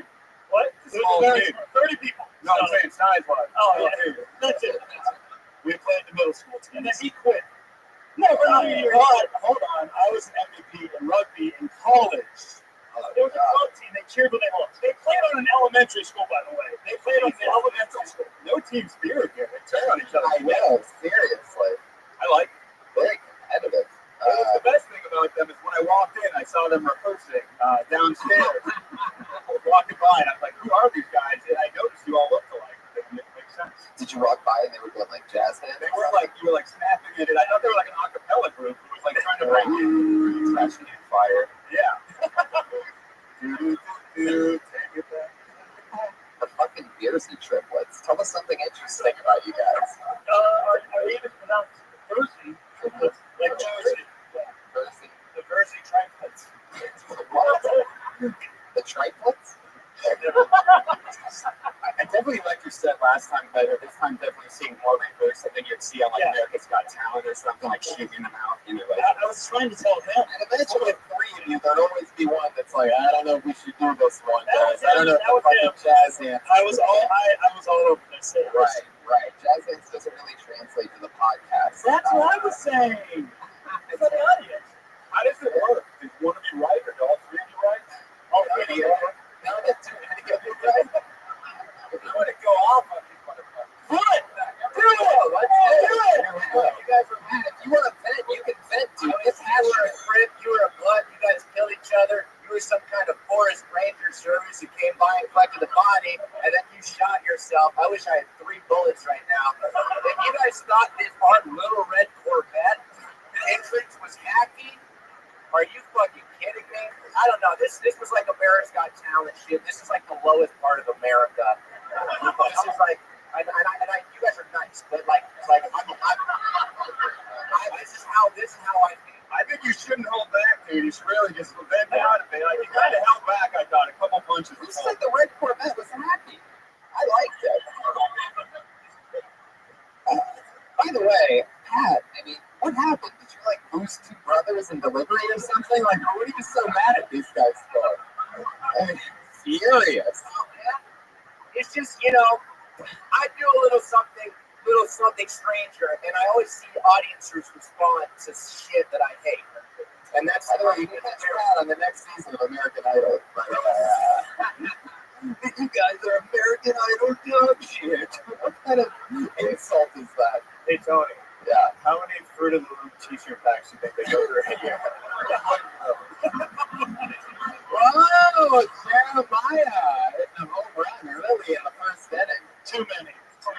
I love that. Well done. So, Bersey triplets. Is there one of you guys that like gets Pat jerking off by the two of you a lot more than the other one? Back in the day, yeah. Back in the day, I had a thing called, it was a very low point. I had a thing called 2 days. It was during summer, so I'd wake up in the morning and jerk off, and then at night I would jerk off. Do all of you have that list a little bit, or just this one? Just him. Wow. Who's so into jerking off that they name it something like after a football team goes ready for the season? It was during 2 days, so it just seems suiting. I got to jerk it. I'm so turned on in the locker room. I got to jerk it before practice. I got to go home and jerk it after practice. Maybe you guys should do 2-a-day writing sessions. Wow. Rocky, yeah. Well, Jersey triplets. Last time you guys were on, you were acclaimed heroes, and you're just getting your souls taken away today. That happens. I Can't love wait that. to see the swarming fighting style of them attacking. Just fucking on each other's shoulders, totem pole attack style. Is there any reason you think why you have the list when the other two don't? Were you like grandpa's favorite or something? Like what happened? He was pulled out of the womb by the force of the tongue on the forceps. It's fucking too much. I don't know. I really don't. No idea, huh? I took classes when I was younger to get rid of it, and I guess you'd never have. I'm not a retard. That's Wow. I told you. He's got to branch out, dude. You guys are holding him back. Dude. He just threw shade on his two brothers. Oh, man. It's a good check. Fuck yeah. All right, guys. Well, it was nice meeting you guys again. You know the thing that bugged me about their set? I actually didn't mind their set. The only thing that bugged me was the staffing wasn't in unison. That's true. You know what I would love to see? You know what it just hit me is I would love to see the Jersey triplets go up against somebody in a roast battle. Oh, yeah. One of those undercards houses. Can I play a little magic? Can I be instigator on a matchmaker here? You're done tag team. Maybe the triplets versus Pat Reagan and an undercard. Let's do the triplets and first Pat Reagan in the parking lot. Whoa!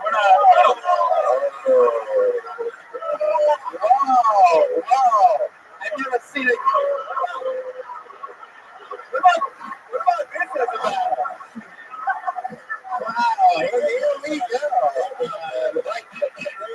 Rosie triplets were so short that they just got little taco tutu right in the face. You guys just got Who gave Godzilla a saxophone? Oh my God! saxophone. I love that. Now, are you guys bad cop, good cop over there, Jeremiah? How do you feel about them? Are you with your boy Pat on this? If Pat wants a fight, I'll throw it. I see a 3-on-2 handicap battle. Right? Yeah, I love that. You know what? I think that's what should happen. Should we do an improvised roast off right here? Let's see what happens.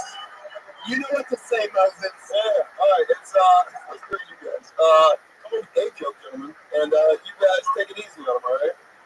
All right, you need to tell jokes. Try to make fun of them. Yeah, you guys first. You guys second. Go.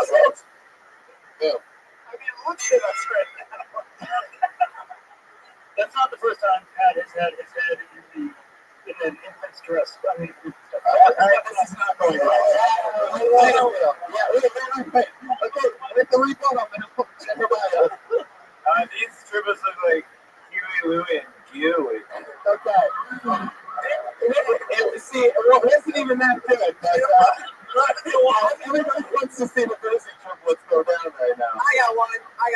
Oh, shit. You got to snap, crackle, and stop. Huey Collins.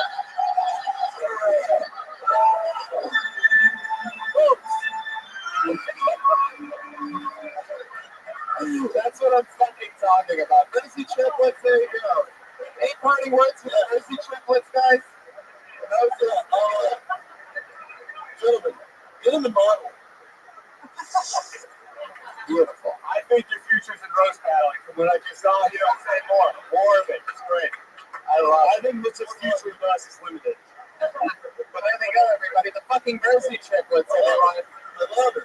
They're on Twitter at Jersey triplets. Yeah, that's so fun. I hope that little improvised fucking roast stuff. I think that show should be over after that. We're just getting started, baby. We will not snap, crackle, and stop. That's unbelievable. What's you guys? The honky tonk man. I thought he was going to guitar when it blew the heads. I wanted it. It's like that's what it's like. He's like the concave chest. They just have like so much chest. I think they're at their most vulnerable. So we're like, we got nothing to fucking lose. There's 3 of these guys. There's 5'2", all of them. Let's just fucking go out. Jeremiah, I love this look, dude. You would play the best gay Dracula, right, of all time. Is that the?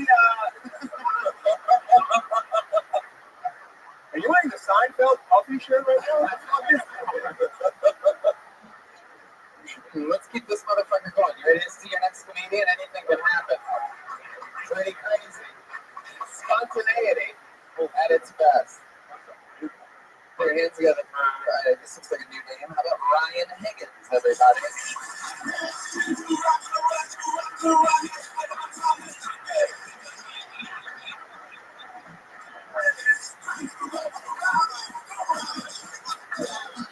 All right. There we go. Hello, everybody. How you doing? Seem like a cocaine crowd, right? You guys like coke? I never liked cocaine. I don't understand it. I hate my thoughts. Why would I want them to be faster? Doesn't make sense. That's like giving your high school bully a gym membership. There you go. That's the bit. That is the bit.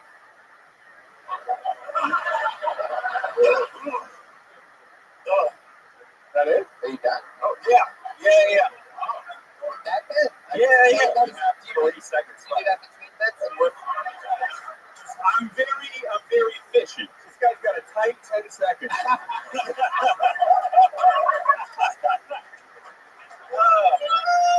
By tight, I mean not that tight. It's not that tight. Loose 10 seconds. I keep my 10 loose. I think this construction person is starting off with one of these. He's not a good deal. Yeah, it's digs you a hole. Yeah. I didn't know if the mic was on. And I was like, oh, this is a nice. It's not 3 men talking. Literally talking to you. Yeah, but like not that microphone was triplet tested. Yeah. I know it's and no one approved. Oh, I love it. Right? Vegas. What's your story, man? Why did you only do 20 seconds? I was going over it, and when I went over that bit, I was like, that's 30 seconds. It should be 60 seconds. Even then, you'd still have another 30 seconds. Okay, well, doing that drug, like, that's 60 seconds. That's it right there. I know. How am I going to rush a coke bit? I've never fucking thought that possible, but I did it. You know, actually, I'm fucking, that's what I am. I'm alternative. And I went really quick on a coke bit. It's actually, very fucking, I'm not very good. But, I mean, after the triplet evisceration, I was just in awe. I love it. You're catching back up. You're being honest here. I like what you're doing now. I'm in a fucking moment. You're in a gargoyle position right now. Oh. I think he can headline in the minutes. Okay. Yeah. I think that's where, I started at 10. For like a minute headliner. Okay. You can do 40 seconds to feature. Beautiful. I fucking love it. Santa Brian. About points. Yeah, damn it. 6 years. 6 years? 6 years. Time to show for it, which is good. What, in dog years? Oh, gosh, because they don't live long. Shit. Ryan, where you been doing it 6 years now?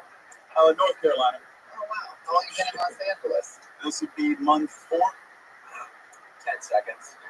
Okay. How many times can 10 seconds be the answer? I rushed it, like I fucking come. 10 seconds. Oh, there you go. And joke's on you, my dick don't work. So,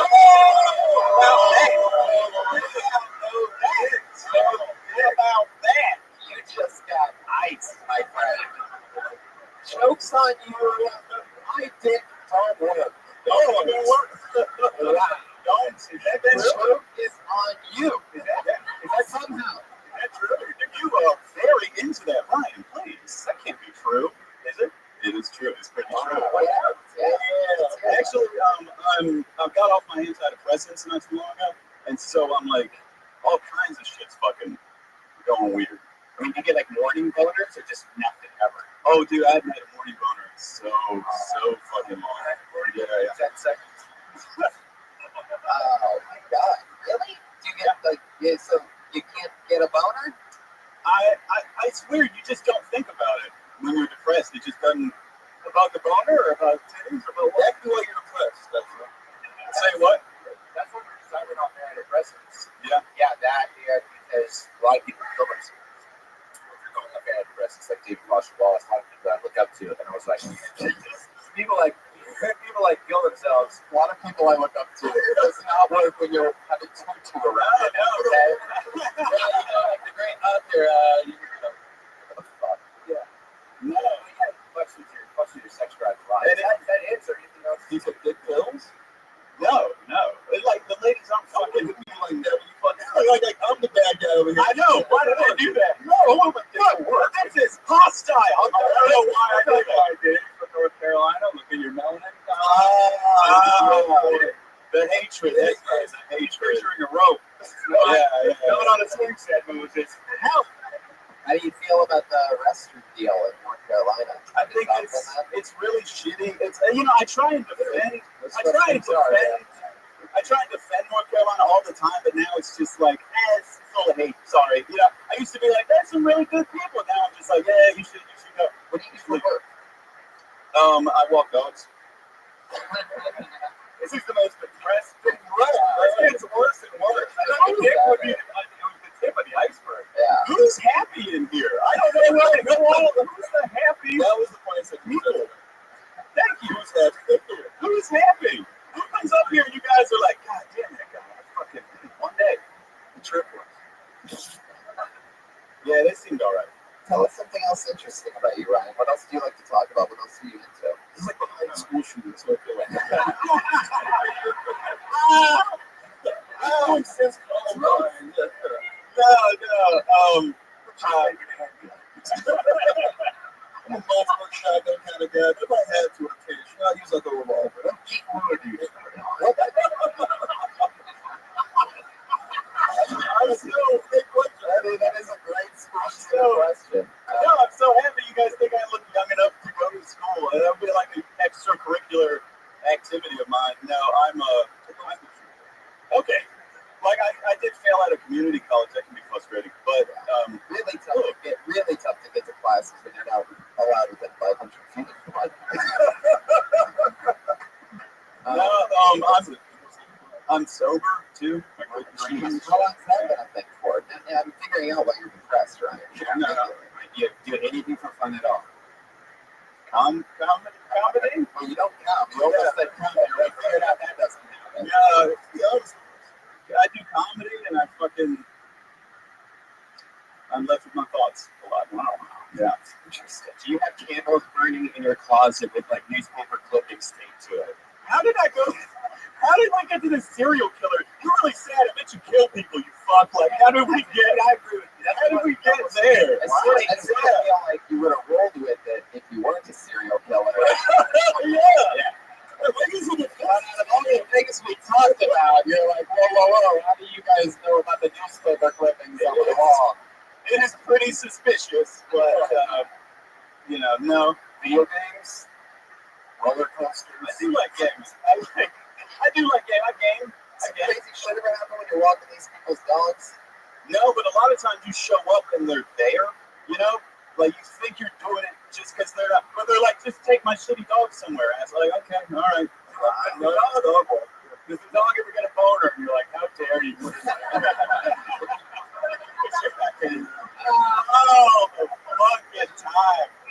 All the fucking time. But, well, Ryan, I wish you the best of luck and go for a jog or something, man. Get the fucking chemicals flowing, get your heart beating, do something. Exactly. Can we get that on a t-shirt, please? There you go. Try prayer, maybe. I don't know. Ryan, next time, do your time. Okay. Do 60 seconds, and any set you do the length of time that you're supposed to sort of maybe do. You actually seem really funny. Yeah. Just talking to you. I would love to put it next. I could do a minute. Can you do it? Can you just do one more short joke? I can do a minute. I can do it. Why did you do a minute? What a brag. I honestly, I thought I would do 30, and then I came up here and it was 10. You should have done 50 seconds of solid crowd work. Oh, God damn it. See. God damn it. Well, that's what I come here. You know, I come here to grow. As a comic. So one last quick joke. Is there one last quick joke that you want to close with? Yeah, I could do something. Yeah, do it. Out here in LA, you meet like a lot of angry atheists, you know, and I'm not fucking buying it. I don't buy it. Like, have you ever, and I say that because have you ever met somebody that like is way too mad at their ex that it makes you think like, there's still something. There's still something there. Like, I feel like these angry atheists want to be like, you know, there is no God. He isn't real. He isn't there. God. Don't celebrate for your own stuff like that was cool. You don't get to do that when it sucks. Oh, gross. Oh, on that fucking setup. Look at Reagan. Take your beating. Look at him over there. Are we doing jokes? Were you actually getting to something? I was definitely on the edge there, wondering if you had anything left. So, whether Brian was a genius or an asshole, let's figure it out. What's the punchline? On this week's episode of Was There a Punchline? We go to you, Brian. Were you actually getting somewhere? Did you have a stroke at the end of that joke or something? Oh, God, I love the blood we all smell right now. Like, you're nothing, motherfucker. No, you're great, by the way. I love you. I kept you up here for an extra joke. I'm sorry. I was going to turn and go, he isn't there, you know, and then got it. I was like, second turn. I was like, I wasn't. It was like, I'm done. I was waiting for you to be like, that's my bit. No, I bet. I do not blame you for that. I do not blame you. Being a politician. I feel like one right now. I really feel like one right now. But I was going to turn and go, but has he asked about me? That was a wow. I asked about me. It's a long break. Wow. Brian, you're an asshole.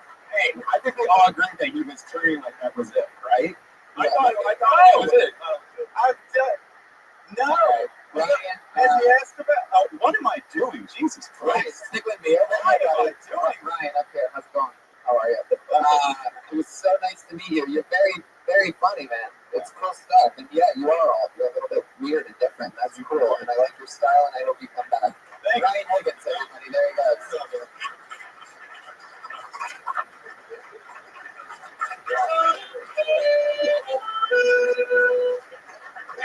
Oh, fuck yeah. People like Ryan is the reason why I wear a bulletproof vest underneath my jackets. During this show. Yeah, just quick thoughts on pay for the head. Thank you, Moses. Thank you for giving away my old Achilles heel there. My skull, everybody. There is no vest over my face. It is true.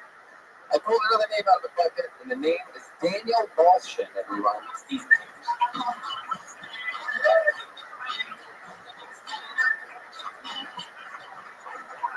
I don't see any movement happening whatsoever. No signs of him. Oh, look at that. That's what. Wow. All right. How about Nicole McCannon, everybody? Holy shit. Here we go.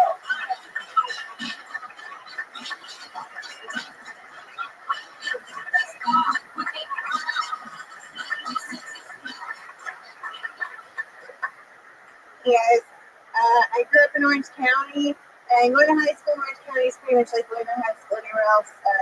You have your artists, your jocks, your nerds, a black guy.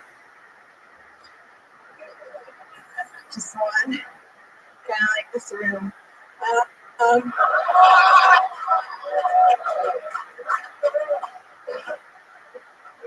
I wanted him to think I was. There he is. Shut up, you're cutting into my minute, jackass. Alright, that one guy, I wanted him to think I was cool. I remember one time he made a joke in reference to the rap group NWA, and I didn't know what that meant, and he could have let it go, because I laughed anyway, because I wanted him to think I was cool, because will let it go. But instead, he turned and goes, "Well, do you know what NWA stands for?" And I was like, "National Women's Association." It's really embarrassing. Now I know what it means. And then I realized that's what happened either way, because even if I did know what it meant, I can't say that shit out loud. You have to be an N with A to say that out loud. Oh, okay. Been on the show before, student. Big fan of this set. Thank you. There's a lot more to that. It was interesting seeing comedy for the first time. Yeah. Very impressive. Horse of Truth that just came out for those of you diehard listeners. That was the Horse of Truth. And yeah, you're doing jokes. That's fun. How's comedy going? Good, I love it. More than anything. Oh, I love it. You can still hear the nervousness in your voice. I'm a little afraid of Pat right now. I'm afraid he's going to go off on me. Like he did on the triplet. What is I'm scared. I'm afraid he's going to go off on me. Like he has a lot of built up energy today, and I'm a little terrified. Yeah.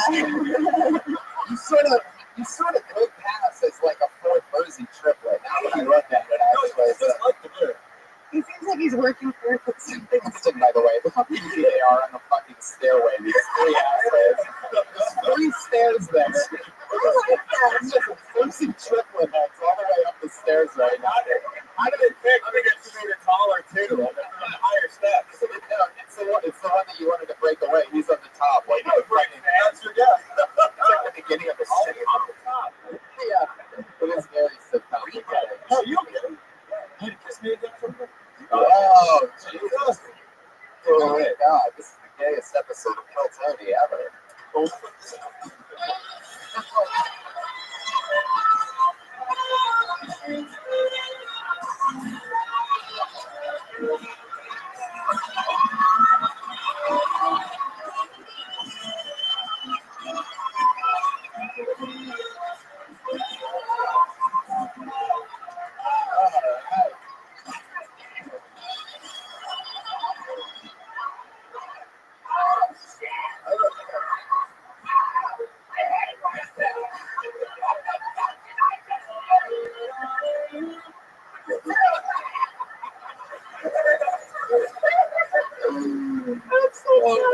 I'll say it again. I give the softest lips I ever had. I totally do. This is called making a homosexual. Really? The show goes on. Oh my God. It's so pretty. I don't know what it is about it. It's nice. Yeah. It's musical. I was watching it behind because I stood up. Moses was you like were hesitant, like is this really gonna happen? And Pam was like, it's happening. It went in. Oh, you were open mouth. I don't know if you were. I was supposed to open mouth. It was open mouth. Like, it was over tongue, bro. That goes with the kill. I'm just glad that you decided with your improvising skills to pick the episode with like Brian Moses and not like Bill Burr for that one or anything like that. I can do it. Hey, Prince, like yeah, totally. Thank goodness again. But Prince died this week and not the episode. I wonder if Ryan Higgins works now. That we just made. Ryan Higgins just came 3 times in the back of the room. That's what it is. And you can erase the fucking game. It's alright. Yeah. It's gonna be interracial. NWA girl. Yeah. Now this one guy tried to make you want to be your friend, you said, right? Did you ever sleep with this guy? You mean to think that? The one black guy you fucking count. He was prom king. I didn't sleep with him though. Yeah, that's the power. The one black guy was the prom king? Yeah. He was the left turn. Oh, and then he said, Tony, I don't know what kind of royalty they think is happening up there, but I've never seen a black king in my life. I thought there were a lot of angry fucking dads. His vote still counted as 3/4 though, so he wasn't really much of a king. Yeah, it's 3/5. Yeah. Sorry, not very smart. Guys, it's actually pronounced prom can. Dude, you kissed soul into this guy. You made him hug black. First of all, it's called Toby, but with a honey. Where is it that you're from? Huntington Beach in Orange County. Oh, yeah, that's definitely no black people. No. How long have you been doing stand-up? Since September, so like 7-8 months. I liked how you kind of riffed a little bit off the cuff. You don't see that a lot of people. Just a lot of people very rogue. Just in a 60-second set or 10, whatever your fancy is. Yeah.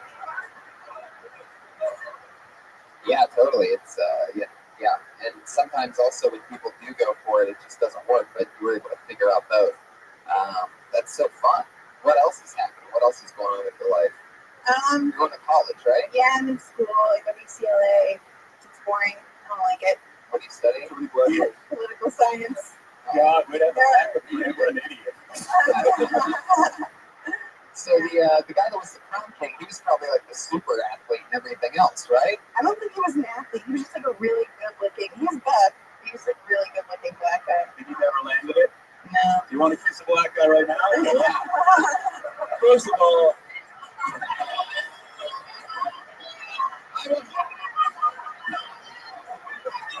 You dirty whore. Wow.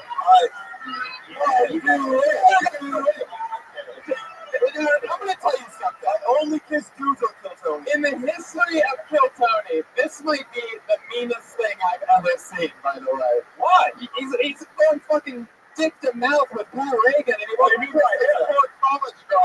you were accusing me of being mean. Trying to make your dreams come true. Sorry about that. Leave it to a Jew to find a black guy. He said I was going to make money off that after the show. See, and you know the NWA reference, by the way. Bruce is totally would have. He'd already been your asshole. I was gonna say, like, yeah, you can't. I can never say that. You can say the N word in the bedroom. You know what I think? Another. Before you walk those out there, you can always say She just I just saw something great for the first time. I just saw it in the post literally censored herself. And literally just went, I've been told that when I was with the guy. It was unbelievable. We went in and edited the podcast and then re-released it live. It's incredible. Yes, I was definitely once with a guy. She literally did it. Somebody watched it. Her dad's going to be listening. He's like, what went in? I don't know. That one black guy? I know one thing, my girl did. Why not hooking up with any black guys? I know she didn't say the word black there for sure. Wait, her dad's from Orange County. It doesn't sound like that. You may have moved. I don't know where you started. Orange County, Texas, dude. Fuck yeah, well, Nicole, great stuff. You did comedy. You did it. You really want me to kiss her? I only kiss dudes on Kill Tony. Come on, I gotta get up to the bed. She hasn't fucked enough comics for Moses to be into it.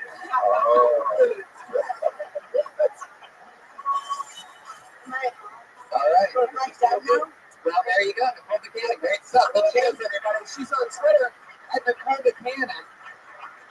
That's her. Another comedian. Moses, somehow this turned into like you being a dirty whore tonight. I only kiss, by the way, that's how rumors get started. I kissed one guy the whole night outside of a whore. A dirty whore. You kissed him twice. Yeah. Totally. It never happened again. That's still young, though. I love it. Wow. This is definitely a new name, or else I'd remember this one. How about Curtis Taylor III? So you're Curtis Taylor or Curtis Taylor Jr., not you, but Curtis Taylor III.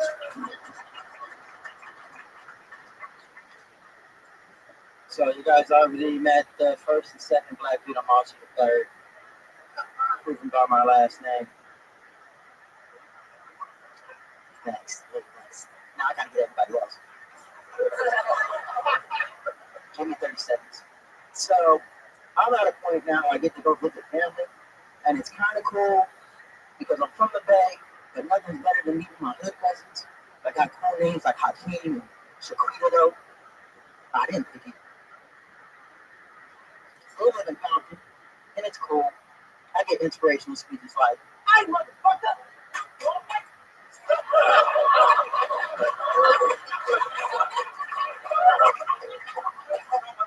I don't know whether they're gonna rob me for their family or they gonna give me that like motivation, you know. It's cool. I can take care of my great aunt. I'm hoping that she dies so I can have her house. It's real talk. Every morning she asks me to go get some milk. I went out. As I'm driving, I look to the left. I see a black dude on a horse, and that kind of messed my day up. I thought I was going to see some Django, but when you hear like a horse, like instead I hear. There you go. Fuck yeah, Curtis Taylor III.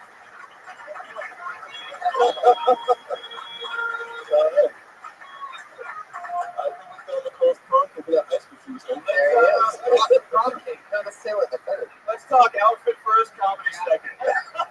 Yeah. All right. Fucking, this is black or comedy and fish right here. I like the getup. Is this every day? Yeah. The shoes, the whole nine?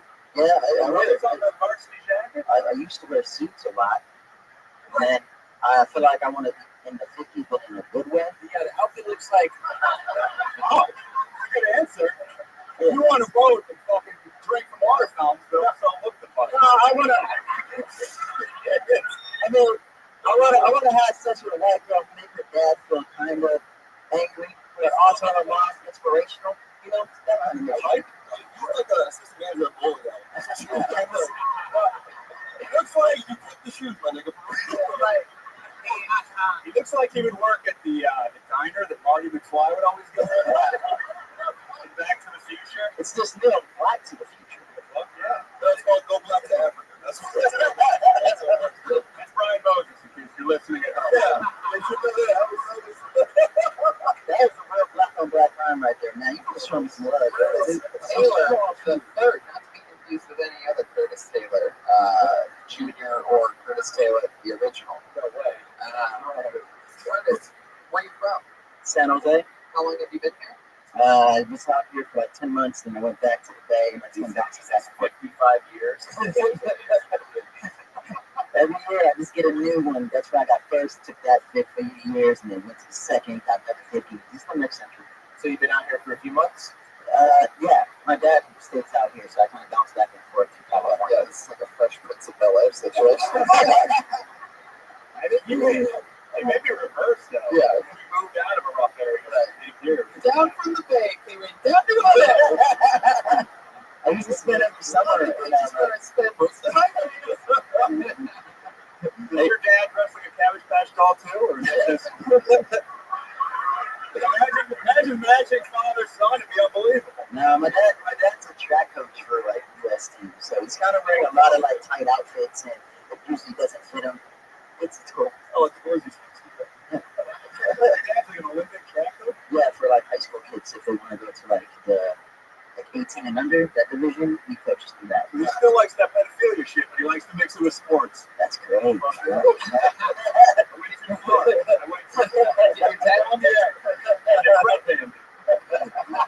It happens sometimes. We all red banded every once in a while. Red band more than others. Did your dad make you run a lot? My dad coached at my rival school. Whoa! You got real daddy issues there.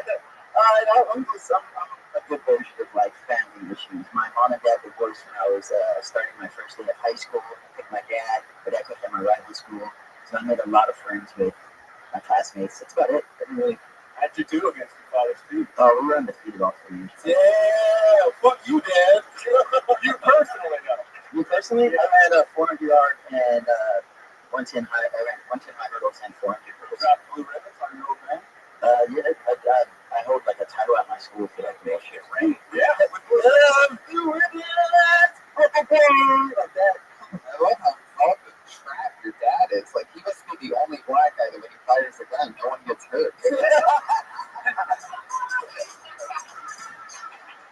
Wow, what's the fact that you go out there with a coach and shooting off the fucking wall? Well, I mean, if you use a little imagination, but, track is as low budget of a sport as it gets. I'm pretty sure if the coach offered to fire up a gun, they'd be like, yeah, we got no one else to do it. Does that ever happen? You would probably actually know. Who does fire the gun? It's the referee. I mean, I think they have a referee for track. I think just common sense is the referee. Fucking what? They like have them show up like 15 minutes early, and they hand them the gun, and then they shoot it, and then they hand it back, and then each event they hand it to different people. Jesus, I don't know why. What are you running? Like a similar outfit? Oh no, yeah. If you're running in those shoes doing hurdles, you'd be fucking a lot of chicks. It's true. Do you run in What do you even call those? Saddlebags. Wow. They look like It's a very quick answer. He's ordered a few pair. Can we see what's underneath the jacket? What are you sporting there? Oh, wow. Straight off of a mannequin at fucking Kendrick Lamar's house. I love it. Is that how the kids hold the belts now? Like, I didn't really have like. What do you mean by kids? Those childlike animals. I think you had. I'll give it another word. But what was it sitting here? What's of all that bad activity? Let's just say that. Forget it. Tell us something else about you. What are some other stuff you're into other than stand-up comedy? Any fun facts? You're into like skydiving or anything like that? Obviously, fashion. I'm really, obviously, by my shoes. Yeah. A little ball. I know swing dancing. That's a real thing. I went to art school for, I went to art school. I joined a psych degree. It's called No, not the bowling alley. No. You are like that throwback dude. You like old school stuff. Tony, this is where we find out he's actually Stefan from Family Guy. How often do you go bowling? I go bowling like once a week. Once a week. Yeah. What's your handicap? I don't have a handicap. I usually bowl like around my. So nice to you, yo. Oh, have a handicap, nigga.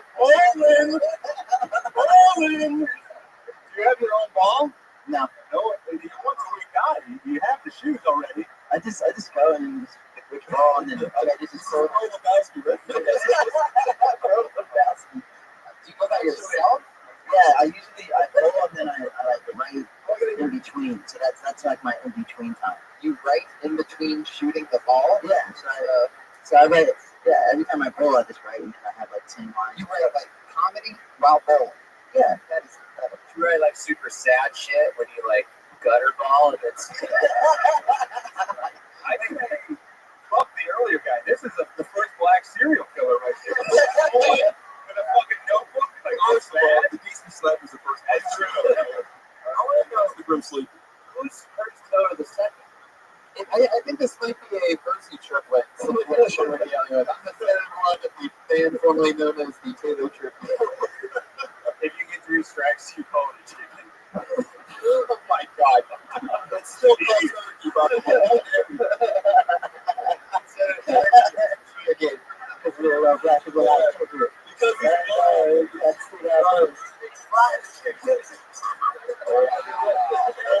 you have one more in you. You got one more. I need a watermelon going, Paul Joe. Jesus Christ. What? That was the character you got. It must be a watermelon. You haven't said. You break your teeth.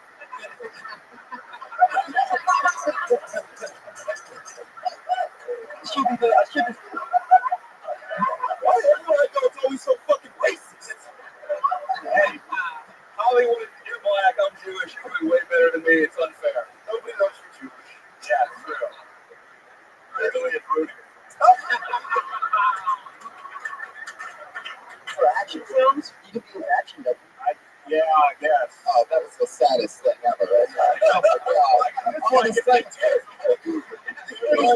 Ernest Davis trying to help you out, Jeff. I'm going to be 10 seconds. This doesn't work anymore. Wow.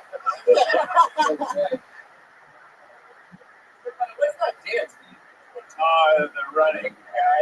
Curtis, do you pick up a lot of chicks at Emmy? It seems like a guy bowling by himself would pick up like a lot of chicks in bowling dances.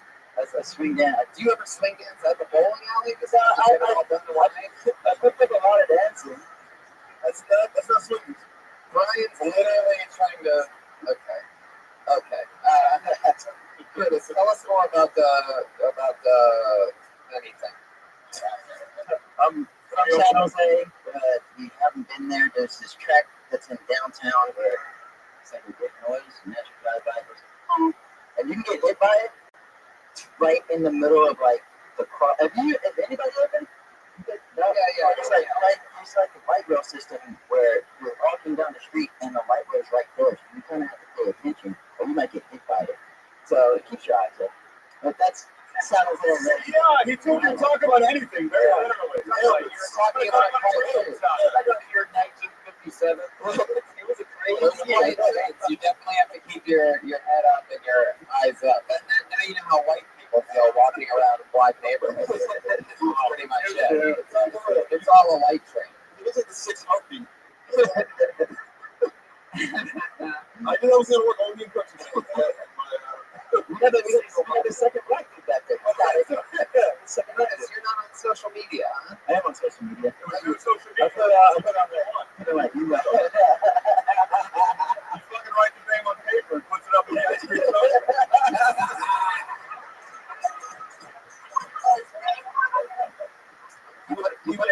You put an email for your Twitter handle. Yeah.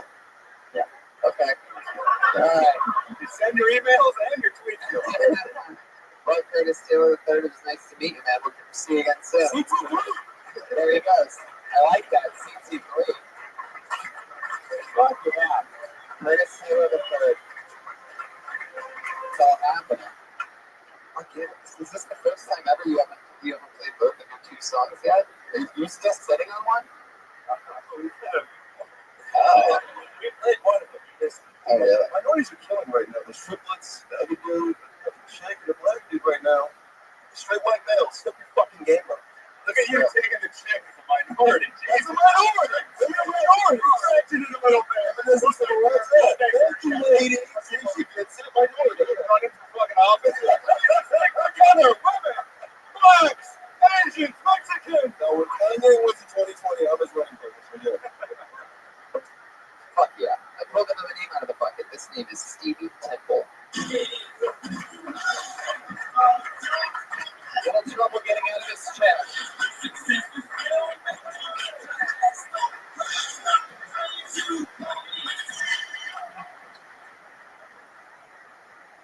I'm dating identificational racists. And, you're wondering how that could be. My friend left his debit card in my car, and I said, dude, swing by, my girlfriend's there, you could pick it up. Just knock on the door, she'll give it to you. My friend comes over, knocks on the door, my girlfriend gives it to him.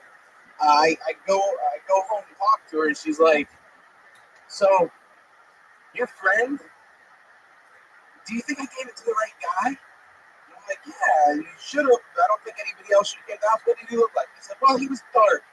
He was dark and he was about 6 foot tall. My friend's white. He's about 5'3". And I said, baby, I worry about some of the things you say because honestly, if you say that to a police officer, they're going to be like, what did the guy look like? He was dark and about 6 feet tall. Fuck yeah, I heard people laughing about other things other than, I heard a few people laugh like during the set, but it was obviously like something they were reading on their phone or something like that. Because I heard a couple chuckles, but it was like they must have gotten a Snapchat or something like that. You know what I mean? But this was definitely from nothing that happened up there. I mean, in an unbelievable twist. All of a sudden, really, I mean, just nothing in 60 seconds. Almost impressive. Jeremiah? Almost impressive. Tony, he looks like he beat up black guys in the 50s. Yeah, this is my friend. I've heard of Jersey Shore, but Jersey Boar? So, I definitely don't want to see any Jersey more. No, let's talk about you. You can relax. I want to show you some respect, so I watched your Netflix special, One Shot Everybody. Oh, wait, is this one? Oh, I think I know it. I think I see a setup here. Hold on a second. Oh my God. You have a lot of nerve to make fun of a guy with one eye and a fucking auto shot. Oh, yeah. He talked to me with the confidence of a man with two eyes. It's like, dude, don't talk to people with the confidence of a person with a full body weight. I turned that off after 2 minutes because I heard, fuck yeah! 5 times in 2 minutes. 5 times in 2 minutes. So that's what happens when you try to make fun of my Netflix special. Yeah, it's 2 stars. I don't have to make fun of it. That's your algorithm, my friend. I didn't even rate it. That's the sad thing. I didn't want it. Stevie, Stevie, look what you've done. All right, Stevie. You want to be done? You just want to go home? You can. I'll let you go, Stevie. If anyone wants any evidence that this list isn't rigged, just look at the fact that Stevie's got about 6 out of the last 7 killed totals. Yeah, and it just keeps getting sadder every single time. Stevie, it's okay. You can go here. It's all right. We'll let you go. Stevie Temple doesn't seem very stable. As we go on in a stunning turn of events, a guy that hasn't had a boner in a decade was more stable than the guy that was just unstable.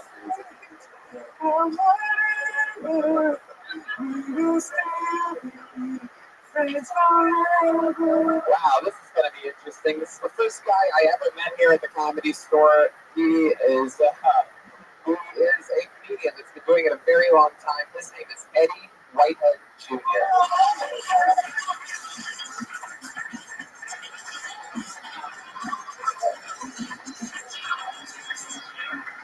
This is why he's been doing the open mic for 9 years, ladies and gentlemen, is exactly because of that. Obviously not that professional. I put another name out of the bucket. This looks funny. Guido Saltarelli.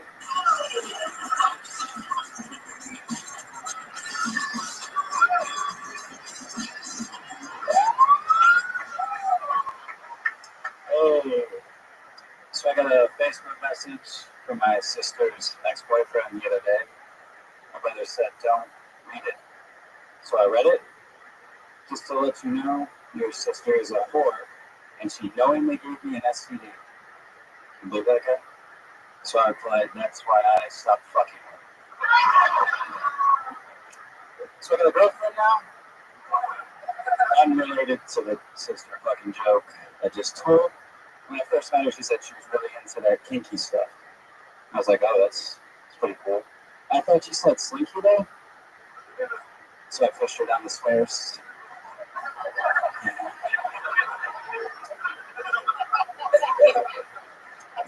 I'm not a good listener, guys. Not a good listener. I was at a funeral the other day. I'm related to pushing my girlfriend down the stairs. I haven't heard the cat yet, right? Okay, that's good. I fucked that up. Anyways, I was at a funeral. I was sitting there. I was feeling kind of sad. Yeah, okay. Finish the joke. Sitting there at the funeral, and I see this baby just sitting there. I'm like, what's with this fucking baby? How long did you know the deceased? 48 weeks? Yeah, no, I know. I almost have audacity to cry louder than anyone else. Ew, Guido Saltarelli. Instant legend. That's how you fucking do it.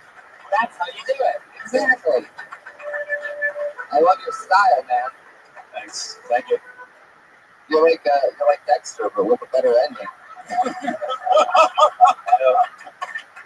I almost need to change your name. I was expecting like a nice funny jacket, but then you came up as like a Stephen Wright. Yeah, I know. That's what I do. You and Steve just switch names. Yeah. Do you and E.T. still talk? There you go. Real bad. I've got zero response. I'm way too nervous right now. It's cool. You killed it, man. You're great. How long have you been in stand-up? A year and a half. Where you from? Michigan. I just moved here last night, actually. Wow! Holy shit! Yeah.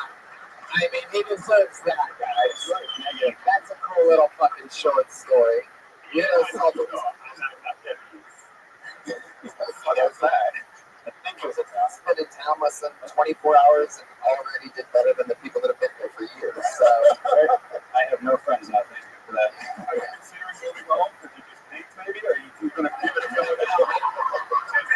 Considering. Yeah, I would have left. Jordan should have left after that Myron Russell push off. You want to be Jordan on the Wizards like a year or two down the road, still doing it. That's all I'm saying. what do you do for work, Guido? I just do Uber, so. I love calling you Guido, by the way. I know. What do you do for work, you dirty Italian? Guido's one of the weird names where it's like both an insult and a first name. Can you imagine that? That's the same exact thing. That's a real first name? Every man. Yeah, I can show you my idea if you guys want to. That happens a lot. I'd like to see it. I've begun to how tall you are, how much you weigh. Okay. You say, oh, you're serious? Yeah. Please don't take the money out of it. It's on the left side. How would you take it out yourself? My hands are fucking shaky, man. I wasn't expecting this to be my first show. I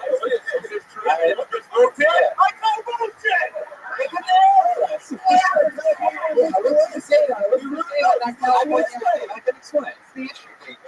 It's the Bay Area. I live there. Like any other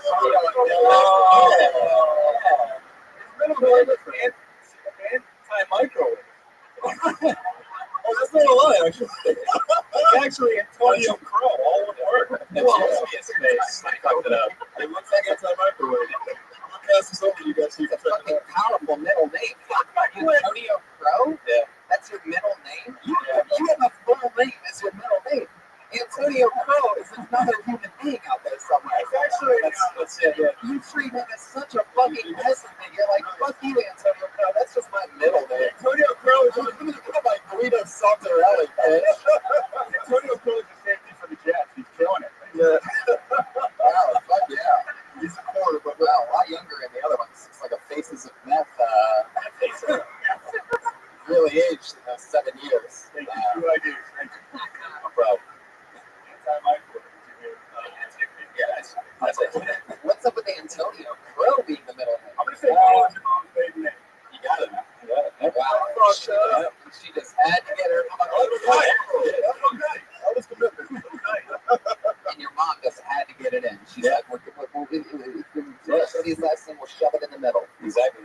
Is your mom Italian? No, she's not. That's why she wanted the Crow in there. Yeah, exactly. I'm giving you all these bullshit Italian names. I'm giving you one regular. Your dad, is he from motherland? It's a lot. No, he's like 50%, I guess. Or more than that. Yeah. I was out with my grandpa, so it's a copy of his name, but my mom took my name. Your name was like built to be a defendant. Now calling to the stand, Guido Antonio Saltarelli. Do you swear to the hand of the I don't know nothing. I don't know nothing. Mr. Saltarelli, please relax. Saltarelli, you can, by the way, for a guy with 7 names, you could go by just your last name and you'd be A-okay. Coming to the stage, motherfucking Saltarelli, ladies and gentlemen. Here he is. See what I mean? Antonio Crow. And hailing from the great state of Michigan. You have a fucking boxer's name, too. I think what the fuck is that? Is that real? What? Videos like Antonio Crow Saltarelli. Yeah. What's your name? It's like a contractor. His dad's a fucking Pico. Yeah. Pretty much. I love your comedy. Your father. Thank you. Tell us something interesting about you, Guido. I feel like I should take offense to that, but I don't know. Did you take a shower today or dirty, Guido? All right.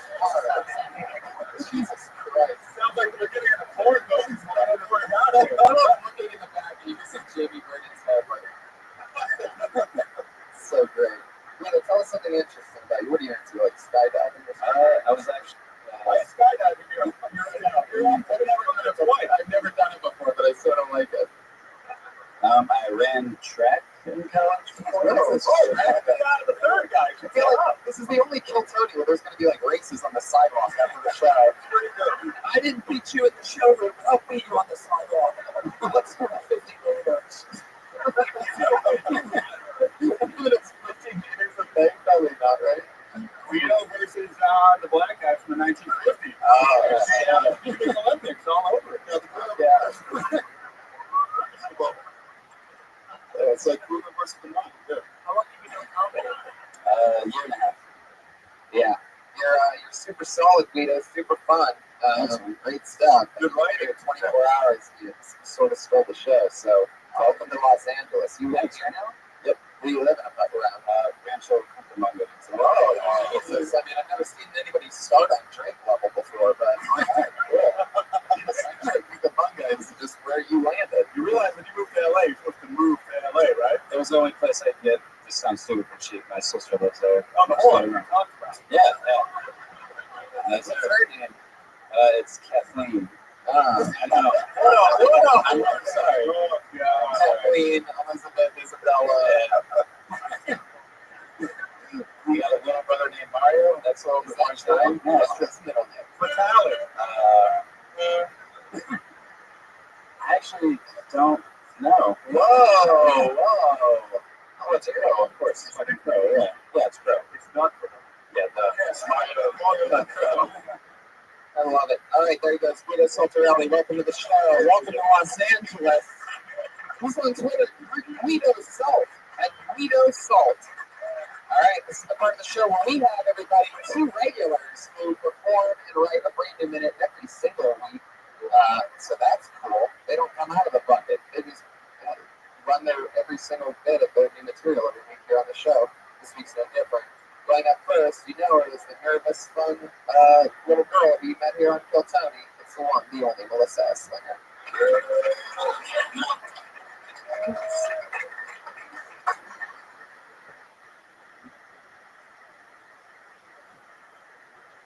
I've been working on my pacing.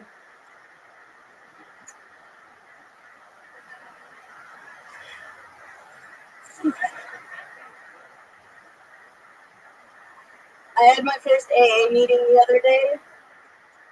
Well, they held it, but I was hungover, so I missed it. I'm not an alcoholic, but when I say that into a microphone, it makes me think that I'm an alcoholic. Jesus. Yes. I grew up in Germany, and I'm Jewish, so that was awkward. One time, I was at the bar when I was 14. And the cops came, and I wasn't supposed to be there until they're 16. So I ran into the bathroom, and I hid in the dark, and I thought to myself, now I know how Anne Frank felt. There you go. And it's all there. We got there. Is that true? You were raised in Germany? Yes. I did not know that. Yes. That's a fun little fun fact. I'll give you a tip. I can be fidgeting with my hands too. Keep the mic in the stand, and your hands will settle as you get in. You know what I'm saying? All right. As you twist the cord a lot, like I saw you playing with the end. Yeah. Tony Morris, who's a piece of shit, who's the sound coordinator, used to really give me a hard time about it. But I as I kept it in like that, and then would take it out, it was helpful. So it's cool. Yeah. Thank you. Yeah. I will try that. Yeah, that's great. And you mean without even like? Now I have to insult you. Don't even. Boss. Please do. Yeah. Please do. I'm an easy target. I do a lot of Jewish, but I can grow up in Germany. Yeah, boy. Ich habe nichts gesagt. It hurts to see a man with a large nose make Jew jokes, Jerry. Hey, let's not go here. We don't need this. Well, guten Tag. Oh. I'm a little bit of German for you, Tony. Guten Tag means I hate Jews. Yes. All right. Have you ever heard of Adolf Marley? He's a Jew who sings Bob Marley songs. Check it out. No, German, no cry. Wait, there's another one. What? Yes. He goes, Auschwitz, movement of two people. What? We're German? We're German? Killing Jews. Yeah, very good. Oh, yeah. That's one of our classical prodigies. Oh, wow. I didn't know. You got recruited by the Germans? Yeah. Man, you better hope those Comedy Central execs don't find out about that. Moses, is it true that you can hang out with German people? Yes, I'm sorry about that. Are you guys waiting for that perfect storm? Like, we've had all these awesome Nazi Bob Marley songs, and we're waiting to work out. It's a fucking other thing with these pre-written songs. Oh, German? Wow, really broke all the walls down on that one. Well, we've been working on it Label Chicago. It's called Black Street. It's good that you get to run this stuff and figure out what works and what doesn't here on Clotonia. Yeah, but there's a couple of German open micers on the German open mics. I think you should shit on the bike. I didn't even notice that. I show my cockers. Where's your tag written to? I use the glass basements of the old. You could eat cereal out of a concave chest. That's a fucking hole. I ate strudel in it every summer. My parents used to show my got some bird watches. And these guys, they got the front yard and put Bob in my chest. Oh my God, that's actually bad medicinal hiding was in my chest. We could all together. Oh, look at that. You guys are something else. I love it. This is what we are. Oh, yeah. That's the something. A couple of mild and lazy guys. Oh, shit. Lois Aslinger, there she goes, everybody. You did it. That's a new minute. I don't know about the stuff in the beginning, but yeah, being raised in Germany, that's definitely something that should be talked about. The other regular, so fun, so cool. You know her, you love her, the one, the only, Vanessa Johnston, ladies and gentlemen. Thank you. Guys, hey. Yep. Guys, I don't know. The internet, man. I can't go on the internet anymore. It's like a dark black wormhole. I'm a vegan. Yesterday I took a quiz that convinced me I'm a vampire. The questions were, do you sunburn easily? I was like, yeah. Did your father leave you at a young age? Not physically, but emotionally. Do you get high when you drink human blood? Probably. Congratulations, you're a vampire.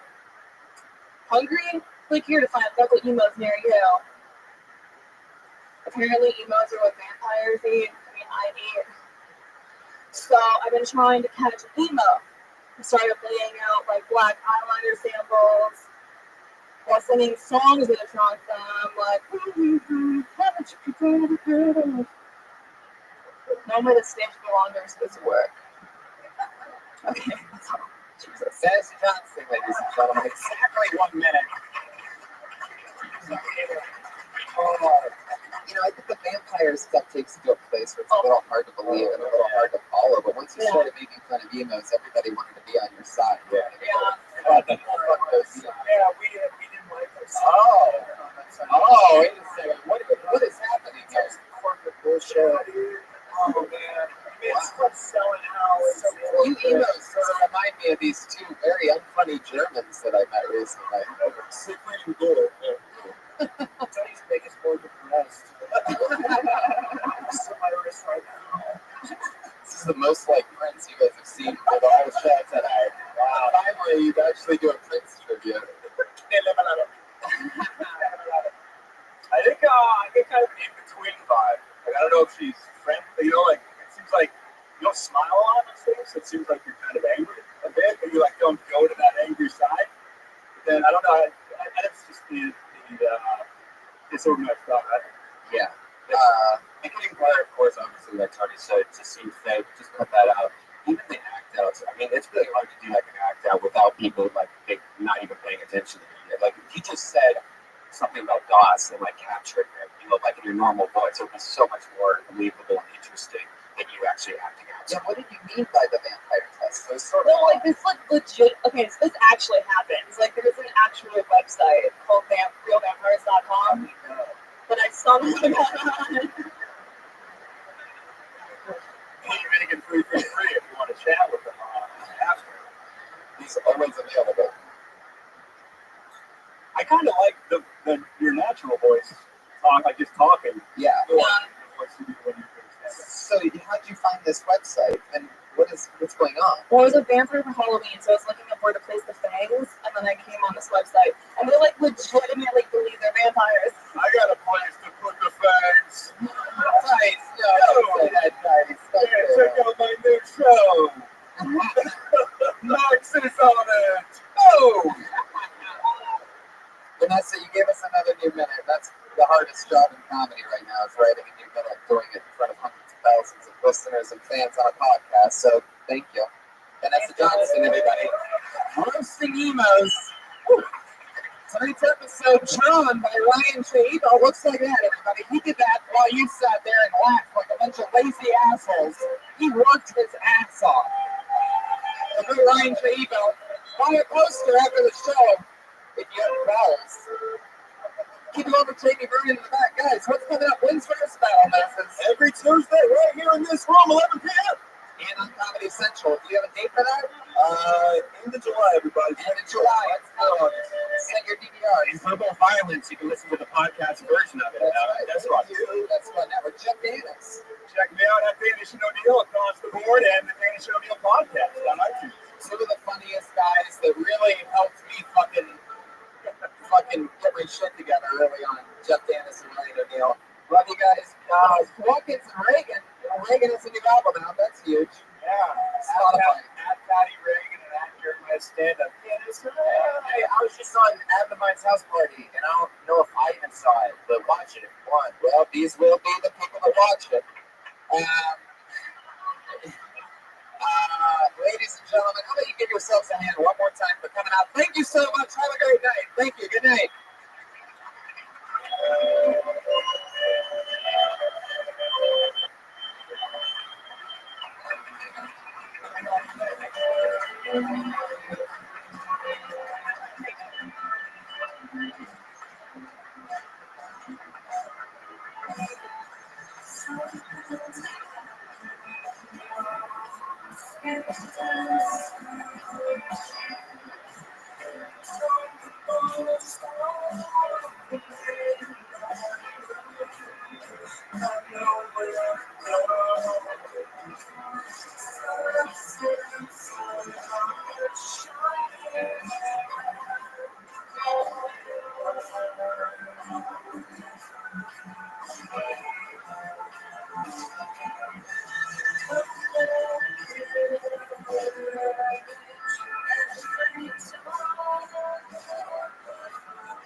Coming to you live from the World Famous Comedy Store for a brand new episode of Kill Tony Volume 4.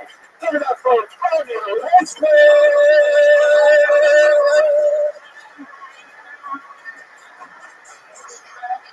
Oh yeah, hello, I didn't even know the show started, everybody. How you guys doing?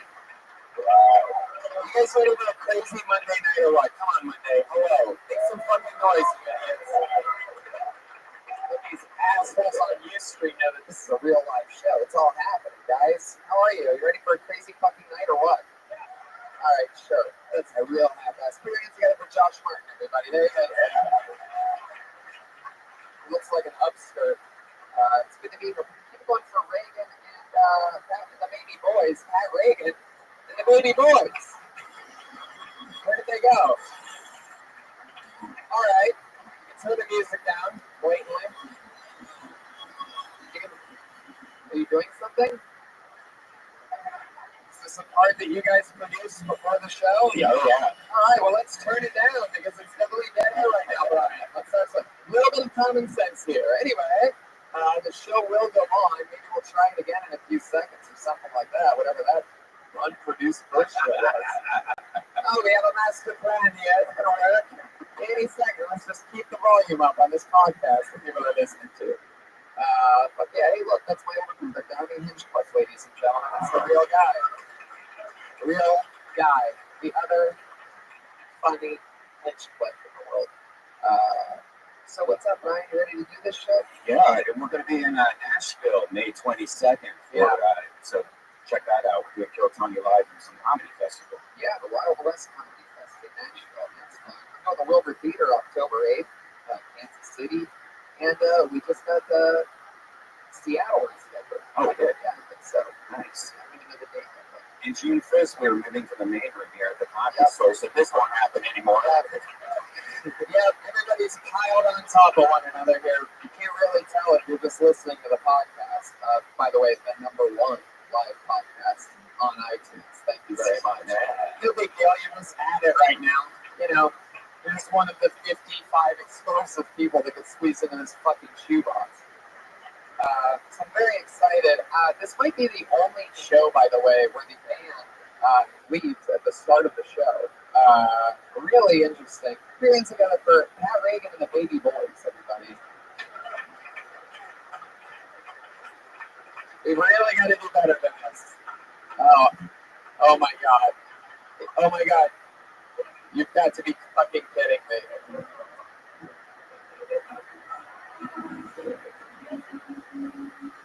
Okay. I see shark fins, everybody. Again, for those of you listening to the podcast, we are still a podcast, I promise. And it appears as though it's Pat Reagan, Jeremiah Watkins, and the Baby Boys wearing shark fins. All right.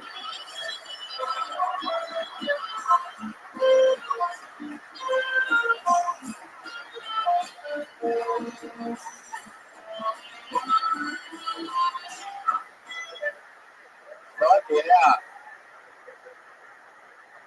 Wow, you guys put the fin, and when is this going to be finished? Oh, shit. We have a drummer for the first time, ladies and gentlemen, on the show, a live drummer. But yes, you guys really, is there a reason why you went with the Jaws theme this week? Yeah. What? I have not heard this.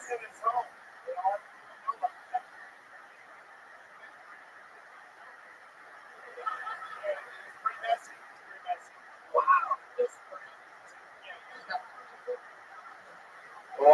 Well, we started the thread in the comment section.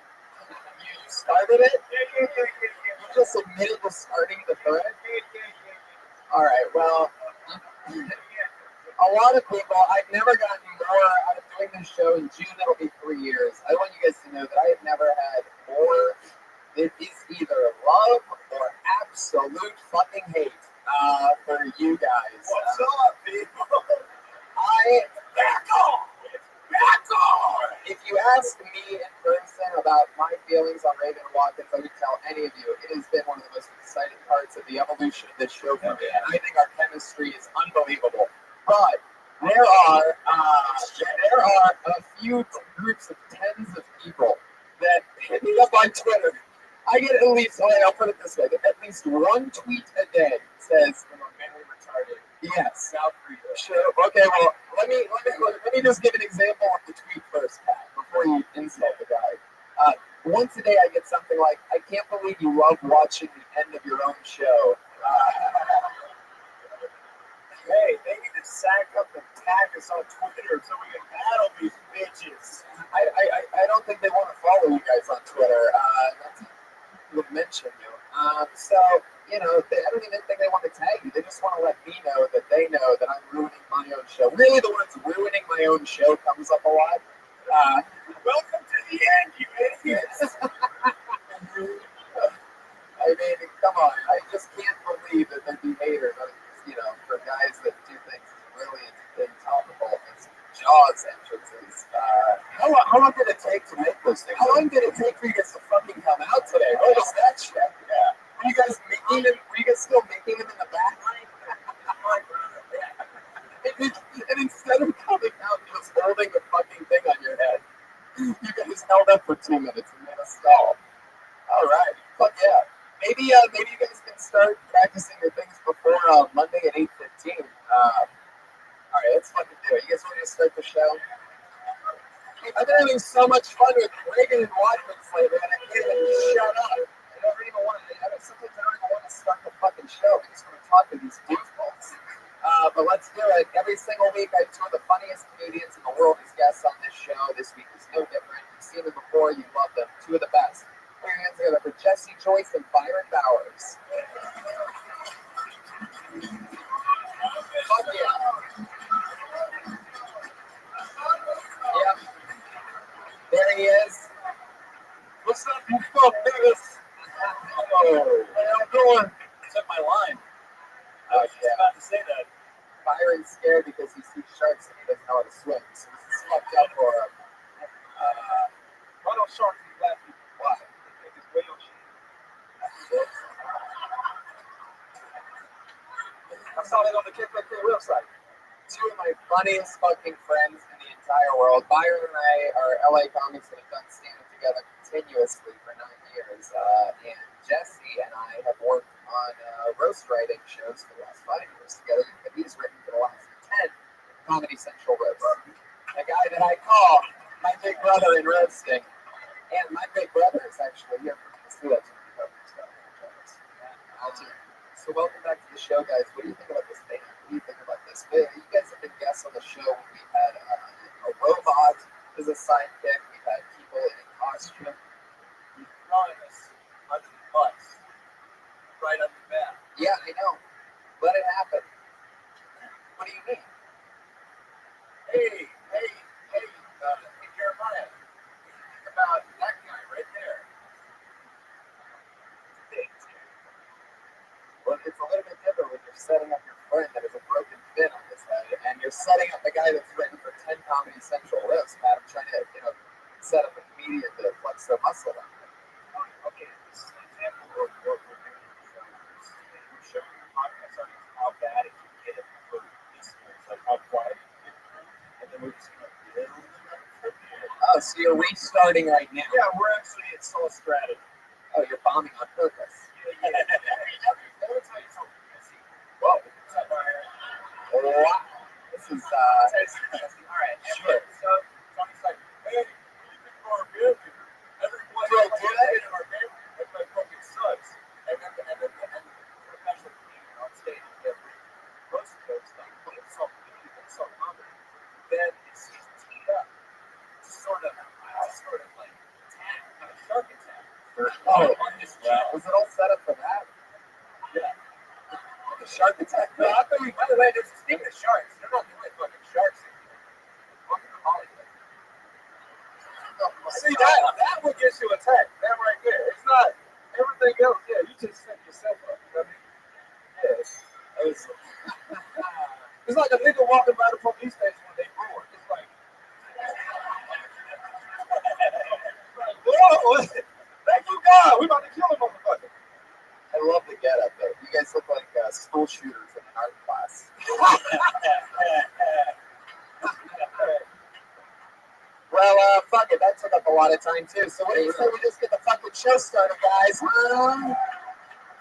Sort of a crazy show, everybody, because we have a fucking film of people that signed up for the opportunity to do 60 seconds of stand up on this stage and then be on a live podcast with us afterwards, talking about anything in the world. Comedians, your 60 seconds is up and you never sound in a penny. It's adorable. Let's hear that one more time. That little quiet kitty. That means wrap it up then, or else you're going to bring out the angry West Hollywood bear. Oh, Jesus. Fuck yes. All right. It's a wild one tonight. You guys better strap on your fits extra tight for this one. So, yeah, let's fucking do it, shall we? You guys ready to start the motherfucking show or what? Your first comedian doing it uninterrupted in 60 seconds in front of a drum player for the first time in Crotonia history goes by the name of Daniel Balshin.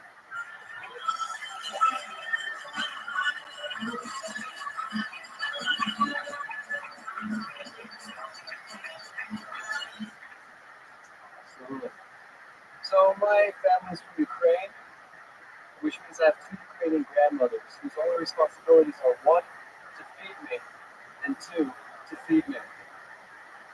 not going so well. Yeah, my friend's grandmother came up to me and said, I'm the worst thing she's seen since World War II.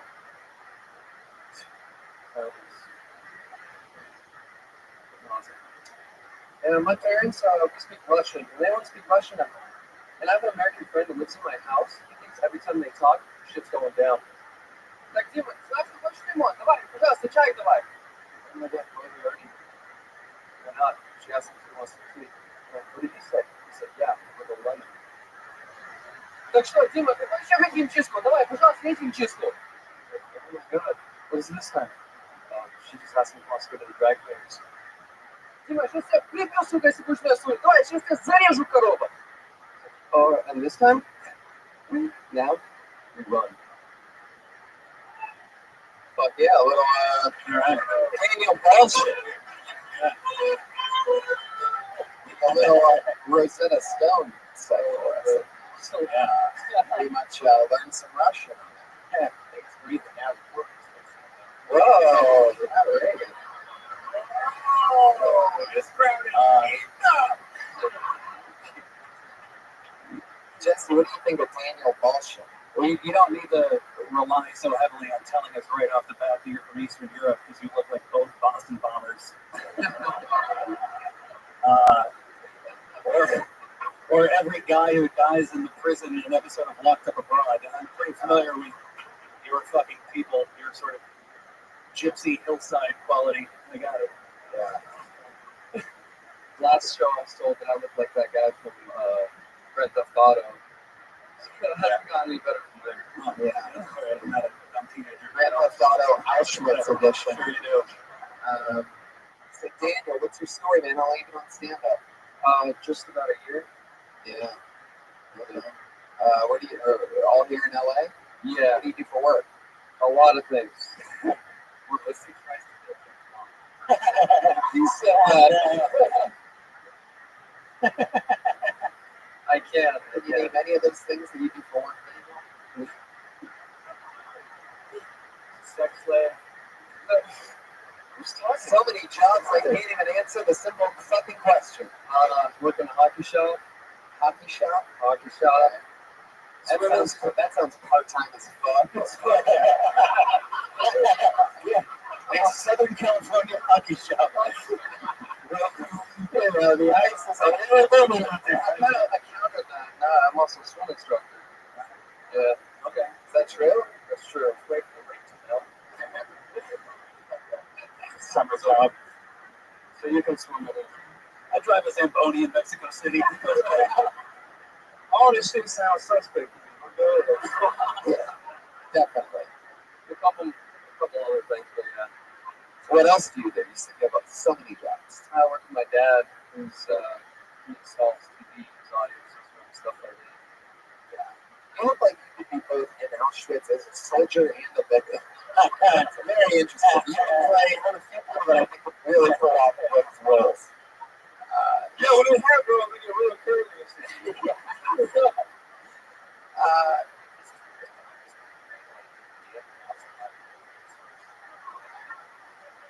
That is weird. That is weird, right, guys? Like we were all just you fucking terrible acoustic guy in a snuggie. What the fuck? That is so dumb. Real bad. I'm gonna tell you what I like. I like the fact you stuck with it, even though the audience was still trying to figure out what the fuck was going on. You stuck to your rhythm, you stuck to your timing, and I imagine like in the Russian you're gonna be huge. You know what I mean? That act out never really seems to work for most people. I mean, just you acting out the two different people just kind of loses us because we think it's fake. If you were to just say whatever you said in like a normal voice, I think it would be way better. But you acting it out and like going, oh, what did she say? It's like a play. It's not really. I really love what Byron said about you not giving up on it, about you staying in the pocket, even though, and I also agree with Brian because it was dog shit, but you did not think it was dog shit at all. You just kept fucking going like the place was war. As if he was in Russia. Yeah, and for that, there is like some weird points for that. Like, don't get it wrong, Cliff Bone's right. It's terrible. Yeah, what I'm saying is, if you bomb like that in Russia, you'll be brought up on war crimes charges in Chechnya. It's gonna be famous. Do you ever go back to Russia? You ever go? Ukraine, yeah. Yeah. A couple times. What's the major differences between here and Ukraine? Well, here, Do they have guitar comics with shark fins? Accordion. oh, those guys are all dead, for sure. I mean, you don't know if there really are any Jews over there, that's for sure. You really don't You know. know, because they all hide it. That's Scary. That's what he led in with. Like, he didn't say nothing about the food. What's real about it? It was like the Jews are hiding. That's the first thing I heard. The Jews are hiding. Why are they? Do they not know that it's over? That the war's over? Like, why are they? They travel the opposite side of the street. Yeah. And they let simple shit. They travel on any side of the street. You know what the Jews are hiding. That's Ukraine's tourism campaign. Jews, maybe, I don't know. I mean, there's still like a black people that I've never seen before, that's for sure. Everybody. Why do you all? Even black people. But I mean, Canada, them niggas stand to be like, they never seen black people before. Yeah, and those are both like snowy white places. Like the tundra and then Canada. Yeah. What is this, a black bear? Wow.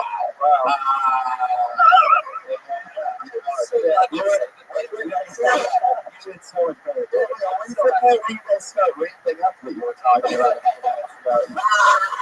We are having much difficulty ramping up right now. Oh, switching when the one Russian accent doesn't work, try it for yourself. Yeah. It's okay. Daniel, what's something crazy that you see your parents do because they were Russian or whatever the fuck? Murder Jews. Murder Jews. I've seen my dad stick a knife in an electrical outlet. For what? Just to show me not to do it. Oh, wow. By the way, That's the funny thing you said. Yep, I was going to say, you have a new opener. You just said that, just like that. First, and then you talk about how he showed you how to not fuck your sister. Right. Like, here's the thing for real. Using the same method. Wow. He used the same method. Yeah, and listen to his voice instead of talking about your neighbors, do his voice. Like, for real though, I've never seen anyone get mileage out of saying something in a language people don't understand, and then the payoff is like just the joke that should have been the thing in the first place. You know what I'm saying? Like, we all just sat there going like, well, as soon as he's done speaking Ukrainian, he'll tell us the punchline. Yeah, that was Whatever, who gives a shit? Do you see my point though? You know what I mean? Like, that just wasted seconds. Like, no one is in here going like, we believe you. You're a fucking Eastern. You look like you just crawled out of a fucking bulldoze ditch. Like, no one has trouble believing that you're from some genocidal culture. No offense. I'm just saying you look like you sell umbrellas in fucking Times Square. Okay, but thank you. Burberry though. So listen, you see this code, you don't get any mileage out of doing Ukrainian. You know what I mean? Like, unless you're at some fucking like Ukrainian Elks Lodge. It doesn't matter. It doesn't matter. Look, I can't tell the difference between Russian and Ukrainian. Like, y'all can't tell the difference between Ukrainians and Jews. Speak British. That's all I'm saying. Daniel, let's talk about it. I think we pretty much did. I think we covered it. How do you feel about this? A lot of things to work on. A lot of things. What do you separate? Like, this is coming from me, but do a push-up. Like, one. Like, maybe just one day, just try to push yourself up with your fucking arms. I can't imagine what daily things you don't do.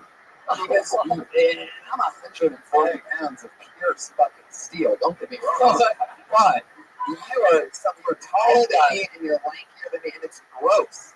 Like, you just inspired me to start working out more because I feel like my arms sort of look like yours. In 10 years, you're gonna look great. You gained that 30 over. I was like you at 21, but look, I feel it out now, and I get pussy. It gets better. I can put some together. He do, no lie. Yeah, butt pussy. He's got taken.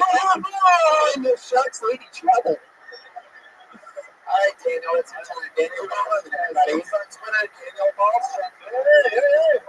So you met him here tonight. That was fun. All right, it's just a big fucking fun show. That's the place to look around. All right, you guys ready for your next comedian or what? Make some fucking noise Monday night. Yeah! All right, I'm pulling another game out of the bucket. It's Ryan Higgins, ladies and gentlemen. Here we go.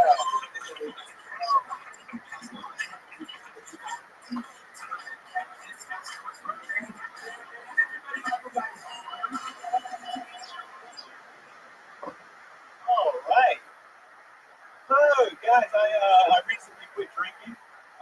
You're a nice, friendly crowd. I've actually been getting like booed for that. That shows people booing. Always like one guy just boo. Boo. I'm booing you for trying to improve your life. Boo. I think that's such a shitty thing to do. I hope he boos everything. Like, oh, you got that surgery, you mean? Boo. Oh, you did. Oh, you reconciled with your father? That's also a boo. That's also a boo. I can't. Oh, you used the brakes in your car, you little boob ass bitch. You ain't shit, break it. It's a little boo riff we can all have. It's fun. Fun. Sometimes if people after shows, they ask me, they're like, oh man, look, you can't have like one drink. You can't have like one drink. And I'm like, I could have a drink, but then I'll wind up smoking heroin behind a Ralph's. Wow, Ryan Higgins, ladies and gentlemen.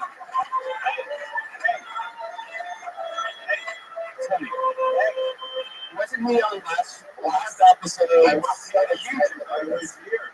I did a hot 10. Yeah, I remember. Last week you did about 21 seconds and you quit immediately. I didn't. Well, I thought it was tell a bit. Oh, was it?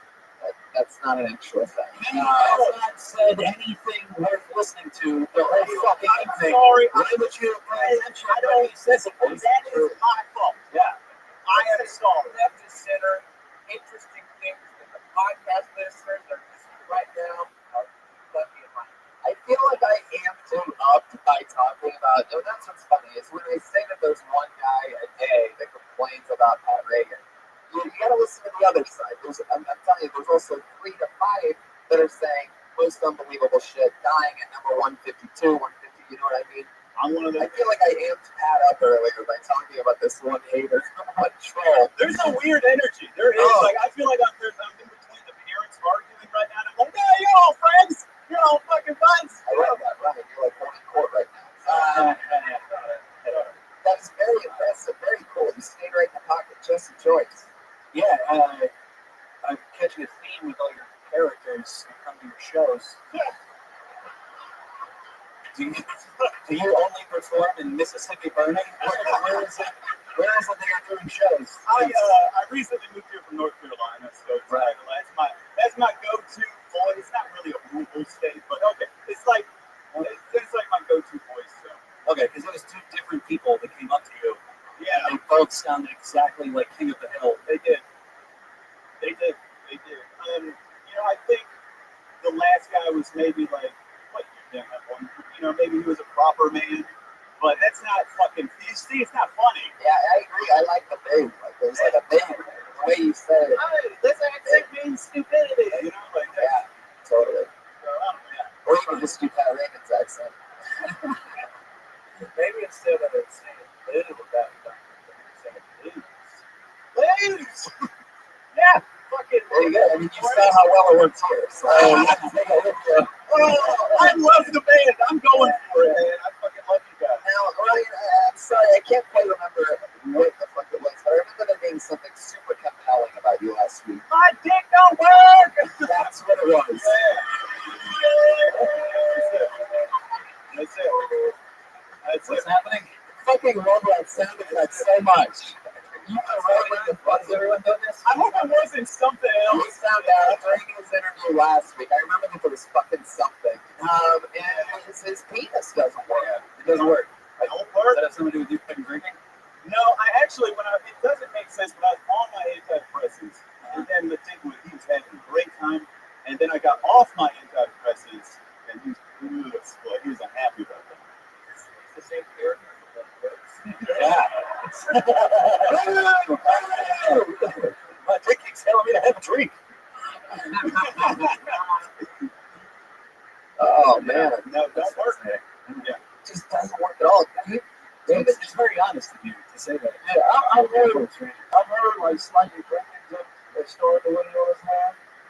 So you should leave with Like just come on stage like, it don't work. yes. You know, I quit drinking like that kind of.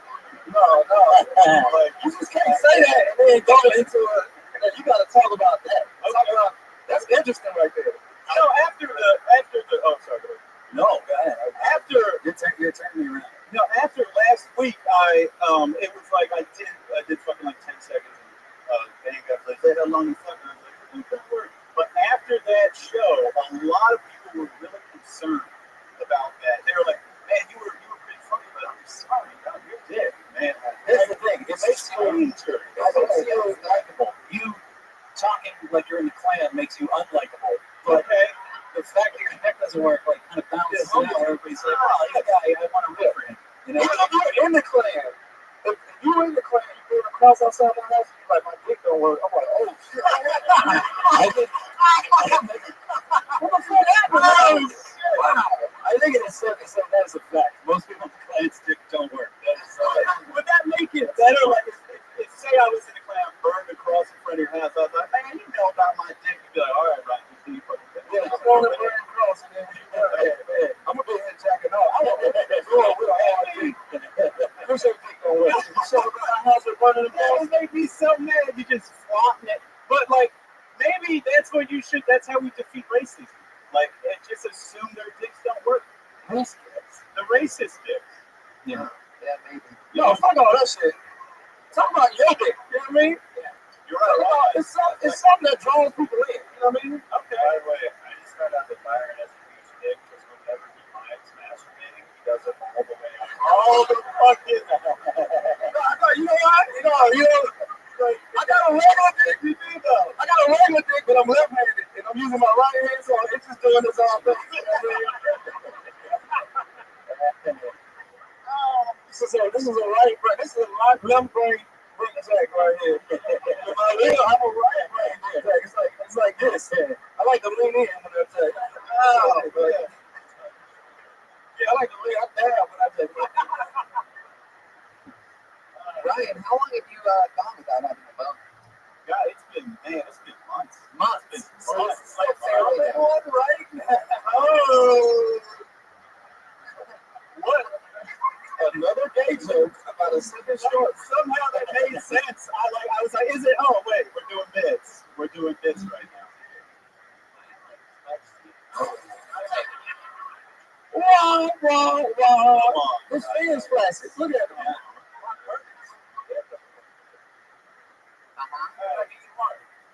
I don't. I mean, I've said that in Monsanto. A lot of times. Even you got this job. Yeah. I don't know. I'm open. Yeah, this right there. Yeah, that makes sense. Ryan, stick with me up here. It's been a few months. Like, do you think maybe there's a chance that if you tried something different or watched a different crazy type of porn, do you think it's even possible? What kind of? Like, Asian or Haitian? Asian. Okay. You know, if you said Asian porn. Asian. Yeah. I don't know. I have not tried. It's a weird feeling to be watching porn and nothing happening with your dick. You're just like, I guess this is what I do with my day. Have you actually spoken to a physician, like somebody went to college, like instead of this No. fucking goofballs, like you actually talk to a professional about this? A lot of people ask me that too. I don't have health insurance because I'm a trash person, but I made it a trash. You have low self-esteem. Jesus. Are you a garbage man? What are you I No, I'm a fucking open mic comic. We're all made of garbage, but like I don't have health insurance. Whoa! I love that. Thanks. I love that Pat got offended. Proving one's a film and he's an open mic comic. No, I mean we just. No, we just don't have health insurance. I thought that's like a trash person quality. You should try it. You should try it. I feel like you the real one. I feel like most adult men would go like, oh, my dick doesn't work. I guess I won't. I can't afford that. We went off. Like, what are you using your money for? What other than you have? Yes, every week I buy enough beans and rice to feed me for the week. I just you realize that when you gotta let somebody give you beans and rice if you had a heart attack. And by the way, you can also get a hard dick if you were eating something other than beans and rice. Fucking sick, man. You'll meat. Yeah. You should try some fucking testosterone. ayahuasca. Yeah, try ayahuasca. You don't need a hard dick once you become looking for work. No. When you're in tune with the universe, it don't matter. You got a few I walk dogs, and I don't have. Yeah, you can't just go to the ER and be like, you walk dogs for a job? Yeah. Wow. Does the dog ever get a boner and you're like, you motherfucker? You said that last week, Tony. Yeah. It works continuously, obviously. Do you get like semi-hard or just nothing? It's just like Mario mushroom. It's like if you look at your foot and you're like float away. That's what my thing. You know what I'm saying? Like just nothing happens. That's a great question. God. I want to say. So stupid. It is. That's so stupidity. But hey, how about you? The level of this show that I love is like, not only can, people in their 30s on drugs love this show, I'm pretty sure kindergartners would love this episode of Kill Tony. Ryan, when is the last time you went on a date? Oh, we're talking 2015. Okay, so last year, you fucking weirdo. Yeah. Oh my god. Yeah. Like, wow. Not even late in 2015, like most of the people that are next to you haven't been on a date since 2015. Yeah. Where was it? Where was it? It was at, God, it was like a free date. It hurts. So good. It hurts. I was at a free show in Raleigh, North Carolina. A free show? Yeah. What's the show? It was at Goodnight's Comedy Club. You took a fucking girl to a comedy club for your date. That's lame shit. That's why fucking. I know. Don't listen to them. Don't listen to them. You can't fucking bring a date to a comedy show. Yes, the fuck you do. You know what I mean? Have you been on a date since your dick stopped working? No. Let me ask you something. No, I just 300 strangers at a time. This is the time of day. You ain't got no expectations. You can listen. You can talk back and interact. Yeah. You know what I mean? By the time this chick actually wants to fuck, your dick might actually work. Well to the third. You can relax and have a good time. You know what I mean? Fucking Jesus. I can play the slow game. And if it doesn't ever work again, you better learn how to eat a meat. It's the only way out of it. Pat's going to teach you right now how to do that. Oh, there it is.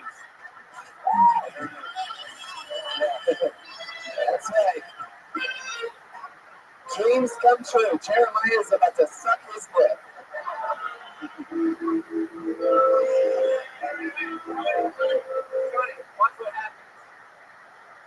Okay. For those of you, again, listening to the podcast, they just tied the shark fin around Ryan's crotch, and now Jeremiah is awkwardly laying there. I think he's waiting for Brian to play Careless Whisper. Because he seems pretty committed.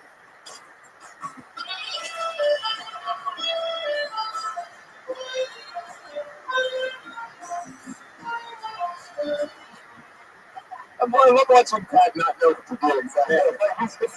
It's more the best guitars. Jesus. He tied it too tight. I think the bit, it was. Well, Ryan is it for the first time in a year right now. Yeah. Sorry, is that I hate that. I got a question. Is that a Nyla Elite shirt that you wearing? Fuck yeah, it is. Oh shit, I love that guy. Yeah, I love that guy. Yeah. What is that? It's a guy in Carolina, man. He got his own t-shirt company. He makes them out of a shed. It's called Nyla, Nyla, which is his daughter's name. But since he always dreamed of being in fashion, it has New York, LA. Huh. Interesting. Yeah. I wonder how he'd feel knowing that they're going to buy his shirt and wear them on a live podcast. They have a dick that doesn't work. Yeah. It's more weird. I performed in that town, right? I did a weekend. He showed up and he blessed me with like his clothing. And he broke the whole thing down. I was like, I'll wear it. And I put his shirt on and I went on stage and talked about slang. I might have walked it, but yeah, he was there for a while. Nah, he's a cool fucking dude. He gets all the MCs and features headline all fucking free shirts. He loves it. Great guy. It is the number 2 t-shirt for guys with erectile dysfunction. Number 1 is federal breast inspector. That's the first. Watch out. So let me ask you something. What's your plan of action before we move on with it? Wait, are you going to go see a doctor about this? You're just going, I don't know if something could. Hey, don't say nothing. Say stay tuned to my next show and I'll talk about it. Stay tuned. Listen next week. You'll find out. there you go, Ryan. Ryan Higgins predicting that he will be pulled out of the bucket for a 3rd week in a row. That is confidence that usually a guy that has works would have. Huge dick guy. That's a guy with big dick confidence, not to mention no dick confidence. While he's talking, I'm sitting here doing Kegel to make sure my shit's still working. Because I'm getting scared like, God damn, this is a thing. He's on Twitter at TikTok. No, I'm kidding. He's on Twitter at I'm Ryan Higgins. He's that guy. So we're having fun. Fuck yeah, 2 for 2. A couple interesting people, both of them not eating enough food. So I'm gonna pull another name out of the bucket. Hopefully we get a big fucking chunky person up here. How about Sarah Afkani, everybody? Here we go.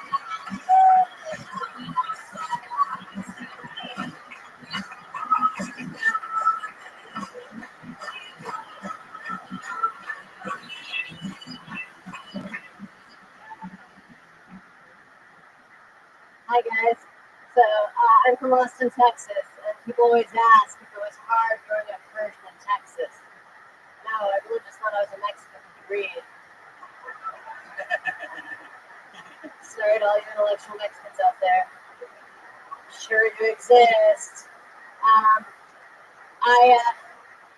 Some things like you think they'll be like a great asset in your life when they're just not. Like my father's a motivational speaker, and you think that like would make you soar. But here I am. Holy shit. I'm a little gay, unfortunately, but not like invite her to your hot tub with the girlfriend kind of gay. More angsty, self-loathing, like Kevin Spacey in real life. He's probably trying to touch your cock, let's be real.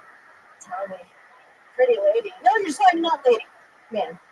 But like your essence. No, your essence is like divine. Whoa. Wait. There's a lot of them. Yeah, you can see it at the end. They had a bunch of nice stuff I was about to say. If you're not like Kevin Spacey, you look more like Evan Smith, you motherfucker. How dare you call me a lady? No, your essence, like you're divine. I love it. Well, you have the essence of every Austin comic I've ever seen. Who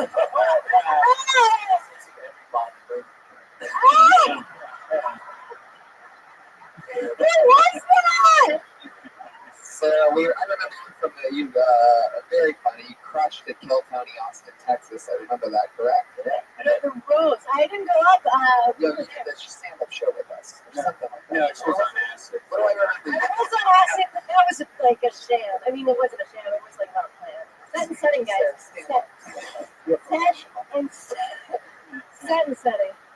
Of course, the only girl to ever get on your knees in the show is a fucking lesbian. That's how the But I don't have the balls to use my strap on. Do you have a strap on? Yeah. Is that really true? You've never used it? No, I thought the only person that didn't use their dick was Ryan Higgins. Ah! God. You sound so excited. You believe it. Still good. You lean into that, but even I, with my own brain, sometimes I'm like, oh, come on, go. That second joke, man, fucked me up because it started with so much promise about your dad being a motivational speaker, and you just start jumping around and shit. Yeah. So yeah, there's something there that you could like link to. You know what I mean? But you just didn't. You have such a likable face. You have such a likable round head. You have the head of an emoticon. You know that? Yeah. It's like criminally round and yellow.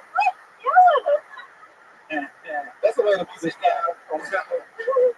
If a stand-up set was only supposed to be 9 seconds long, you would be the greatest comic of all time. But then you just ate shit the rest of the time. Did I really? But the first joke was awesome. I love that first joke. Do more like that one. Yeah, do more of the stuff that works. Yeah. I know, you're right. No, I was. No, because that was a real good turn. I didn't see the Mexican movie. I didn't see that coming. You know, and then, yeah, you just see where he lost. How long did you? I don't know if you jump around. Oh, sorry. Yeah, it was anxiety. And I couldn't eat shit. But it's, just feel like a hack and not doing stand up. A sitcom. True. All right. Thanks. But anyways. What was that father saying? That's the hipsters. Don't say that about yourself. Don't say that about yourself with your glasses that you're wearing. No, it's not hipster. It's just emotionally unstable. Yeah, and there is not a fucking name in this bucket, my friend, that is not emotionally unstable. I promise. Yes, comedy. There's not one. It is one of those fucking dicks that work, man. Emotionally unstable. That's fucking smart. All right, let's do it. Sarah, what do you do for work? Well, I was just hired by Chelsea Handler. I was on a week-to-week contract for a Netflix show. And it started out as a love fest, and that's what I'm gonna hack, like mind whore. Right, just like you said, you started off great, and by the end, she didn't want to be around you anymore. Oh, I was the producer. This dried up uterus. Well, wait a minute. So you wrote a bunch of shit, right? Like, Yeah, but you guys write her tweets and everything. All right. So I mean, did Somebody didn't say non-disclosure. I did. I signed like 9. Please bleep that. I signed like 9. Please, I'm sorry. You better hope Chelsea's handler doesn't find out about that. No, I think amazing things occurred. Well, look, I'm not trying to get in trouble, but like, so you had to write shit that you didn't use, right?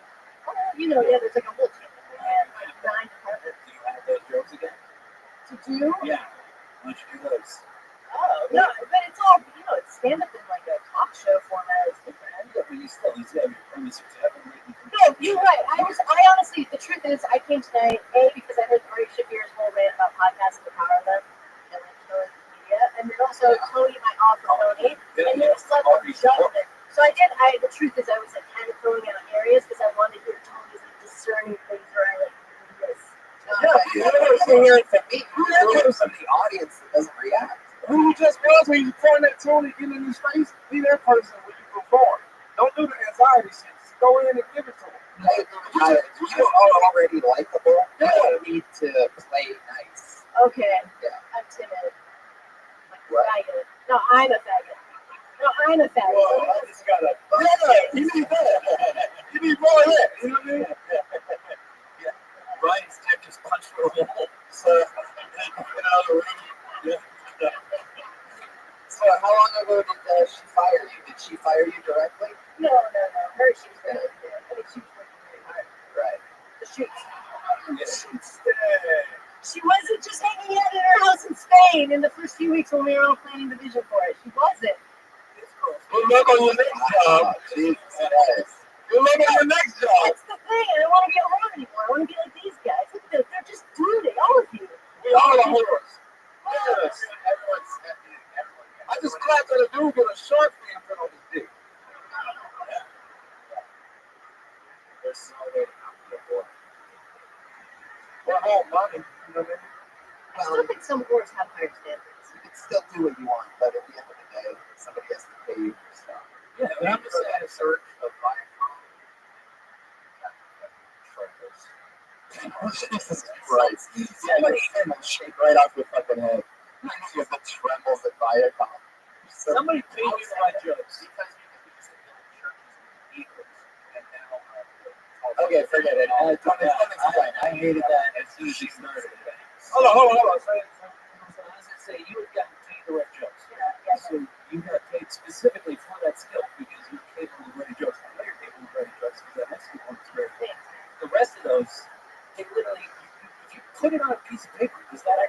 You're right. I'm with you. I kind of, it was like a win of like mine. Oh, the Kevin Spacey one, I think. I've done that one. But I stopped paying attention at that point. Oh, But fuck. no offense, but you know, Oh, whatever. fuck. Like- I lost the winning one and then it was done. Yeah, that's just hopping around shit. Fuck. I didn't even know. And it's also pretty inside. That's a little inside. Kevin show Spacey business. is gay? Yeah, it's a little inside. You guys didn't know he grasps for like everyone's cock inside? They don't. People don't really. They don't really know. I don't know that. How do you know? How did you? How do you know? Let me ask you. How did you find out? Yeah, before that, who we hit on, right? Yeah, those are all the people that know that he's gay. Yeah, if you're in Indiana, they're not going to know what you're talking I'm about. sorry. I Hey, once didn't know again, this. Who the hell is from Indiana? Still information they're really shouldn't be throwing out. Don't just like I shit. wrote these things out. Jose Allen is the best, most gorgeous soul. I love her. Hey, we in show business, and the more you're in show business, everybody around you gonna have fucked up shit. Okay. You look at this guy every single day. Do you I understand like the secrets I have to keep in me? I just don't. I don't understand why a man loving another man's like prostate or something. Why is man? Hey, by the way, all right.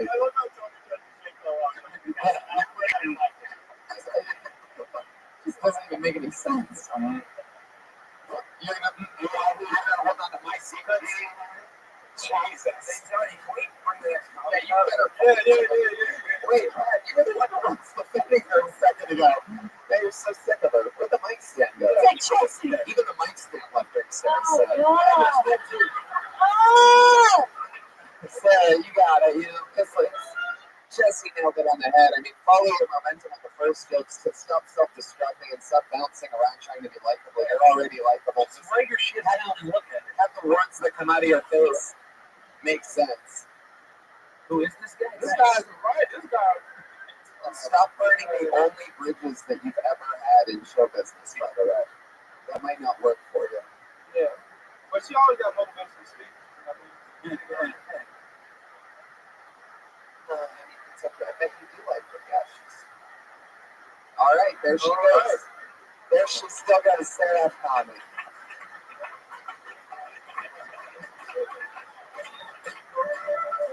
I love it. There's a drummer in this. I know. It's fun. It feels good in here. First ever time. it's true. We don't have a microphone. You got to stare at two asses.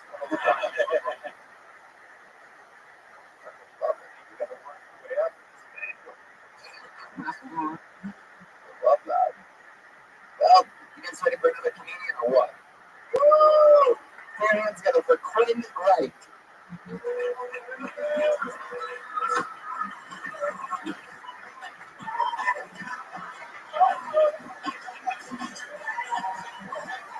Come on, make some noise, ladies and gentlemen. Quinn Wright, everybody. Come on.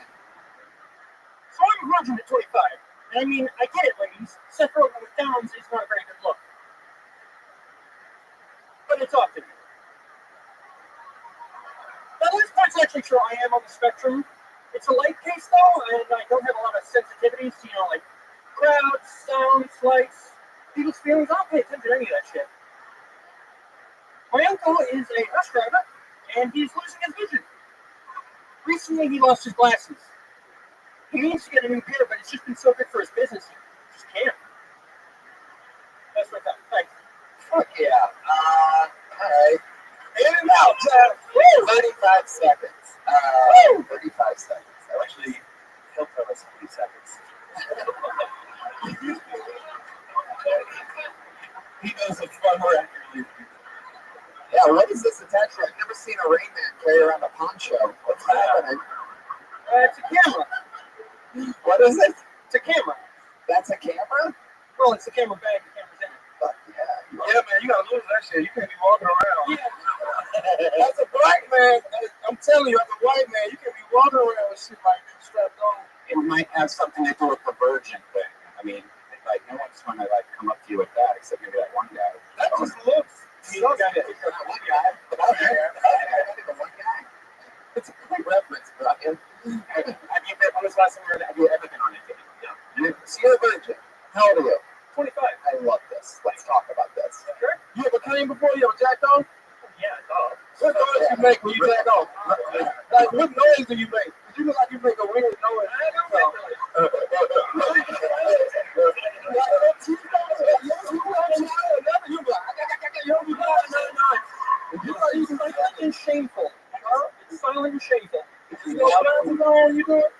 I don't. You don't check on you take your glass out, you wipe your plate.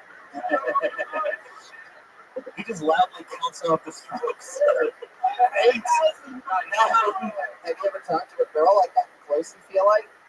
Yeah, I've had some bad experience.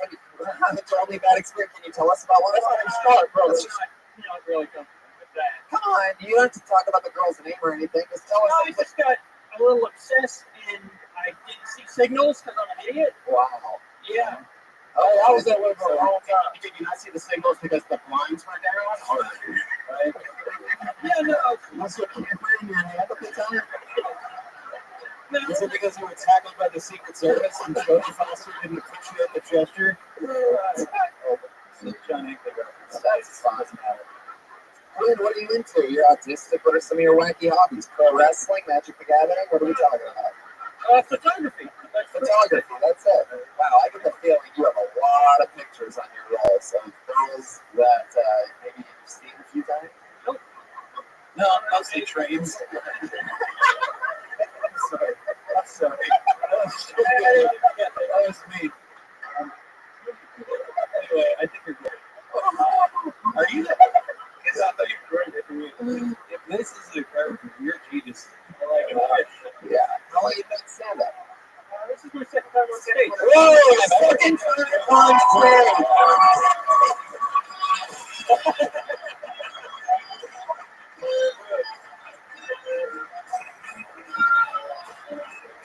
And if I know anything about Quinn Wright, it's that he's going to keep coming back whether he's invited or not.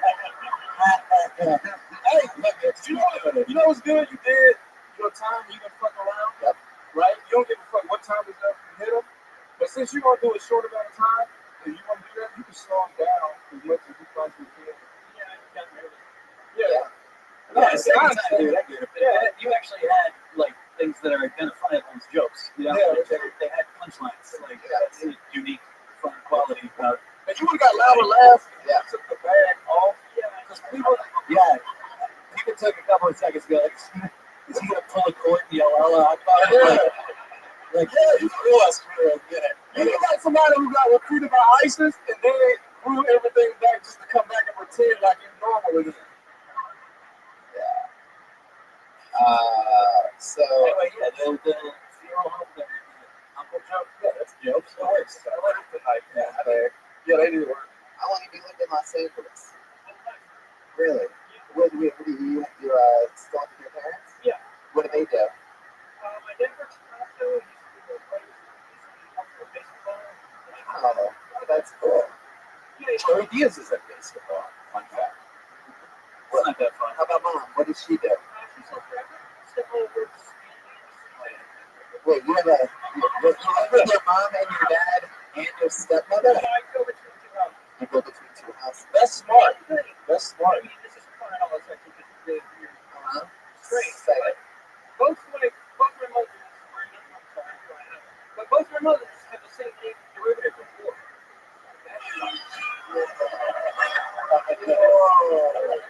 Are you serious? Oh, man. This week's episode of When Autistic People Don't Know When They're Being Autistic. Yeah. It's something I think you will all find very interesting. Acronyms of the names of both of my mothers. I just thought it was interesting, but I knew it wasn't. No, you know what's funny? I had the right there. You're wrong. What? How would you explain it? I just think it's interesting since my dad got divorced from my mother. They're both named Laurel. Well, my mother That is already typical. Laura. And the other one's Laurel. Laurel and Laura. Oh, okay. Good joke. Yeah, okay. Yeah, all right. It makes sense to me now. You ever fantasize about your mother and stepmother? Never not once? Not one time. Not one time. You never fantasize. Look me in the eye and tell me. No one stop. It's not going to look you in the eyes. Look at him in his eyes. It's like looking at a people. Like a rest of the people in his eyes. Woo! I immediately felt guilty. Hey, bigger than you think you get up and then you look. You're like, oh shit, I fucked up. You know what I mean? He's just like, if you don't get out of your, if you don't get out of his face right now, he's gonna do your homework. Were you really good student in school, Quinn? No. What? Tell us something other than photography. Other than photography, one thing that you love. I used to work in film. I still technically sort of do stuff. Other than photography and film and anything that has anything to do with the camera. Not really anything. That's pretty much it. What's your favorite kind of porn? Category porn? Category I don't really go with, but I feel like a girl like Cassidy Banks. Fuck yeah. She just changed her name right now.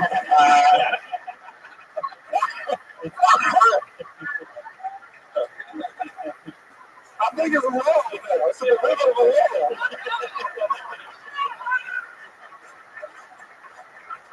Holy shit.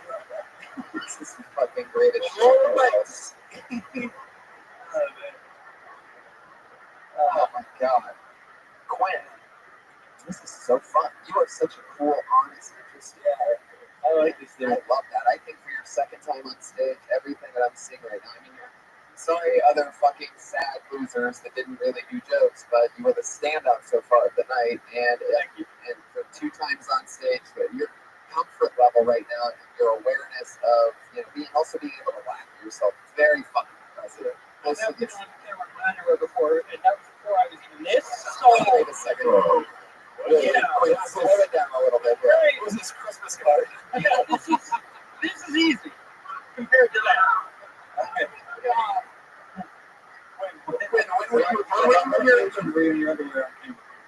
Why were you asking the same question? I was in a movie? Yeah, what kind of movie? No, Only for Columbine.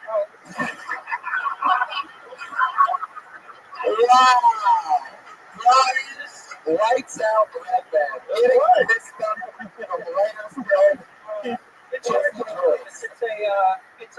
It was a family comedy about the subprime mortgage called Subprime the Comedy.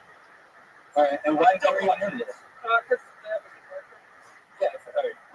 What did you say? I know my dad applied it, but like Ice Cube with NWA. He'll try it. My dad, he'll try it and actually played my uncle. Oh, nice. Yeah, it's not a great movie. Okay. So I wouldn't recommend it. That was your father going to be ready to say that. Can't be a good Yeah. What's going on with that does with Costco? He can write. Well, that was 3 samples. That was my next question. Is Costco's known for everything being in bulk. I'm sure you get some kind of an employee discount. Is there anything that you get that you love from Costco that you make them get? Any kind of like beef jerky or? You're the man of beef jerky, guys. Anybody told you that before? What do you like to snack on? Give us a couple of your favorite snacks. Skittles.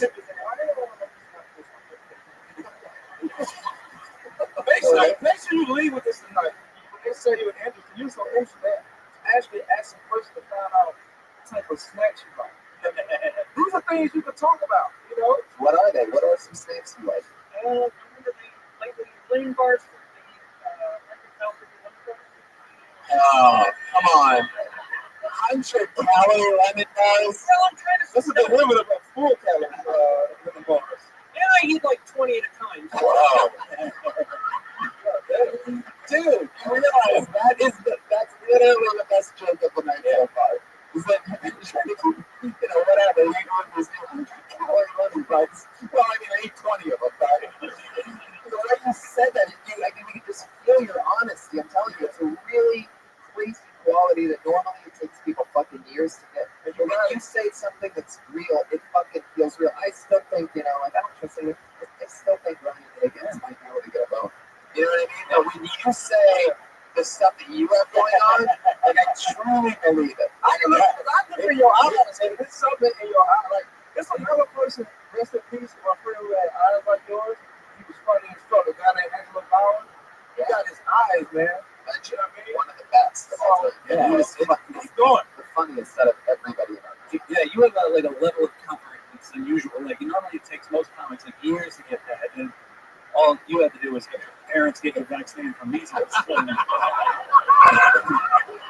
automatically have the most confidence of anyone I've ever seen at a comedy stage. So, God, I love it. Do you know Joshua Meyerowitz?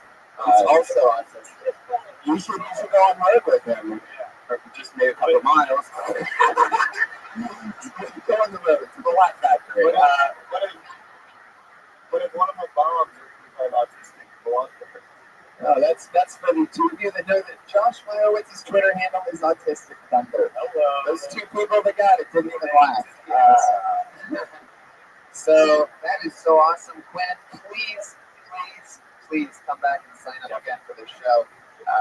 Leave the backpack at home though. That's distracting to be on stage. Yeah, you're not allowed to take pictures here anyway. Yeah, I just take pictures. On the road? Like, what have you taken pictures of today? Nothing today, actually. Really? I just take it wherever I go. Just might take a picture. Have you ever sneaked a little picture of a upskirt before? Upskirt? Ever taken upskirt? Really? No. No, I'm actually really Good money. not comfortable taking pictures of people most of the time, Right. unless they ask me. I imagine how uncomfortable they must be. Yeah. Whoever asked me to take a picture? Whoever looked at you was like, hey, you're a photographer. I've gotten quite a few pictures. Oh, really? Yeah. Like fashion gigs? Is that the one where you're just in your underwear in the movie? No, I've taken pictures. I love that. I can't believe a guy that gets fashion gigs can get away with wearing a Vietnam veteran jacket. Yeah. It's really cool. Do you have an Instagram we can check out your work? Right on Target. On social media, right with the W. Right on Target photo is more. Wow. Cool. Very cool. It was so nice to meet you. There you go. It's the second time ever on stage. Right, ladies and gentlemen. Good job, man. Good job, man.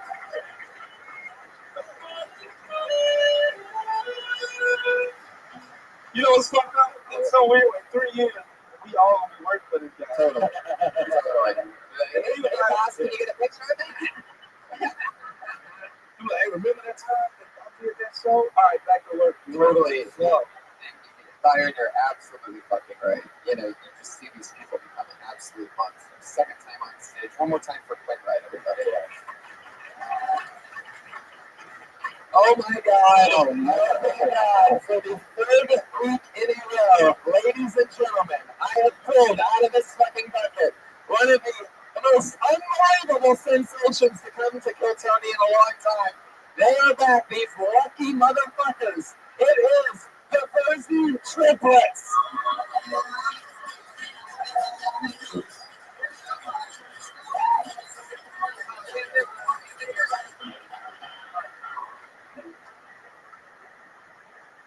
Oh my God. Thank you. Wow. Thank you. Everybody fucking stop talking and relax for a second, all right? Everybody shut the fuck up. This is a live podcast. Okay, just almost there. One more time for the Fantasy Triplets, ladies and gentlemen. Well, I know this looks fun, but you know what it wasn't fun for? Oh, no, man, it's not fun. My parents, they only wanted one kid. They got 3. That means 2 of us were mistakes. Well, according to my dad, all 3 of us were mistakes, so that's good. You know, 3 babies in one belly, that's a lot of weight for one woman. My mom literally doubled in size. Like, here's my mom before the pregnancy, and here's my mom 9 months pregnant. And the labor was just horrific. She said it did not stop. For the doctors, it must have been like pulling on a magician's handkerchief. It just kept going and going. And I'm like, yeah, there's more in here. Wow, this thing is never ending. Like my father's disappointment in us. I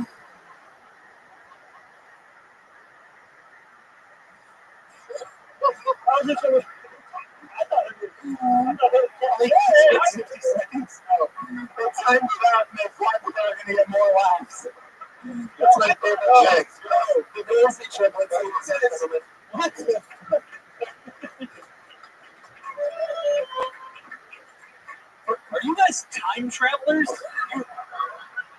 This shit would fucking kill in 1908. I'm serious. You guys could be the best fucking comics of all time. That's what I say. Y'all too handsome and buff to do that bullshit. You know what I mean? You know what they want to hear? Give them that handsome buff shit. Now, what I love, What a great life is. You know what I mean? How y'all be running trains on bitches and they don't even know. That shit. You know what I mean? Talk that criminal shit, nigga. Talk that criminal shit. I know y'all just better than this. I know it. I ain't in that hard. You know what I mean? I've come to, I've Let me agree on those. Oh, Navy, y'all got them Phoenix? That's hard. I love the rosy triplets. Oh, a huge note that I'm going to give you guys. That's 6 digits. That you can see. One of the interesting things about the rosy triplets, I don't know if you guys noticed, it's one of those blatant things that you have to notice, is that one of them has a list. Now, what I love is not only has this list blatantly gotten worse over the last 3 weeks, but I also love how the amount of the things that you guys could totally divvy up and assign and say different things. You have been saying so many S references in his real fucking Jay Leno lispy ass voice. And it is just, I mean, do you do that strategically? Do you guys give him the S words? No. He tries to like. Yes.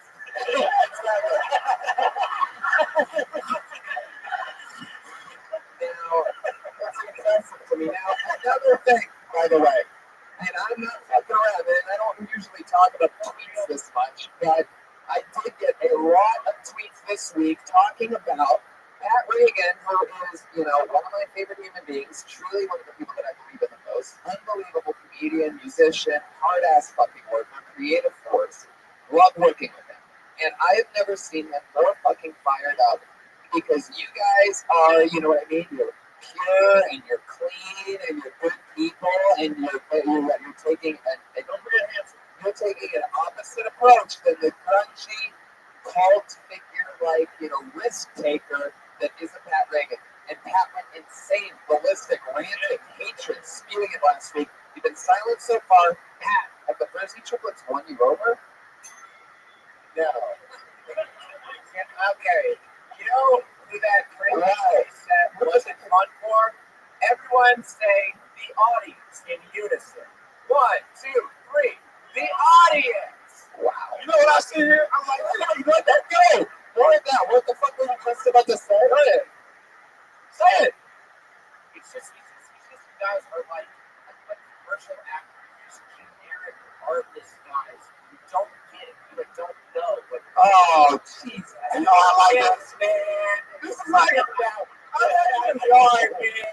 Come on, dude. Like you need to get in here. They remind me of the Three Stooges, but Curly, Larry, and You're like a barbershop quartet where the fourth guy killed himself. That's what it seemed like to me. Like you guys, it's just serious fun. You think it's fun. I know you guys. I got no comment. I'm being so friend. You know what? I hate your comment. Do you think what you are doing right now?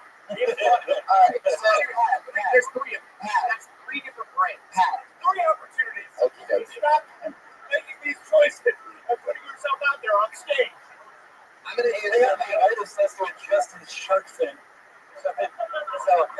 What you doing this easy, you telling me y'all really like each other that much? That's what the fuck you saying. You know what I mean? They ain't never did no shit that you would piss you off.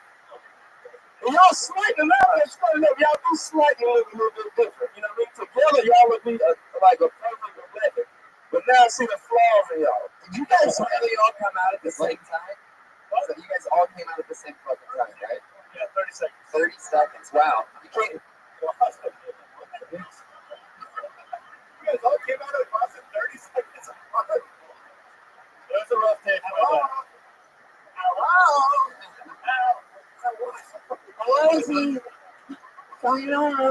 Listen, would y'all race to go take shits? You know what I mean?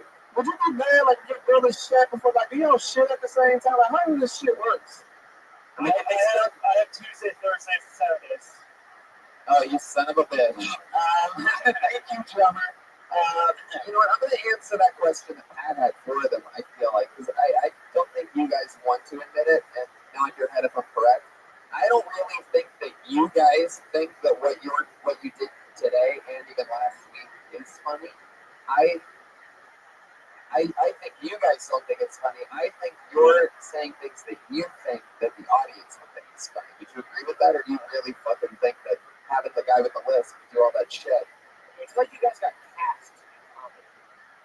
Like, oh, that's good. That's a good one. By the way, one thing, and let me tell you something, Mersey triplets, right now is, I know this might not possibly be the dream situation that's happening, but I'm looking at the way these fucking comedians clap when Pat goes against you guys, and you will always have that. And you have to learn, if you're gonna fucking take this shit seriously and do it, you have to know that all these people are gonna hate you guys 3 times more than they hate every other comic.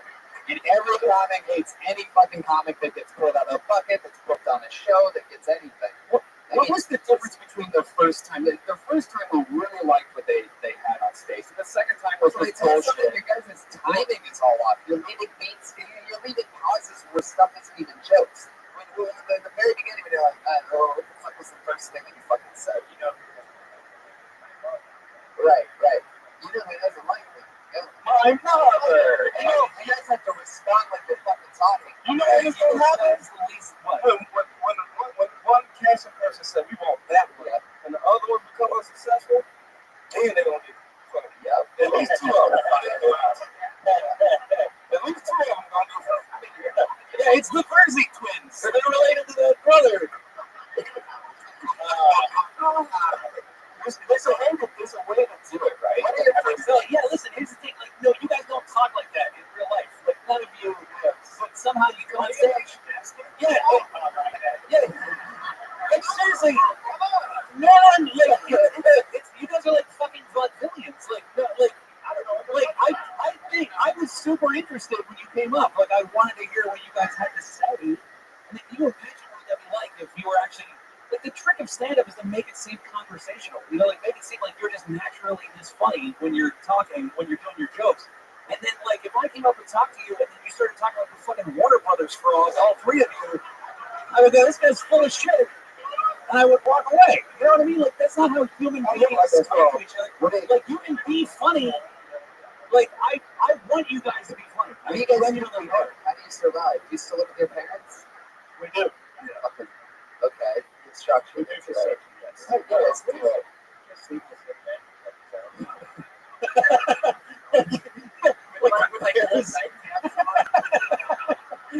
Watch that be the next X-Men movie. It's like some weird superhero type.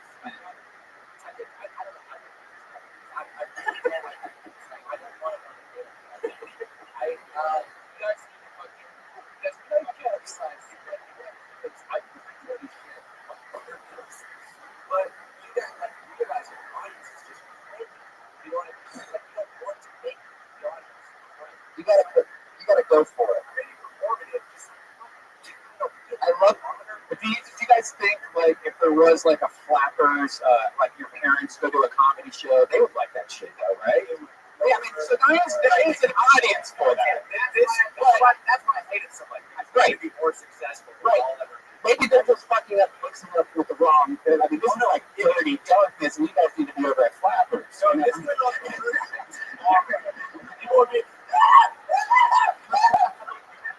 man, everybody hates your influence. I know y'all have an influence. I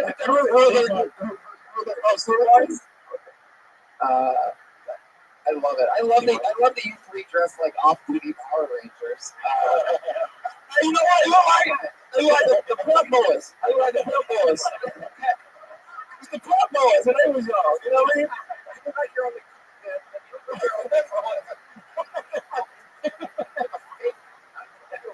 And nobody, they were like the 3 letters of the friend. I feel like that's pie after pie right there. I feel like you guys would have been Amelia Earhart's favorite comedy.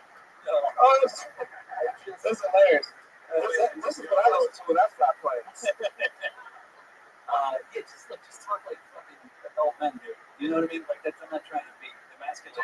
I'm just saying that like the comics don't like our mother. You know what I mean? Like, well, it's definitely a feeling out there.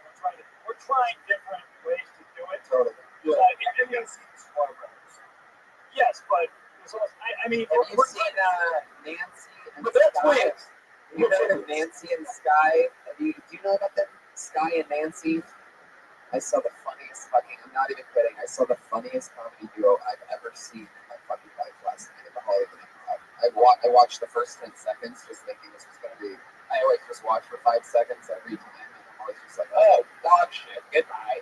And oh my god, it was unbelievable. They're older, and they play these characters that are like, rich as fuck. Yeah, have you seen that? Yeah, they're funny as fuck. Every single thing that one person says is funny, and then the next person reacts in response to that thing funny, and then they respond funny. You don't need setups. You guys can fire off missiles, rapid fire. Right. You don't need to take it slow. They will catch up with you. Yeah.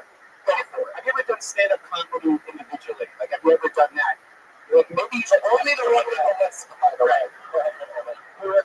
Maybe you guys can like practice that and then work together on stage. So it's not you guys are passing each other's sentences. It's like you kind of like just playing off each other. We are running later than your guys' mom's period. Those are triplets, everybody. There we go. It doesn't really make sense. Congratulations.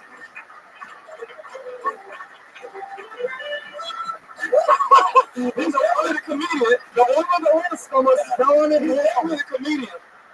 Man, I really almost hit the bus on that one. Jesus Christ. What does he mean on everybody else? I think that the guys who need to assimilate and they need to get with so they just all have this. Yeah, totally. Spain. Like the whole country of Spain. I don't know if they're still here, but you guys should not feel that bad. I totally agree. You guys have got to fucking keep getting better at, building that muscle, having no soul. You heard these motherfuckers more, those comedians up there, when I said that they hate you 3 times more. They went crazy. And there's a fucking reason why. It's because they fucking hate you. We all wish that we had 2 other people to fucking help make us funny. Alright, so, Steve, got it. 3 minutes together for your first regular tonight. We have 2 people that do a brand new 60 seconds every single week, other than the booze and triplets. The first regular, you know and you love it. The always Memphis stylings of Melissa Esslinger.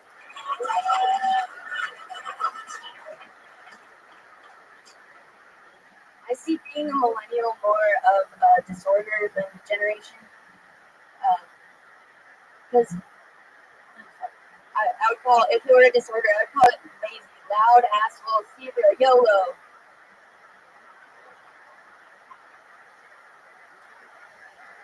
We're just as fucked up as every generation before us, except we had the internet. Yeah, I'm grounded, so now I get to watch porn and talk to strangers all day.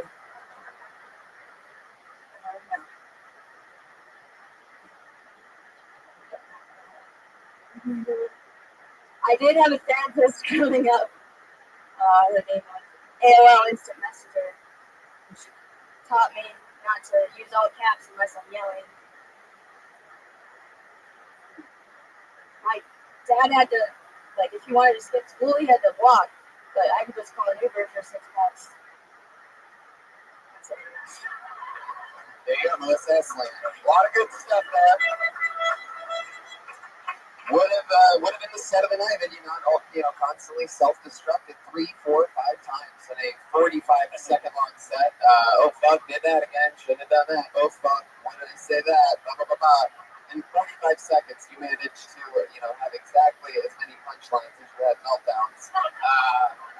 But the stuff that's working is fucking working. And again, what's crazy about you that I think is different, it's sort of like a lot of our original regulars, like.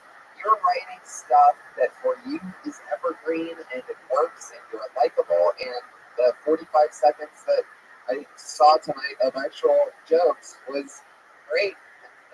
And it's not no fat on it. It's just very here's the question that I have. Do you always write your set on your hand or do you not always write it? And can I tell you why? And I can tell that you haven't done it in a long time. And you want to know why you looked at your set on your hand?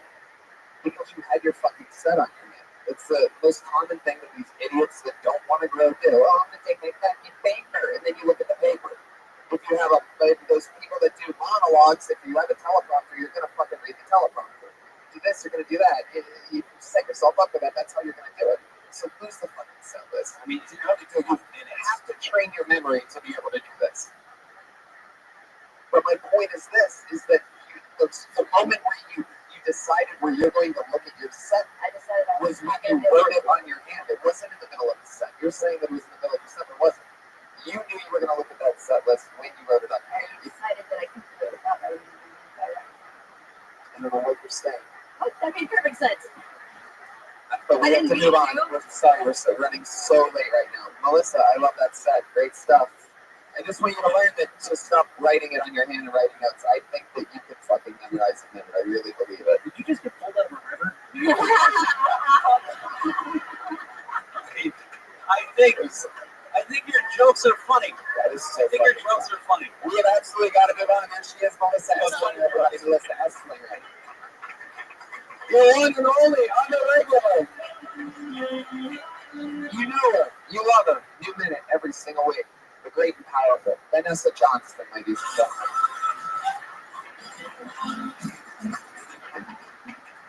gentlemen. Thank you. Oh, cool. Shut up, wrong show, asshole. Ladies and gentlemen, one more time for Vanessa Johnston. There you go. I think he's actually being nice. Okay, but it's okay. I don't like to seem like I hate everyone and everything, but I do, so it comes off that way. Some people don't believe in heroes, but they haven't met my dad. I love him because he hates everyone. He doesn't even like me. He's the best. People are so tight, man. Like, they think they're so important and that they're so busy. Like, you don't do anything. You're going to die. Nothing matters. That's what my dad would tell me when he dropped me out of preschool. He's so honest. My dad would talk to me at night and tell me, Vanessa, someday I'm going to divorce your mother. I can't right now because she'll take care of my money. The good news is that your mom's health's not very good, so I'm hoping she'll die soon. Vanessa Johnston. Fuck yeah. Guys, thoughts on Vanessa Johnston? Are you from New York? No, I'm from Minnesota. I seem like a New York, or were you just, was that just your dad's impression? Or do you actually sound like you're a New Yorker? It's weird because you talk like Trump and look like one of his wives. It's a very weird combination of things. No, but that shit's really strong. I really like that. I think those are so awesome. Just like Melissa, that's another chunk of material that is so you and right in your vein, and that goes to the big set. That goes straight there. We are running so late. There's Vanessa Johnston. There's Vanessa Johnston. Melissa Esslinger. We got this episode of Tony, ladies and gentlemen. The drawing from Ryan Jabo. Who's selling? Who's the house artist and who's selling the official kits when we posted it after the show on the front patio? That's tonight's episode. Jesse Joyce, Byron Bowers. Anything coming up you guys want to promote? Whatever. We'll be at Athens. We'll be at Athens in June at the 40 Watt. Athens, Georgia. Yep, Athens, Georgia, 40 Watt. Me and Hamilton Burrs. Around town. Just like comic strip in Edmonton and the House of Comedy at Minneapolis. Love that. We're in Athens. Everybody make some fucking noise.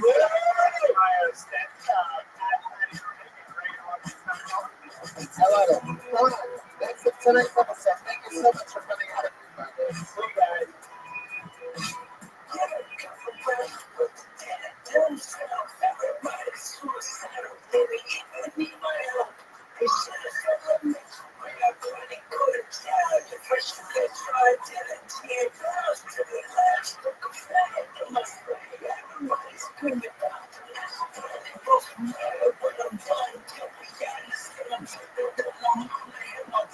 Boom.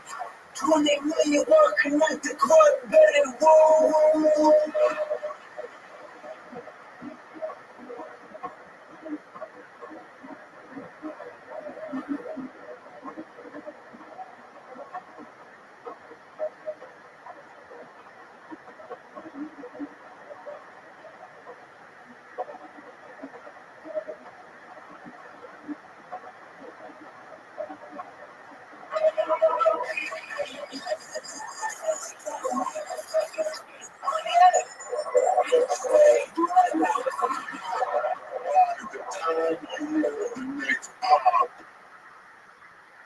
folk shall be within you.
Hi, everybody. Make some noise for yourselves for being here. We're on.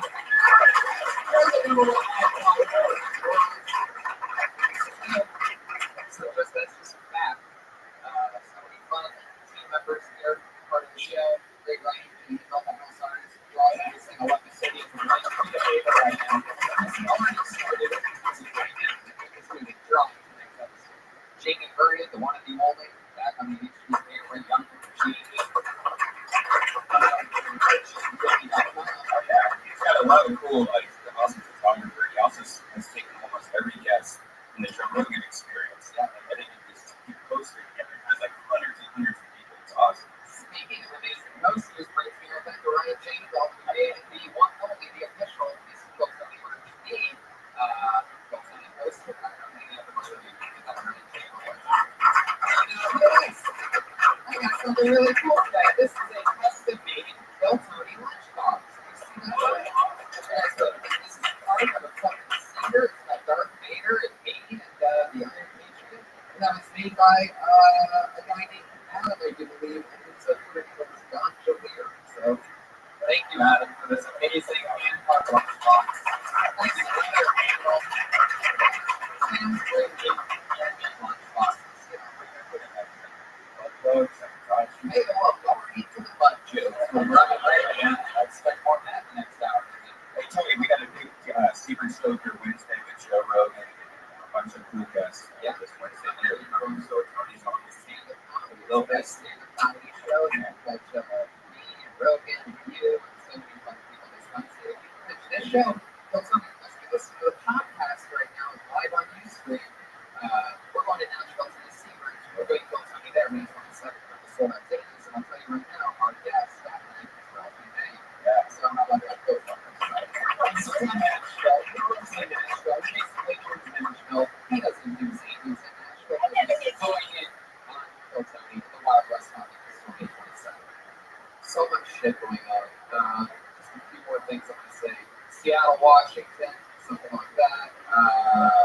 Chicago, Illinois, something like that. Buffalo. Fucking shit. Wilbur Theater, October 8th, I think it is. And that's it. So you'll see me live in your city or whatever the fuck. There you go. I have to say this at the beginning of the podcast. It's going to change my career. You understand? It's insane how many tickets I sell. Anyway, so now that we're through that, let's get the fucking show started. And right now, I guess this is going to be how we do it. This is not my idea, but I guess they're just going to not come out until I reintroduce them every week. Our band is unbelievable. If you ask me, it is a breath of fresh air into this show. It's one of my favorite things. My chemistry with these guys. You also know something is the one, the only, it's right in one.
pretty sure Umbrella came out like 3 years ago, but you guys are doing it like it's the new hot shit. 3 years is a blink in the eyes. 3 years is a blink of an eye. In like you saw perspective. Wow. Really, That was on Now. That's what I call Music 27. So, you know, try to stay topical here. we're going to do it for Reagan and Watkins, ladies and gentlemen. You podcast listeners, they came out with umbrellas, and I'm sorry, one more time. What's the drummer's name again? Joel Jimenez on the drums, by the way, everybody. Come on. Good part to like. Yeah, there you go. It's like a little, you know, sometimes you gotta coach these guys. Pat, how's life? Jeremiah, how's it going? It's going well, Sonny. I'm curious, how are you doing? I'm doing great. I feel really good. I'm very excited about things. I'm excited about tonight's guest. Shall we, think we should just jump right into it? All right, everybody. Every single week, me and all these goofballs up here, we talk to comedians after they do an uninterrupted 60 seconds. And every week, I choose the funniest human beings on the planet to be the guests and sit in on the show. This week's no different. Two of the funniest humans in the world. It's the great Dion Cole and Benji Aflalo.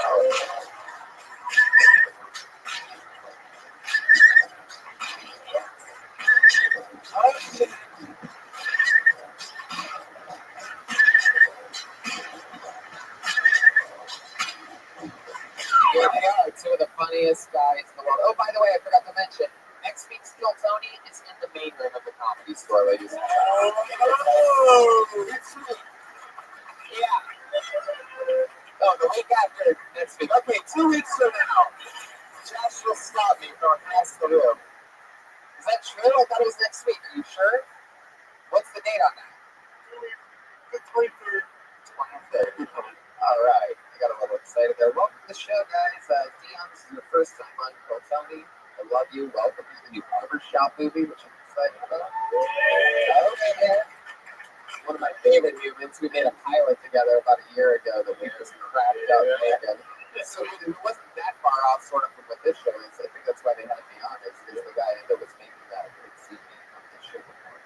And yeah, we basically we were trying to go competitive with a computer. We were all up at the top of this.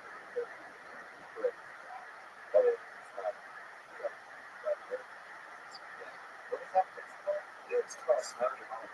What's that Spanish place that's down El Cid? El Cid. Oh, yeah.